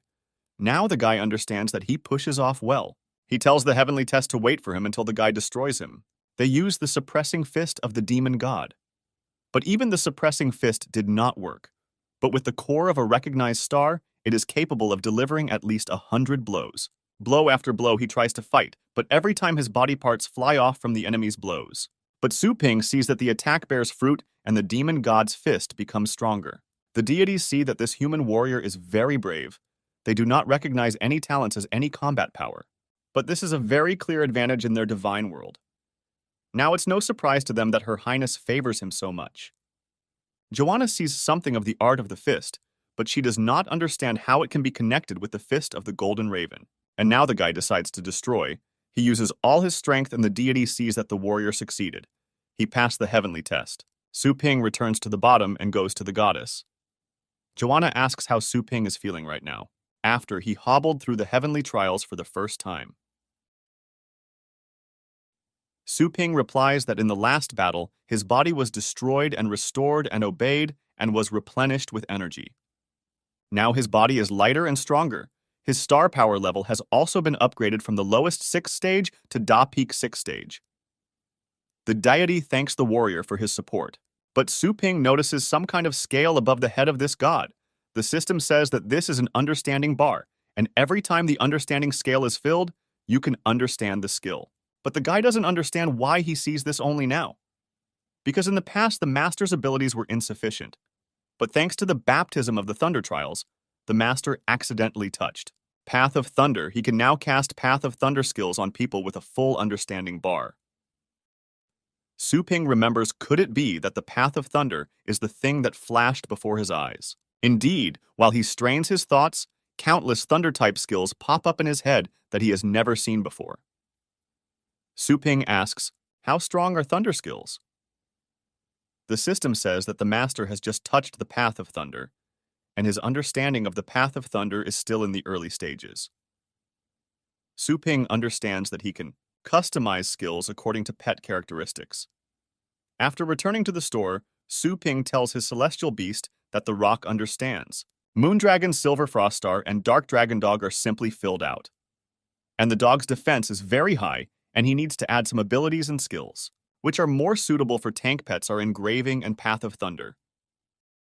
Thunderous Killing Zone uses the power of the Thunder God to choke everyone who enters the skill zone.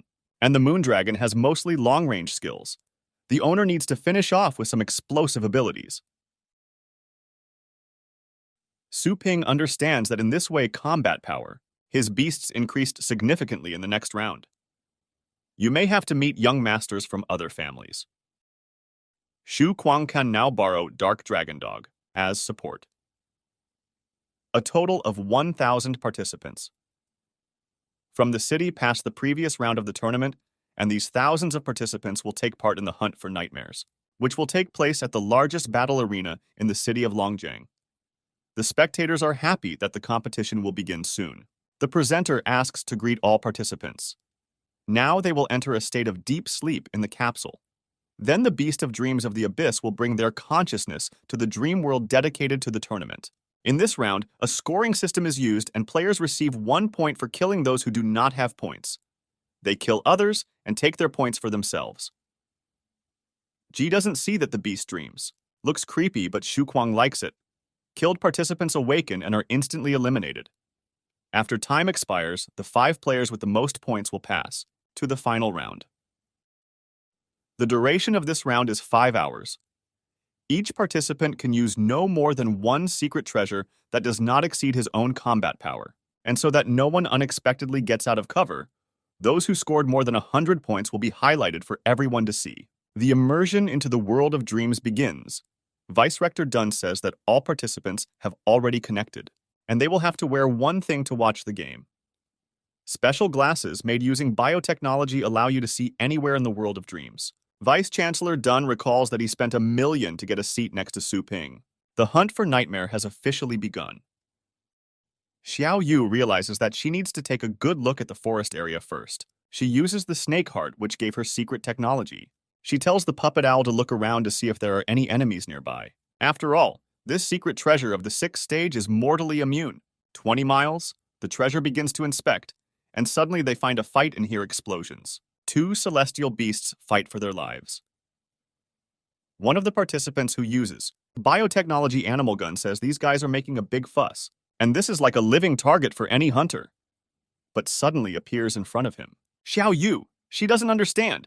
Is this guy hunting people? She breaks the guy's neck and now she has successfully eliminated 3 people. She jumps onto the tree again, and she doesn't understand how this guy was able to kill as many as 5.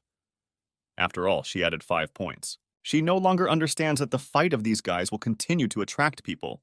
She will simply continue to wait and reap the benefits of those who want to come and pick up the pieces. This is both safe and effective.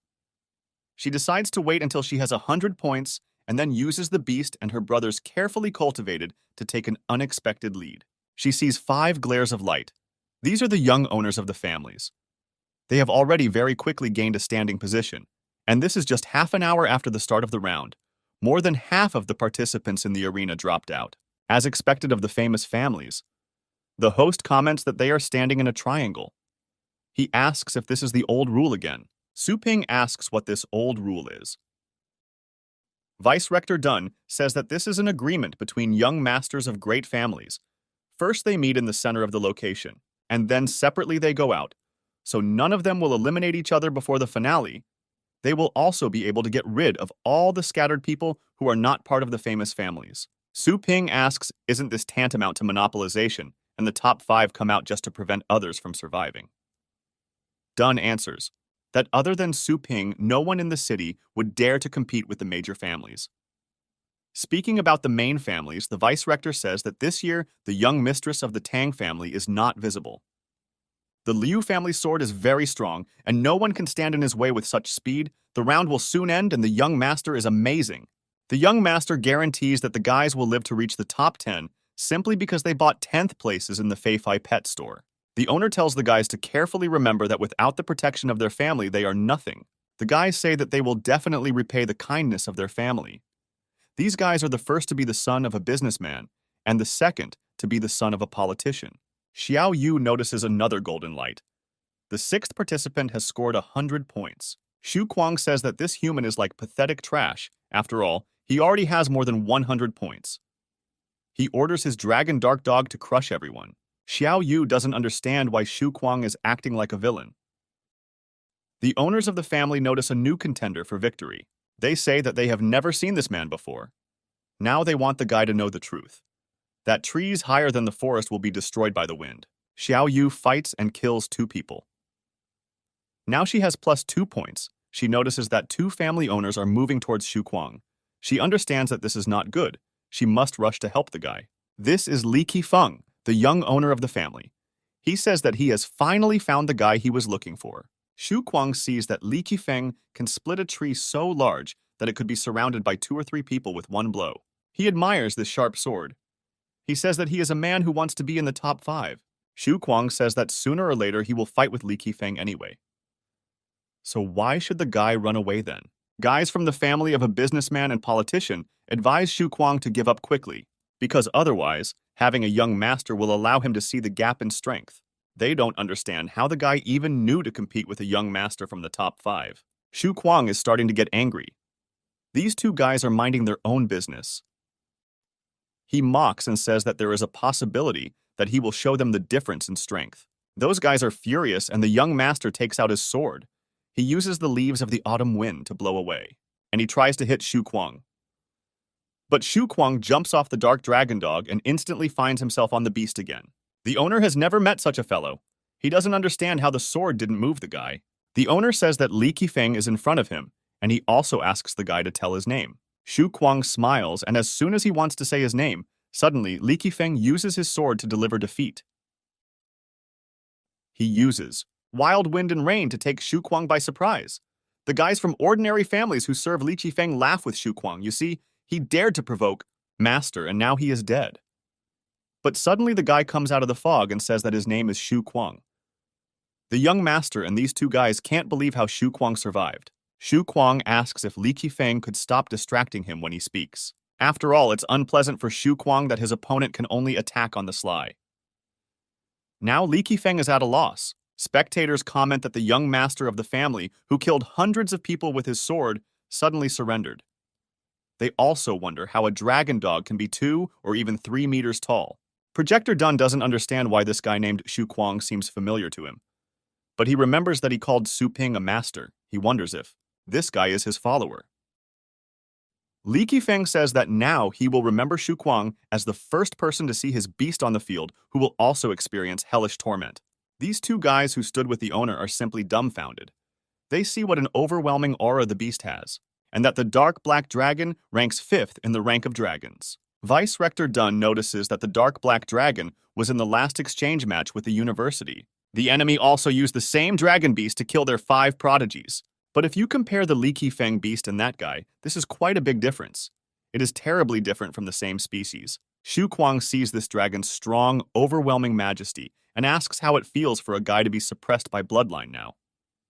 He says they will look. Will Shu Kuang be able to withstand his sword? But suddenly, Xiao Yu bursts into the conversation, and with one kick, she knocks down the standing Li Qifeng. She jumps over him and the owner asks the girl if she is Xiao Yu.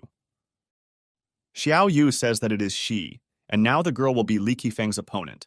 2 guys from ordinary families do not understand whether this is the girl who claims to be number 1 in the city, while the greatness of the dragon does not affect her at all. The owner Li Qifeng notices that the girl just used a fixed glass body. He doesn't understand where Xiao Yu got such skills.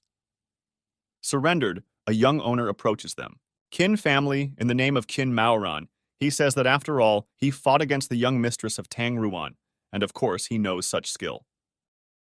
Li Qifeng heard that this is a unique technique, which only the young Tang family can practice. The guy doesn't understand how Xiao Yu could learn this, because in this year's tournament, the young mistress Tang Ruan was not visible. Now Li Qifeng is perplexed. He says that it is no wonder that his father is so wary of the Su Ping pet store, and it is not surprising that this store dared to go for first place. After all, he understands that the young mistress of the Tang family is actually in their hands and does not understand why Li Qifeng is laughing. But Li Qifeng says that nothing happened, and he also heard that brother Qin Maoran wants to test Xiao Yu. Li Qifeng asks if he should give the green light to Qin Maoren. The young master understands that now the Qin family will suffer greatly if will become hostile to the forces of Xiao Taoqia. And at this time, their Liu family will be able to take the opportunity to trample them. Xu Kuang shouts to Li Qifeng that it just so happens that his grandfather would at least have a few more fights with him. But Xiao Yu asks for a fight with Qin Maoren and let him be careful. Now Qin Maoren says he will teach a lesson. Xiao Yu is such a strong person who truly aspires to the title of champion. Qin Maoren summons his celestial beasts. He tells them to come. This is the giant earth dragon and the fire thunder dragon. He wants them to fight and win this battle. The viewer notices that this is a giant earth dragon, also known as an iron wall and also a fire thunder dragon, which ranks at the top of everyone in the ranking of dragons. These dragons cost money for the layout for ordinary people. Owning a dragon is almost as difficult as owning a private jet. And Qin Maoren owns an airplane, a yacht, and also these celestial beasts that are very expensive and very incredibly strong. Qin Maoren tells Xiao Yu that he heard that she owns a dragon, but now there is no need to hide, and just let the girl call it to fight in battle. The girl understands that the phantom fire beast alone cannot to cope with two dragon beasts, but she decides to summon him and send him into battle along with her celestial beast named Snowball. And guys from not rich families see 4 dragons in front of them. They don't believe their eyes because their dad couldn't buy them even one such dragon. Again, Xu Kuang uses the 8th stage pet skill Breath of the Underworld and asks Xiao Yu if she can cope with this. But Xu Kuang suddenly bursts into battle. He says that the girl is still capable, and he orders his dark dragon dog to attack this guy and destroy him on the spot. Li Qifeng understands that the Breath of the Underworld is known as a piercing bone, and entrails terrifying skill again. He can't believe that he really could withstand. Xu Kuang understands to Li Qifeng that this level of attack cannot even hold a candle to the dark dragon dog. But the young master Li Qifeng orders the dark black dragon to detain the dark dragon dog. He says that the martial beast masters themselves are the main component of the watch. How can Xu Kuang cope when he is pressed by the greatness of the dragon?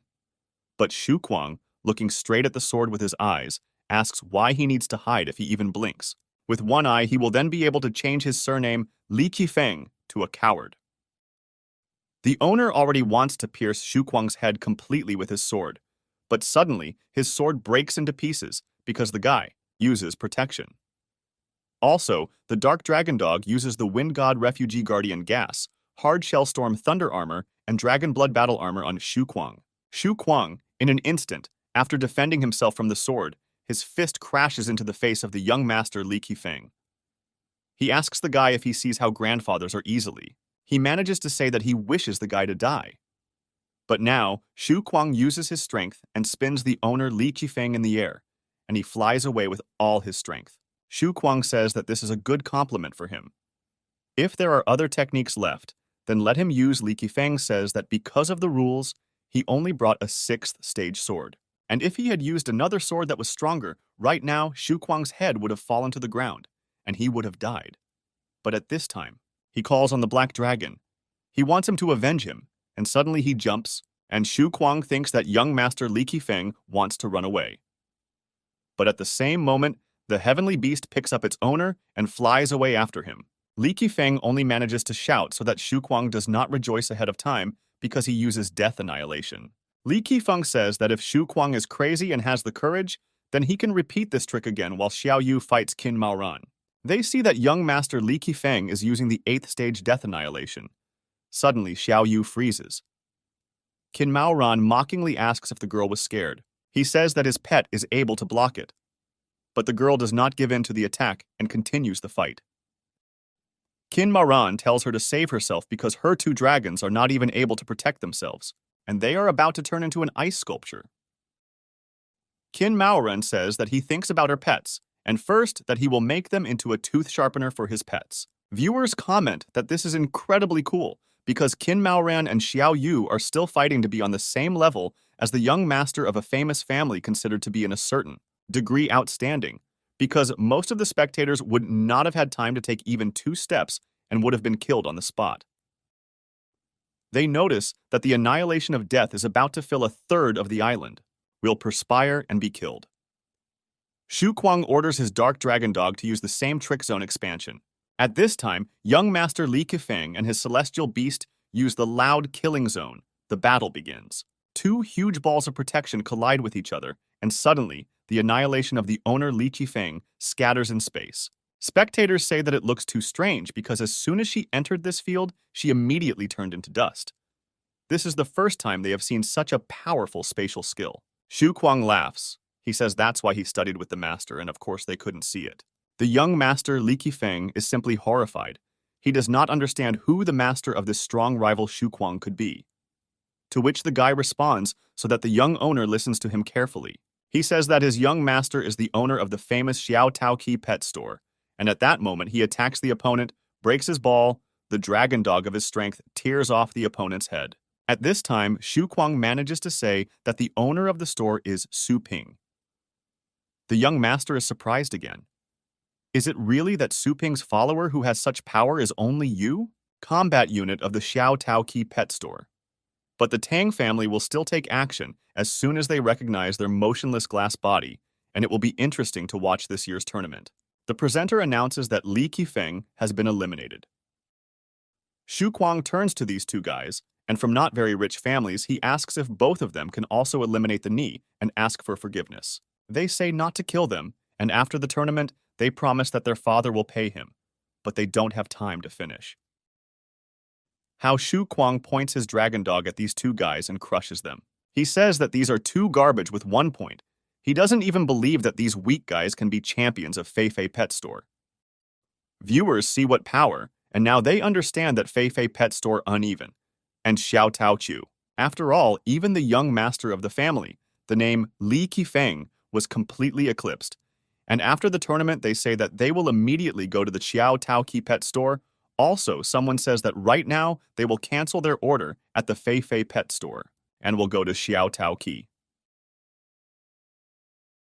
Vice Rector Dun addresses Director Su Ping. He says that defeating the young master of the Liu family in such a loud way is tantamount to a public slap in the face to the 4 great families. But he doesn't know if it would be appropriate to say that he wants to make a big fuss, because before that, he told Shu Kuang that he would temporarily lend him his dragon dog. Shu Kuang didn't believe what the owner said. He doesn't understand whether he really has the opportunity to use the master's pet. He doesn't believe that this is not a dream. Su Ping says that, of course, this is not a dream, because the pet arena is a regular service of their pet store. Su Ping offers to sign a temporary contract for money.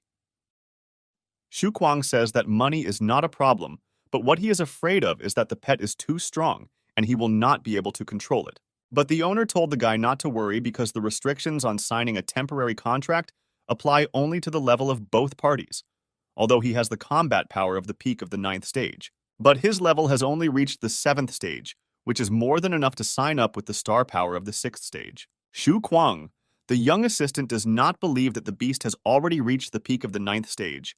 He thanks the master and tells the elder dark dragon dog that he is counting on him. Su Ping reminds the guy not to call him senior and to treat him as your personal battle beast and boldly show your strength during the tournament. And don't hold back, the Elite Ice Tournament is such a rare opportunity without advertising. Perfect to dispel all the public's doubts about his pet store at this time. Something strange is happening on the battlefield. Spectators are perplexed because it's time to shuffle the deck in Longjiang, which is under the control of 4 families. The thunder arrow of the wind god is used. The presenter does not understand.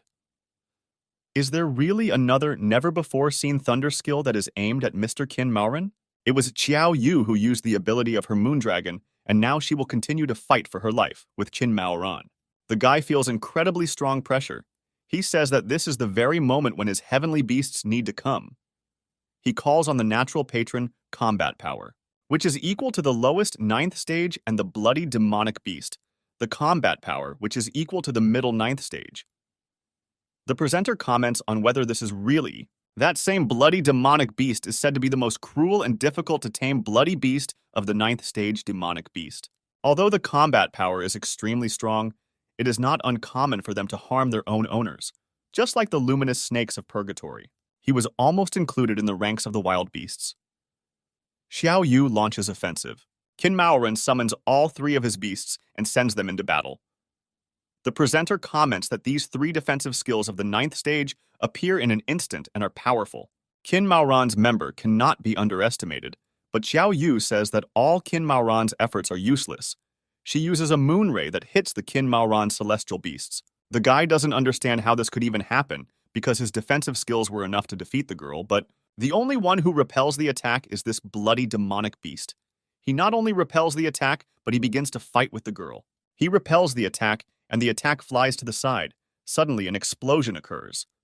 And about Xiao Yu, it comes out that she eliminated 36 people. Xu Kuang sees that this power really intoxicates him. The host says that this is a terrifying skill. It came through 2 defenses of the 9th stage as a ghost against, which is impossible to defend. And fortunately, the bloody demonic beast has one of the best physical abilities of the 9th stage. So he was able to parry the blow, but only brought benefits. Xiao Yu in that she has added points and is getting closer to scoring 100 points. After all, she already has 95. Qin Maoran asks if this was Xiao Yu's best blow. He says that he shouldn't have underestimated her skills. But everything has already been decided, and the bloody demonic beast is now using the flash and destroying it. The host comments that the heavenly beast on both sides is going straight to the martial beastmaster. He has no intention of showing mercy. But as soon as the beast wants to grab Xiao Yu, she turns into a large rock of ice. And after a moment, this ice breaks into pieces and turns into a weapon. Qin Maoran can't believe what he sees. Is it really a defensive skill of the ice? Type of the 9th stage, the patronage of the ice goddess. Xiao Yu says that the Qin Maoran bloody demonic beast is certainly fast, but it's time for the beast to catch up with it beyond the moon dragon. Bites through the Qin Maoran celestial beast, and it hurts him very badly. The girl says that the arrow of her beast, the moon dragon, was just bait. Xiao Yu asks how Qin Maoran will now react to the next one. Now the guy admits his mistake because such a powerful arrow, and there is not just one of them, but several of them. There are a lot of them. The presenter announces that the second player has appeared after Xu Kuang and scored 200 points. He asks, will no one stop them from killing 4 families? The other owners of the families don't believe that Qin Maoran and Li Qifeng really lost. Perhaps they simply underestimated the player. They say it's their turn now. At this time, Xiao Yu and Xu Kuang are eliminating more and more people, gaining points for themselves. Xiao Yu tells Xu Kuang that she will bomb from the air and let him burn from the ground to get rid of the others. Xu Kuang says that this is easy for him, and they will watch his dragon dog chariot kill everyone. The host comments that Xiao Yu and Xu Kuang are approaching the masters of the other 2 families. With crushing speed, they will soon be near Mu Chan and Ye Longchan, but the presenter does not understand. How will the young owners react to this? But they are already waiting for them. For some reason, they take a very long time to get there. The young owner does not understand if they are really coming from the other end of the island. He says that due to the tournament restrictions, he cannot use his highest secret treasures. And Xiao Yu and Xu Kuang were simply lucky that they found themselves in equal conditions. The other owner of the family says that he too would not leave a wet spot on them. The presenter notices that they are running away and they may not have the strength to fight. He also announces that the surviving participants on the field are 5 out of 1,000. He says that finally, only the last 5 players remain on the field. The hunt for nightmares is over. There are 5 participants left who will reach the finals of the elite tournament in the base city of Longjiang now. We can congratulate them. And the final result of participant Mu Chan is 112 points, and Ye Longchan's final score is 118 points. Participant Igor's final result is 149 points. These are the very young masters of strong families. Xu Kuang's total is 327 points, and Xiao Yu's total is 284 points. The presenter is right now asking everyone to leave the capsules and stretch their bodies and immediately report any discomfort to the staff. Xu Kuang is happy that now he and Xiao Yu are in the finals, but the girl replies that Xu Kuang should not take this lightly because the final round still awaits them. Xu Kuang says that the girl is too worried about this. He asks how are these? 3 weaklings can defeat them. After all, Xiao Yu will deal with one, and he will deal with the other. And in the end, Shu Kuang will give in to Xiao Yu, and she will remain the champion. Xiao Yu tells Shu Kuang not to raise the white flag ahead of time. The guy replies that his sister should cheer up. He invites her to relax somewhere in the city tonight. Xiao Yu responds that suddenly she felt a lot of pressure. She'd better go home and exercise more. Qin Maoran approaches the girl and says that he did not expect that this year he would fall by her hand. Qin Maoran and Li Qifeng approach Xiao Yu and Shu Kuang. Qin Maoran says so that young people do not misunderstand him. He is here to congratulate them on completing the level and at the same time get to know them. The guy says that the Wind God's Thunder Arrow impressed him very much and he lost to Xiao Yu. The guy says that he hopes that in the future they will have the opportunity to learn from each other. The girl asks if the guy really wants revenge. Qin Maoran replies that the girl need not worry, he is not going to win the tournament, and after all, the academy is his goal. The girl is perplexed because the academy the guy is talking about is the #1 educational institution in all of Asia.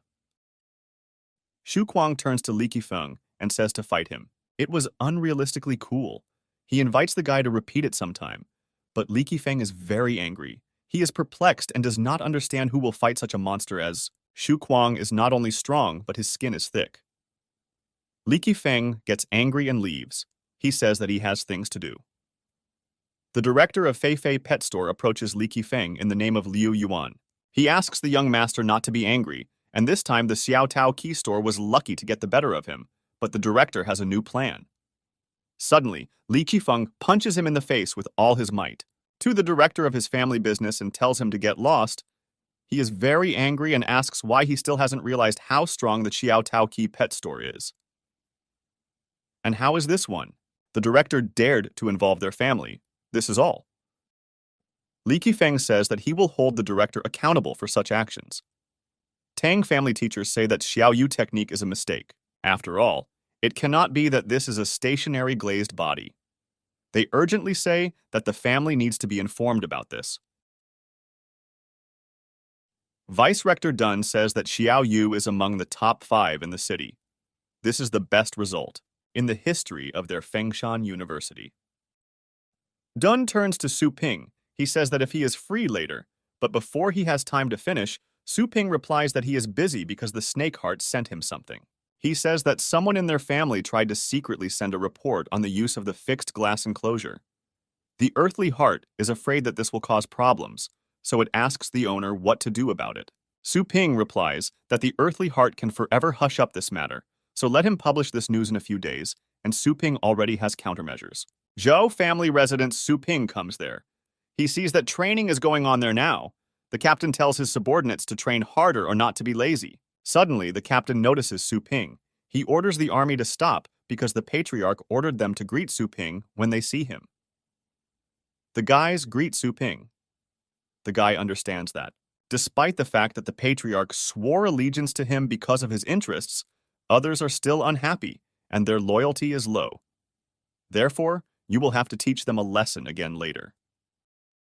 And the owner says that if they don't want to say hello, then he wants to see the patriarch.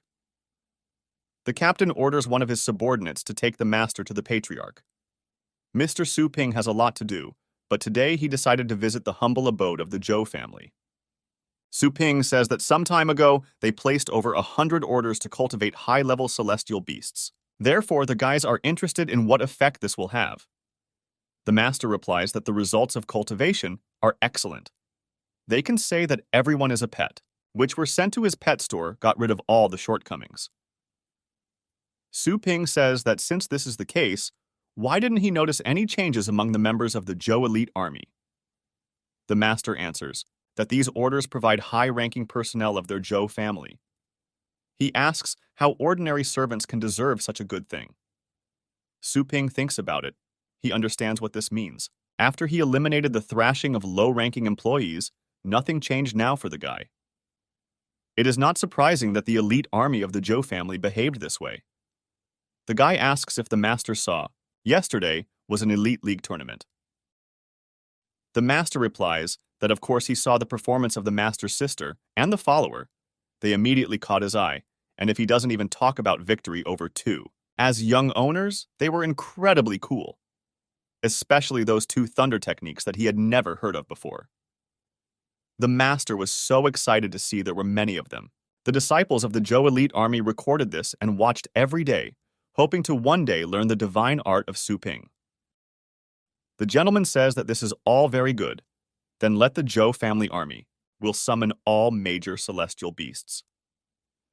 The master does not understand why Mr. Su Ping is doing this, because the elite army is currently training. But Su Ping says it's time for him to increase his strength. Su Ping begins training test treasure medium combat power, uses flame cut this test field, Zhou family beast, uses shields and evades attacks. The guy is happy that the 7 levels of green light flaming bat has finally reached the combat power of the average 7th stage. The guy standing next to him says that the 7th stage is quite low. He uses a thunderclap that attacks a huge treasure, 8 levels of orange combat power above the 8th stage. The target almost exploded. These are not repeated relatives. Last month, this guy possessed a power below the 8th stage. He is a high-ranking son of the Zhou family. The captain says that at this age, having a heavenly beast with combat power above the 8th stage, nothing prevents him from rising to the level of the right protector in a few years. But the son asks the captain whether the elders. There are no more opportunities, and the one-time captain doesn't want to try it. The captain says that he doesn't dare. He's no longer young and is probably stuck in this kingdom for the rest of his life. And with the speed of the high-ranking son of this family, the captain believes that the guy will surpass him in the near future. Xiao Tao Kia's cultivation services are truly amazing. And if you go there regularly and essentially do nothing, you can become a master of fighting beasts. The son of the Zhou family says that the captain knows the truth and it's time for him to retire. But the son's pet of the Zhou family was not only raised once in the Su Ping store, but in a month he rose only a few kingdoms. The family master orders the elite army to equal. He says to summon his celestial beasts because the owner of Su Ping is going to check them all. The army lined up and began to summon their celestial beasts one by one. Su Ping sees their levels. The captain asks Su Ping how their elite army has good dynamics. Su Ping replies that his beast is wild in 5 minutes. But the guy doesn't understand. Why is it bad luck or low understanding because he will be able to transfer the skill? Su Ping found the one he needs. This is the ancient vine combat power, which is the lowest 7th stage. He tells the guy to come forward.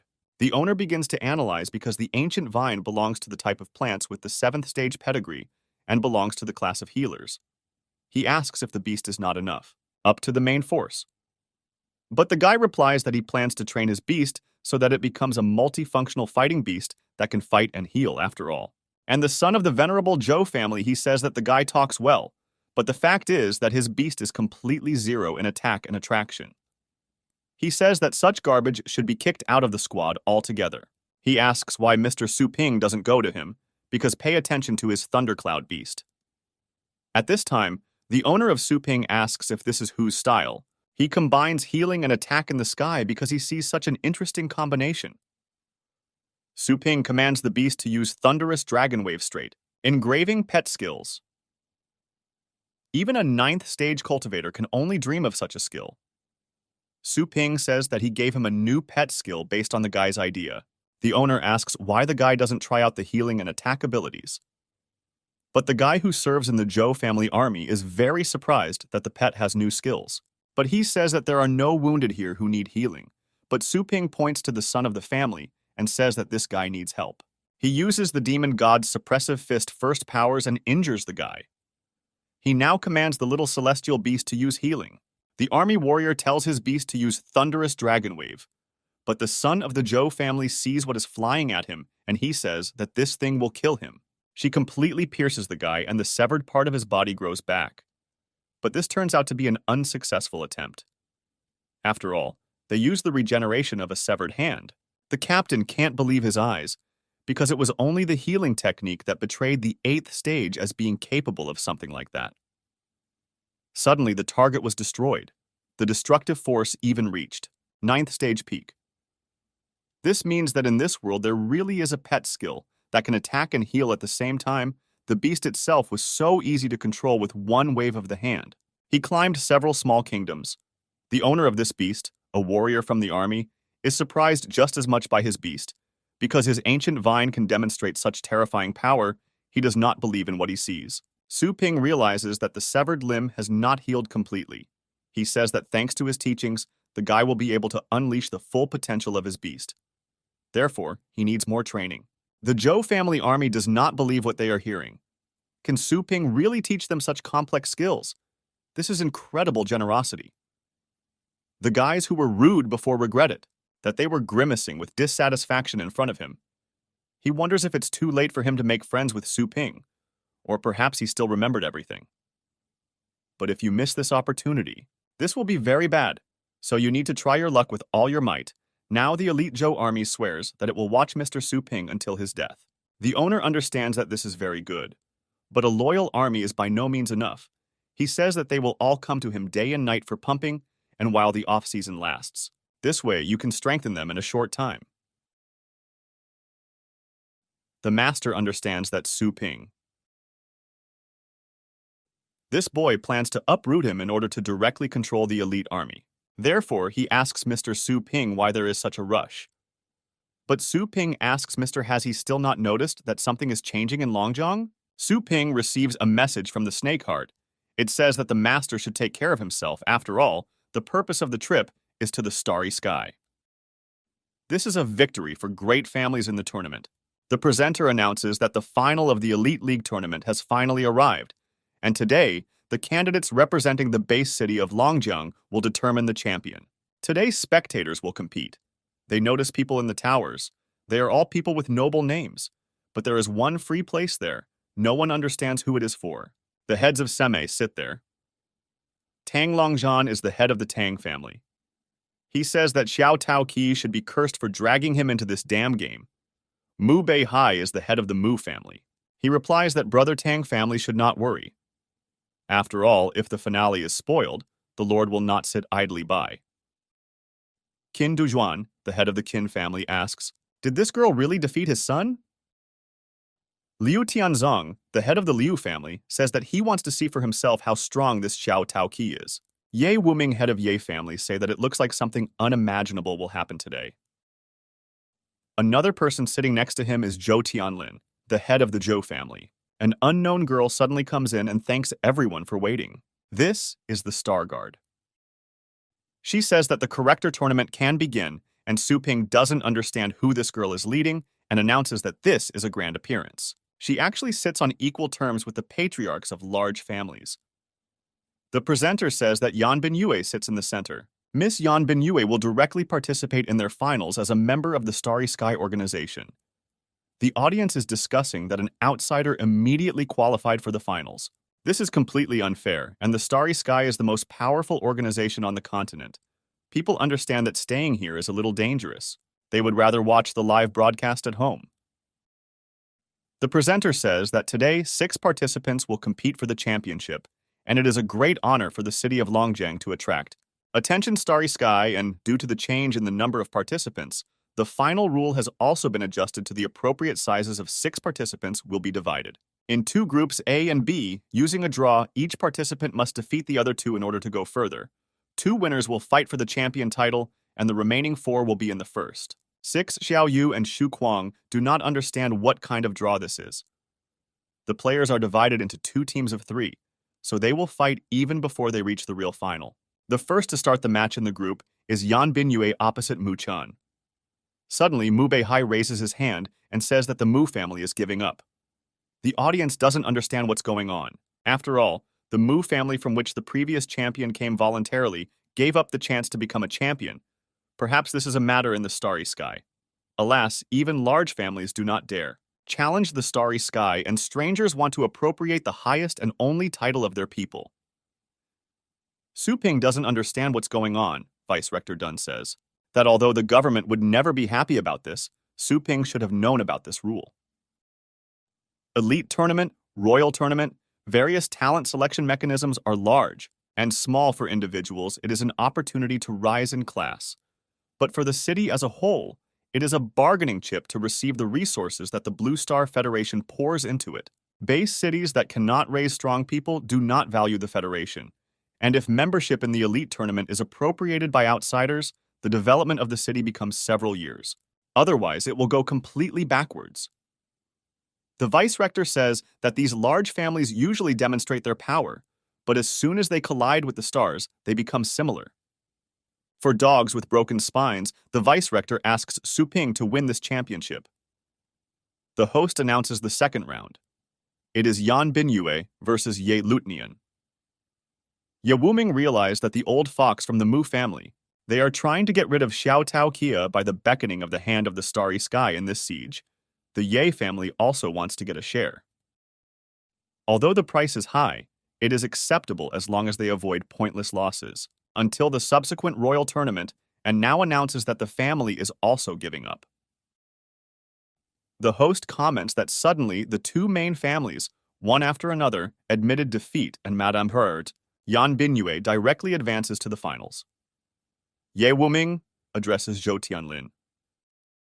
He decides to advise him that if he wants to continue living in Longjiang, then he should just allow it, for your young master to sacrifice himself.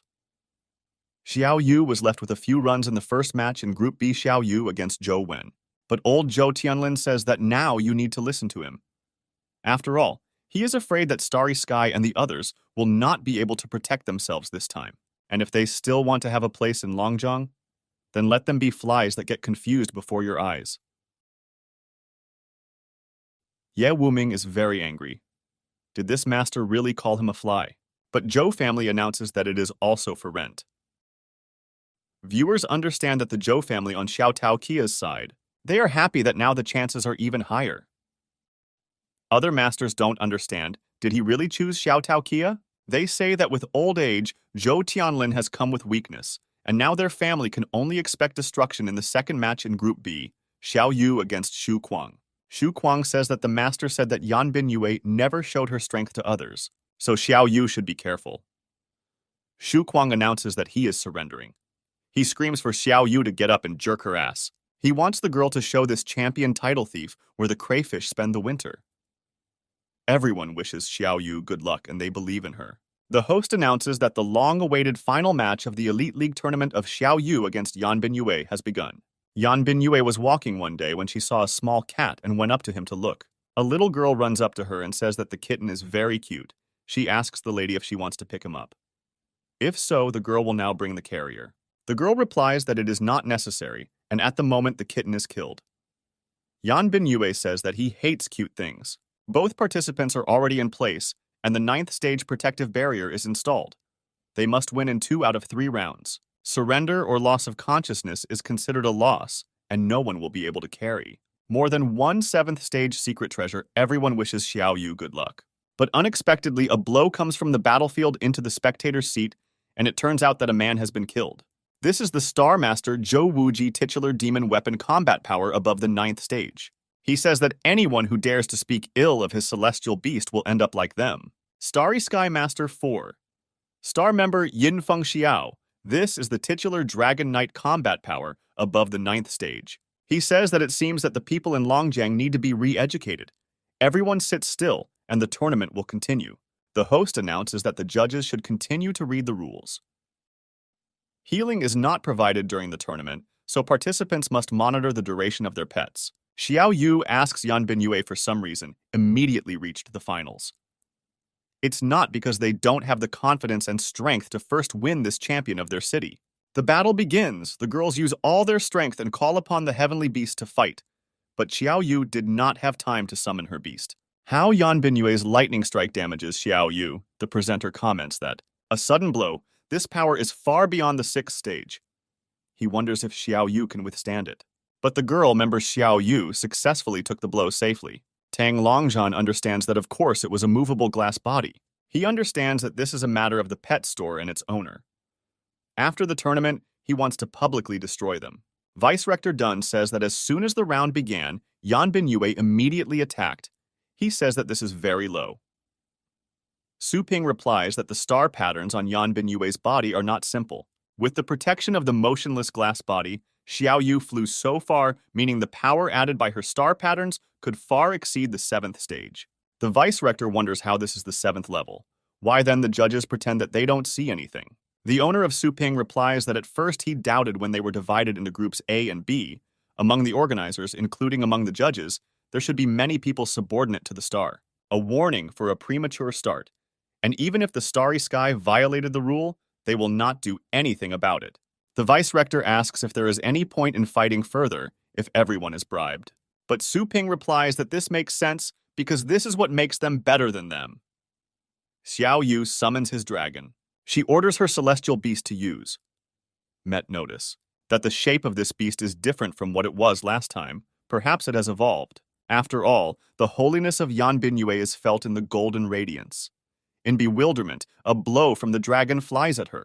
Zhou Wuji and Yin Fengxiao. How this dragon was able to suppress the lady with the star threats of the 8th stage peak with just his body, that this heavenly beast is not easy. Suddenly, the lady is given a sword. The radiance of this sword is very bright and incredibly beautiful. The audience does not understand what it is. Xiao Yu orders his dragon to attack Yan Binyue. But suddenly, the sword pierces the protective dome that is located above the arena and falls right into the hands of Yan Binyue at the time when the beast begins to attack. Yan Binyue uses his sword and wounds the moon beast by giving it a scratch. The presenter says that the lady's sword not only easily cut the protective barrier of the 9th stage, it also damaged the moon dragon's silver frost star. It looks terrifying. The vice-rector doesn't believe what's happening now because this is a 9th stage secret weapon. Because they say that it can cut through iron like dirt and kill beasts of the same rank. That's why. The vice principal is afraid that even the silver moon dragon will not be able to cope with it, and he asks Su Ping if this sword is not a family heirloom. From another base city, he doesn't understand how he ended up with the girl. Yin Fengxiao says that Xiao Yu was able to move the lady, which is quite good, but that's where it all ends. The spectators begin to be indignant. They cannot tolerate this anymore, because in the tournament, it is forbidden to use secret treasures above the 7th stage. In the elite tournament, fighting animals fight. Instead of using magic weapons, Zhou Wuji believes that the audience is noisy again, and he uses a spear of star power. He points it at the audience and says that they have no right to point to the Starry Sky, but at this time, Su Ping's demonic fist repels Lutnian's blow. He doesn't understand that this is happening and who did it. Su Ping says that if they want to show the difference, then let them do it correctly without going beyond the limits. The judges of the tournament, combat power of the lower 9th degree, understand whether an explosion is threatening. After all, this guy was able to withstand the attack of a master in the highest 9th stage. After all, even they are not capable of this. They decide to ask the Starry Sky for instructions. Zhou Wuji says that how dare they demand help when they themselves are good for nothing. Yin Fengxiao Yu answers so that the guy doesn't worry. But they are here to help the lady win the championship, and when they're done, they can do what he likes.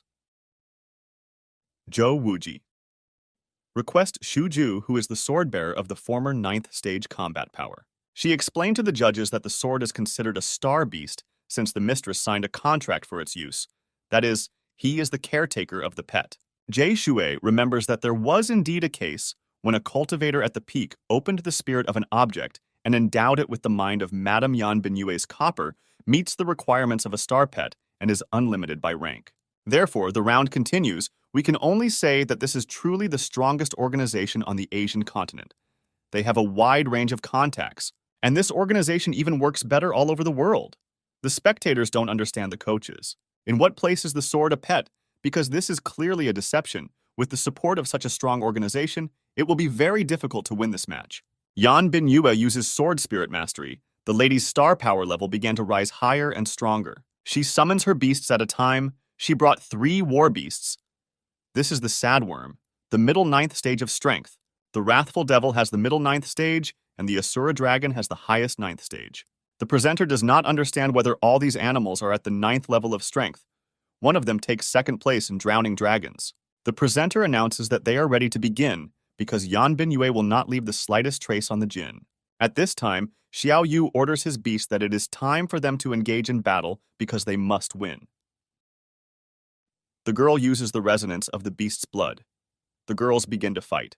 The beast that belongs to Yan Binyue uses Asura Flame, and the beast that belongs to Xiao Yu uses 1,000-mile freezing. These 2 powerful magical blows collide with each other. Xiao Yu does not understand that there are many disadvantages here, and she orders her celestial beast to use the Moonclaw. The presenter comments that as expected from the unique Mu family technique, Unity of spirit is the first to strike after the other. Xiao Yu uses the wind god's thunder arrow, and the presenter continues to comment that it is better to injure 5 fingers than to break only one. Member Xiao Yu decided to use her unique attack. The presenter doesn't understand what happened, and for some reason it didn't work for participant Xiao Yu. Yan Binyue says that Xiao Yu's thunder arrow completely ignores defensive skills the more star power is used for defense. She becomes even weaker if Xiao Yu had not shown this in the previous match. Then Yan Binyue would not have immediately realized that for protection, it is necessary to destroy the arrows themselves. And a surprise attack is, after all, a surprise attack. It's stupid to assume that this will work all the time. Mrs. Yan Bings launched a frontal attack and begins to attack. The girls begin hand-to-hand combat. But member Xiao Yu was able to fight against Miss Yan Bings. The war beasts of both sides are also equal. Yan Binyue wounds Jin with his sword and makes a cut on her leg.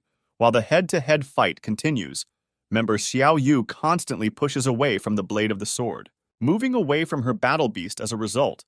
The combined effect of the beast's blood resonance will not be fully utilized by the participant. Xiao Yu loses her grip under the onslaught of Miss Yan Binyue. She has no other choice but to simply dodge. But on the other hand, the Moon Dragon is a very strong opponent on all sides. The situation is even more complicated. Xiao Yu understands that now is the time to catch everyone at once. She orders her beast to use the 8th stage divine skill cutting with a divine wing. This is another skill of a martial beast that no one has seen before, and in one breath, it seriously injured 3 9th stage martial beasts. The judge doesn't understand. Will the winner be determined soon? Zhou Wuji says that the fighting beasts are mistresses. This is not the kind of garbage they have encountered before. It used murderous intent. This is an incredibly dangerous move. After all, this complete disregard for the life of a battle beast is the same as an oath to crush the Moon Dragon's silver frost stars at any cost. Xiao Yu doesn't understand. Is this Yan Binyue's plan to win in the first round? It turns out that Xiao Yu is forced to resort to summoning her another celestial beast. Xiao Yu understands that Yan Binyue's fighting beasts are at the limit of their strength, and if they and the snowball hold out, victory will be in their hands. She orders her celestial beast to use the fire exit. Yan Binyue understands that she already knows what Xiao Yu wants to do because the fire escape of her phantom fire beast is an illusion, and this does not harm her. And Yan Binyue understands that the real beast must have walked around her from behind. To attack on the sly, if Xiao Yu resorted to such actions, then now she would receive a retaliatory strike from Yan Binyue. With her giant, shiny, deadly knife, she strikes a small, celestial beast right in the air. Yan Binyue is happy that she finally saw the true expression on Xiao Yu's face. She asks who will save the girl now. In an instant, Yan Binyue wants to kill Xiao Yu with his knife. Her speed is so lightning fast and the flash is fast. The host comments that he doesn't know if member Xiao Yu will be able to dodge such an incredibly strong blow. But unexpectedly, the patronage of the ice goddess was used, who blocked the fatal blow of the bloody demonic ball. Xiao Yu managed to fight off the attack and no longer understands that it's bad that she and the beast are moving further and further away from each other. After all, Yan Binyue's strength is much greater than hers, and now only the Moon Dragon beast can compete with her. The beast breaks through the celestial beasts that belong to Yan Binyue and attacks her. Xiao Yu orders his celestial beast to use attack now. Yan Binyue says that the protection of the ice goddess, Xiao Yu, is impregnable, but the thunder arrow of the wind god cannot ignore the protection. Yan Binyue says that what Xiao Yu fought for and ran into, and now the silver frost star moon dragon is wavering. After all, the war beast is the mistress. Yan Binyue took the chance to bite the moon dragon, but unexpectedly the moon dragon uses 1,000-mile freeze. Yan Binyue uses the rock-cutting divine sword and hits the moon silver dragon and injures it very badly. Now he attacks the genie. The celestial beast that belongs to Yan Binyue, they tie her hands, prevent her from making a movement, and cover her mouth with tentacles.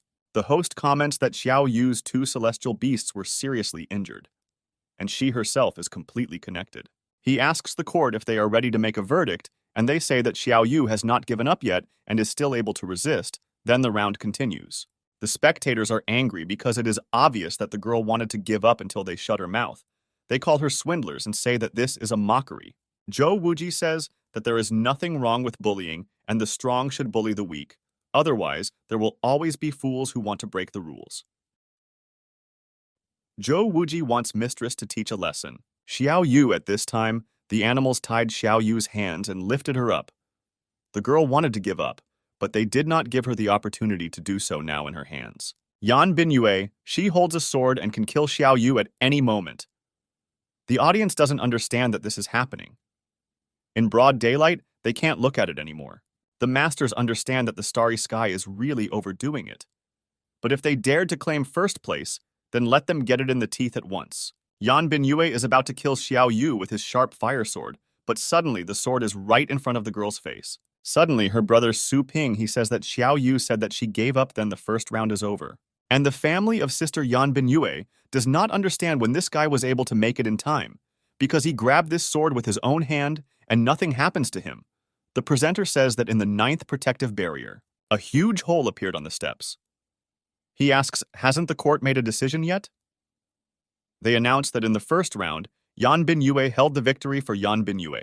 She doesn't understand how this man was able to. His appearance doesn't match his immune strength, but for some reason she feels something not humanly frightening. Su Ping gains enormous strength and uses all his star power to stand against Yan Binyue. Zhou Wuji notices that this is the person behind Xiao Tao Kyo under the name Su Ping. Yin Feng Xiao says that it was a good blow, but the arena is a place for the participants, and he injured the lady's pet and interfered with the judges. Yin Feng Xiao is furious. He asks, is this an attempt to mock the weak? The host says that this is a terrifying star power, and the entire arena is oppressed and trembling. Xiao Yu, without strength, she cannot even get up from her knees. Su Ping says not to be misunderstood because he is an ordinary pet store owner and just accidentally provided services to his client. Su Ping summons his little skeleton and gives it to Xiao Yu. Now Xiao Yu will fight him. Zhou Wuji says that they will forget that Su Ping interfered with the judge's decision. He asks why the guy was going to let his pet participate. He tells Su Ping not to think that they will just sit and watch. Su Ping says that his pet store has always had a celestial beast rental service, even though this little skeleton belongs to him, and Mrs. Xiao Yu rented it in advance, and he is just fulfilling his duties. Their sword, which belongs to Yan Binyue, also has a personal caretaker. Yin Feng Xiao understands that this is said strongly, but Zhou Wuji is angry. The little skeleton asks what if he seriously injures the lady's pets, but Su Ping replies that everything just happened that way, that the war beasts of their ladies do not have much combat power. It's better to call them off, and in return for this they will receive their animals. The number does not matter. The main thing is that they admit their defeat. The masters say that this is too rude because Su Ping doesn't know who he's talking to. Fighting the monsters of the Starry Sky, the number of which is not limited, won several times and already forgot his place. It looks like this guy will be executed without them. Yin Feng Xiao and Zhou Wuji say that this is too big a loud statement. Zhou Wuji asks if the guy really dared to challenge the Starry Sky. They say that it would be better if the guy really had trump cards. Viewers notice a very terrible aura. They understand that this match is becoming more and more dangerous. Suddenly, the dome is pierced by 5 huge celestial beasts. They very easily broke the protective barrier. No one understands whether each of them has combat power close to the limits of the 9th stage, because it feels like the nature of the game has sharply changed to a demonstration of strength. Yan Binyue thanks her uncles for their help, because they provided her with the heavenly beasts. The girl says that she will not live up to their expectations and will make these insolent people lose their breath. They don't understand that these 5 celestial beasts are even stronger than the last dragon. Su Ping says that the girl will have the opportunity to fight. She just needs to sign a temporary contract with the little skeleton, and then he will be hers. But Xiao Yu is in a panic, because she has a big difference in strength with a small skeleton, and if she is forced to sign a contract, she is afraid that she will have problems. But Su Ping tells her to trust him. The hand of the little skeleton is quite small, but it is full of battle marks. After touching the hand of the celestial beast, the girl does not feel either heat or cold. A temporary contract has been concluded. The girl is absorbed into the consciousness of her 2 heavenly beasts and is glad that even though they are weak, they are alive, and then she will definitely cure them. Strange. But she cannot find the consciousness of a small skeleton. Suddenly, she notices a huge monster that is behind her. This is a huge skeleton. This is the consciousness of a small beast. Xiao Yu does not understand that the battle beast that accompanied her brother in his adventures is very strong. The host announces that the second round of the finals, and if contestant Xiao Yu fails again, Then Miss Yan Binyue will receive the Elite Tournament Championship. Xiao Yu understands that each of the martial beasts on Yan Binyue's side are also incredibly strong. She doesn't know if it's possible for her to defeat them. Su Ping flies away from his sister and tells her not to worry and just give the order, and the little skeleton will figure it out on his own. The judge announces that the round has begun, and the host orders the beast to tear Xiao Yu and the little skeleton together. Xiao Yu tells her beast that she hopes for him, and he enters the battle. He uses the flash of the undead, and with one of his sword kills one of the celestial beasts that belongs to Yan Binyue. He cuts it into several pieces. She understands that it is so fast she can't even keep up with his movements. Yin Feng Xiao says that the martial beast close to the limit of the 9th stage has been beheaded by the rest of the celestial beasts that belong. Yan Binyue tries to attack the little skeleton, but he suddenly points his sword in their direction, and he cuts off their hands along with their weapons that were in their hands. He uses the infinity cutting of chaos stars. The enemy is using the 9th stage illusory art illusory eternal prison. But unexpectedly, a small skeleton uses a corpse roar and destroys that beast, tearing his flesh into pieces and leaving only a skeleton and bones. No one would believe that the 9th stage martial beast was killed by the roar. This is how divine this little skeleton is now. The heavenly beast gets to the lady herself, and Zhou Wuji asks to stop and not do anything with the mistress. But when the little skeleton attacks her, the mistress puts out her knife. To fend off the blow, her magnificently powerful knife breaks into pieces, and at that moment the small skeleton gets hit with the knife and her blood flies to the sides. The lady sees her sword cracking into pieces. The girl's whole life passes before her eyes. Indeed, in nature, dangerous things are usually divided into 2 categories. The first is those wearing bright colors that scare away others, and the second is one that hides its existence by becoming one with the environment. But the little skeleton in front of her does not fit these categories as pure blackness, chilling disharmony. The lady flies away from a strong blow from the small skeleton. He cuts her body, and the girl is incredibly badly injured. But Xiao Yu notices that her rival has treasures to protect her body. This is very cool because a person is only that having exposed the moon dragon to a hopeless situation, he is now defenseless. The masters do not believe what they see, because the people of the Starry Sky are dealt with like meat on a cutting board. They don't understand whether they underestimated their strength, or whether Su Ping's true power is actually beyond imagination. This is exactly what the King of Poison said, and it seems that he was not exaggerating. The masters are simply shocked by what is happening. The masters ask the foreman Zhou. He knew from the very beginning about the true power of this so-called Xiao Tao Kia. They ask how he could have known, to which Zhou Wen replies that he found out when he almost died. The small skeleton takes the wounded lady by the hair and drags her into the distance. But then they suddenly fly up. Zhou Wuji and Yin Feng Xiao, they extort the little skeleton to put down the sword. After all, they give up when they fly up to the small celestial beast. They say that they want to give up. The presenter comments that this is an incredible turn of events. He can't even believe his eyes, because in an instant, this little skeleton killed 5 celestial beasts with no less than the 9th stage of combat power. And Lady Yan Binyue's side admitted defeat. Then Su Ping suddenly flies up. He asks why they give up and where did their stellar doubt go then? Su Ping asks if they are ready to give up the championship right now. The 5 masters are simply shocked and furious because this is a crazy kid. Now they don't care about this championship. After all, if Yan Binyue had really been killed, then the Starry Sky would have crushed everything and everyone into powder. Yin Feng Xiao says that they are giving up the championship, and as long as Su Ping does not harm Miss, they are ready to leave everything in the past. But the little skeleton still does not remove his sword from the mistress's chest. Yin Feng Xiao sees that the early mistress is still festering, and there is an incredibly strong, dense, dark energy. Is this really cadaveric poison? Su Ping asks again if he understands correctly that Yin Feng Xiao just said to leave everything in the past. But do they really mean that if you run into them, you must immediately make a mistake? Su Ping says that once they were on the verge of death, they decided to be generous and forgive him.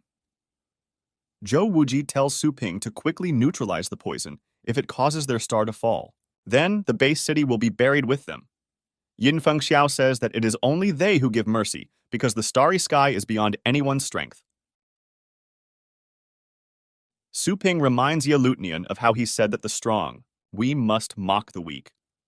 The guy asks if Zhou Wuji will be able to stop him in honor of the death grip he will find himself in, and of the two, only one side will suffer. But unexpectedly, A small skeleton cuts off Zhou Wuji's hand with his sword.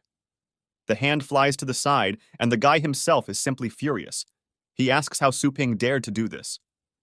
Yin Fengxiao says that anyone who dares to take a swing at them is a corpse. Suddenly, 10 ninth stage masters rushed into the arena and asked whether the master was the target of the regicide's order. They say it's that guy. Zhou Wuji asks, does Su Ping still want to fight? They say that then they will watch him die. The owner does not understand what the regicide means and who they even are. The masters cannot believe their eyes. Did they really call for the order of the regicides? One of the masters says that this is an order that will be issued only when a threat of the King of Beasts level arises in the base city.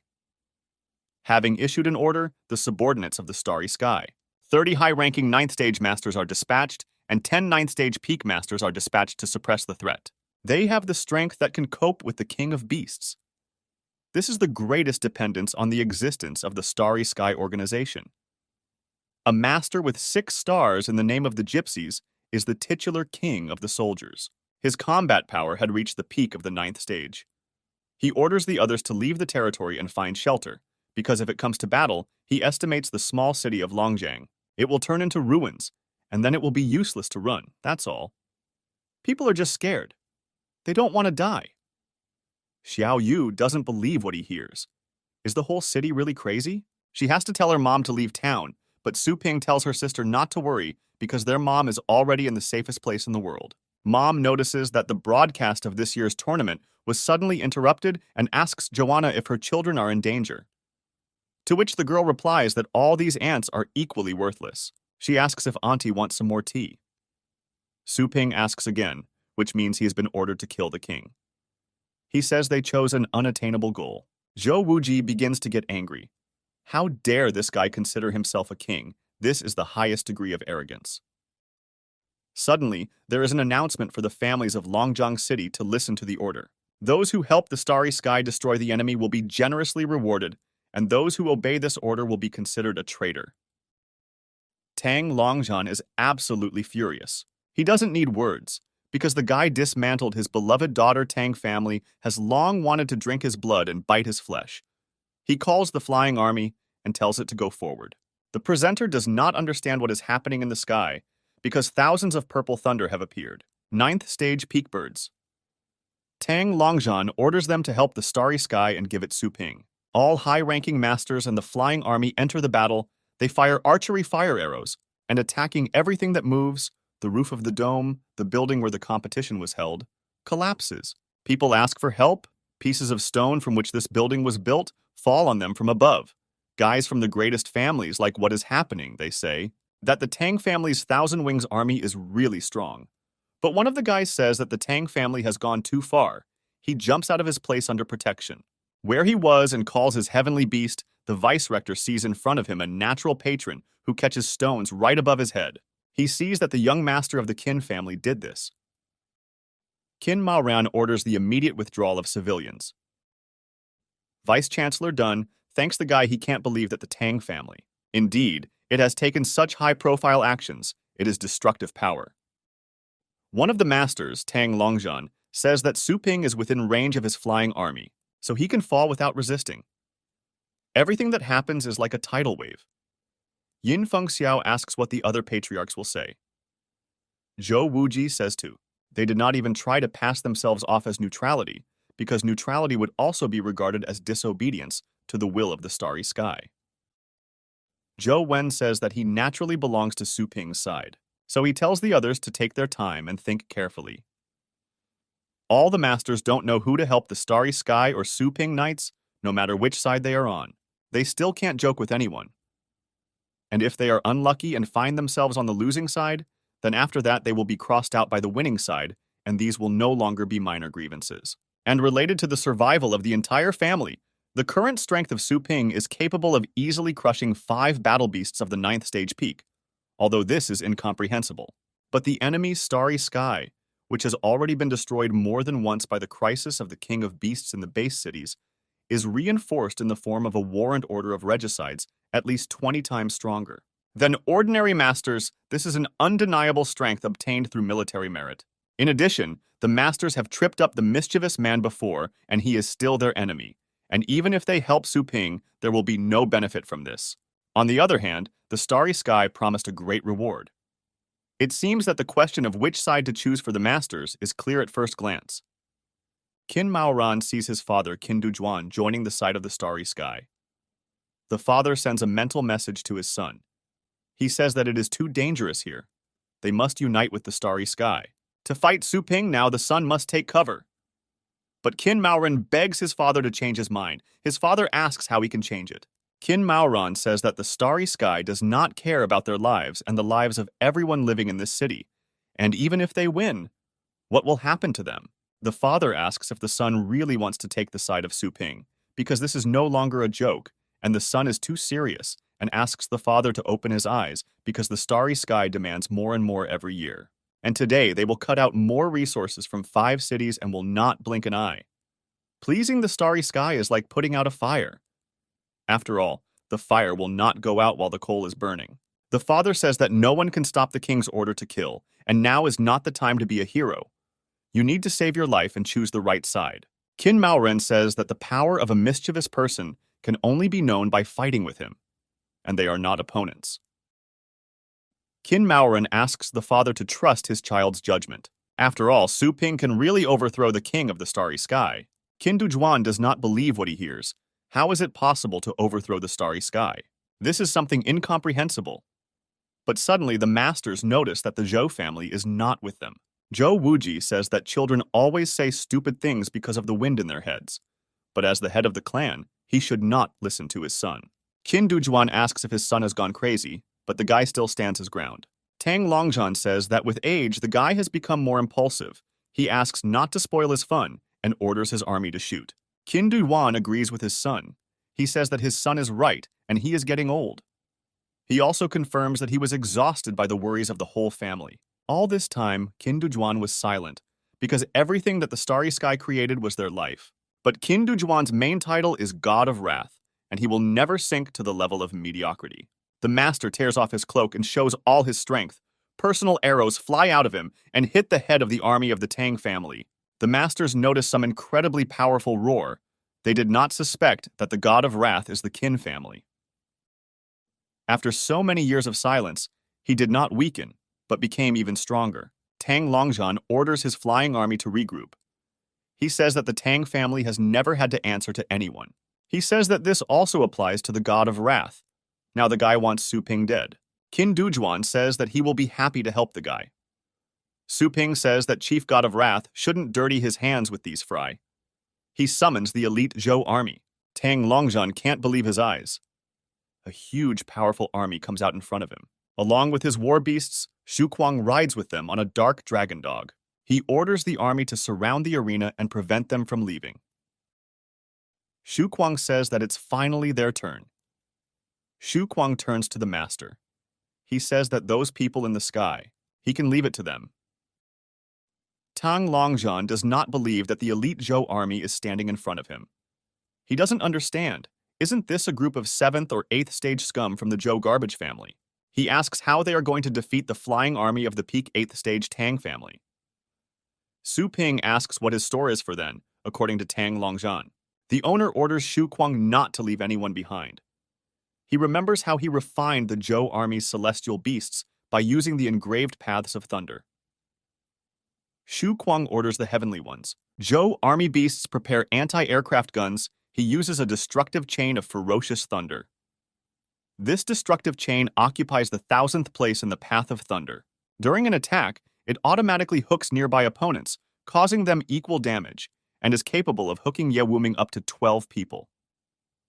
Masters don't understand how this is possible. After all, this goes beyond any boundaries of the Tang family, which controls several base cities. Really deflated in the hands of the Zhou family, which was recently conquered by Su Ping. People are in a panic. There is a very large crowd of people and there is nowhere to hide. They do not know what to do and where to go, because terrible battles are taking place around them. Archers are shooting at enemies. The Zhou elite army uses cheats to protect themselves from arrows. Xu Kuang orders the troops in the front ranks to defend. The anti-aircraft troops should continue to attack the human targets in the sky.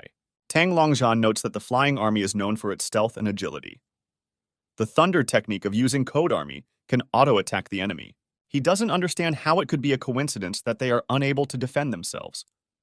Now, the only thing that comes to Tang Longzhan's mind is that Su Ping really knew about the ambush in advance. The master understands that if this continues, the entire army will be destroyed even before Su Ping suffers, because before the flying army of the entire Tang family has never suffered such heavy losses. But at this moment, Tang Longzhan orders the flying army to retreat. Shuquang does not understand if they are already leaving. He says that the morale of the enemy troops has fallen. He orders the army to finish off the enemies. He says that not a single feather should be left on these birds. He says to fight them until the yolk of their eggs thickens. Suddenly, one of the army men makes a call to the tracer. He gives the coordinates. This is the low Earth orbit of a blue star, the main city of the Starry Sky. Su Ping does not understand what is happening. But in the sky, a fiery ray breaks through the clouds and strikes the Zhou army and their animals. Shu Kuang can't believe what the shield sees at all, and they, together with the beast, find themselves in defense. No one understands what is happening at all, but Qin Dujuan says that this is a weapon of mass destruction of the Starry Sky organization. This is a 10,000th space gun tracer. The masters ask, do they really think that they can escape simply by running far away? Ye Wuming says that staying on the side of the Starry Sky was the right decision. Tang Longzhan is waiting for the Starry Sky to defeat the elite Zhou army. But unexpectedly, the luminous serpent of purgatory takes with him the entire blow of the master. They don't believe in what they see. They are simply dumbfounded. After all, the beast, covering the elite Zhou army, uses the iron wall of the gods, using the deified skill of the 9th stage. He takes the entire arena into a dome, protecting everyone from the blow. Su Ping doesn't understand how this could make the snake purgatory so afraid that he even used his trump card. Su Ping realizes that their guns are too good. Zhou Wuji and Yin Fengxiao understand that they should have said this in the past. No matter how strong the beasts of the 9th were, every single stage was destroyed by the Tracer's cannon. They don't believe how a battle beast capable of resisting it can still exist. The warrior sees that this is a test. Not finished, he says that the beast satisfied him. He thought that this was an ordinary son of luck. He did not expect that his strength is much greater than it seems. He orders his entire army to summon war beasts. At this time, the entire army and even the masters summon their war beasts. Xiao Yu sees that there are hundreds of 9th stage beasts summoning rifts. Qin Maoran says it's an incredible feeling of pressure. The Starry Sky is giving it its all. These are an incredible number of celestial beasts with enormous power, and they all want to kill them. Captain of the Zhou elite army. See what a crazy and terrifying scene this is, because this is the power that the Starry Sky has always been proud of. The captain asks Su Ping to let him experience all his true strength. He orders the entire army to join the battle and kill the guy. Su Ping says that he returns in advance. The rights to use the small skeleton, he orders the beast to take care of the genie. And he himself says that he will quickly deal with the army. But Xiao Yu doesn't understand. How can this be done quickly? She tells her elder brother to be careful. Qin Dujuan says that their opponent, Starry Sky, capable of killing animals, is not something that can be dealt with easily. Su Ping selects the Chaos Star Infinity chopping skill. High-ranking Starry Sky masters see that the guy is using a combination of they. They don't believe that such a young master of legendary rank exists. But Ji Gang says that in terms of combat power, they all together surpass the legendary rank. Now is the time to get rid of this annoying guy. Su Ping uses the dexterous type Beast Soul overlay. He says that then he will let them all see the difference between the pre-packaged legendary rank and the real thing.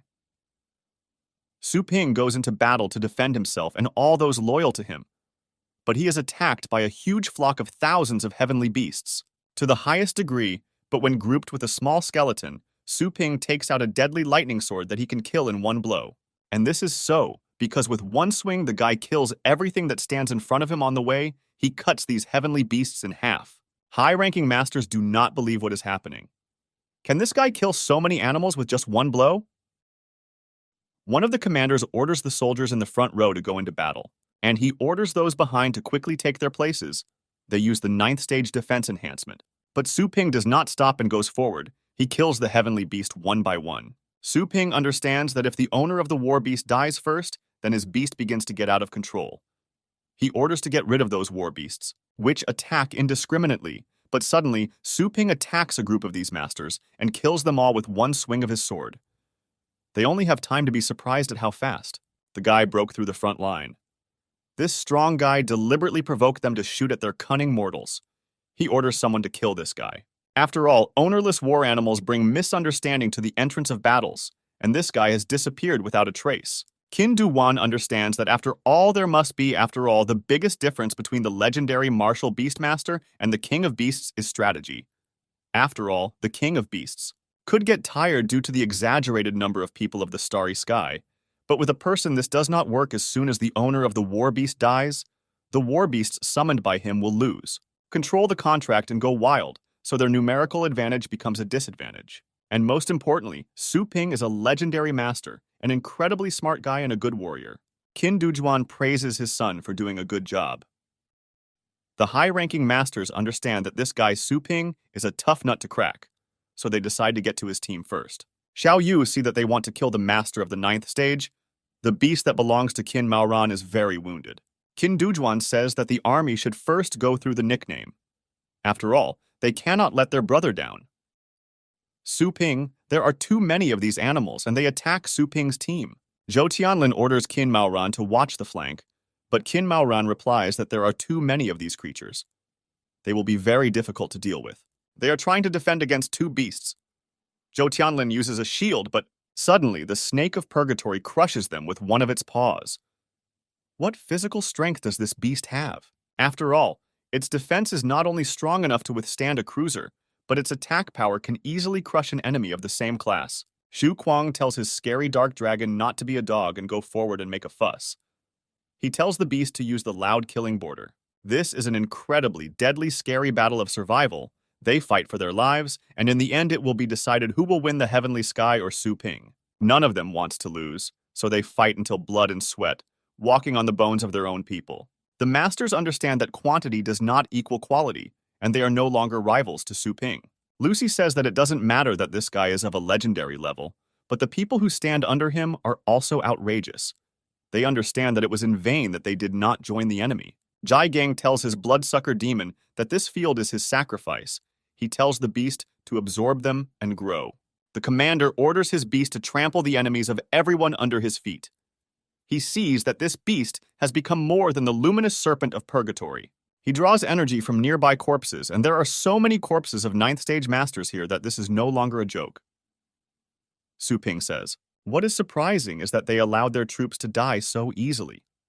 After all, this G-gang was originally preparing for this move." But the captain tells the guy that he realized it too late. But Su Ping says that he is never afraid when it comes to size. He uses the demon god suppressing fist. The second style is what the technique looks like. Dozens of times larger than the terrible beast itself. What kind of military equipment is this? After all, with just one blow, the overwhelming fist of the demon god smashes the beast's hand. Xiao Ju is now near Miss Yan Bin Yue. You see that this demon bloodsucker that the king of soldiers is proud of follows Su Ping's suppressive fist and strikes the enemy.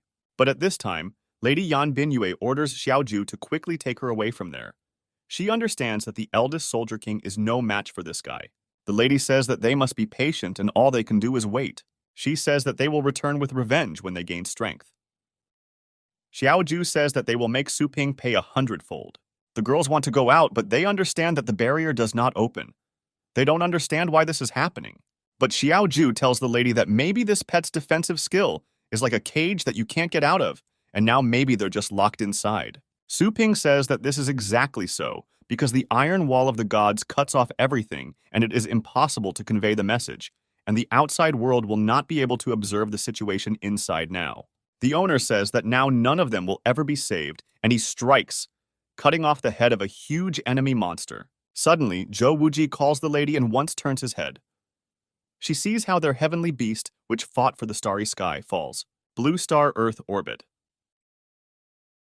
The main city of the Starry Sky is the Supreme Conference Hall of the Starry Sky. They address the representative, saying, that except for the King of Soldiers G-Gang, all the members of the Starry Sky are here. The Starry Sky senator asks if the reason for the urgent meeting is that the business seal has weakened again. The representative says that this is not the case, and it is not that serious because the Dragon Knight and the Weapon Demon are accompanying the star to Longjong for practice. But someone much more powerful than themselves is trying to kill them. After all, a signal for help has been received. The senator asks if this is the very outback of Longjong. He doesn't understand if someone has appeared there who is too tough for them. The representative says that this is so. That's why he approved the order of the regicide king of the soldiers. He was sent there to solve problems, even to cultivate this star, and a lot of resources were spent. But they don't understand whether it's so important to collect. The senator says to all council members that the king's strength is the soldiers plus 39 other masters. The strength of the 9th stage and the powers to summon a cruiser are unknown. What kind of enemy this is, but he can always be easily suppressed with such force. But the representative says no matter how it is, the senators still won't understand until they see it with their own eyes.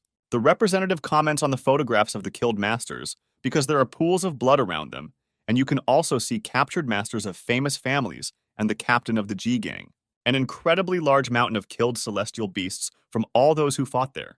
And on the top of that mountain sits that same guy. The senators can't believe it all. Was G Gang really taken alive and their entire squad destroyed? They don't understand whose hands this was. But the representative zooms in on the picture and says that the person responsible for this is named Su Ping. He shows that sitting on the heap of the dead is the very young man they need. And information on it was sent to the senator's communicators. They read, "Information that this is Su Ping. He is 18 years old and recently awakened. The guy has demonstrated title-level strength in the secret kingdom of urban areas and other places he owns a pet store. But the senator does not believe what this young guy is reading is of title level. The representative says that he is also interested in this and would like to see, what is this guy capable of? It includes rewinding the video that was filmed during the battle, but the representatives were prevented from seeing this by a secret technique of protection from prying eyes. And now it is impossible to get information from the arena. The senators ask if the representative wants to say that this guy is deliberately hiding his power. But the commander-in-chief says that he will be able to suspect that behind this guy there is a legendary rank. But senators say that this is very unlikely to be possible, not counting the resources. This remote town could not attract a legendary patron. They say that even if they paid a lot of money, they wouldn't go there in their life. The representative says that according to data, his intelligence force, one of Yuan Tianchen's subordinates, is Tao Zong.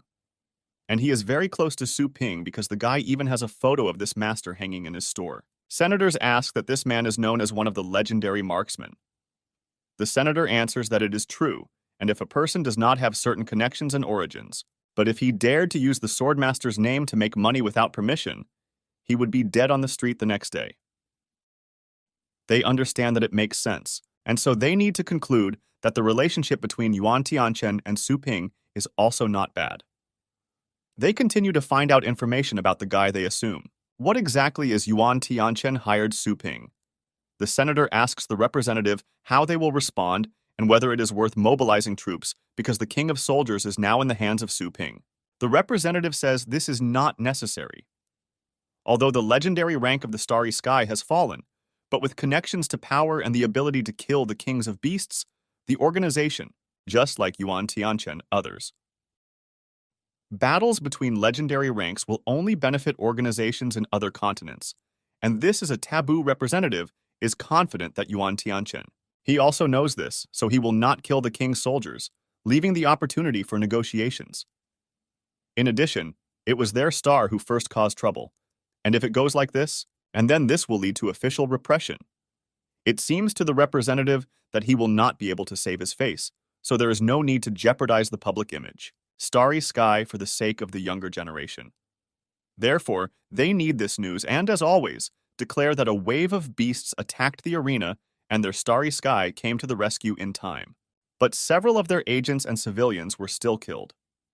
The senators agree with the representative, but they ask whether they should apologize to Yuan Tianchen or Su Ping and ask for the freedom of the king of soldiers.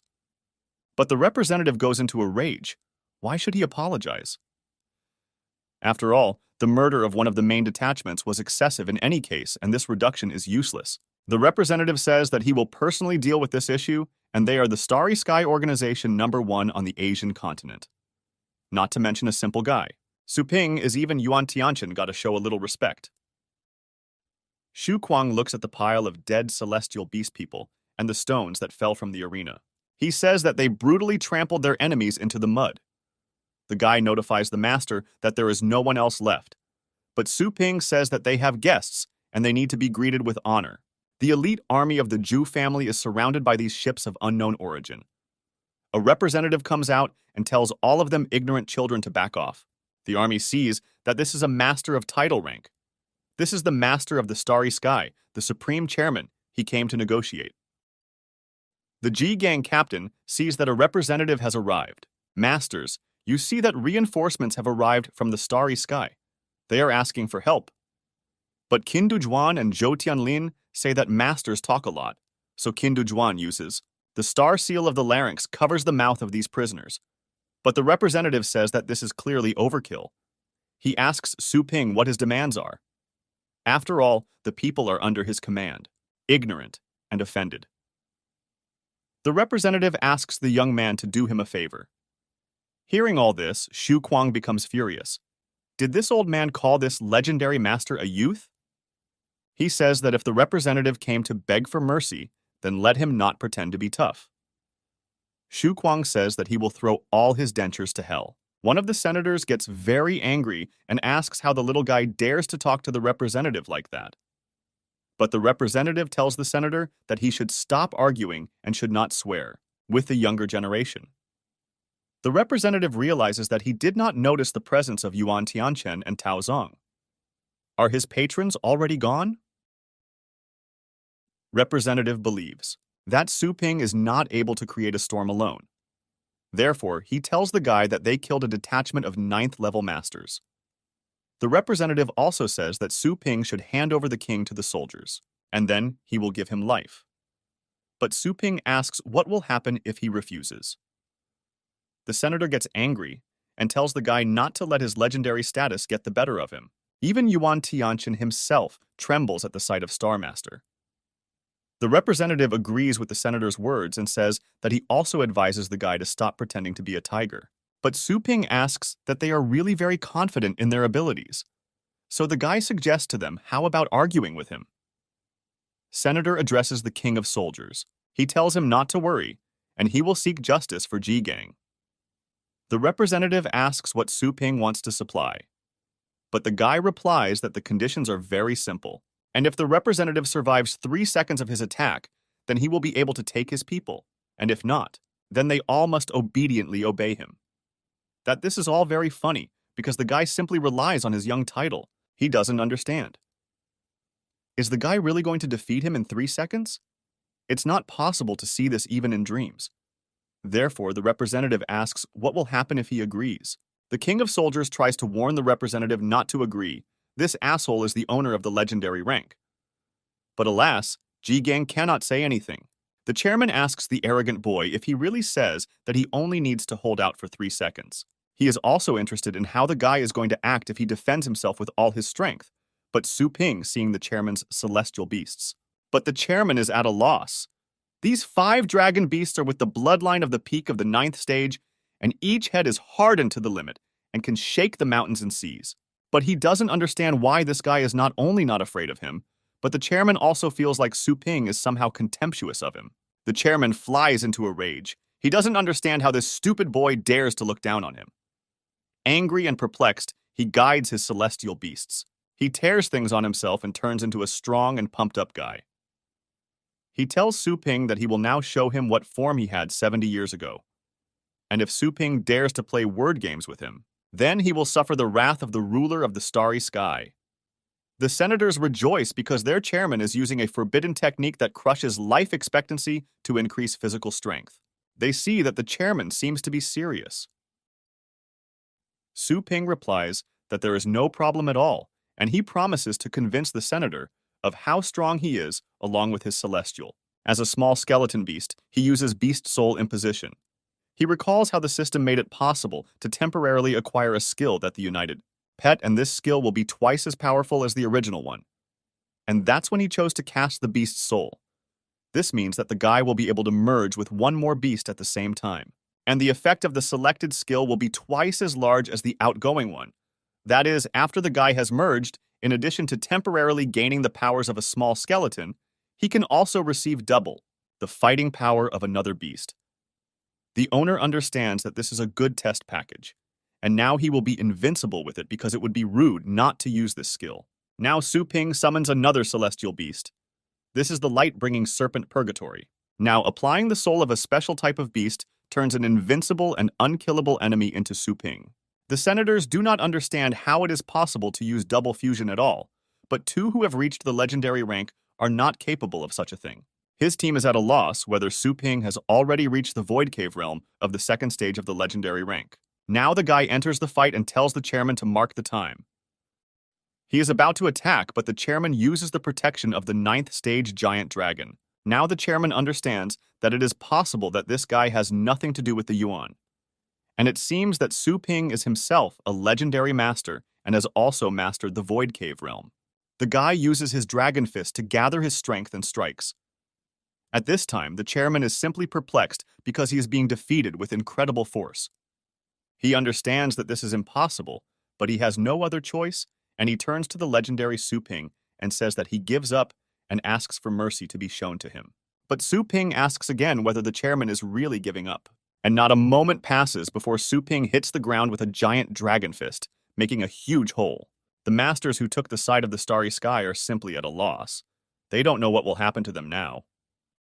But Su Ping comes up to the chairman and says that he didn't last even 2 seconds. But the guy mockingly says that it seems the chairman simply hasn't fully opened up, and he offers him another round. But this legendary master understands that if he hadn't given up, there wouldn't have been a speck of dust left from him. And only demons could hold out for 3 seconds against the master of the Cave of Emptiness. That's why he says it's not worth it. Start all over again and admit defeat. But Su Ping turns back into his appearance and says that now the most powerful organization on the Asian continent, Starry Sky. But now they have a new owner. Shu Kuang is happy for his master. He says that he is simply incredibly cool, and he also welcomes the new Star Lord. Now all the masters who were on the side of the Starry Sky must bow to the new ruler. And the flow of customers in the Su Ping store is increasing and increasing. The newspapers write that Xiao Yu became the champion of the elite tournament. And during the tournament, a wave of beasts struck, resulting in the death of many people, including participant Yan Bing's. And now, the Su Ping pet store has successfully produced champions and become famous by becoming the most popular store in the city. Joanna and Tang Ruan still work in the pet store and serve customers. Those who come to buy food or leave the animal to be raised, Tang Ruan notices that today there are a lot of customers, but looking away. She sees the owner walking and behind him all the greatest masters of the city. She sees her father. With all her appearance, she is trying to make him pay attention to her. And she begins to rejoice that in the end her father came to save her. Well, the father didn't even look in her direction. The girl was perplexed whether her father had simply turned around and left. But she notices that her father's expression is very serious, and she suspects that something might have happened. She also doesn't understand why the patriarchs of other families are there. But Tang Ruan comes up with a brilliant idea, because this is most likely just a joint crusade, and her father must have called other families to besiege Su Ping. Now she is happy that Su Ping will finally die, and the time is coming when he will have the power of her family's flying army. While Tang Ruan is serving clients, the next guy comes up, and Tang Ruan asks what kind of service the guy needs. I answer that he needs to raise 3 pets. Of the second stage, he also says that he is a fan of the girl, and can he hold her hand. The girl agrees and says that she will satisfy the client's request.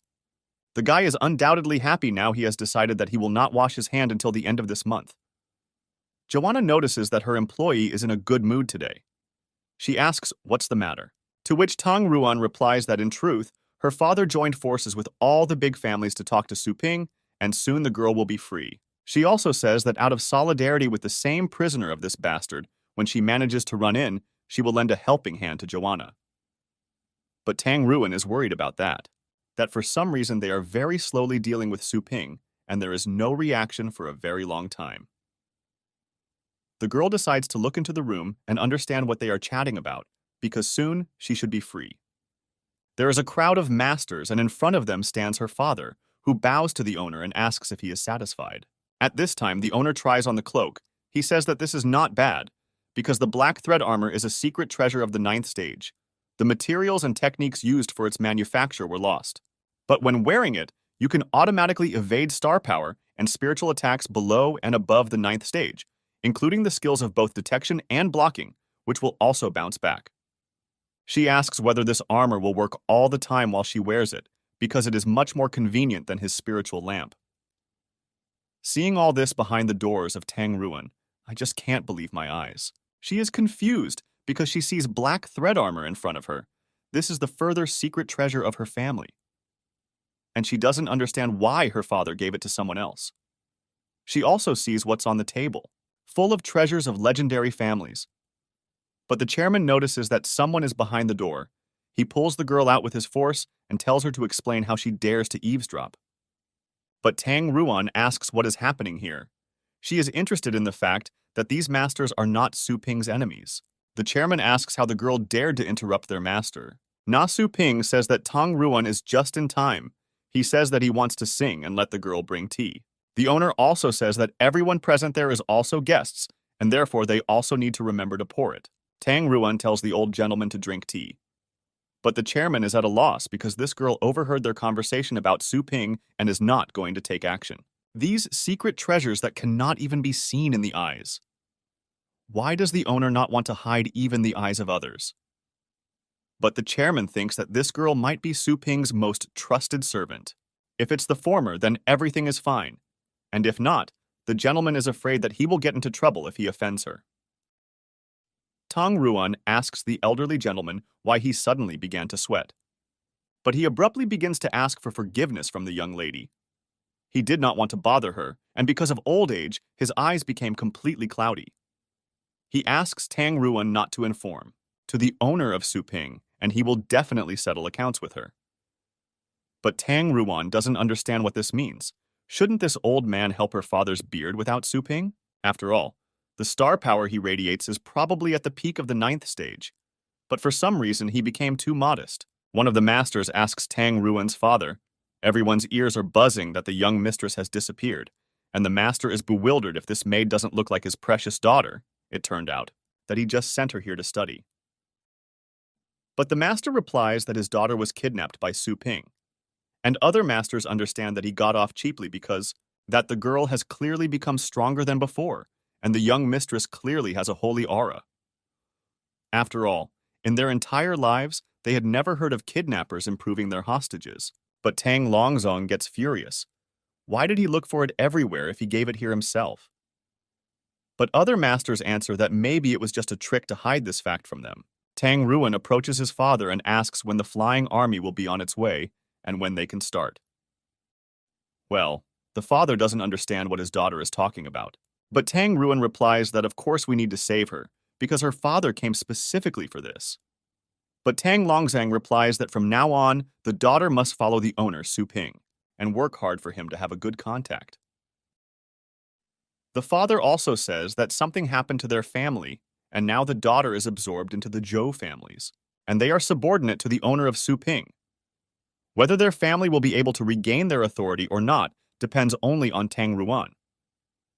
But one of the masters asks the owner, Su Ping, how can he let this dirty girl from the Tang family serve under him?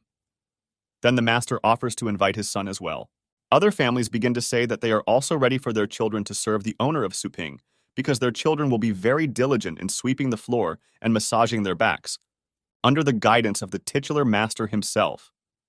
But Su Ping says that it's enough to listen to these scandals, and he has enough people now. Masters of getting upset.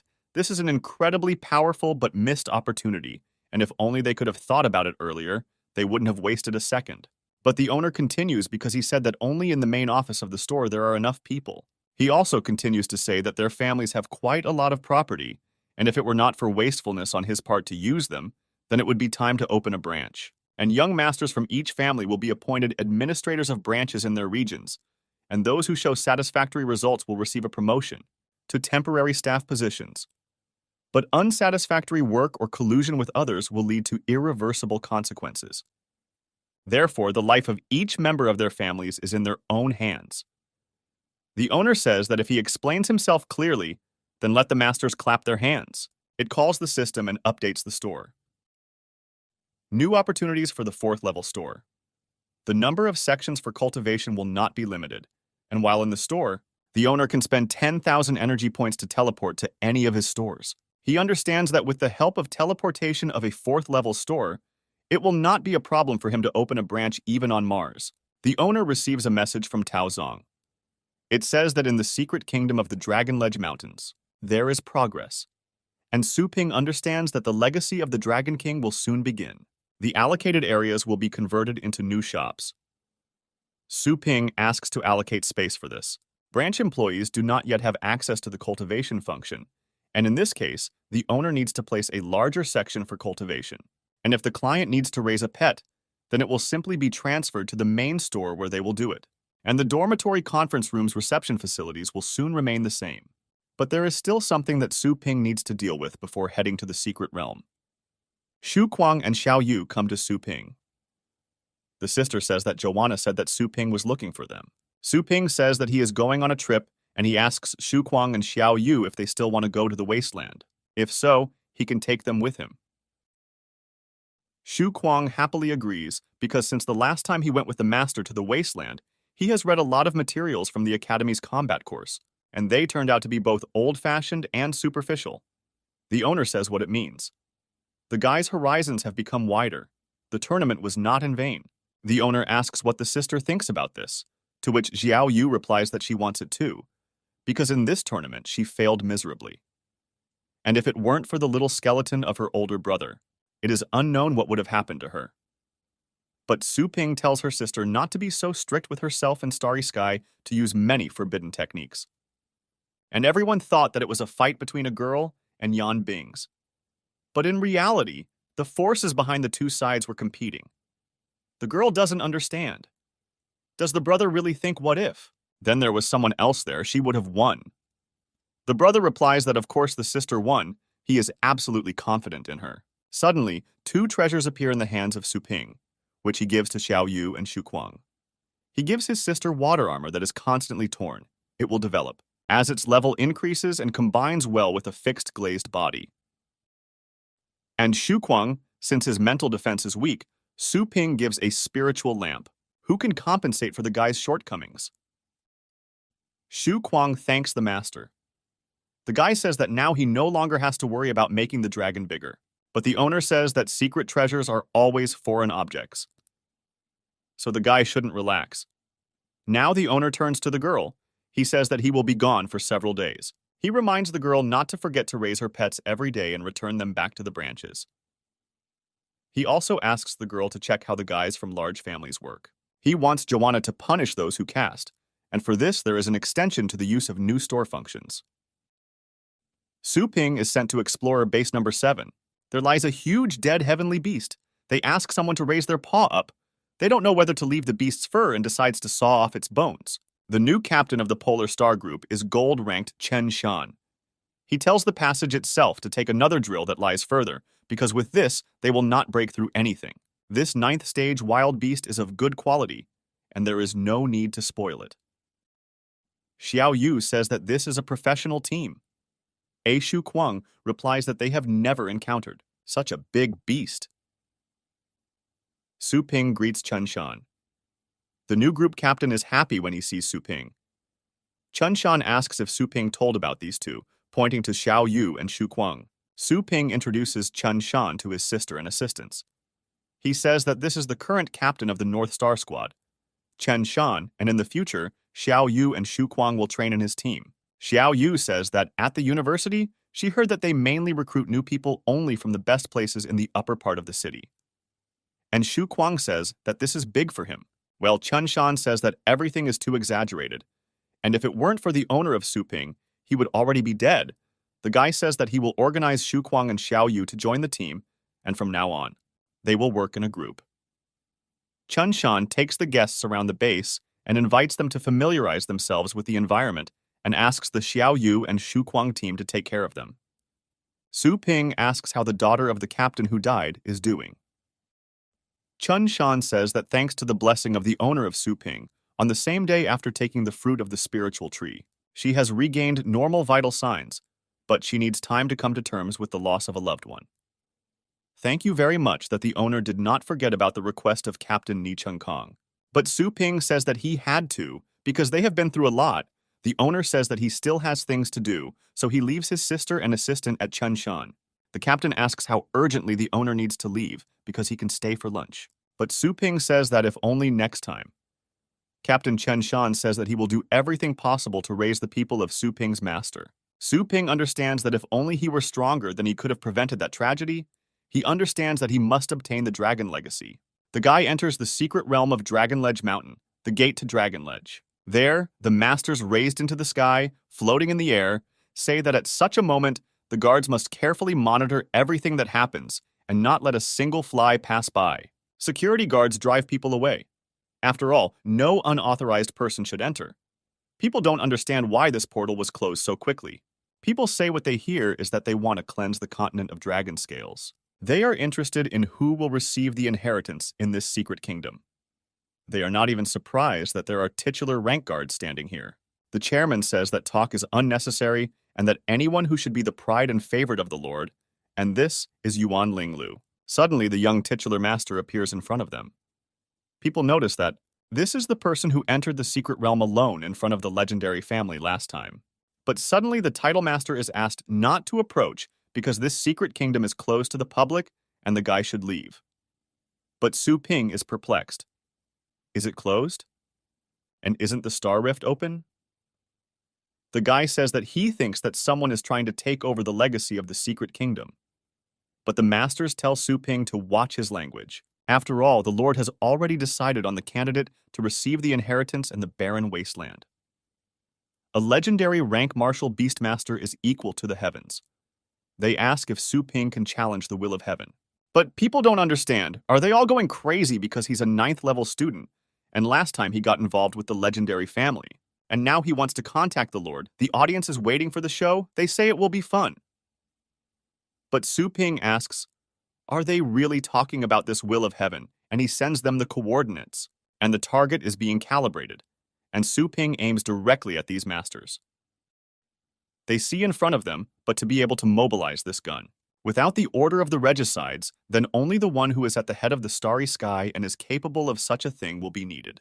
They are perplexed. Is this guy really controlling her? Now a guy with great strength and power asks whether they no longer had the desire to stop him. But the masters fell to their knees in front of the guy and began to beg him. The Lord's closest relative attacks the Dragon Ledge column. They ask not to harm her. But Su Ping replies that as long as people don't touch him, he doesn't touch them either. The masters did not know that the culprit of all this commotion in the city lately was this guy. They understand that they urgently need to contact the Lord. Someone turns to Master Yuan Linglu and says that the guard of the secret kingdom of the Dragon Ledge Mountain is calling him. The Lord says that from day to day he was tormented by the remnants of the divine tribe from a wound in his chest, and it is too difficult to suppress this flame. He asks who dared to interrupt him in the spiritual direction. He sees a girl in front of him and asks if she is immortal, but the girl says that her subordinate would not dare. The Lord replies that the girl should tell him who did it. If it's a small thing, he will make her feel pain. But the girl sends a video message to the master who addresses the Lord. He says that this man, Su Ping, has entered the secret kingdom. The Lord is perplexed. He doesn't understand what's going on. Is this the same guy? The girl asks if her Lord is okay. But he only asks in response what happened to the advanced detachment that was on the last section of the dragon scales. What is their situation? The master replies to the Lord that the information has just been confirmed and there are no deviations in the advance party. And as soon as Mrs. Yuan Linglu passes the 9th floor of the column, then they will not clear the last part as quickly as possible, thereby giving the mistress a chance to pass the test of inheritance. But the Lord begins to get angry. Is it really a coincidence that the guy wants to travel at the expense of the Lord? But the master answers the Lord that if this is so, then he needs to order an ordinary detachment. Do nothing and just stand still. But the Lord understands that the dragon bone pillar has no connection with the outside world, so there is no way to tell Yuan Linglu to leave. And if the Lord leaves the vanguard and does not protect the last area, then there is no guarantee. Lord, I understand that he is incredibly angry, even though the message was delivered on time. but the old wounds put earlier in the mischief have not yet healed. And until now, his cultivation has not recovered even before the legendary realm. The Lord can bully others, but not a subpoena. The Lord understands that everything is as usual and he is a man being bullied by a dog. He orders people to gather because he will come soon.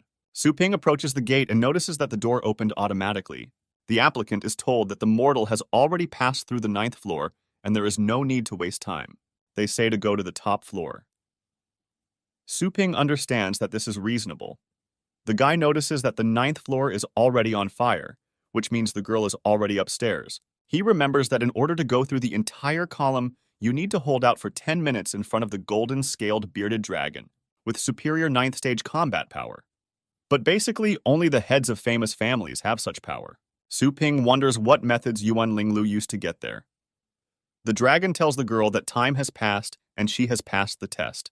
It is legendary rank martial beastmaster Yuan Linglu who accepts victory from the Elder Dragon King. She did everything as her grandfather taught her, so she passed the test the first time. He notices that she passed purely on her own, without the help of a battle beast.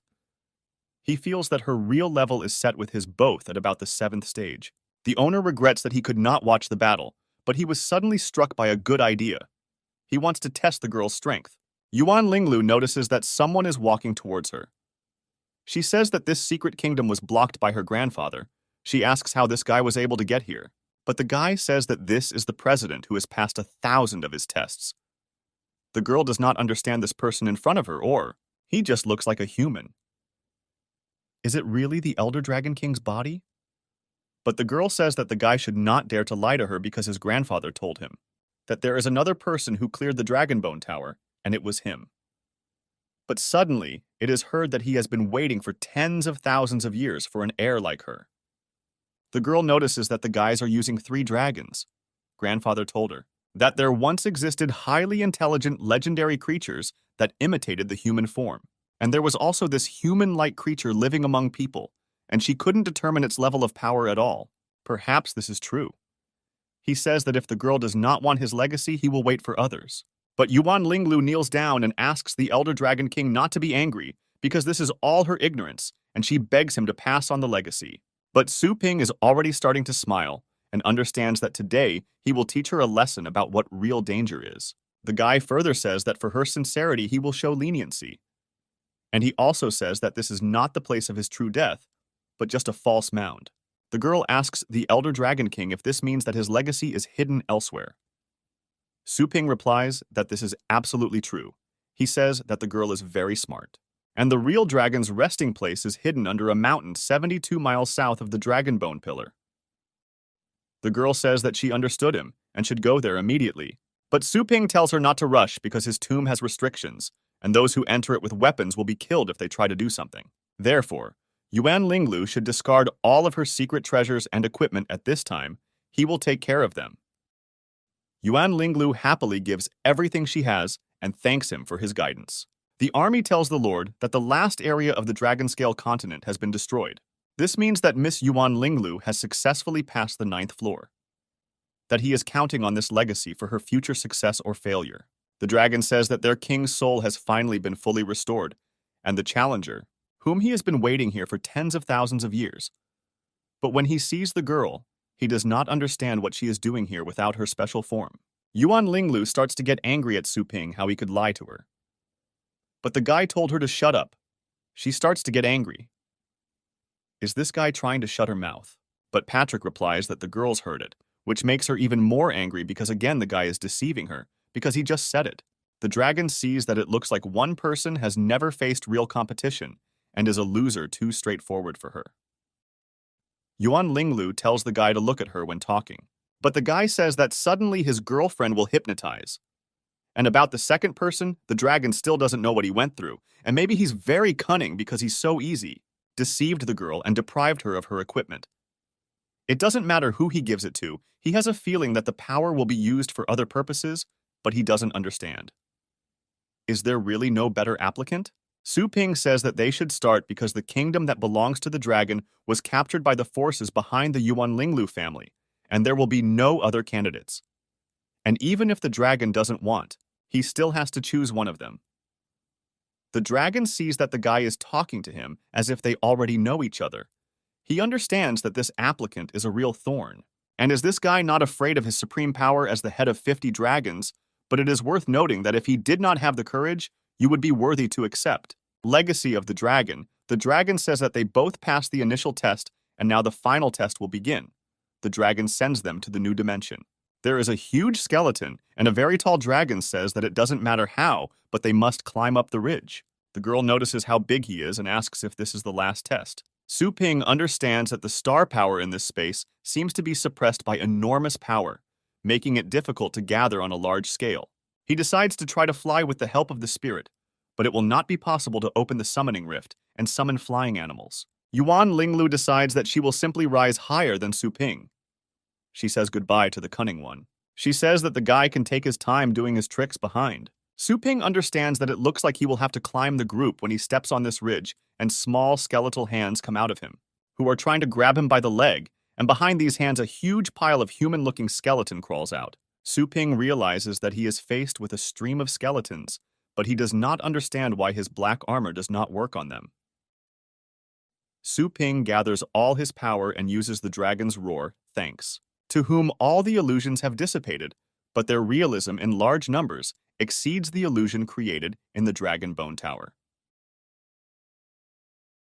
Su Ping understands that, moreover, these illusions are so real that every time they appear, a protective instinct is triggered, a subconscious attack, but he understands that attacking illusions is a waste of energy, and it takes a lot of spiritual energy to suppress the instinct of defense. After all, this test tests the limits of spiritual and physical strength. Su Ping decides to compare something. At this time, Yuan Linglu climbs the dragon bone steps to the 9th floor, where she meets a huge beast. The girl sees that compared to her grandfather's special training, these illusions are nothing after all. For 10 years, she fought with ferocious beasts. She will defeat any enemy that her grandfather wants to defeat.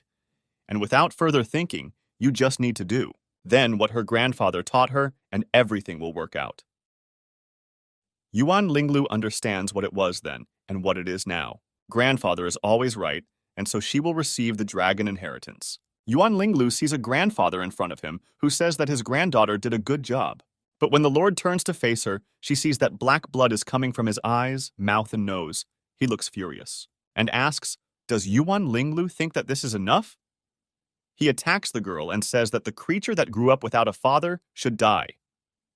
He grabs her by the neck, but the girl understands that this is a fake because Grandpa would never say that. It turns out that this is an ordinary illusion that can actually cause real damage. Yuan Linglu is already climbing to the 10th floor of the Dragon Bone stage. She is interested in how many floors that guy has already climbed.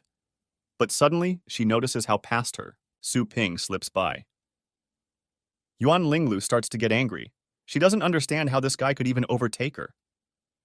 Su Ping is attacked from all sides by heavenly beasts, but he drives away these illusions with one wave of his hand. Su Ping understands that after getting used to it, the reality of these illusions seems trivial compared to the stress that he experienced during endless rebirths and cultivation zones, with spiritual powers obtained as a result of many resurrections and the experience of heterochronic celestial thunder test. He is confident that he will succeed. He's even a little curious about how far he can go. He's moving up to the 30th floor 50th. The 90th floor and the final test is over. The dragon says that the challenger can stop. He also announces that another challenger passed out on the 33rd floor. He sees that the legendary master has reached the 33rd floor, but the guy does not understand which floor he is on now. He says that the guy reached the 143rd floor. The dragon says that he healed the wounds of this mortal girl, or they understand that she lost consciousness. The dragon says that Su Ping was the first to reach the top and the one who should win will become his final challenger.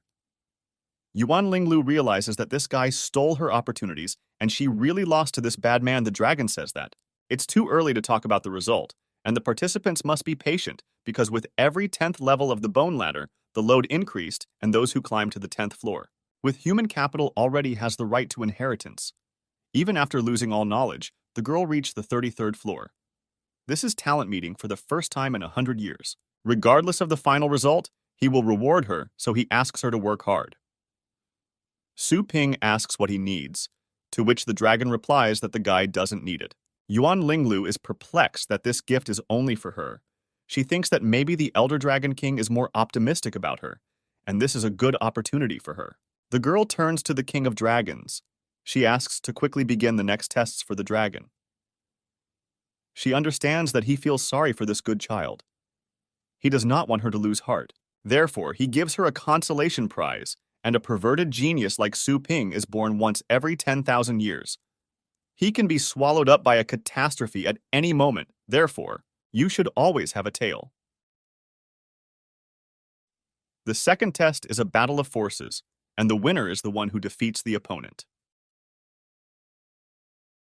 Yuan Linglu summons his celestial beasts. She says that now they will all show together how strong they are. Su Ping notices among the celestial beasts a violet phoenix who has the bloodline of the King of Beasts. It looks like the stone sculpture at the university gate was carved from this view. Now it's no surprise to the guy that it looks familiar to him. A martial beast with the bloodline of the King of Beasts will have the combat power of the 9th stage when it becomes an adult. But her phoenix has not yet become a symbolic beast. So he asks the girl, is she really just a non-adult purple-winged phoenix? But the girl replies that everything is true, because the purple phoenix was her partner since childhood.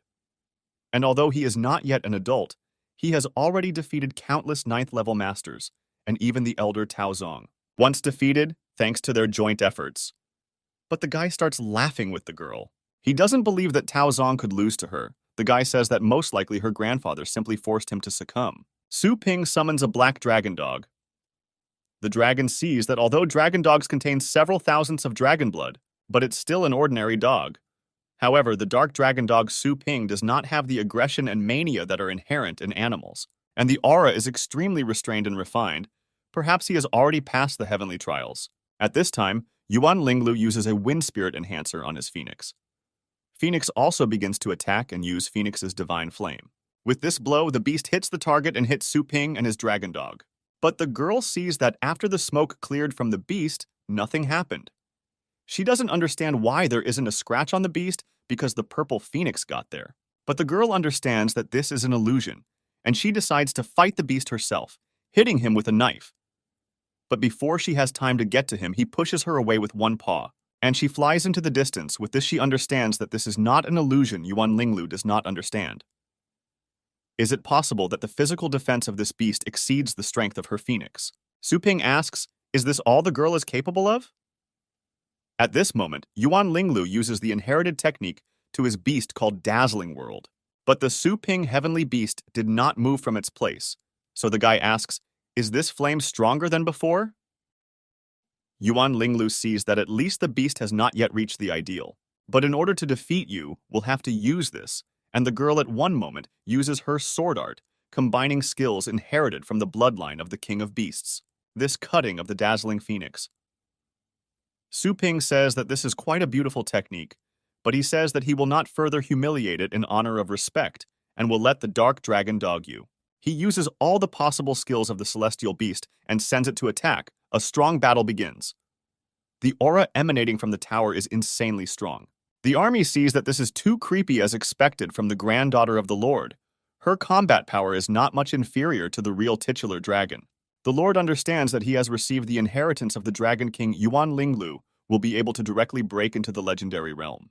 The girl uses all her strength to strike the dragon dog, but at one moment her sword shatters into pieces, and she understands that apparently this is beyond her strength. The second challenge is over, and Su Ping wins.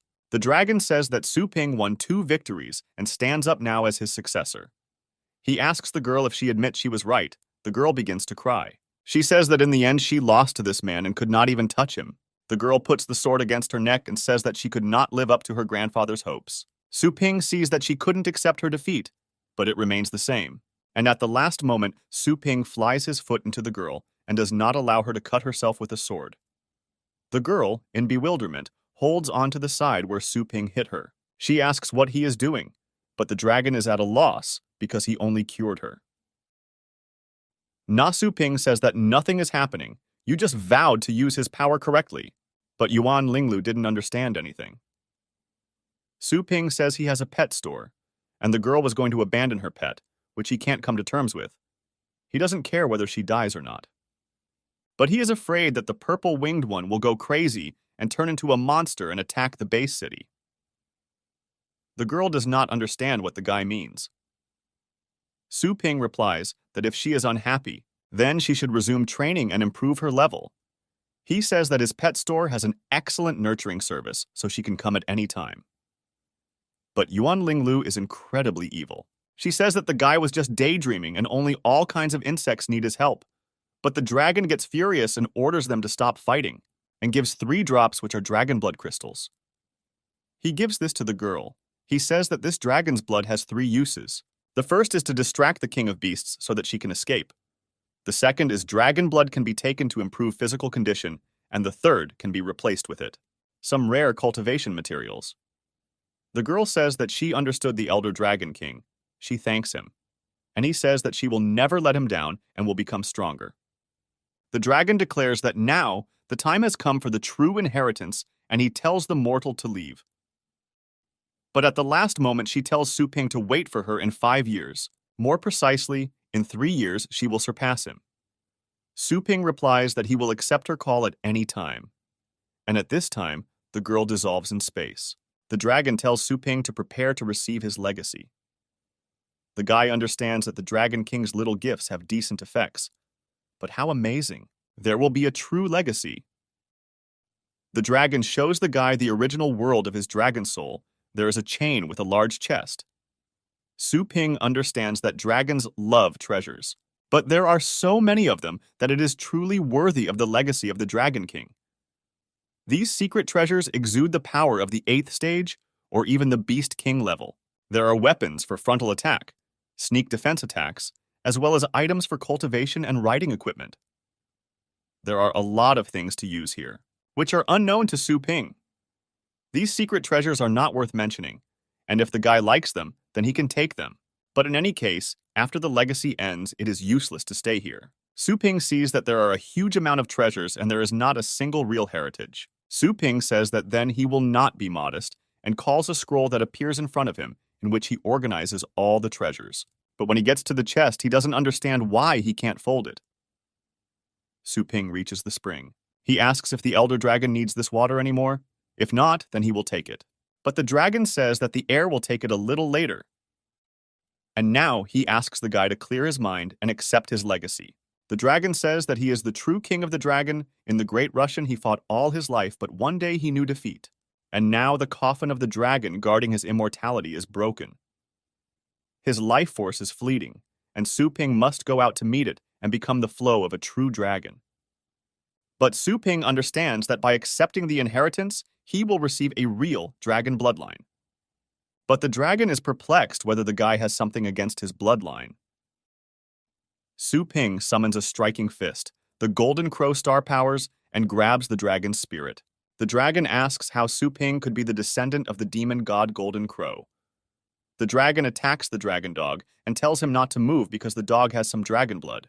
And he has been tasked with the important task of reviving the clan of true dragons of the Great Dispersion. And the dragon wants the beast to accept his original legacy. The spirit breaks into the body of the beast. Su Ping does not understand that this is happening. He understands that the legacy was passed on to the dog. Yuan Linglu returns to the lord of his army, and his grandfather asks if his granddaughter has received the inheritance. But the girl is scared, and in despair, the lord used the star barrier so that they would not be heard. He asks his granddaughter what happened, but Yuan Linglu begins to ask for forgiveness from his grandfather. She says that Su Ping appropriated the dragon inheritance. She asks for punishment. But the grandfather tells his granddaughter to get up, and he asks if this guy did any harm. Yuan Linglu says that she was not harmed, but she was useless. And no matter how hard she tried, she could not break through the protection of the pet Su Ping, that although it was officially reported that it was because of the attack of the wave of beasts that the people of the Starry Sky died.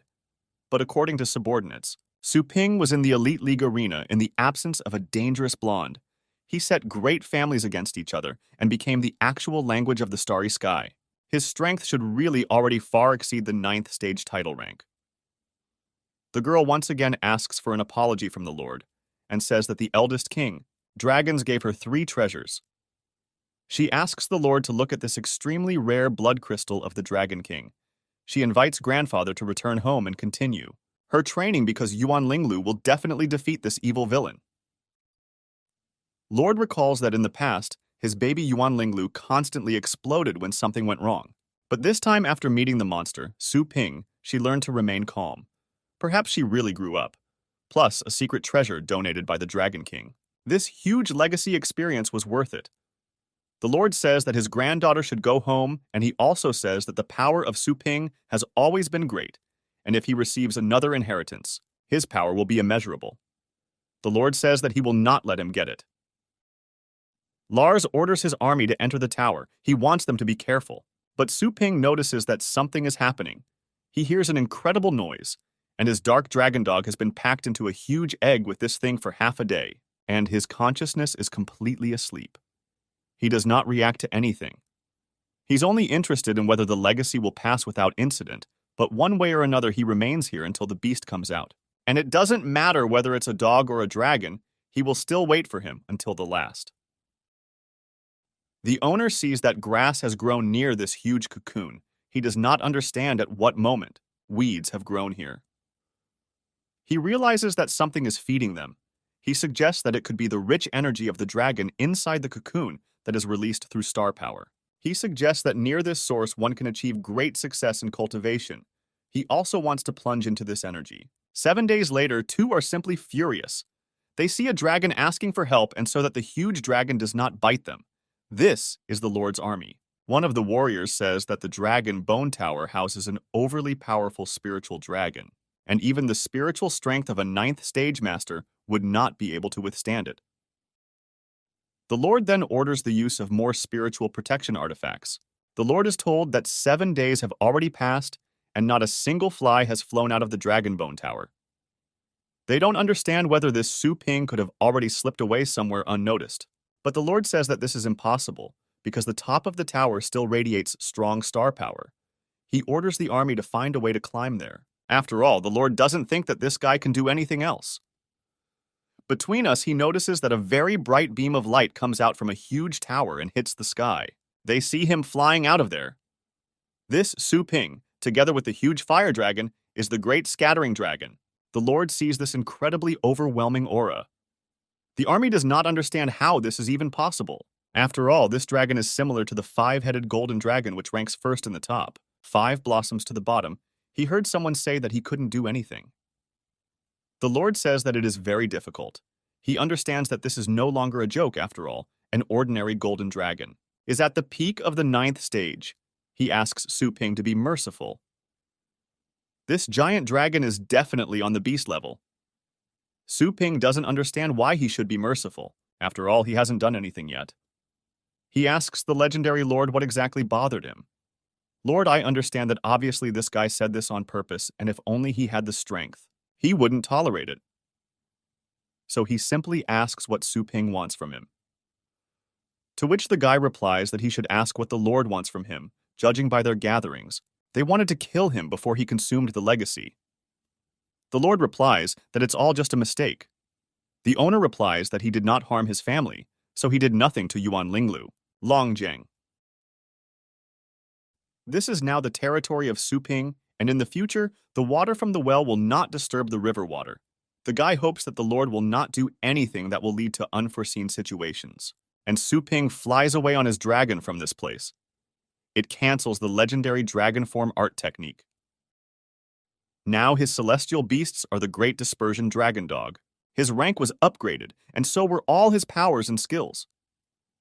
But to prevent the Dragon Dog's village from getting out of control, he scooped up 90% with 3 seals. A tenth of the power has the power of the peak of the 9th stage, so the beasts directly broke into the middle realm of the vast sea after the first seal was broken level.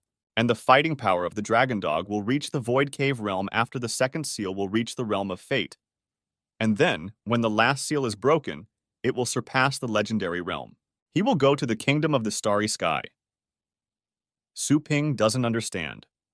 Is this kingdom higher than the legendary one? Now it's no surprise to the guy that he was sealed. Now these seals will only be broken when Su Ping becomes strong enough to control them.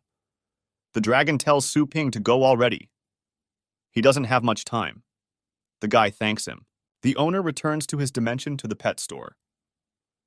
Tang Ruan is happy that he has finally returned, and she also presents him with a letter from another continent which he recently received this invitation from the Shengguang-based City Nurturing Association. Su Ping realizes that he knows very little about the city of Shengguang, except that there is a thriving animal breeding industry. He decides to ask the old scoundrel. He writes to the chairman to see if he is free, because today he needs to discuss something with him right next to the Su Ping store. A spaceship is landing. People are confused. A death capsule appears in front of them. The owner sees that the chairman immediately appeared. He asks what can he do for the greatest master. Su Ping asks no's. Li is the chairman of something in the base city of Shengguang and the nurturers in it. Su Ping needs to know everything in detail. The chairman says that the base cities are divided into levels. Depending on the scale and safety factor, among them, the first-tier base cities are the smallest and have the lowest safety factor they can defend, only from hordes of beasts with the combat power of the 9th stage. And there are not so many of them at the base. They are located on the yard and serve as outposts. The base cities of the second level are in the middle in size, but the largest in number are Longjiang. Where are the Master Su Ping belongs to the second level because he can hold back the wave of the King of Beasts and base cities. The third level is ahead of other base cities in all respects, and even the King of Beasts cannot break through there. There are only 7 of them on each continent, and Shengguang City is one of them. NP raised and mastered various methods of strengthening and feeding their battle pets. The beasts are a warrior who kills enemies with his sword. The base city of Shengguang is the place where they were first born. Cultivating technologies from all over the world is collected. During their best times, holy masters of fighting beasts of legendary rank lived there. Belonging to the legendary rank and having the ability to enlighten all existences and cultivate beasts themselves, this directly increased the number and quality of the legendary martial beast masters of this time. However, with the fall of these saints, now the number of legendary ranks has dropped to a level where there are only a few of them on each continent. The Shengguang Cultivation Association sent an invitation for Su Ping. Chairman believes that they heard about his war beasts that made a splash in the elite tournament and want to join the ranks of talents. Su Ping understands that, although its combat power has reached the legendary rank, but the cultivation of heavenly beasts is still entirely dependent on the power of the system, and in case the system fights one day, and the store will stop working, then you need to take advantage of this opportunity to gain strength. Su Ping asks the chairman how to get there, to which he replies, that organizes a landing for the owner in near-Earth orbit, and you can get there in an hour. Asks 5 times if it's too loud. The chairman replies that now, the owner has a legendary status, and of course he will be greeted at the highest level. At this time people will come from all over the city. Su Ping understands that he is not a panda, so that all people look at him and he goes, go there and gain strength. Therefore, he asks the chairman if there is something more restrained. To which Thoth replies that there are inconspicuous underground trains and are usually used by commoners, which get there in 2 days and 2 nights. The chairman can also order a ticket for Su Ping if he wishes. The owner says that you need to order, but Su Ping gets there and realizes that it is not restrained at all. Sees a celestial beast in a first-class underground railway carriage, who seems to be angry. People are asking for help because the animal is behaving too strangely. The owner of the celestial beast begins to shout at the girl in a rude voice and asks why she fed his dog. Su Ping heard that the ghost dog becomes more aggressive when he eats sugar. He doesn't understand why call on a beast that is so easy to anger. Besides, this beast is poisonous. He attacks one of the visitors to the carriage, but at the last moment, Su Ping grabs the beast by the neck and hooks it. Suddenly, a girl runs up to Su Ping and says that the ghost dog should not be strangled when he is angry because this will only kill him. She says that she is a nurturer and asks Su Ping to calm the beast. She asks the guy to let him go. The girl puts on a glove, brings her head to the head of the beast, and uses means that hook the beast. Su Ping is surprised that this girl calmed the aggressive beast so easily. This girl is an adult of the Dragon Academy. Her name is Aitong Lintong. She asks Su Ping, "Is it surprising that this is Star? Gloves for adults help to more accurately control star power to enhance the hypnotic effect." The girl thanks Su Ping for helping her cope with the beast. But suddenly, the enraged owner of this dog runs up and asks what they did with the beast, to which Itong Lintong replies that she just made him fall asleep using the taming technique and he will wake up in half a day. So the owner has nothing to worry about. But this guy just goes berserk. He says that his dog lost consciousness and he doesn't understand why he should be calm. He asks, what if suddenly the animal is injured? How will the girl pay him for it? Itong Lintong tries to calm the guy down. She says that his ghost dog ate a lot of sugar, and at the moment he can't, but she doesn't have time to agree when the guy interrupts her that he doesn't care and don't let them wake up the beast. He reaches out with his hand to the girl, but Su Ping intercepts his hand and tells the guy to silently take his beast, and he also tells the guy to apologize to Aitong Lintong, and then he can fail. The guy notices Su Ping's scary look and asks for forgiveness, to which Su Ping replies that it is unethical to leave your own pet alone in a public place. A notification sounds on the train that the train is speeding up, so visitors are asked to return to their rooms. Su Ping returns to his room after confirming his identity and wishes him to have a good time. The girl brings the gentleman strawberry cheesecake. But the guy is at a loss because he didn't order anything. But the waitress says that it was Mrs. Itong Lintong who ordered it for him. The girl waves her hand to the guy and says that this is a sign of gratitude. Su Ping says that he just wanted to eat. Suddenly a blow is heard. Raising his head, everyone sees that there is a crack in the ceiling and the whole ceiling is warped. It is possible that there is something outside the carriage. All visitors to this carriage begin to go to their rooms. They don't understand whether there are wild animals here. After all, they were attacked. The train worker asks everyone to remain calm because the train is equipped with a team of 8th stage martial beastmasters as armed guards and they will definitely figure out what's going on. Su Ping starts to get angry because he can't even eat properly. At this moment, he feels star power. Stone-shelled animals attacked the train. They are tearing it apart and tearing it apart from all sides. The masters guarding the train are trying to fight them, but they are already very wounded. Su Ping, with the help of star power, to see that these claw dragons with the bloodline strength of the 9th stage are also poisonous, and the guards do not understand. Where could the 9th stage beasts come from here? It will be difficult, but the captain decides against these beasts and orders the soldiers to help the wounded and continue to protect the carriage unexpectedly. Su Ping jumps out of his window and jumps onto the roof. The captain sees that there is danger in front of him. He says that these creatures are incredibly fast, but suddenly Su Ping appears, who tears the beast apart with his strength. The guards can't believe their eyes that this guy killed the beast. After seeing that one of them was killed, the monsters all fled in different directions. The captain thanks Su Ping on behalf of the whole team for the fact that the guy resolved the whole situation so easily and quickly. But Su Ping replies that he didn't bother. The guy asks whether their high-speed railway has always been so dangerous. But the captain replies that usually during the road, everything is quite safe, only when some stone-shelled beasts of the 6th, 7th stage, like clawed dragons, are usually found deep underground the deeper you go underground. The fewer poisonous creatures you come across, the clawed dragon has the combat power of the 9th stage, which is enough to live on the surface of the earth. And even if they came down, it means something much more dangerous may have come down.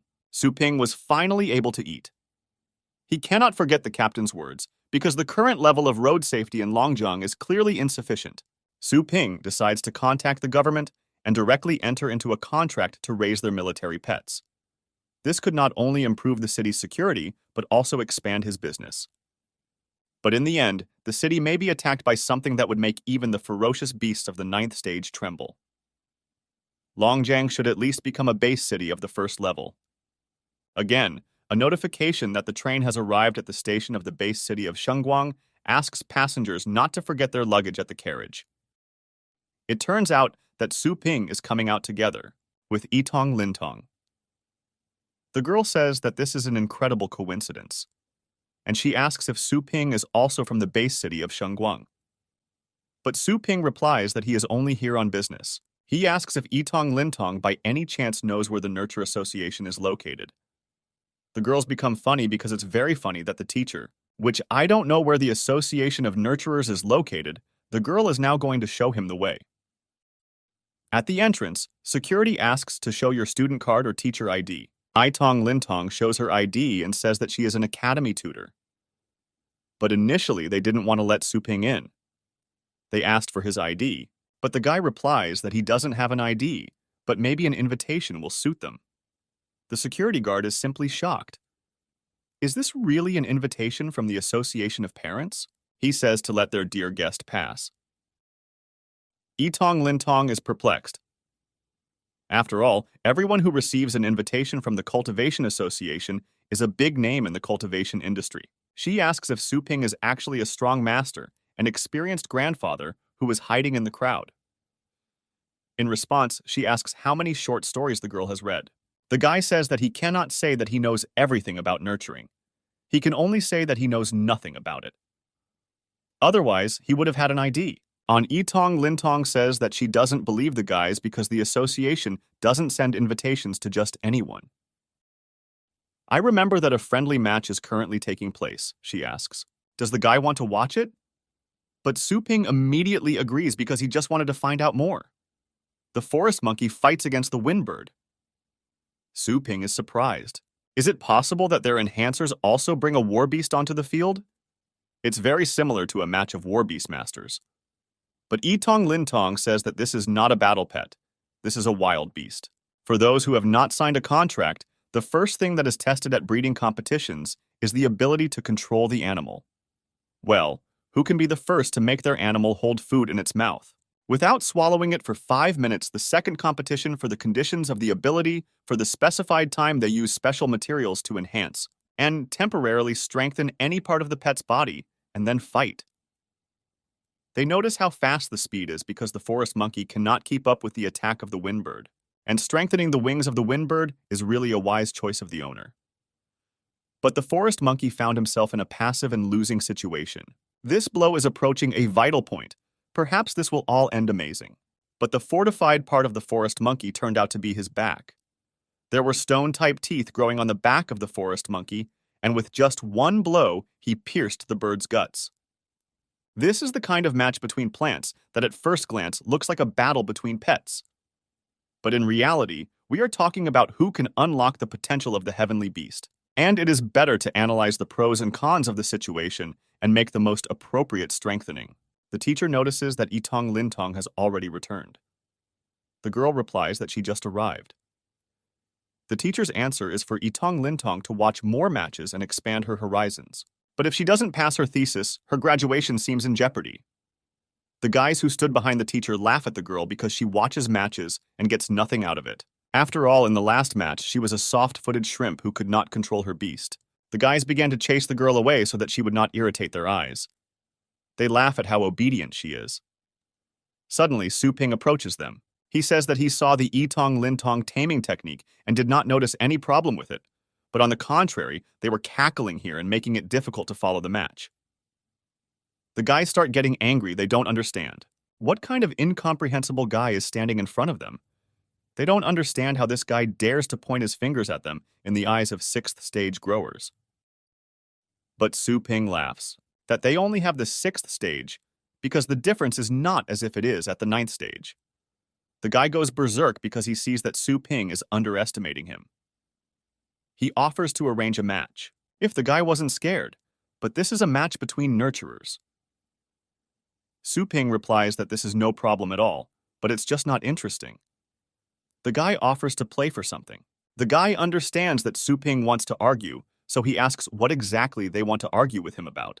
But Su Ping replies that the guy is covered in sweat for life and he stands in bewilderment. Has this guy really gone crazy? Su Ping starts laughing because he was joking. He replies that the loser is just asking for forgiveness, and that's all. The guy's friend starts laughing at him. He says that he is shocked with Feng Yiliang. And in general, he is a coward. Were the guys really scared by some words? But the guy is furious. He doesn't understand how this guy dares. In general, to tease him now, Feng Yiliang says that the loser will kneel down and ask for forgiveness. He says that now Su Ping will have to take a swing at himself. Feng Yiliang says that he will now show the guy what happens to those who underestimate him. Itong Lintong asks the guys to calm down. She tells teacher to explain everything to them. But in response, the teacher says that there is no problem and now he will prepare the arena and also asks permission to be a referee at this match. He says that in the end, as a nurturer, how can he be afraid to tame others? The teacher says that yes, he determines the outcome. For the sake of fairness, this time you can use the rules of the next selection. The teacher also asks both parties to enter the number through the console to choose an animal. Su Ping understands that the animals presented here have a pedigree below the third stage, and as a rule, they only have one skill. Investigation of these beasts a bit like the 5 elements metals: wood, water, fire, and earth. Su Ping understands what he can do. This is where the key to victory lies. The teacher says that the participants on both sides have already chosen your pets. Su Ping himself chose a thunder beetle with the metal shell skill, and Feng Yiliang chose a flaming dog with the flaming bite skill. Yitong Lintong, you see, both sides are fierce, difficult to tame beasts on the metal shell of a thunder beetle in general. Can't resist the flaming bite. Feng Yiliang asks Su Ping what the guy thinks about repentance before it's too late, but Su Ping only asks to announce the start of the round. The teacher announces that the first stage is control. He says that their favorite food is placed in front of their animals, and the winner is the one whose pet keeps the food for his paste for 5 minutes, without eating it. Yitong Lintong understands that this stage has 2 methods.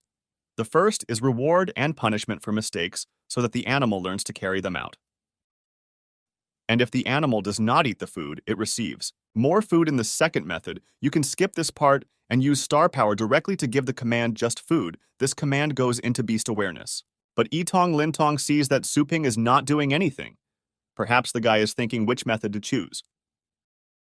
Feng Yiliang says that after working on it for a long time, he is quite good at controlling the animals, and he thinks that Su Ping has already given up. The guy says that after his precise control of star power, the immersion in consciousness will soon end. The teacher says that the thunder beetle took the food, and the mother begins. Su Ping uses his magical power to simply scare the animal Feng Yiliang sees, that the thunder beetle doesn't eat anything because it's afraid of Su Ping. Feng Yiliang begins to complain to the teacher that Su Ping is not playing fair. But the teacher replies that there is no explicit provision in the match rules about how not to suppress a pet. It's just that no one has done this before. The teacher says that time has passed and the thunder beetle is in the taming stage. He also turns to Feng Yiliang. He says that he only needs to lose again in the battle stage with the beast in order to be considered defeated. But Feng Yiliang is furious. Has his high-class tamer really been surpassed by this madman who used a strange and incomprehensible method of taming? Feng Yiliang firmly decided that in the next stage he would definitely win. The teacher announces that in the next stage of the match, the participant on both sides will present. Selecting materials to enhance your pets takes 3 hours. Feng Yiliang chooses Dragon's Breath Firewood. He wants to maximize the Flame Dog's fire attribute, although the Thunderbug can metallize itself to enhance defense. But no matter how hard the metal of this celestial beast is, it will still simply melt in the face of the flame. Su Ping still stands his ground. He understands that this guy will never defeat him. Yitong Lintong understands that if Su Ping really a simpleton in nurturing, then everything is lost. After all, his training methods were among the best in the class, and he also received the attribute of restraint. And how can a guy win? The teacher announces that the time has come and the stage of the Battle of Beasts begins. The fiery dog uses Flaming Bite. A friend turns to Feng Yiliang. He says that his star power sorting ability had improved again. The fire dog's claws only took 3 hours to create a light fiery. The effect was quite easy. Feng Yiliang says that he is different from that amateur who only knows how to bluff. He decides to hurry up to see the disappointed expressions Su Ping faces. But the teacher says that unfortunately, Feng Yiliang should be practiced more diligently. After all, the Thunder Beetle prevails over the fiery dog. He used ice armor, and the metal shell of the Thunder Beetle became an ice attribute and pretended to be a frosty shell. Feng Yiliang see that the frosty shell, initially restrained by the attribute of fire, but the dog approached the enemy at close range. All the melted ice completely covered his body, and, as a result, it was the fire dog who became the one being restrained. And La can't believe that in just 3 hours, Su Ping changed his attribute. The owner understands that there must be an understanding of the flow of star power too deeply, and the level of star power must reach the 7th stage. This man is a great nurturer who simply did not show himself. Su Ping says that Feng Yiliang lost. He asks, what about fulfilling the terms of the bet now? Feng Yiliang understands that Su Ping is too creepy. If his strength is clearly at the 7th stage, but Feng Yiliang still does not feel any fluctuations in the star power in his body, Feng Yiliang starts to run away and he shouts that he will never play with this guy again. But suddenly, Su Ping uses the Golden Crow's fist and grabs the guy's leg, after which he falls to the floor, flying straight down on his face, and he hits his forehead. He says that it was very painful and he did not understand how it even happened. His friend is running towards him. He doesn't understand. Is it possible that Feng Yiliang can't even just stand still? In the next, Su Ping says that good riddance to this guy, and Yitong Lintong just laughs. Yitong Lintong sees that after the battle with the fiery dog, the melted, the armor was quickly restored again. This is not a superficial improvement of the element. To completely transform the frosty shell, it only took 3 hours. The girl asks how Su Ping did it. The guy replies that he gave the thunder beetle a special crystal. He drank it and changed. The girl does not understand whether it is possible that the fear of death has revealed the full potential of the thunder beetle. As stated in the works of a cultivator in the 9th stage of the oldest masters, that the research into the cultivation method of fusion of fire and thunder and the creation of a system of divine forging of dragon meridians corresponding to the pressure of the star system and harsh conditions can have a positive effect on cultivation. Yitong Lintong understands that these conditions are very difficult to quantify, and the slightest deviation from they may be counterproductive. That is why almost no one devotes time to studying them. Yitong Lintong didn't expect that someone had already implemented this. She urgently needed to record the information. After all, this is such exciting news for her. The girl asks what is the name of the method of cultivating it. Su Ping says that if she insists, then we can call. This is a deadly cultivation. Yitong Lintong says that this name sounds like the guy has experienced countless deaths and rebirths. Teacher says friend Yitong Lintong. Difficult. He wants the girl to introduce them. But she noticed that she didn't really talk about herself. Yitong Lintong says that she is a 3rd-year student at Dragon Nurture Academy. He is in 6th form and will graduate this year. The teacher asks Su Ping for forgiveness that his clueless students took up the guy's time. The teacher also says that his name is Dean. He is the teacher of the 8th group of the Dragon Academy. Now he wants to hear the guy's name. Su Ping introduces himself as Shu Kuang. The teacher thinks about what is nurturing in the world. We have never heard of such a name. Master suggests that Mr. Shu Kuang's cultivation method is so unique that he must not be from this city. So he asks which big city Shu Kuang is from. The guy replies that he is not from a very big company, and he owns a small store in a small city on the Asian continent.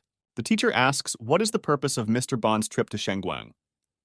The guy replies that he heard that the Nurture Association here in Shangguang is holding an exchange conference, which is quite famous, and that's why he came to look at it. The teacher says that it is an incredible coincidence that this year the Conference of Educators will be held. On the territory of the Dragon Academy, the teacher wants to treat Mr. Shu Kuang. 2 of his students caused inconvenience to the guy, and as a teacher, he should apologize. Su Ping says that there is no need to worry about him, and he will just take a walk. The teacher says that if Mr. Shu Kuang is so reserved, then he will not force him, but he still insists on expressing his gratitude to Vanya. He presents the guy with his teacher card. She provides food, accommodation, and some additional privileges. Su Ping doesn't understand, does the teacher really want to express gratitude, or is Su Ping just paranoid? Su Ping agrees to take the card for a while. The teacher has turned on the location functions of his map. The teacher asks how far Yitong Lintong has progressed in her project. The girl replies that she has completed the most difficult part of her research and on the development of high-level hereditary skills by low-level species. She only has to compare the data obtained and draw conclusions. But the teacher says to dwell on this topic for a minute.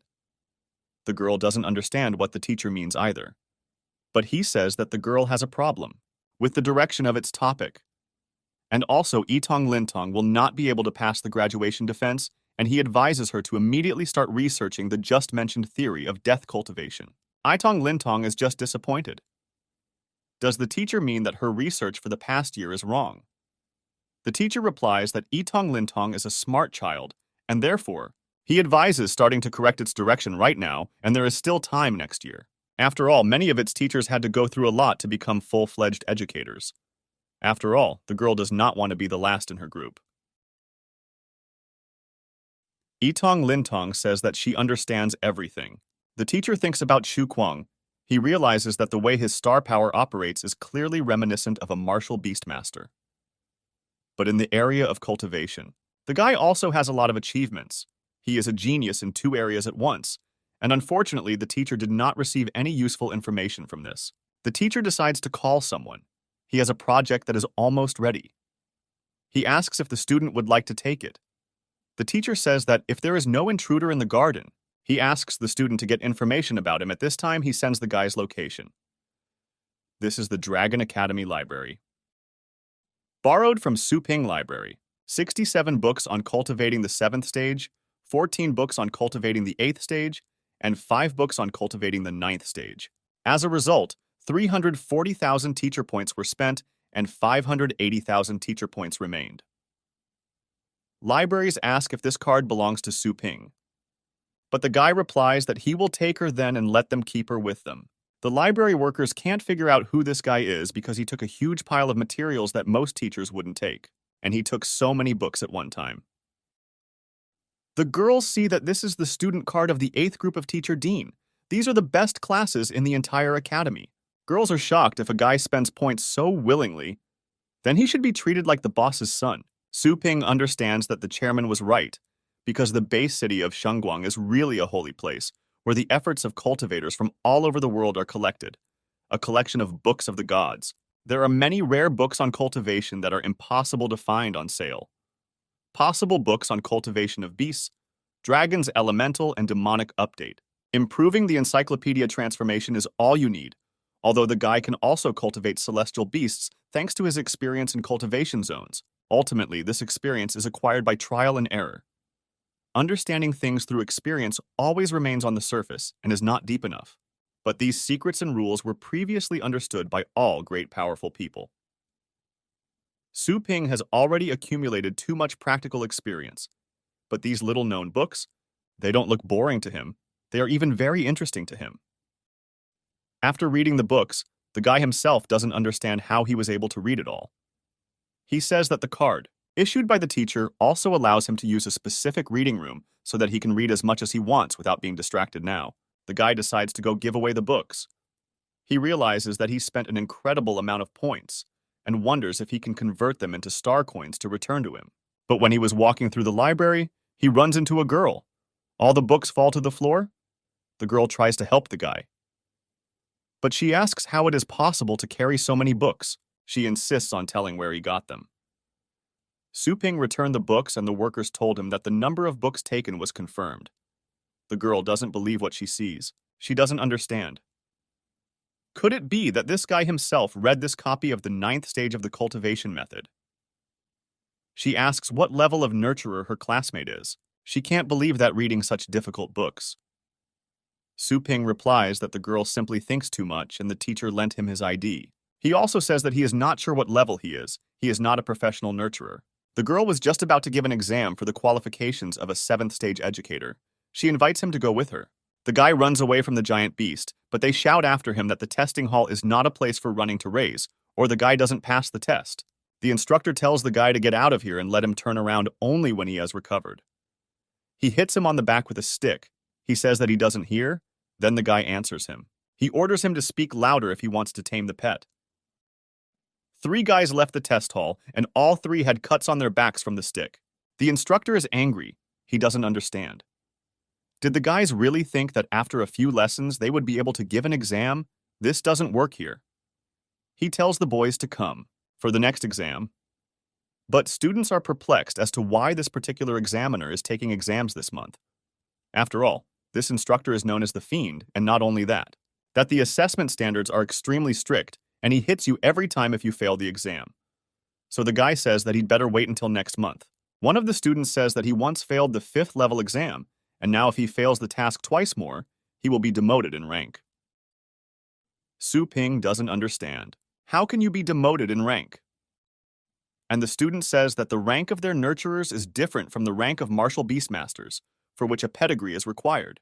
It is based on the evaluation mechanism. Every time you pass one of the first 6 tests, you can move up 1 level. But if you fail the same test 3 times, your rank goes down at 1 level, and only by passing the 7th rank exam and presenting the qualifications of the dissertation, you can consider yourself to have come ashore and become a qualified 7th rank nurturer. Steps. Su Ping asks, what about the 7th stage? The student answers that if a guy can become an 8th stage educator, then he will be hired at universities. As a teacher and above a 9th stage nurturer, this is an existence that can only be achieved by various senior professors. And the girl can't even dream about becoming a 10th stage grower. Therefore, he asks how many tests can be passed in 1 day. But the girl replies that you can take the exams as long as the instructor won't finish his shift. The instructor notices them and asks what they are waiting for at the door. He tells the students to come over. Su Ping says that anyway. He's starting from the first step, so he doesn't have to worry about going down. But they tell him that this instructor is very scary. The instructor sees a beginner in front of him on the first test. The guys are happy for them.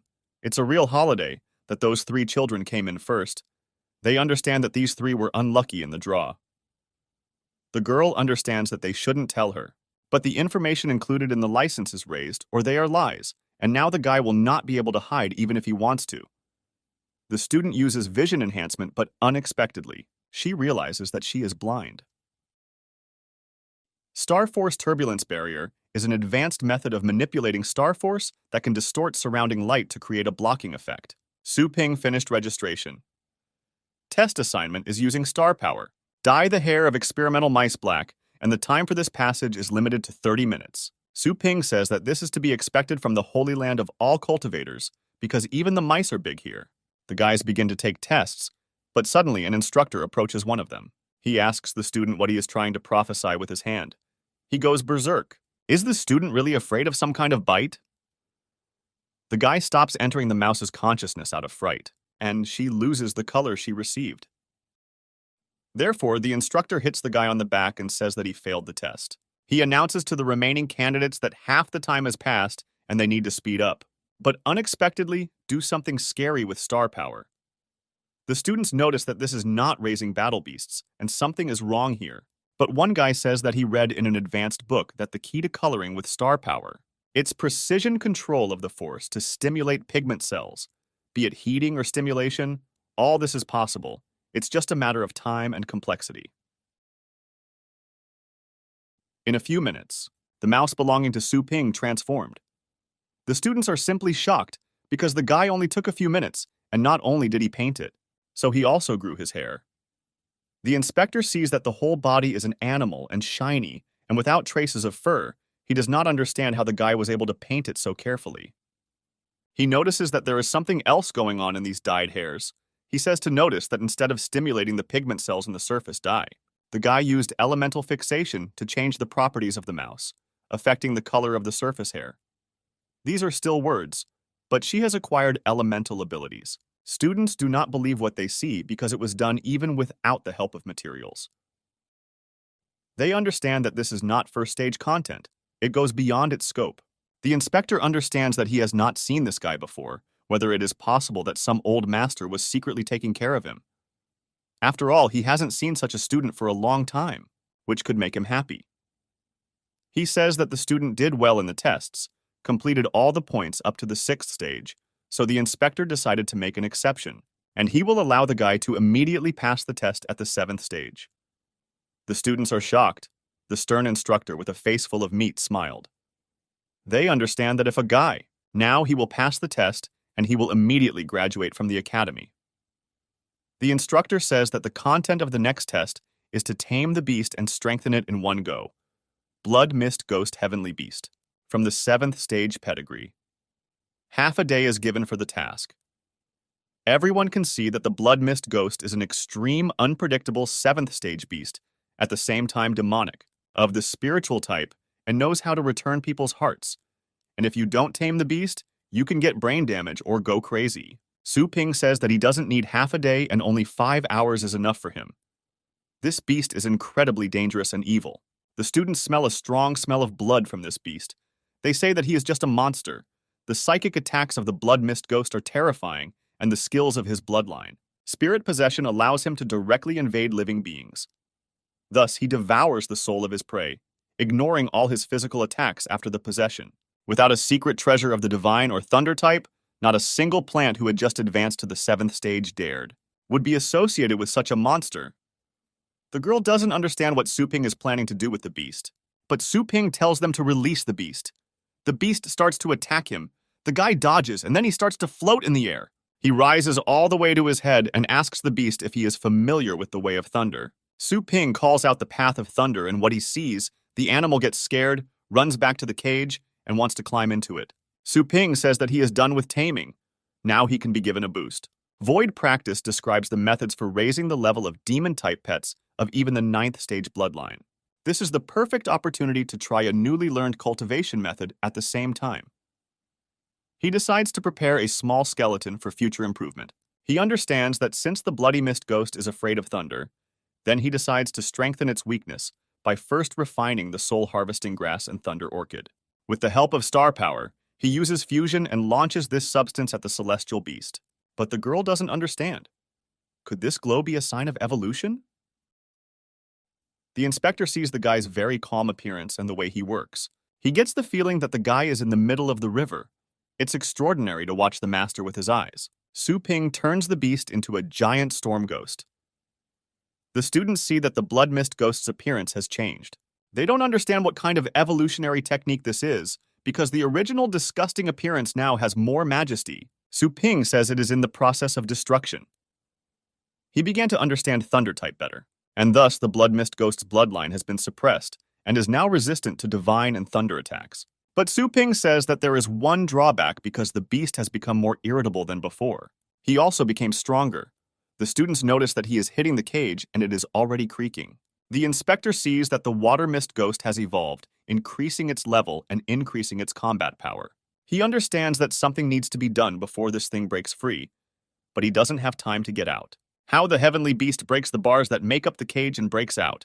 But Su Ping sees that the heavenly beast has become insolent, and he decides that the beast wants to taste the way of thunder again. And he begins to control the beast. Su Ping calms him down and asks the instructor if he passed the test. The instructor sees that the test only required strengthening the beast. But this man went further and directly promoted the ghost of the Bloody Flax Ataman to perfection, and both taming went very well, and this is more than just a passage. Therefore, he tells the guy that he believes that the abilities he has demonstrated can compete with the best nurturers of the 9th stage. The students hearing this were simply furious because the instructor said that the guy could compete with the 9th level educators. This is the first time they have seen someone pass the exam from level 1 to level 9 in one day. The vice president of the Association of Educators watched what was happening. He said that it was a feast for his eyes. The inspector greets the vice president. But he came to take Su Ping with him. The inspector is perplexed. He doesn't understand. Could this person be a student of the vice president? The vice president asks the dear guest from Longjong to remove his mask. He also says that the guy should not be surprised because there are few young people with such data, and they are very easy to recognize. After all, the guy is the nurturer of the small skeleton of the Dark Dragon Dog and the Moon Dragon Silver Frost Star. He is also the owner of the mischievous pet store, Su Ping. The vice president asks if Su Ping has heard anything about the 4 kings. He begins to tell that there are 4 kings. These are the 4 kings of beasts. These are the most powerful beasts that have ever existed on the Blue Star.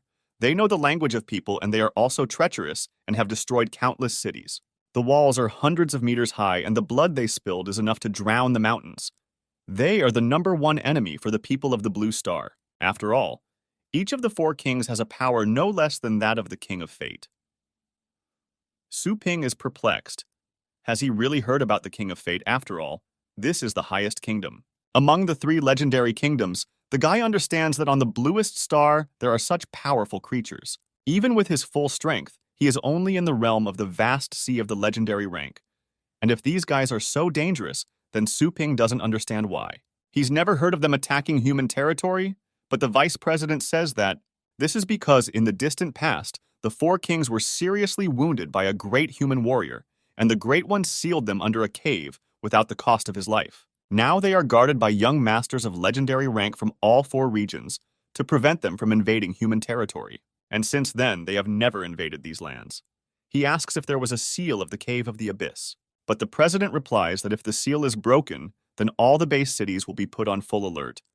But the problem is that in the Cave of the Abyss, everything is fine, but an anomalous migration of ferocious animals was discovered in the desert area. Su Ping says that he also encountered the anomalous phenomenon that the president mentioned on the way to this city, and the entire train was practically destroyed. The vice president is perplexed. Has this begun to threaten the safety of nervous people? It seems to him that the security level of some base cities needs to be strengthened. He simply suspects that there is something complicated behind this phenomenon. He will definitely use this conference to gather all the strong warriors to prepare for taking measures. The president says that the nurturer is more interested in the master of taming than the master of war beasts, for whom the main thing is to kill with one movement, that is, making decisions, and the use of force. After all, it is the nurturers who give power. Su Ping asks why not just send someone to the wasteland to investigate, but the president replies that since then, as they learned about the situation, he ordered all the base cities to send groups of explorers there. The wasteland is too vast and full of ferocious beasts to achieve results so quickly. Su Ping says that at the moment there is not much. So there is no point in going, and instead of trying to figure it out, he would like to spend time gaining strength. The guy says that he would like to master the skill of opening the spirit of nurturers, but for some reason, he did not find a single skill in the dragon's library. The president says the guy is smart beyond his years. He says that opening the spirit is a secret art that can only be studied by those who are at the peak of the 9th stage of nurturers at the headquarters of their association. And such a book, of course, is not in the library of the Dragon Academy. He also says that in terms of strength, the guy is definitely suitable for the 9th stage, and would probably become the second person in history to touch the legendary and Holy Spirit level as a martial beastmaster. Su Ping is confused. He doesn't understand who was the first then, but the director goes on to say that he is the only person in history who reached the peak of the levels of legend and the Holy Spirit at the same time. This is the great warrior of humanity who single-handedly fought against the four kings. Su Ping is proud of the man who fought the four kings alone. Now the guy wants, so that he is allowed to learn to open her spirit before it is too late. But the president says that the guy can't do this now because he's only a 6th stage educator and according to rules. If he wants to reach the 7th level, yes, in addition to the exam, he needs to write a dissertation of 50,000 words. But the president says that the more critical the situation, the more they must follow the rules, and if all the wise men only respected the strong, then there would be no room left for the weak, and the world would plunge into chaos. Su Ping starts to get angry. This old man is very principled, because the guy fights well enough, he doesn't need to write anything. After all, it would take him forever to write 7 dissertations. Su Ping remembers that Yitong Lintong is good at writing a dissertation. He decides to go see the girl. Now the girl is writing her dissertation. She is simply disappointed. After all, she doesn't get what she needs. She has too few real-life examples, and she won't be able to complete the project based on her experience alone. The teacher says that he received wine from a student. It's amazing that it spent 20 years in the cellar. Therefore, he is already considering the possibility of giving it priority when allocating a quota. The same girl who went with Su Ping came to the teacher for testing. Her name is Su Yu. The teacher is already waiting for the student's good news, that she is very sorry, but the guy is very strong and hides so well that she could not discern his information.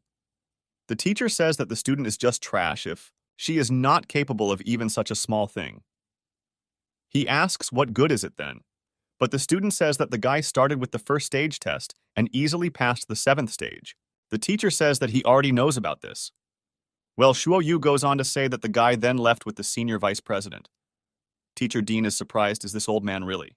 And the association also had its eye on this golden egg. Now he realizes that it seems he was too patient. The teacher says that the girl can leave. The teacher calls Longshan. He floats in space and flies up to the teacher. Dean says there is a golden egg that will hatch soon. So now Longshan must take good care of this guy by any means necessary.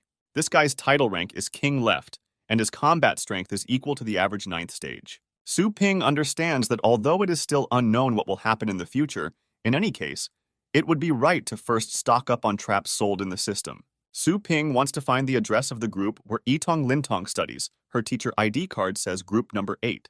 A guy comes up to him and puts his hand on his shoulder. He asks what Su Ping was talking about with the foreman. But Su Ping starts to get angry. After all, they don't know this guy. He tells him to remove his hand. The guards see. These two guys also notice a strong fluctuation in star power. Therefore, the guy should contact the title rank. This big guy's behavior angers Su Ping, and he throws him over his back and he falls to the ground. The guards don't believe what happened because this title master was abandoned by a weak guy.